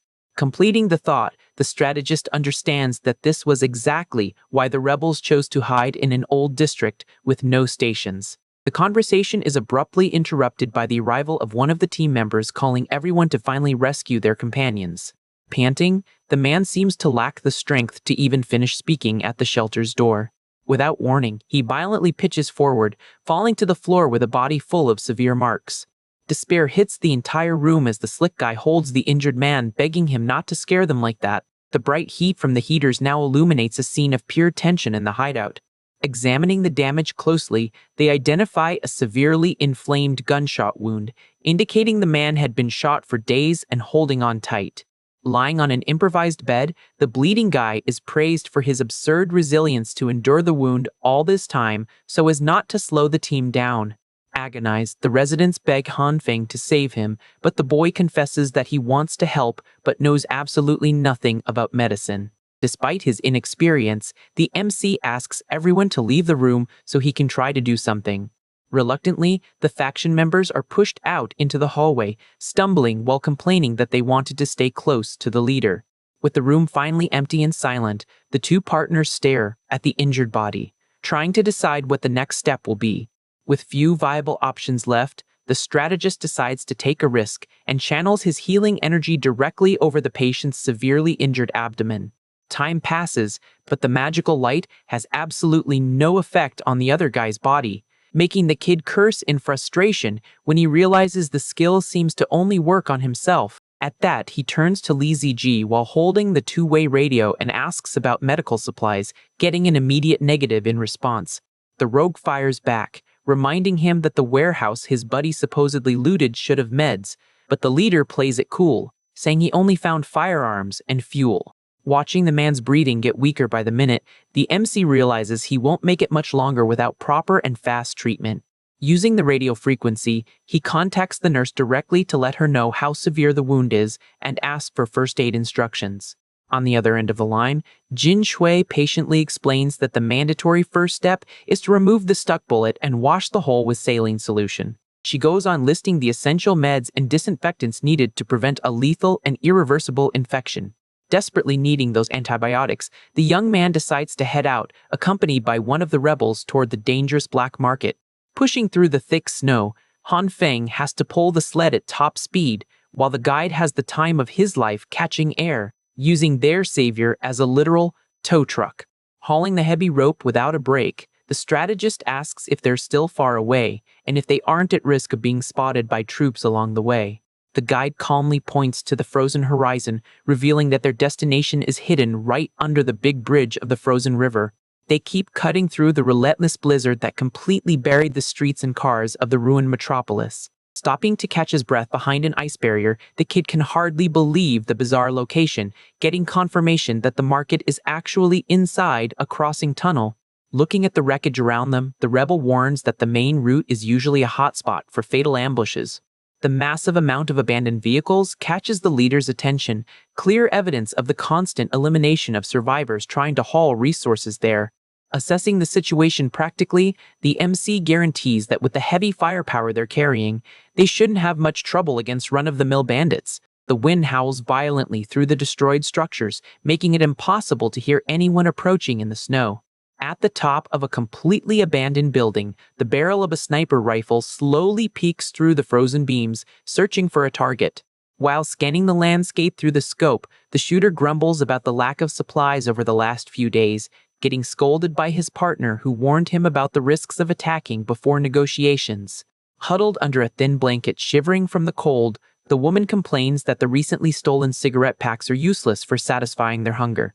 Surrounded by fallen remains on the filthy floor of the room, she cries in sheer panic at the bleak prospect of having to go back to eating other people to survive. With a disturbing smile cutting across his face, the scavenger tells the woman to stop crying, letting her know a fresh catch just popped up on the radar. Through the telescopic lens, he tracks the aggressive snow trail left by the sled tearing through the white silence. However, the sniper pulls his eye away from the scope, frowning, completely unable to understand what kind of freakish thing is sprinting down the road like that. Looking back through the crosshairs, the shooter can't believe the targets are practically surfing on the snow and thinks he's losing his mind. Far away from there, the duo reaches a traffic jam of buried cars, where the guide warns that the black market entrance is just up ahead and they need to go on foot. Walking through the frozen scrap metal, he warns that breaking the rules results in ending up exactly like the people around them. The thick snow hides a human figure completely frozen solid by the extreme cold. Another fallen victim lies petrified inside the shell of a wrecked vehicle. Moving a bit further, the grim sight of figures swaying in the wind draws a heavy sigh from the guide. He asks the MC to hang in there, confirming that the black market area is right past that toll booth with the fallen ones hanging there. The strategist checks out the place, realizing the underground facility is located right inside that river crossing tunnel. The massive concrete structure stands out amidst the white vastness of the frozen city. Getting close to the rubble, Han Feng is completely clueless about how to get in, until his partner points to a narrow crack in the ice. The two of them walk in silence toward the gloomy opening. Once inside the dark hallways, the rebel advises the leader not to freak out over what he's about to see in there, getting a sarcastic reply that nothing scares him anymore in this end-of-the-world scenario. But the peace of mind doesn't last long when a hotel robot with a smiley face rolls up asking for a membership card, making the guide let out a startled yelp. Shocked by the absurd scene, the MC wonders how a machine like that still has enough power to run in the middle of the apocalypse. Getting over the initial scare, the companion scans his own face on the robot's visor, which promptly recognizes the registry number and tells the visitors to follow it. Rolling down the hall, the machine cheerfully announces that violent behavior is strictly prohibited, and anyone who disobeys will be turned into paste. Hearing the crystal-clear threat, the kid concludes that this place is way too sketchy for any slip-ups. They arrive in front of an elevator, where the guide asks the leader to stick close during the ride down. As the cabin descends smoothly down the lit shaft, the strategist notices that the power grid there is steady and uninterrupted. From that, he figures the faction running the black market has some insane power and resources, getting a nod of agreement from his partner. The metal doors finally open at the bottom of the tunnel, and the robot joyfully announces their arrival. Standing before the massive entrance gate, the MC mentally braces himself for whatever awaits him inside. In his head, he's picturing a chaotic haven packed with dangerous criminals trading in a lawless zone. Right after, he guesses it might be a massive underground auction house for banned goods. Determined not to take any unnecessary risks, he discreetly draws a pistol and stays on high alert. However, looking straight ahead, his face contorts into an expression of pure shock. The huge lobby has no stores or crowds, just a chilling carpet of fallen figures scattered all over the floor. On the sides of the dead-silent room, automated machine gun turrets stand guard, aiming directly at the pile of the defeated. Keeping its friendly tone, the AI repeats the strict house rules while the duo trembles in fear at the massacre. Focusing on the rotary barrels of the heavy weapons, the machine points out that they'll open fire immediately on any threat to the market. Spooked, the MC asks Brother Kyung if this place is really safe, but the guide, sweating bullets, replies that their only option is to comply. They cautiously make their way down the hall, dodging the bodies, while the rebel tears up begging to go home. Stopping near a lit-up desk at the end of the room, the robot directs them to use the computer for all buying and selling transactions. The screen displays a simple digital system sorting through the bizarre catalog of available goods. Seeing the kid's hesitation, the companion admits he also thinks this setup is ridiculous, but insists he needs to get used to it. Focused on the goal, Han Feng hops on the keyboard, stating that step 1 is paying the ransom for their 3 captured allies. The catalog reveals photos and descriptions of the prisoners, demanding payment exclusively in packs of a specific cigarette brand. Instantly, the machine confirms the selection of the 3 hostages and demands the exact transaction amount in packs. In no rush to check out, the leader says he still needs to look up the emergency medical supplies in the system. The interface lists all the heavy-duty antibiotics and disinfectants the nurse had requested earlier. After adding everything to the cart, the robot rings up an astronomical total, making the young man openly complain about the rip-off prices. Panicking, Chang warns they didn't bring enough smokes to cover that tab, but the strategist calms him down, saying he brought other valuable goods to trade. Placing fresh fruit on the scanner tray, the system instantly converts the value of the tomatoes and bananas into cigarette packs to knock down the total. With the payment approved, the AI asks them to wait for their delivery. Still paranoid about the turrets all around, the guide fears they'll take the fruit and gun them down next. But the leader shuts that down, trusting the integrity of the marketplace. A drawer pops open from the machine's compartment, revealing all the requested meds in mint condition. Immediately after, a side door releases the three prisoners, who walk out cursing and totally confused about what's going on. Relief washes over the group as the newcomers rush to hug the guide, shedding tears of joy over the rescue. Breaking the heavy tension, the robot loudly announces the delivery of the 10 game discs and 30 grown-up magazines purchased by the leader. An awkward silence fills the room as the AI advises the kid to practice a little more self-control. Once outside the tunnel, King swears he'll never set foot in that hellhole again, but still shoots his shot, asking for 5 of those magazines for himself. The strategist shoots down the greedy request, offering only 2, and right on cue, another rescued guy jumps in, demanding his cut, claiming he's exhausted. Clutching the precious loot to his chest, the MC shoos the blonde kid away, telling him children shouldn't be looking at that kind of inappropriate material. Far away from the commotion, a laser sight quietly cuts through the frozen ruins. The crack of a gunshot tears through the blizzard the exact moment the projectile hits Hanfeng squarely in the chest, making Chiang scream his friend's name. Thrown violently backward, the kid's body drops with a look of utter disbelief. At the top of a distant building, the sniper racks the bolt again, declaring he'll send everyone to the afterlife, no matter who they are. Panicking, the survivors dive behind an ice barrier and some rubble to dodge the hail of bullets. Pulling a gun, the blonde kid yells in pure rage, swearing to avenge their savior no matter what. The heavy rifle bursts keep tearing apart the team's makeshift cover. Focused on wiping them out, the sniper fires nonstop, muttering that he needs to wrap this up quick before anyone notices the ambush. The guide tries laying down blind, suppressing fire, screaming for the coward to show his face. Using a mirror to peek at the rooftop, the blonde kid cries his eyes out, mourning the leader's terrible fate. Catching everyone off guard, the figure in white clothes casually stands up, dusting the snow off his body without a single visible scratch. Looking bored to tears, Hanfeng complains that he only asked the guy to draw the enemy's aggro, calling them out for being so overly dramatic. Capitalizing on the distraction, the strategist charges brutally, carving a path through the thick white snow with sheer speed. He zigzags between the row of abandoned cars, effortlessly dodging every round fired his way. Bullets keep shredding the snow around the MC, who gets closer and closer to the base of the enemy building. Reaching the structure's blind spot, the young man channels his destructive red aura into his right hand, telling the shooter to go packing. Inside the dark room, the sniper lowers his weapon, completely confused when he spots a hot glow creeping up the walls. In the blink of an eye, a colossal blast of energy melts the entire foundation of the floor, turning the concrete into a lethal furnace. Unable to react, the thug and his partner plummet violently as the entire floor collapses right under their feet. The impact launches the sniper out of the building, making him scream in terror as he freefalls. His body hits the frozen ground with ridiculous force, shattering the ice crust with a loud boom. Amidst the cloud of smoke and snow kicked up by the crater, the attacker lies motionless and defeated at the bottom of the pit. The freezing wind keeps blowing mercilessly over the ruins, completely buried in the blizzard.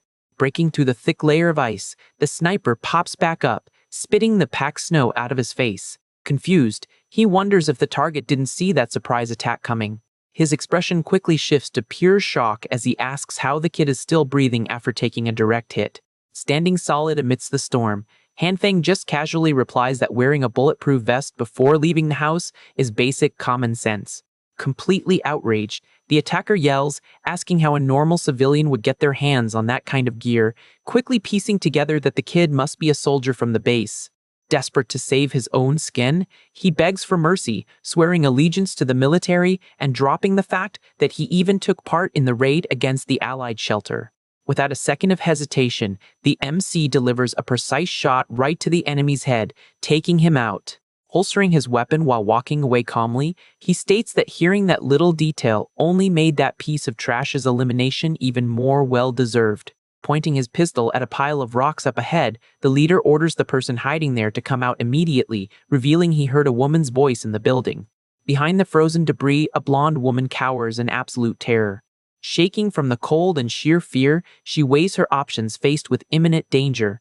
With that, she grips her red backpack tightly, deciding to follow the order so she doesn't meet the same fate as the shooter. Crawling out of hiding, she begs him not to enter, swearing she has zero connection to the guy he just took down. With tears streaming down her face, the survivor deeply thanks him for the rescue, making up a story about how she'd been held captive by that monster for days. Trying to win the kid over, the woman offers up the stolen packs of cigarettes, begging him to accept them as a reward. Shifting her tone to something way more seductive, she promises that she now belongs to her savior and will do absolutely anything he commands. Catching on to the hustle instantly, the strategist realizes there's something incredibly sketchy about her whole sob story. Trying to break through his suspicion, she keeps the act going, swearing up and down that she's not a bad person. Playing along, the young man takes the red bag, giving a cold thanks. Seizing the distraction, the blonde drops the facade and lunges with an ice stake, ready to take the idiot out for good. The dry crack of gunshots shatters the dead silence of the area. Taking a direct hit, she drops to the snow in disbelief, asking if he's even a real man for having the guts to shoot such a pretty girl. Sitting back totally chill, Han Feng points out how dumb the scammer was, noting that a supposed hostage wouldn't have clean clothes, zero injuries, and flawless makeup after days in captivity. Unable to argue with that brutal logic, the thief's body finally collapses, completely neutralized on the frozen ground. Catching up right behind him, Kang praises his buddy's ruthless call, admitting he probably would have choked when dealing with a woman like that, earning a quick "idiot" from the blonde kid. With a smirk, the MC mentions that the backstabber just reminded him of someone from his past, making his ally get the picture. Rummaging through the late thief's belongings, the leader wonders why those two didn't just trade their smokes for food at the black market. Clearing things up, the guide explains that you need a membership card to access the underground, and the sign-up fee costs exactly 5 packs of tobacco. Unzipping the bag all the way, the young man realizes just how out of luck those thugs were when he sees they only had 4 packs stashed. The scenery around the city remains buried in a brutal, deadly winter. Right after getting back to the shelter, the crew poured all their efforts into treating Li Zhenghao's wounds using the freshly bought meds. The very next day, a full-blown party breaks out in the room the second the boxer wakes up, completely disoriented by all the yelling. Kneeling on the floor, the rescued survivors beg Han Feng to take over as the permanent leader of the group. Showing absolutely zero interest in the offer, the kid turns down the spot immediately, telling them to drop that ridiculous idea. Setting the record straight, he explains he only risked his neck out of pure respect for his buddy, and he's not dumb enough to take on the burden of babysitting everyone. 2 days go by until the strategist lets the patient know his wound is fully stable, meaning it's the perfect time for him to bounce. Sitting on the bed, the big guy tries to talk his ally into staying a bit longer so he can return the favor, venting about the constant pressure from the crew trying to crown him as the new boss.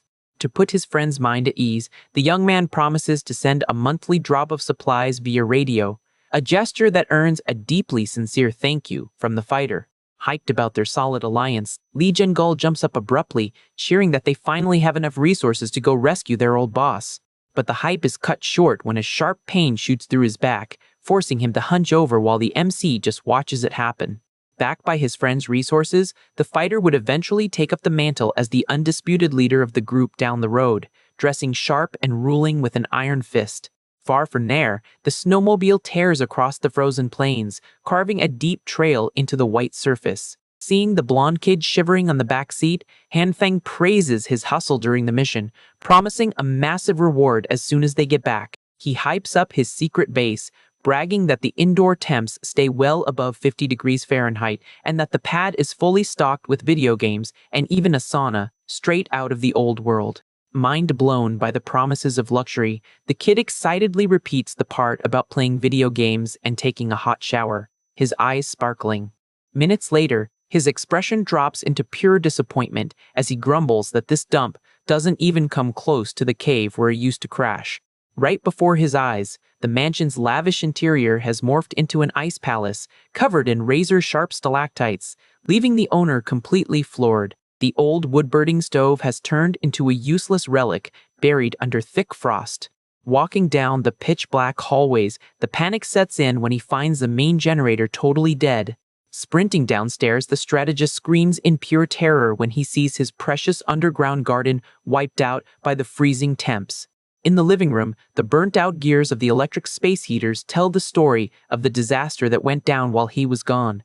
The crappy quality of the heating gear caused a massive short circuit across the entire grid. Connecting the dots, Hanfeng realizes his colossal screw-up of leaving everything running, banking on the mission only taking a single day. Defeated and looking down, he groans about how the machines ran non-stop until they fatally overheated, letting the house freeze over right after. In a desperate bid to salvage what's left, the young man rushes to the mechanical room, laser-focused on getting the power back on first. When he hits the control panel, the low fuel alarm flashes angry red, completely contradicting his memory of topping off the tank before he left. Inspecting the pipes, he guesses that the heavy oil must have frozen solid in the lines, something that hadn't happened last time. Breaking down the problem, he figures out that to thaw the fuel he needs heat, but to get heat, he desperately needs the electricity he doesn't have. Stuck in an endless loop of technical glitches, the kid curses his own luck, knowing he's going to have to improvise a quick fix. Weighing his options, the leader concludes that using a regular blowtorch to defrost the pipes would be way too sketchy. Out of options, he triggers his magic, gathering the destructive red glow right in the palm of his hand. Applying the heat straight to the metal, the young man focuses intensely on capping the energy output so he can melt the ice without blowing up the fuel. The temp slowly rises, turning the white crust into harmless water drops. Immediately, a spark jumps across the circuits, jump-starting the mansion's mainframe. The heavy motor cranks over, spitting a sudden fireball that makes the guy jump back in a total panic. Slowly but surely, the emergency lights flicker on, and the backup heaters start humming down the dark hallways. The heavy smoke kicked up by his makeshift combustion leaves the strategist coughing up a lung. Finally, the main lighting kicks in, brightening up the ceiling of the room that was pitch black just a minute ago. Seizing the moment, the girl with glasses makes a totally theatrical entrance, trailing the blonde kid, and announces the arrival of the envoy of darkness. Wiping the soot off his face, the MC shoots her a confused look, asking what in the world she was babbling about. Completely embarrassed that her dramatic intro tanked, the girl plays it off, mumbling that it was nothing, while the little guy just turns his head and pouts. Walking back to the main living areas, Hanfeng mentions they got the basics running again, but drops a reality check about the imminent risk if the machines fry a second time. Knowing he can't rely on this electric junk forever, he realizes he urgently needs to rig up a permanent, foolproof heating system. With a master plan brewing in his genius brain, the survivor clenches his fists, ready to rebuild his fortress from the ground up if that's what it takes. Suddenly ripping off his heavy coat, Hanfeng complains about the intense heat that just flooded the room. Standing in front of the machinery, he points at the generator's cooling water tank and wonders out loud why it feels so stuffy in there. Right then, a light bulb goes off in his head. Right behind him, the little kid hesitates a second and shyly asks if they can finally go home now. Grabbing the kid by the shoulder, the MC immediately shuts that down and suggests he help out with just one more quick little chore. Pitching his game plan, he says he wants to build a central heating grid and needs to know if they've got any spare steel pipes lying around. The boy replies that he's clueless about that kind of stuff, suggesting they head back to the cave to scrounge for materials. Popping up out of nowhere, the girl with glasses gets incredibly offended at her little brother calling her useless, blurting out that there's a whole warehouse packed with steel tubing. Comically throwing his arm around his ally's neck, the strategist announces there's no time to lose, while the little guy complains about being dead tired from the mission. Stepping into the dark shelter hallways, the girl runs ahead with her arms wide, hyping up that it's time to unveil her ultimate supreme magic. Striking a completely over-the-top pose, she summons what she calls her second spatial evil eye, making a tiny dark portal hover over her hand. Handing the black orb over to the MC, she instructs them to stash the loot inside it, promising she'll pull it all out on the other side herself. Holding the portal super carefully, Hanfeng listens to his partner explain that the object can be handed off so other people can use it freely. To prove how insane her power is, the girl unzips her jacket to show off an identical portal sitting right on her chest. Mind completely blown by this crazy reveal, the guy yells out, demanding to know how on earth she managed to pull that off. The girl with glasses dramatically explains that her new skill leveled up right after she stuffed her face with food last time. Breaking it down, the MC realizes the upgrade totally makes sense, since his own power keeps scaling up and his partner's magic would naturally follow the same curve. With an evil smirk, he walks up to his allies and lets them know they're doing all the heavy lifting to haul the supplies. Half an hour later, the trio shows up in the warehouse tossing massive piles of metals straight into the dark void. The heavy pipes get swallowed up by the spatial glitch one after another like it's nothing. Back at the shelter, the girl spits the material back out onto the floor, while the leader hypes up just how clutch and broken her magic has become for the squad. Squatting in front of the pile of raw iron, Hanfeng cracks his knuckles, announcing it's his turn to get his hands dirty.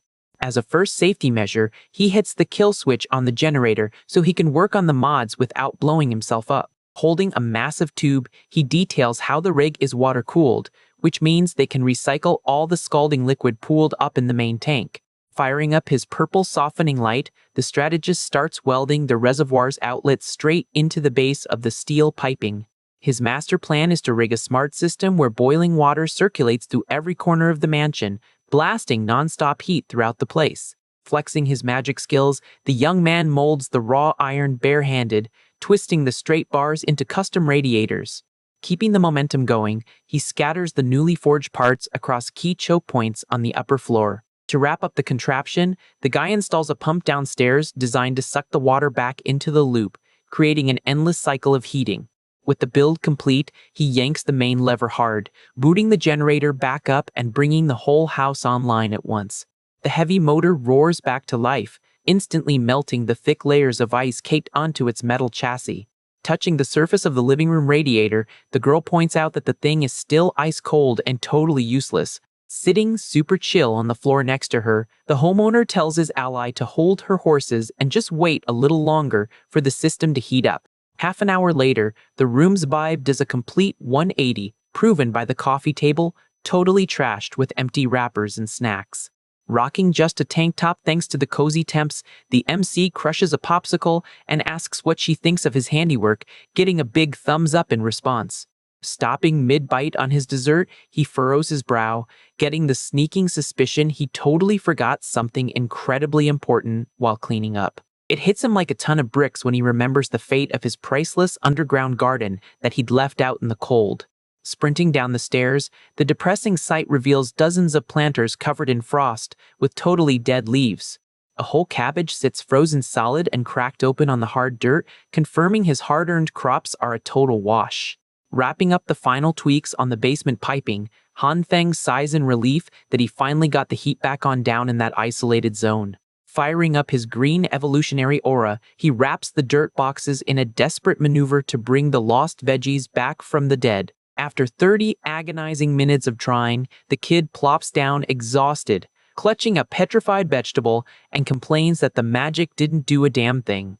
Looking at some pathetic little radishes that barely survived, he just groans about how tiny the roots are. Weighing his remaining options, the strategist notices the tomatoes got pretty big even though they're green, figuring it'd be a massive waste to just trash them. Without overthinking it, he takes a huge bite out of the unripe fruit to test the batch's quality. The horrible taste makes the guy spit it out instantly, gagging at the incredibly sour and bitter flavor that absolutely wrecked his taste buds. Giving up on saving the ruined harvest, he heads back to the stairs, deciding he's just going to replant every single seed from scratch. Walking into the living room, he breaks the news to his ally about the garden being a total loss and asks her to fork over some fresh seeds from her dimensional stash. Flipping through a grocery catalog, the girl blatantly lies to his face, claiming her evil eye demands sacrifices of fresh fruit, casually dropping sweet strawberries as a suggestion. Annoyed by the lame excuse, Hanfeng fires back that he wants steak for dinner, grilling her on how a mystical offering magically lined up with exactly what she was craving. Mid-argument, a sudden epiphany hits the guy, his eyes going wide as he remembers a crucial detail. He clearly remembers the old experiment where he fused a grain directly into the meat using both the green and red lights to supersize the cut in seconds. Heading back down to the basement completely dialed in, the strategist inspects the intact core of a tiny cabbage pulled from the scraps. Sitting in front of the planter, he formulates a working theory that merging the magical seed directly with that specific core could spawn a colossal veggie.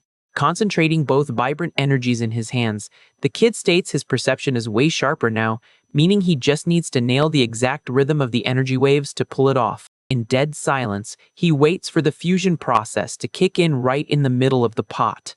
To his massive frustration, the blend fails miserably, spitting out nothing but those familiar dark chunks of magic charcoal all over the stone floor. Trying to think outside the box, the young man tests mixing the seed with a loose leaf right next to a whole cabbage to force the growth. Attempt number 2 ends in another catastrophic failure, leaving him visibly pissed off at how insanely tricky this alchemy process is turning out to be. Holding a cluster of green tomatoes as his last resort, the leader realizes the leaf experiments were a total bust and gets hyper-focused on his next guinea pig. Grabbing another handful of raw seeds from the bowl, he stays cool, prepping for another grueling round of testing in the garden. Bringing his hands close to his chest, the guy tries to sync up with the perfect rhythm of nature while the destructive and evolutionary energies start clashing dangerously. Sweat pours down his face, showing just how much brainpower it's taking to stabilize the dual magic without blowing the whole room up. In a flash, the fusion finally peaks, and the plant violently expands, spawning a gargantuan tomato right in front of him. Hoisting the heavy botanical freak, the creator stares at its thick skin, wondering why the hell it stayed completely green even after the hypermutation. Driven by pure scientific curiosity, he decides to take a massive bite out of the side of the colossal fruit just to see if the flavor improved. The practical test is just as much of a disaster as his previous attempt, leaving the kid squirming in agony as the extreme acidity ruthlessly assaults his tongue. Right after catching his breath, the strategist finally gets the hang of it, successfully crafting a flawless giant radish out of the leftovers.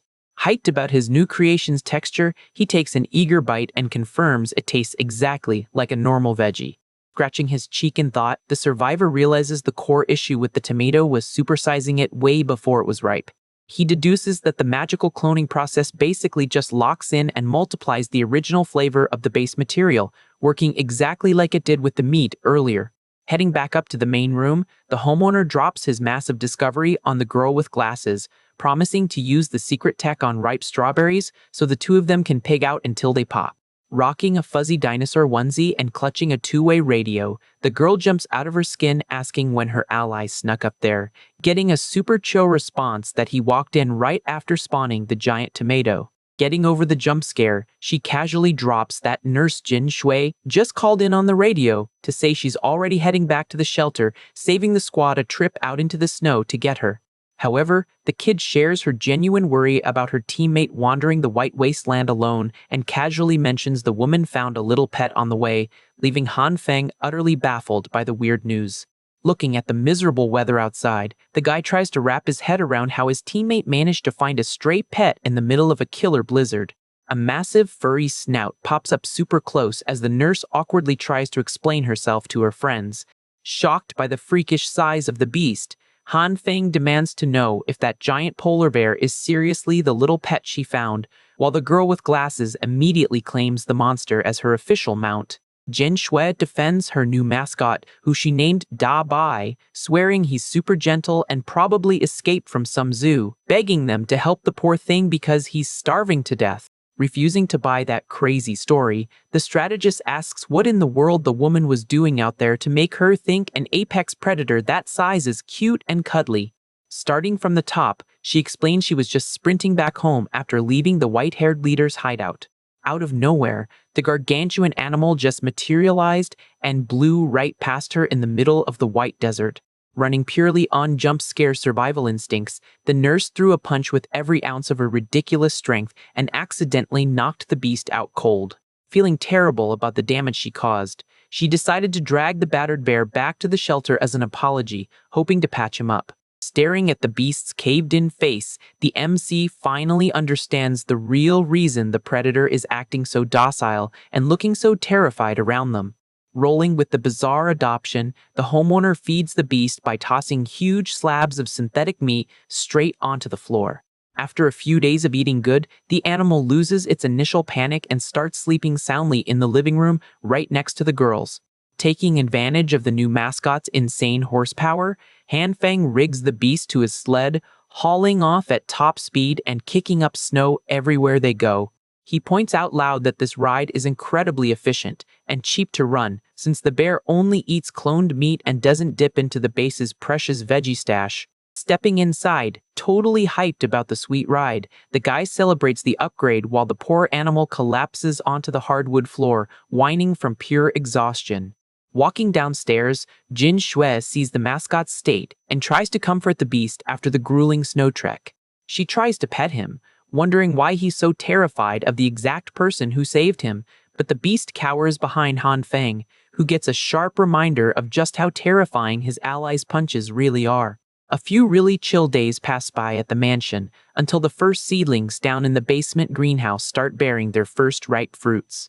Sitting back comfortably, the guy uses his dual skill on the freshly picked fruit, single-handedly spawning a mammoth strawberry. Everyone goes to town on the feast in the heated room, and the MC breathes a sigh of relief when he confirms the taste stayed perfectly sweet even after getting supersized. Striking her trademark theatrical pose, the girl with glasses summons her dimensional portal right in the middle of the room, commanding her subjects to give thanks for the mystical blessing she's sending their way. Far away over at the superhuman family's hideout, the little kid's jaw drops at the sheer size of the delivery, while the pink-haired sister can barely believe her eyes. After crushing the massive fruit, the family ends up passed out in bed, totally stuffed, with the youngest complaining he can't even look at another strawberry, even though the girl swears it was the best meal ever. Out of nowhere, the peaceful silence is completely shattered by a violent explosion that blows the cave's ice and rock walls to pieces. The brutal shockwave knocks everyone straight to the ground, making the white-haired leader instantly realize their safe house just got breached by a skill user.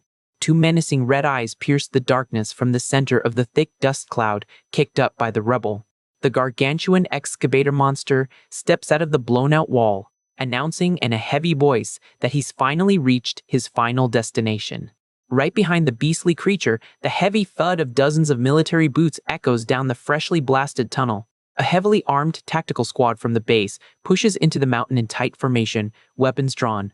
Leading the raiding party, two officers rocking dark uniforms with crosses pinned to them march side by side down the stone corridor. The two commanders stride in looking intimidating, closely followed by a small army of civilian thugs and highly trained operators. The silver-haired guy gives a quick hand signal, ordering the entire backup crew to push to the front line. Without missing a beat, he tells the goons to sweep every single room in the underground complex, ordering them not to let a single survivor make it out alive. To hype his guys up, the officer promises that everyone will become full members of the organization, throwing in a girl as a consolation prize if they finish the dirty work. That twisted promise makes the mob of mercenaries surge forward, laughing hysterically down the dark tunnels, totally blinded by the greed of cashing in on the reward. Breaking down his shady tactics, the guy points out that the layout is a maze and the targets are highly dangerous superhumans, which makes those civilian scrubs the perfect cannon fodder to trigger any traps. The woman next to him reminds him he doesn't have the authority to hand out prizes like that, but Captain Jane just smirks, noting that fallen people don't usually collect on promises. Keeping it ice cold, she shuts down the useless banter and asks straight up if the squads should split up to hunt down the targets. A bald guy covered in scars stutters as he tries to make small talk with the officer, but she brushes him off instantly, reminding him that she's the captain of that platoon now, not the old boss. Arrogantly turning his back on the group, Zhang tells his allies to hold the hallway and strolls off into the depths of the cave completely solo. The fellow officer's cocky attitude makes the captain click her tongue, showing pure irritation at the whole setup. Running through the tactical options, she orders her own squad to hold their ground to make sure the enemy doesn't try a sneak attack from the rear and cut off the military's only escape route. The soldiers copy the order in unison and start spreading out defensively along the edges of the tunnel. Meanwhile, Zhang tells his guys to slow their roll a bit, letting the cannon fodder keep clearing the traps up ahead so they don't take any unnecessary risks. Way further down into the pitch-black complex, the giant freak and a figure in a white trench coat keep spearheading the push through the barricades. Pushing her glasses up with shaky fingers, the white-haired leader tracks the invisible threat, creeping closer and closer. She warns her siblings that the two invading presences are pushing up from the deepest part of the cave, making the pink-haired girl wonder out loud how the bad guy spawned right out of solid rock. The former teacher owns up to the massive defensive flaw, admitting she never in a million years expected a raid from inside their own shelter, pointing out that the smuggler only rigged the surface entrances with traps. Adding fuel to the fire, she notes that the kids' avalanche powers are completely useless in a tight space with zero snow, leaving the girl panicking even more. Sitting on the edge of the bed, the family shot caller admits she simply doesn't have the raw horsepower to hold off two superhumans at once, let alone the military hit squad backing them up. Listening to the whole mess unfold over the radio they left in the basement, Han Feng demands an immediate situation report on what is happening at the Allied base. Trying to keep a level head over the comms, she briefs him on the sneak attack coming from the lower levels and says the squad is already gearing up to bounce. The strategist presses her for crucial intel, asking who the invaders are, if they roll with the military faction, and if they brought heavy backup. The voice on the radio reports that they haven't made visual contact yet, but she can sense one of them is giving off an absolutely massive presence, way bigger than a normal person. That exact description makes the kid connect the dots in a split second, realizing the underground intruder is the exact same digging freak he brawled with a while back. Snatching the mic, the girl with glasses jumps on the comms, telling her sister to make a run for it and not worry about them, promising to drop a message as soon as they find a safe spot. She signs off and abruptly cuts the signal, leaving the homeowner standing there in dead silence processing the whole ordeal. Messing up his own hair in frustration, the MC gets a gut feeling that this desperate escape is going to end in absolute disaster. He vividly remembers the massive warehouse stuffed with crates of guns and ammo stashed down there, realizing that the entire armory is about to fall straight into the base's lap. Picturing the city's military grunts, marching out with that high-tier gear, the kid concludes that the Boxer's crew and the rest of the resistance are going to be in deep trouble. Looking at the map in his head, he realizes his pad is way too close to the breached cave, meaning it's a guaranteed fact the military will stumble onto his location once they lock down the area. Knowing exactly how ruthless the base's commander is, the kid knows for a fact he'll be hunted down and completely wiped out the second his secret hideout is exposed. With his eyes narrowed in pure focus, he decides he has to snatch back the armory stash right now, or blow the whole place up if the rescue turns out to be a bust. Throwing on his heavy winter gear in a rush, the survivor tosses out a weak excuse, claiming he can't just ditch his ally since both crews are tight now. Trying to guilt-trip the girl with glasses into joining the operation, he reminds her the targets are literally her own family, but Shorty just shrugs it off, saying those two can easily escape using magic. Rubbed the wrong way by his ally's weirdly cold attitude, Hanfeng crouches down to her level and asks why she's acting so completely unbothered about her little sister's life. All of a sudden, a totally unhinged new idea lights up in the girl's delusional brain. She proudly announces that her mystic eye completely approves of the romantic union between the two, demanding he call her sister-in-law from now on, leaving the warrior completely lost at the pure nonsense he just heard.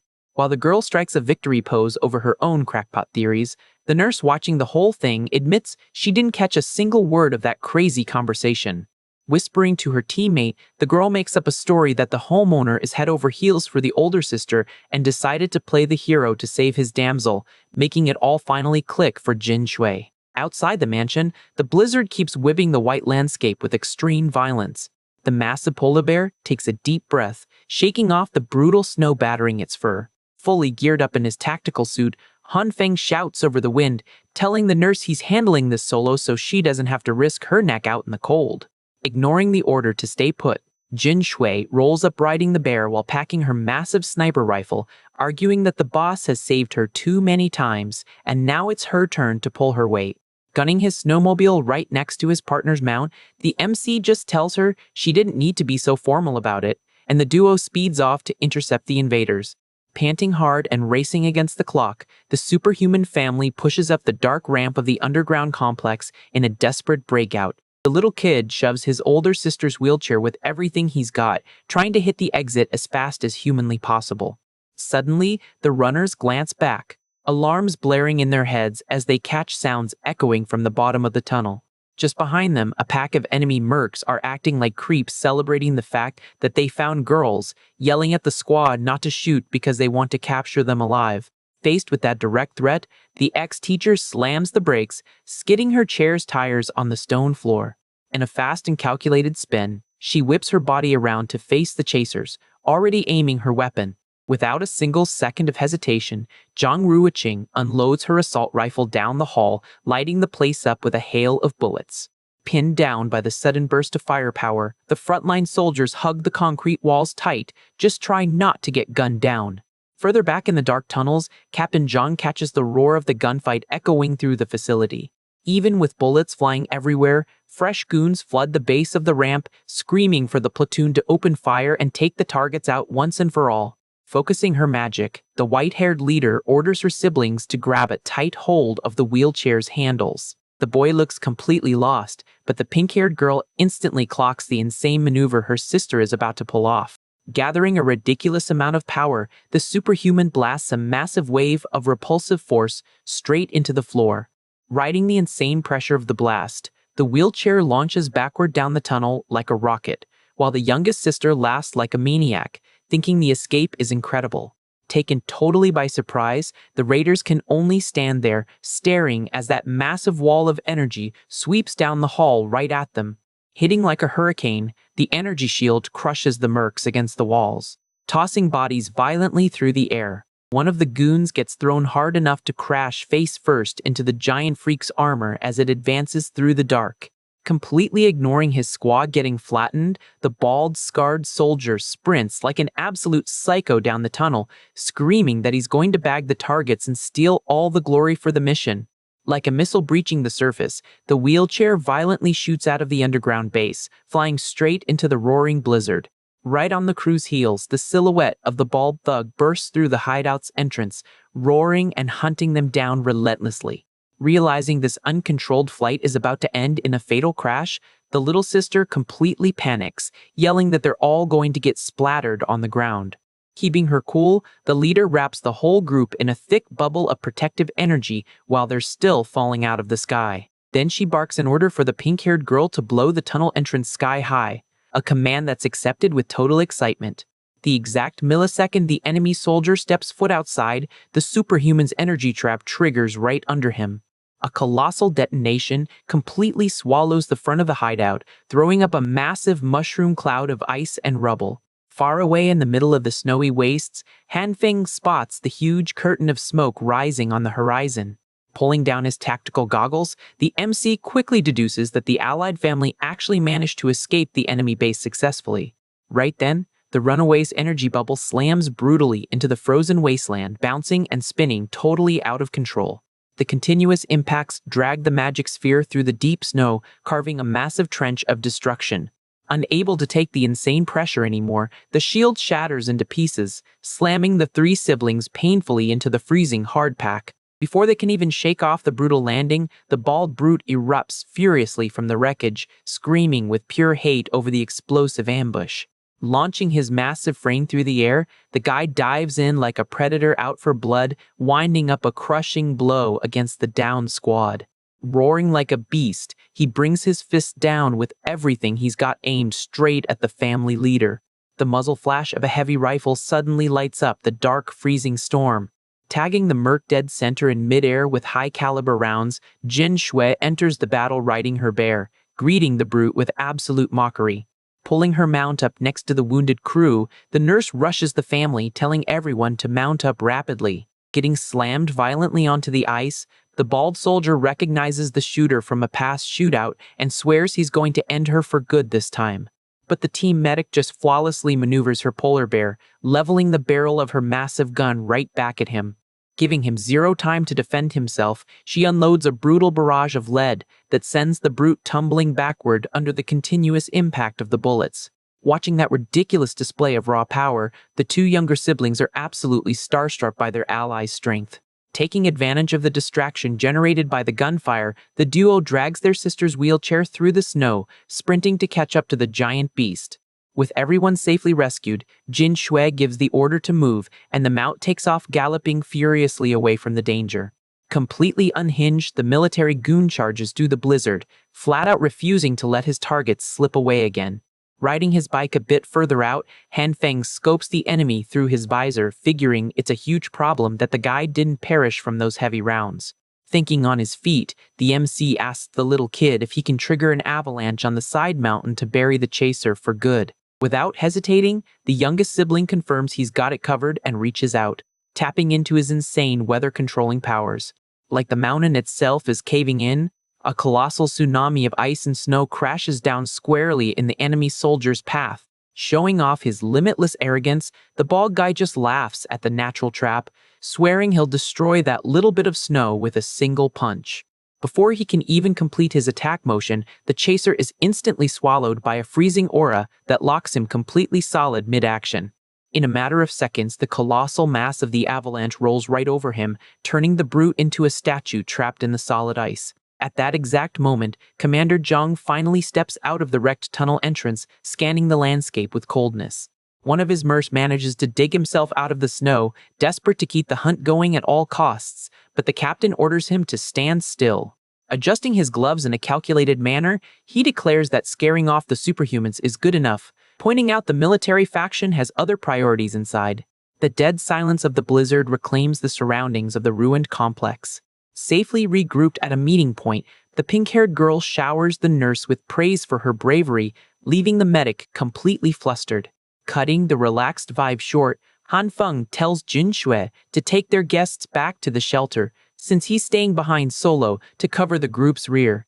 And, flashing a sadistic level of confidence, he casually mentions that if the troops try to track them, he'll simply drop another surprise attack right on their heads. Hearing his unhinged plan, the family breaks into a cold sweat, realizing just how ruthless the homeowner can be with his tactics. Turning his back on his allies, the young strategist walks straight back into the storm, muttering that it's finally his time to act. Sneaking stealthily back to the conflict zone, he finds the cave entrance completely sealed off by tons of collapsed rock and ice. Observing the area with caution, he confirms the main access is blocked, and the enemy faction didn't bother leaving any security watching the outside. Calculating his next steps, he understands that the regular soldiers won't be a threat, as long as he keeps his clothes properly shielded with the green and purple magic, with the only real problem being the giant freak and the officer, who must be isolated deep in the complex, guaranteeing he won't bump into them during the stealth infiltration. Activating his purple magic, Han Feng zeroes in on softening the mountain of rocks and ice, blocking the passage. The space gets extremely tight while he squeezes through the hole, thinking it would be a total embarrassment to end up stuck halfway through. Once completely inside, the MC relieved the tension by confirming the entrance really was left completely unguarded. Keeping a low posture, he advances stealthily through the dark cave. Shortly after, the intruder pauses as he observes the stone corridor right in front of him. Finding the situation very weird, he questions the reason he hasn't run into a single patrol until now. Walking between the stacked barrels, he finds it senseless that the military went through all the trouble to take the place and aren't transporting the resources. Brushing that off, he refocuses on his main objective of blowing all that fuel and weaponry sky high. The strategist creeps down the tunnel, trying to remember the exact location of the arsenals that should be around there. Reaching a corner of the corridor, he presses against the wall to peek at what's up ahead. Right below, a full squad of heavily armed soldiers is holding their ground facing a passageway. In the middle of the tension, a wounded captain with a shredded trench coat screams outraged against his own commander's betrayal. Watching the confusion from above, Han Feng finally understands that the supply transport stopped because the enemy faction started an internal war. Walking calmly next to the digger monster, Commander Zhang declares he won't treat his subordinates poorly if they decide to surrender. Absolutely indignant, the officer fallen on the ground throws it in the face of his newly promoted superior, refusing to accept this sudden backstab. With an expression of pure hatred, the captain accuses the base's top leader of treating superhumans like mere disposable tools. Pointing at his own wounds and the state of the big guy, he warns that continuing to follow the orders of that tyrant is a guaranteed elimination. Listening to the outraged rant, the gray-haired officer merely maintains a cold and calculating look over his subordinate. In his mind, the commander recalls the strict orders he received to force the digger monster to work to the limit during the excavation mission. The memory shows that the warnings about the big guy's brain crystallizing from overexertion were completely ignored. The great military leader had made it crystal clear that the only thing that mattered was recovering the supplies at any cost. Returning to the present, the rebel captain laments the fact that the lives of the soldiers have absolutely zero value to the central command. Taking the floor, Commander Zhang argues that with the scarcity of resources and the military power they have in their hands right now, it makes no sense to keep bowing their heads. Using a persuasive tone, he reminds the injured officer that the mission failed and Central Command is definitely going to punish him severely for it. Appealing to the hunger of the troop, Zhang asks how long it's been since the soldiers had a decent meal, getting the mercenaries to quickly agree with the revolt. Seeing the excitement of his own men, the captain decides to flip sides, proposing they take down the base leadership together to split everything. The immediate support from one of his armed subordinates officially seals the mutiny agreement among those present. Without having many options to survive that situation, the rebel officer lets out a long sigh of surrender. Raising his hands to show he wants no more trouble, he accepts the alliance with just one condition. Setting pride aside, he demands his squad's injuries get treated before they begin the attack. Following the scene from up above, Han Feng is disappointed. They resolve the fight so quickly instead of taking each other out. Analyzing the situation, he realizes an attack on the main base would be great, but letting this new faction get their hands on the tunnel's arsenal would be a danger in the future. Decided not to push his luck, the MC resumes his sneaky path, completely focused just on blowing everything up and disappearing from there. After about 10 minutes of careful walking, he finally reaches the deep area where the heavy weaponry is stored. Entering the storage room, the intruder begins to inspect the shelves packed with explosives and ammunition. Without wasting time, he starts planting his detonating charges strategically between the supply crates. Moving fast down the corridor, he spreads the explosives across the entire length of the depot to guarantee complete destruction. With the remote in hand and the job done, he plans to trigger the detonators the second he steps foot outside the cave. Admiring the ridiculous amount of fuel stored up, he imagines the size of the damage that chain reaction is going to cause. Returning the way he came, he calculates he's only 2 turns away from reaching the exit near the cells. Rounding the corner, the MC comes face to face with a prisoner huddled inside one of the cages. To his total surprise, he instantly recognizes Zhang Shuiyo, the man with glasses and a scarf who commanded the condo like a tyrant. Desperate upon seeing someone walk by, the corrupt former leader throws himself against the containment, screaming for help with all his might. The prisoner starts to frantically pound on the armored glass, making a deafening noise echo through the tunnel. Irritated by this sudden scandal, Han Feng curses for forgetting that wretched manipulator was still locked up in there. The echo of the pounding immediately catches the attention of the mutinous squad and Commander Zhang on the lower floor. Sprinting down the corridor as fast as he can, the intruder deeply regrets not taking out that sociopath when he had the chance. Looking over his shoulder, he gets a huge scare seeing the massive silhouette of the digger monster already hot on his trail. Far away from there, the commander acts fast and orders the first squad to take a shortcut to cut off the enemy's escape route. Cutting through the heavy vehicle garage, Han Feng maintains the accelerated pace, trying to lose the bald beast. Entering a wide maintenance pipe, he gets hyped realizing the exit is right past the next curve. Reaching the end of the dark corridor, the MC prepares to cross the area that grants access to the outside. Turning the corner abruptly, he already prepares his legs for the final sprint in the snow. However, his escape is interrupted as soon as one of the soldiers yells, warning he found the target. Without any prior warning, the mercenaries open fire on the tunnel exit with their assault rifles.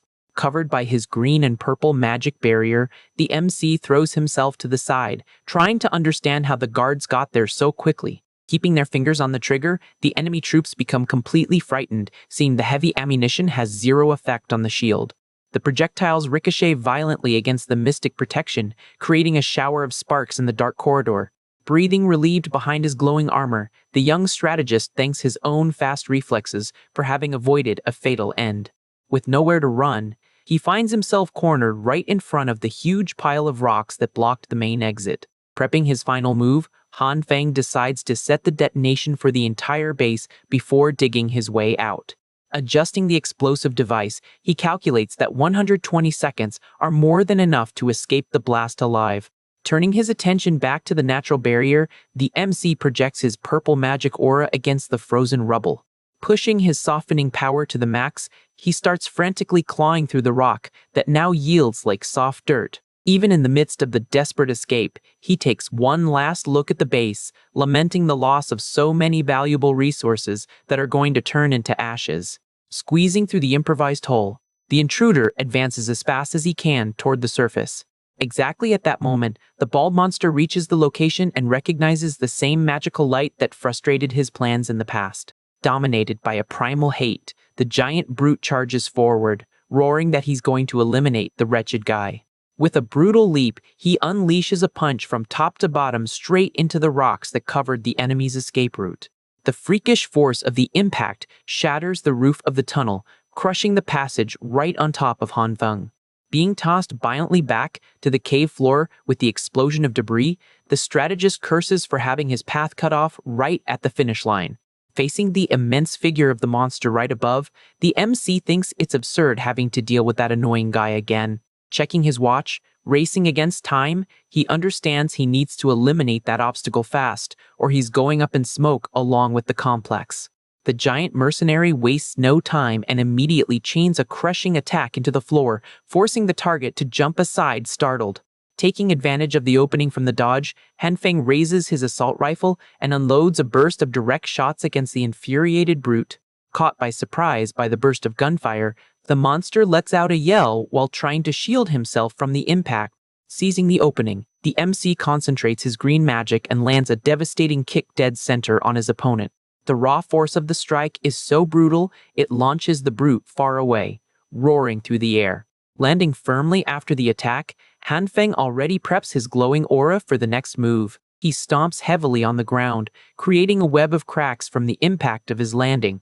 But the giant beast doesn't give up and charges with everything, making the intruder tell him to stop.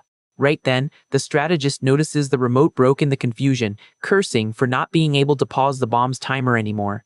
Facing the situation, he realizes the big guy is still literally blocking the exit and starts thinking about what to do. Looking at the countdown reading 9:58 on the screen, he deeply regrets setting the detonation time early. Taken over by fury, the giant attacks the stone base, trying to squash his target. Acting fast, Han Feng projects his purple magic into the floor, commanding the surface to harden. The mystic power erects a massive solid pink energy barrier between the two, stopping the enemy's advance.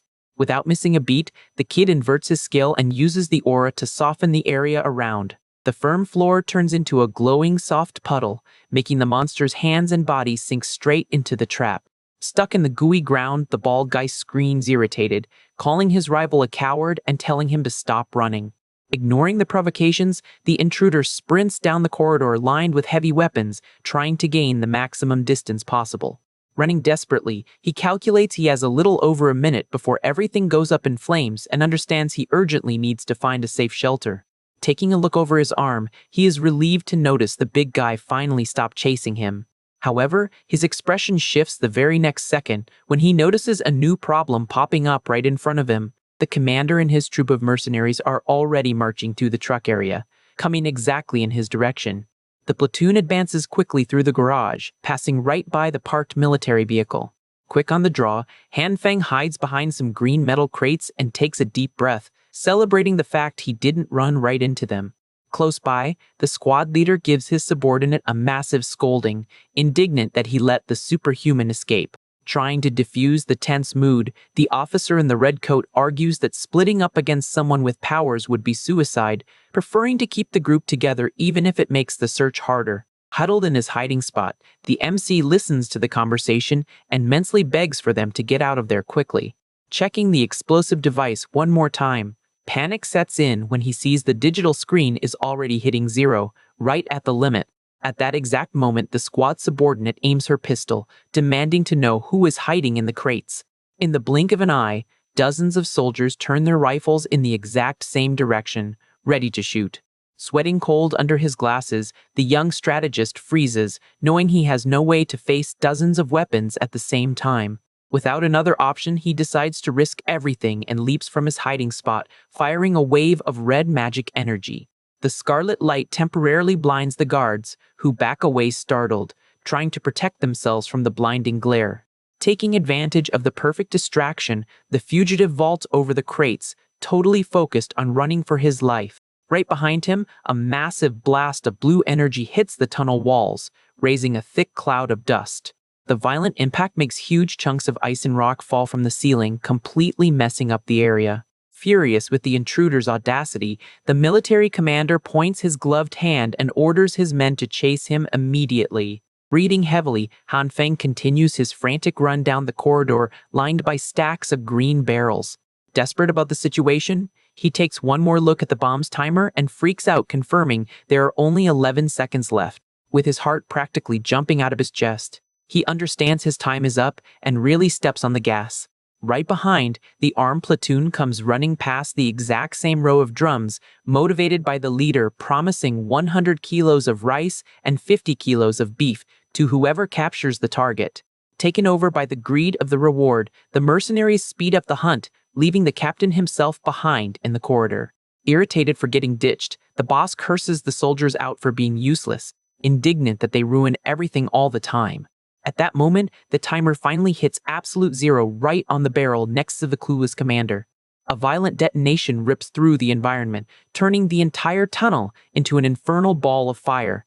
Seeing the flash take over the space, the woman in the red coat screams desperately, ordering the whole troop to run faster. The fire spreads in a devastating domino effect, swallowing the entire corridor with an endless sequence of explosions.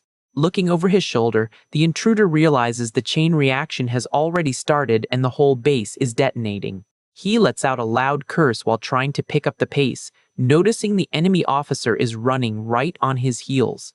Catching up with the fugitive, the woman yells, calling him an idiot for having the guts to blow up the main fuel depot of all things. The two keep sprinting side by side, completely terrified, while the sea of flames swallows everything right behind them. Feeling the unbearable heat closing in, the MC raises his hand, projecting his red magic to try and create a thermal block. The shockwave of the explosions causes the roof to finally cave in, crushing the rest of the guards under tons of frozen debris. Agile in the middle of the disaster, the mercenary dodges the falling rocks and keeps advancing without losing her stride. Bothered by the unwanted company, Han Feng demands the woman keep her distance from him. A little further back, the burning wall finally catches up to the delayed soldiers, who cry out in agony as the heat consumes them. Focused on payback even in the middle of the chaos, the officer warns she won't let him get away with it, but the kid fires back, warning her that this is definitely not the right time to pick a fight. The strategist spots an opening in the rock wall, and his eyes go wide when he confirms it's a side cave. Without thinking twice, he points to the dark hole, telling her to get in there right now. The enemies run together, screaming in despair while the blazing inferno practically licks their heels. In a synchronized leap, the duo dives into the narrow passage, desperately trying to get out of the path of the torrent of fire. As soon as they land safely on the floor, he orders the woman to use her defensive powers to block the entrance, and she responds irritably, throwing up a scarlet barrier while stating she doesn't need his orders. Right outside their improvised bunker, the terrifying pillar of flames sweeps down the main corridor, taking whatever was left of the military installation. The endless fire burns up the oxygen in the tunnel, generating a vibrant glare that lights up the rocks, blocking the cave's entrance. The destruction follows its ruthless course, invading the larger warehouses and swallowing the entire complex in a sea of screams and fire.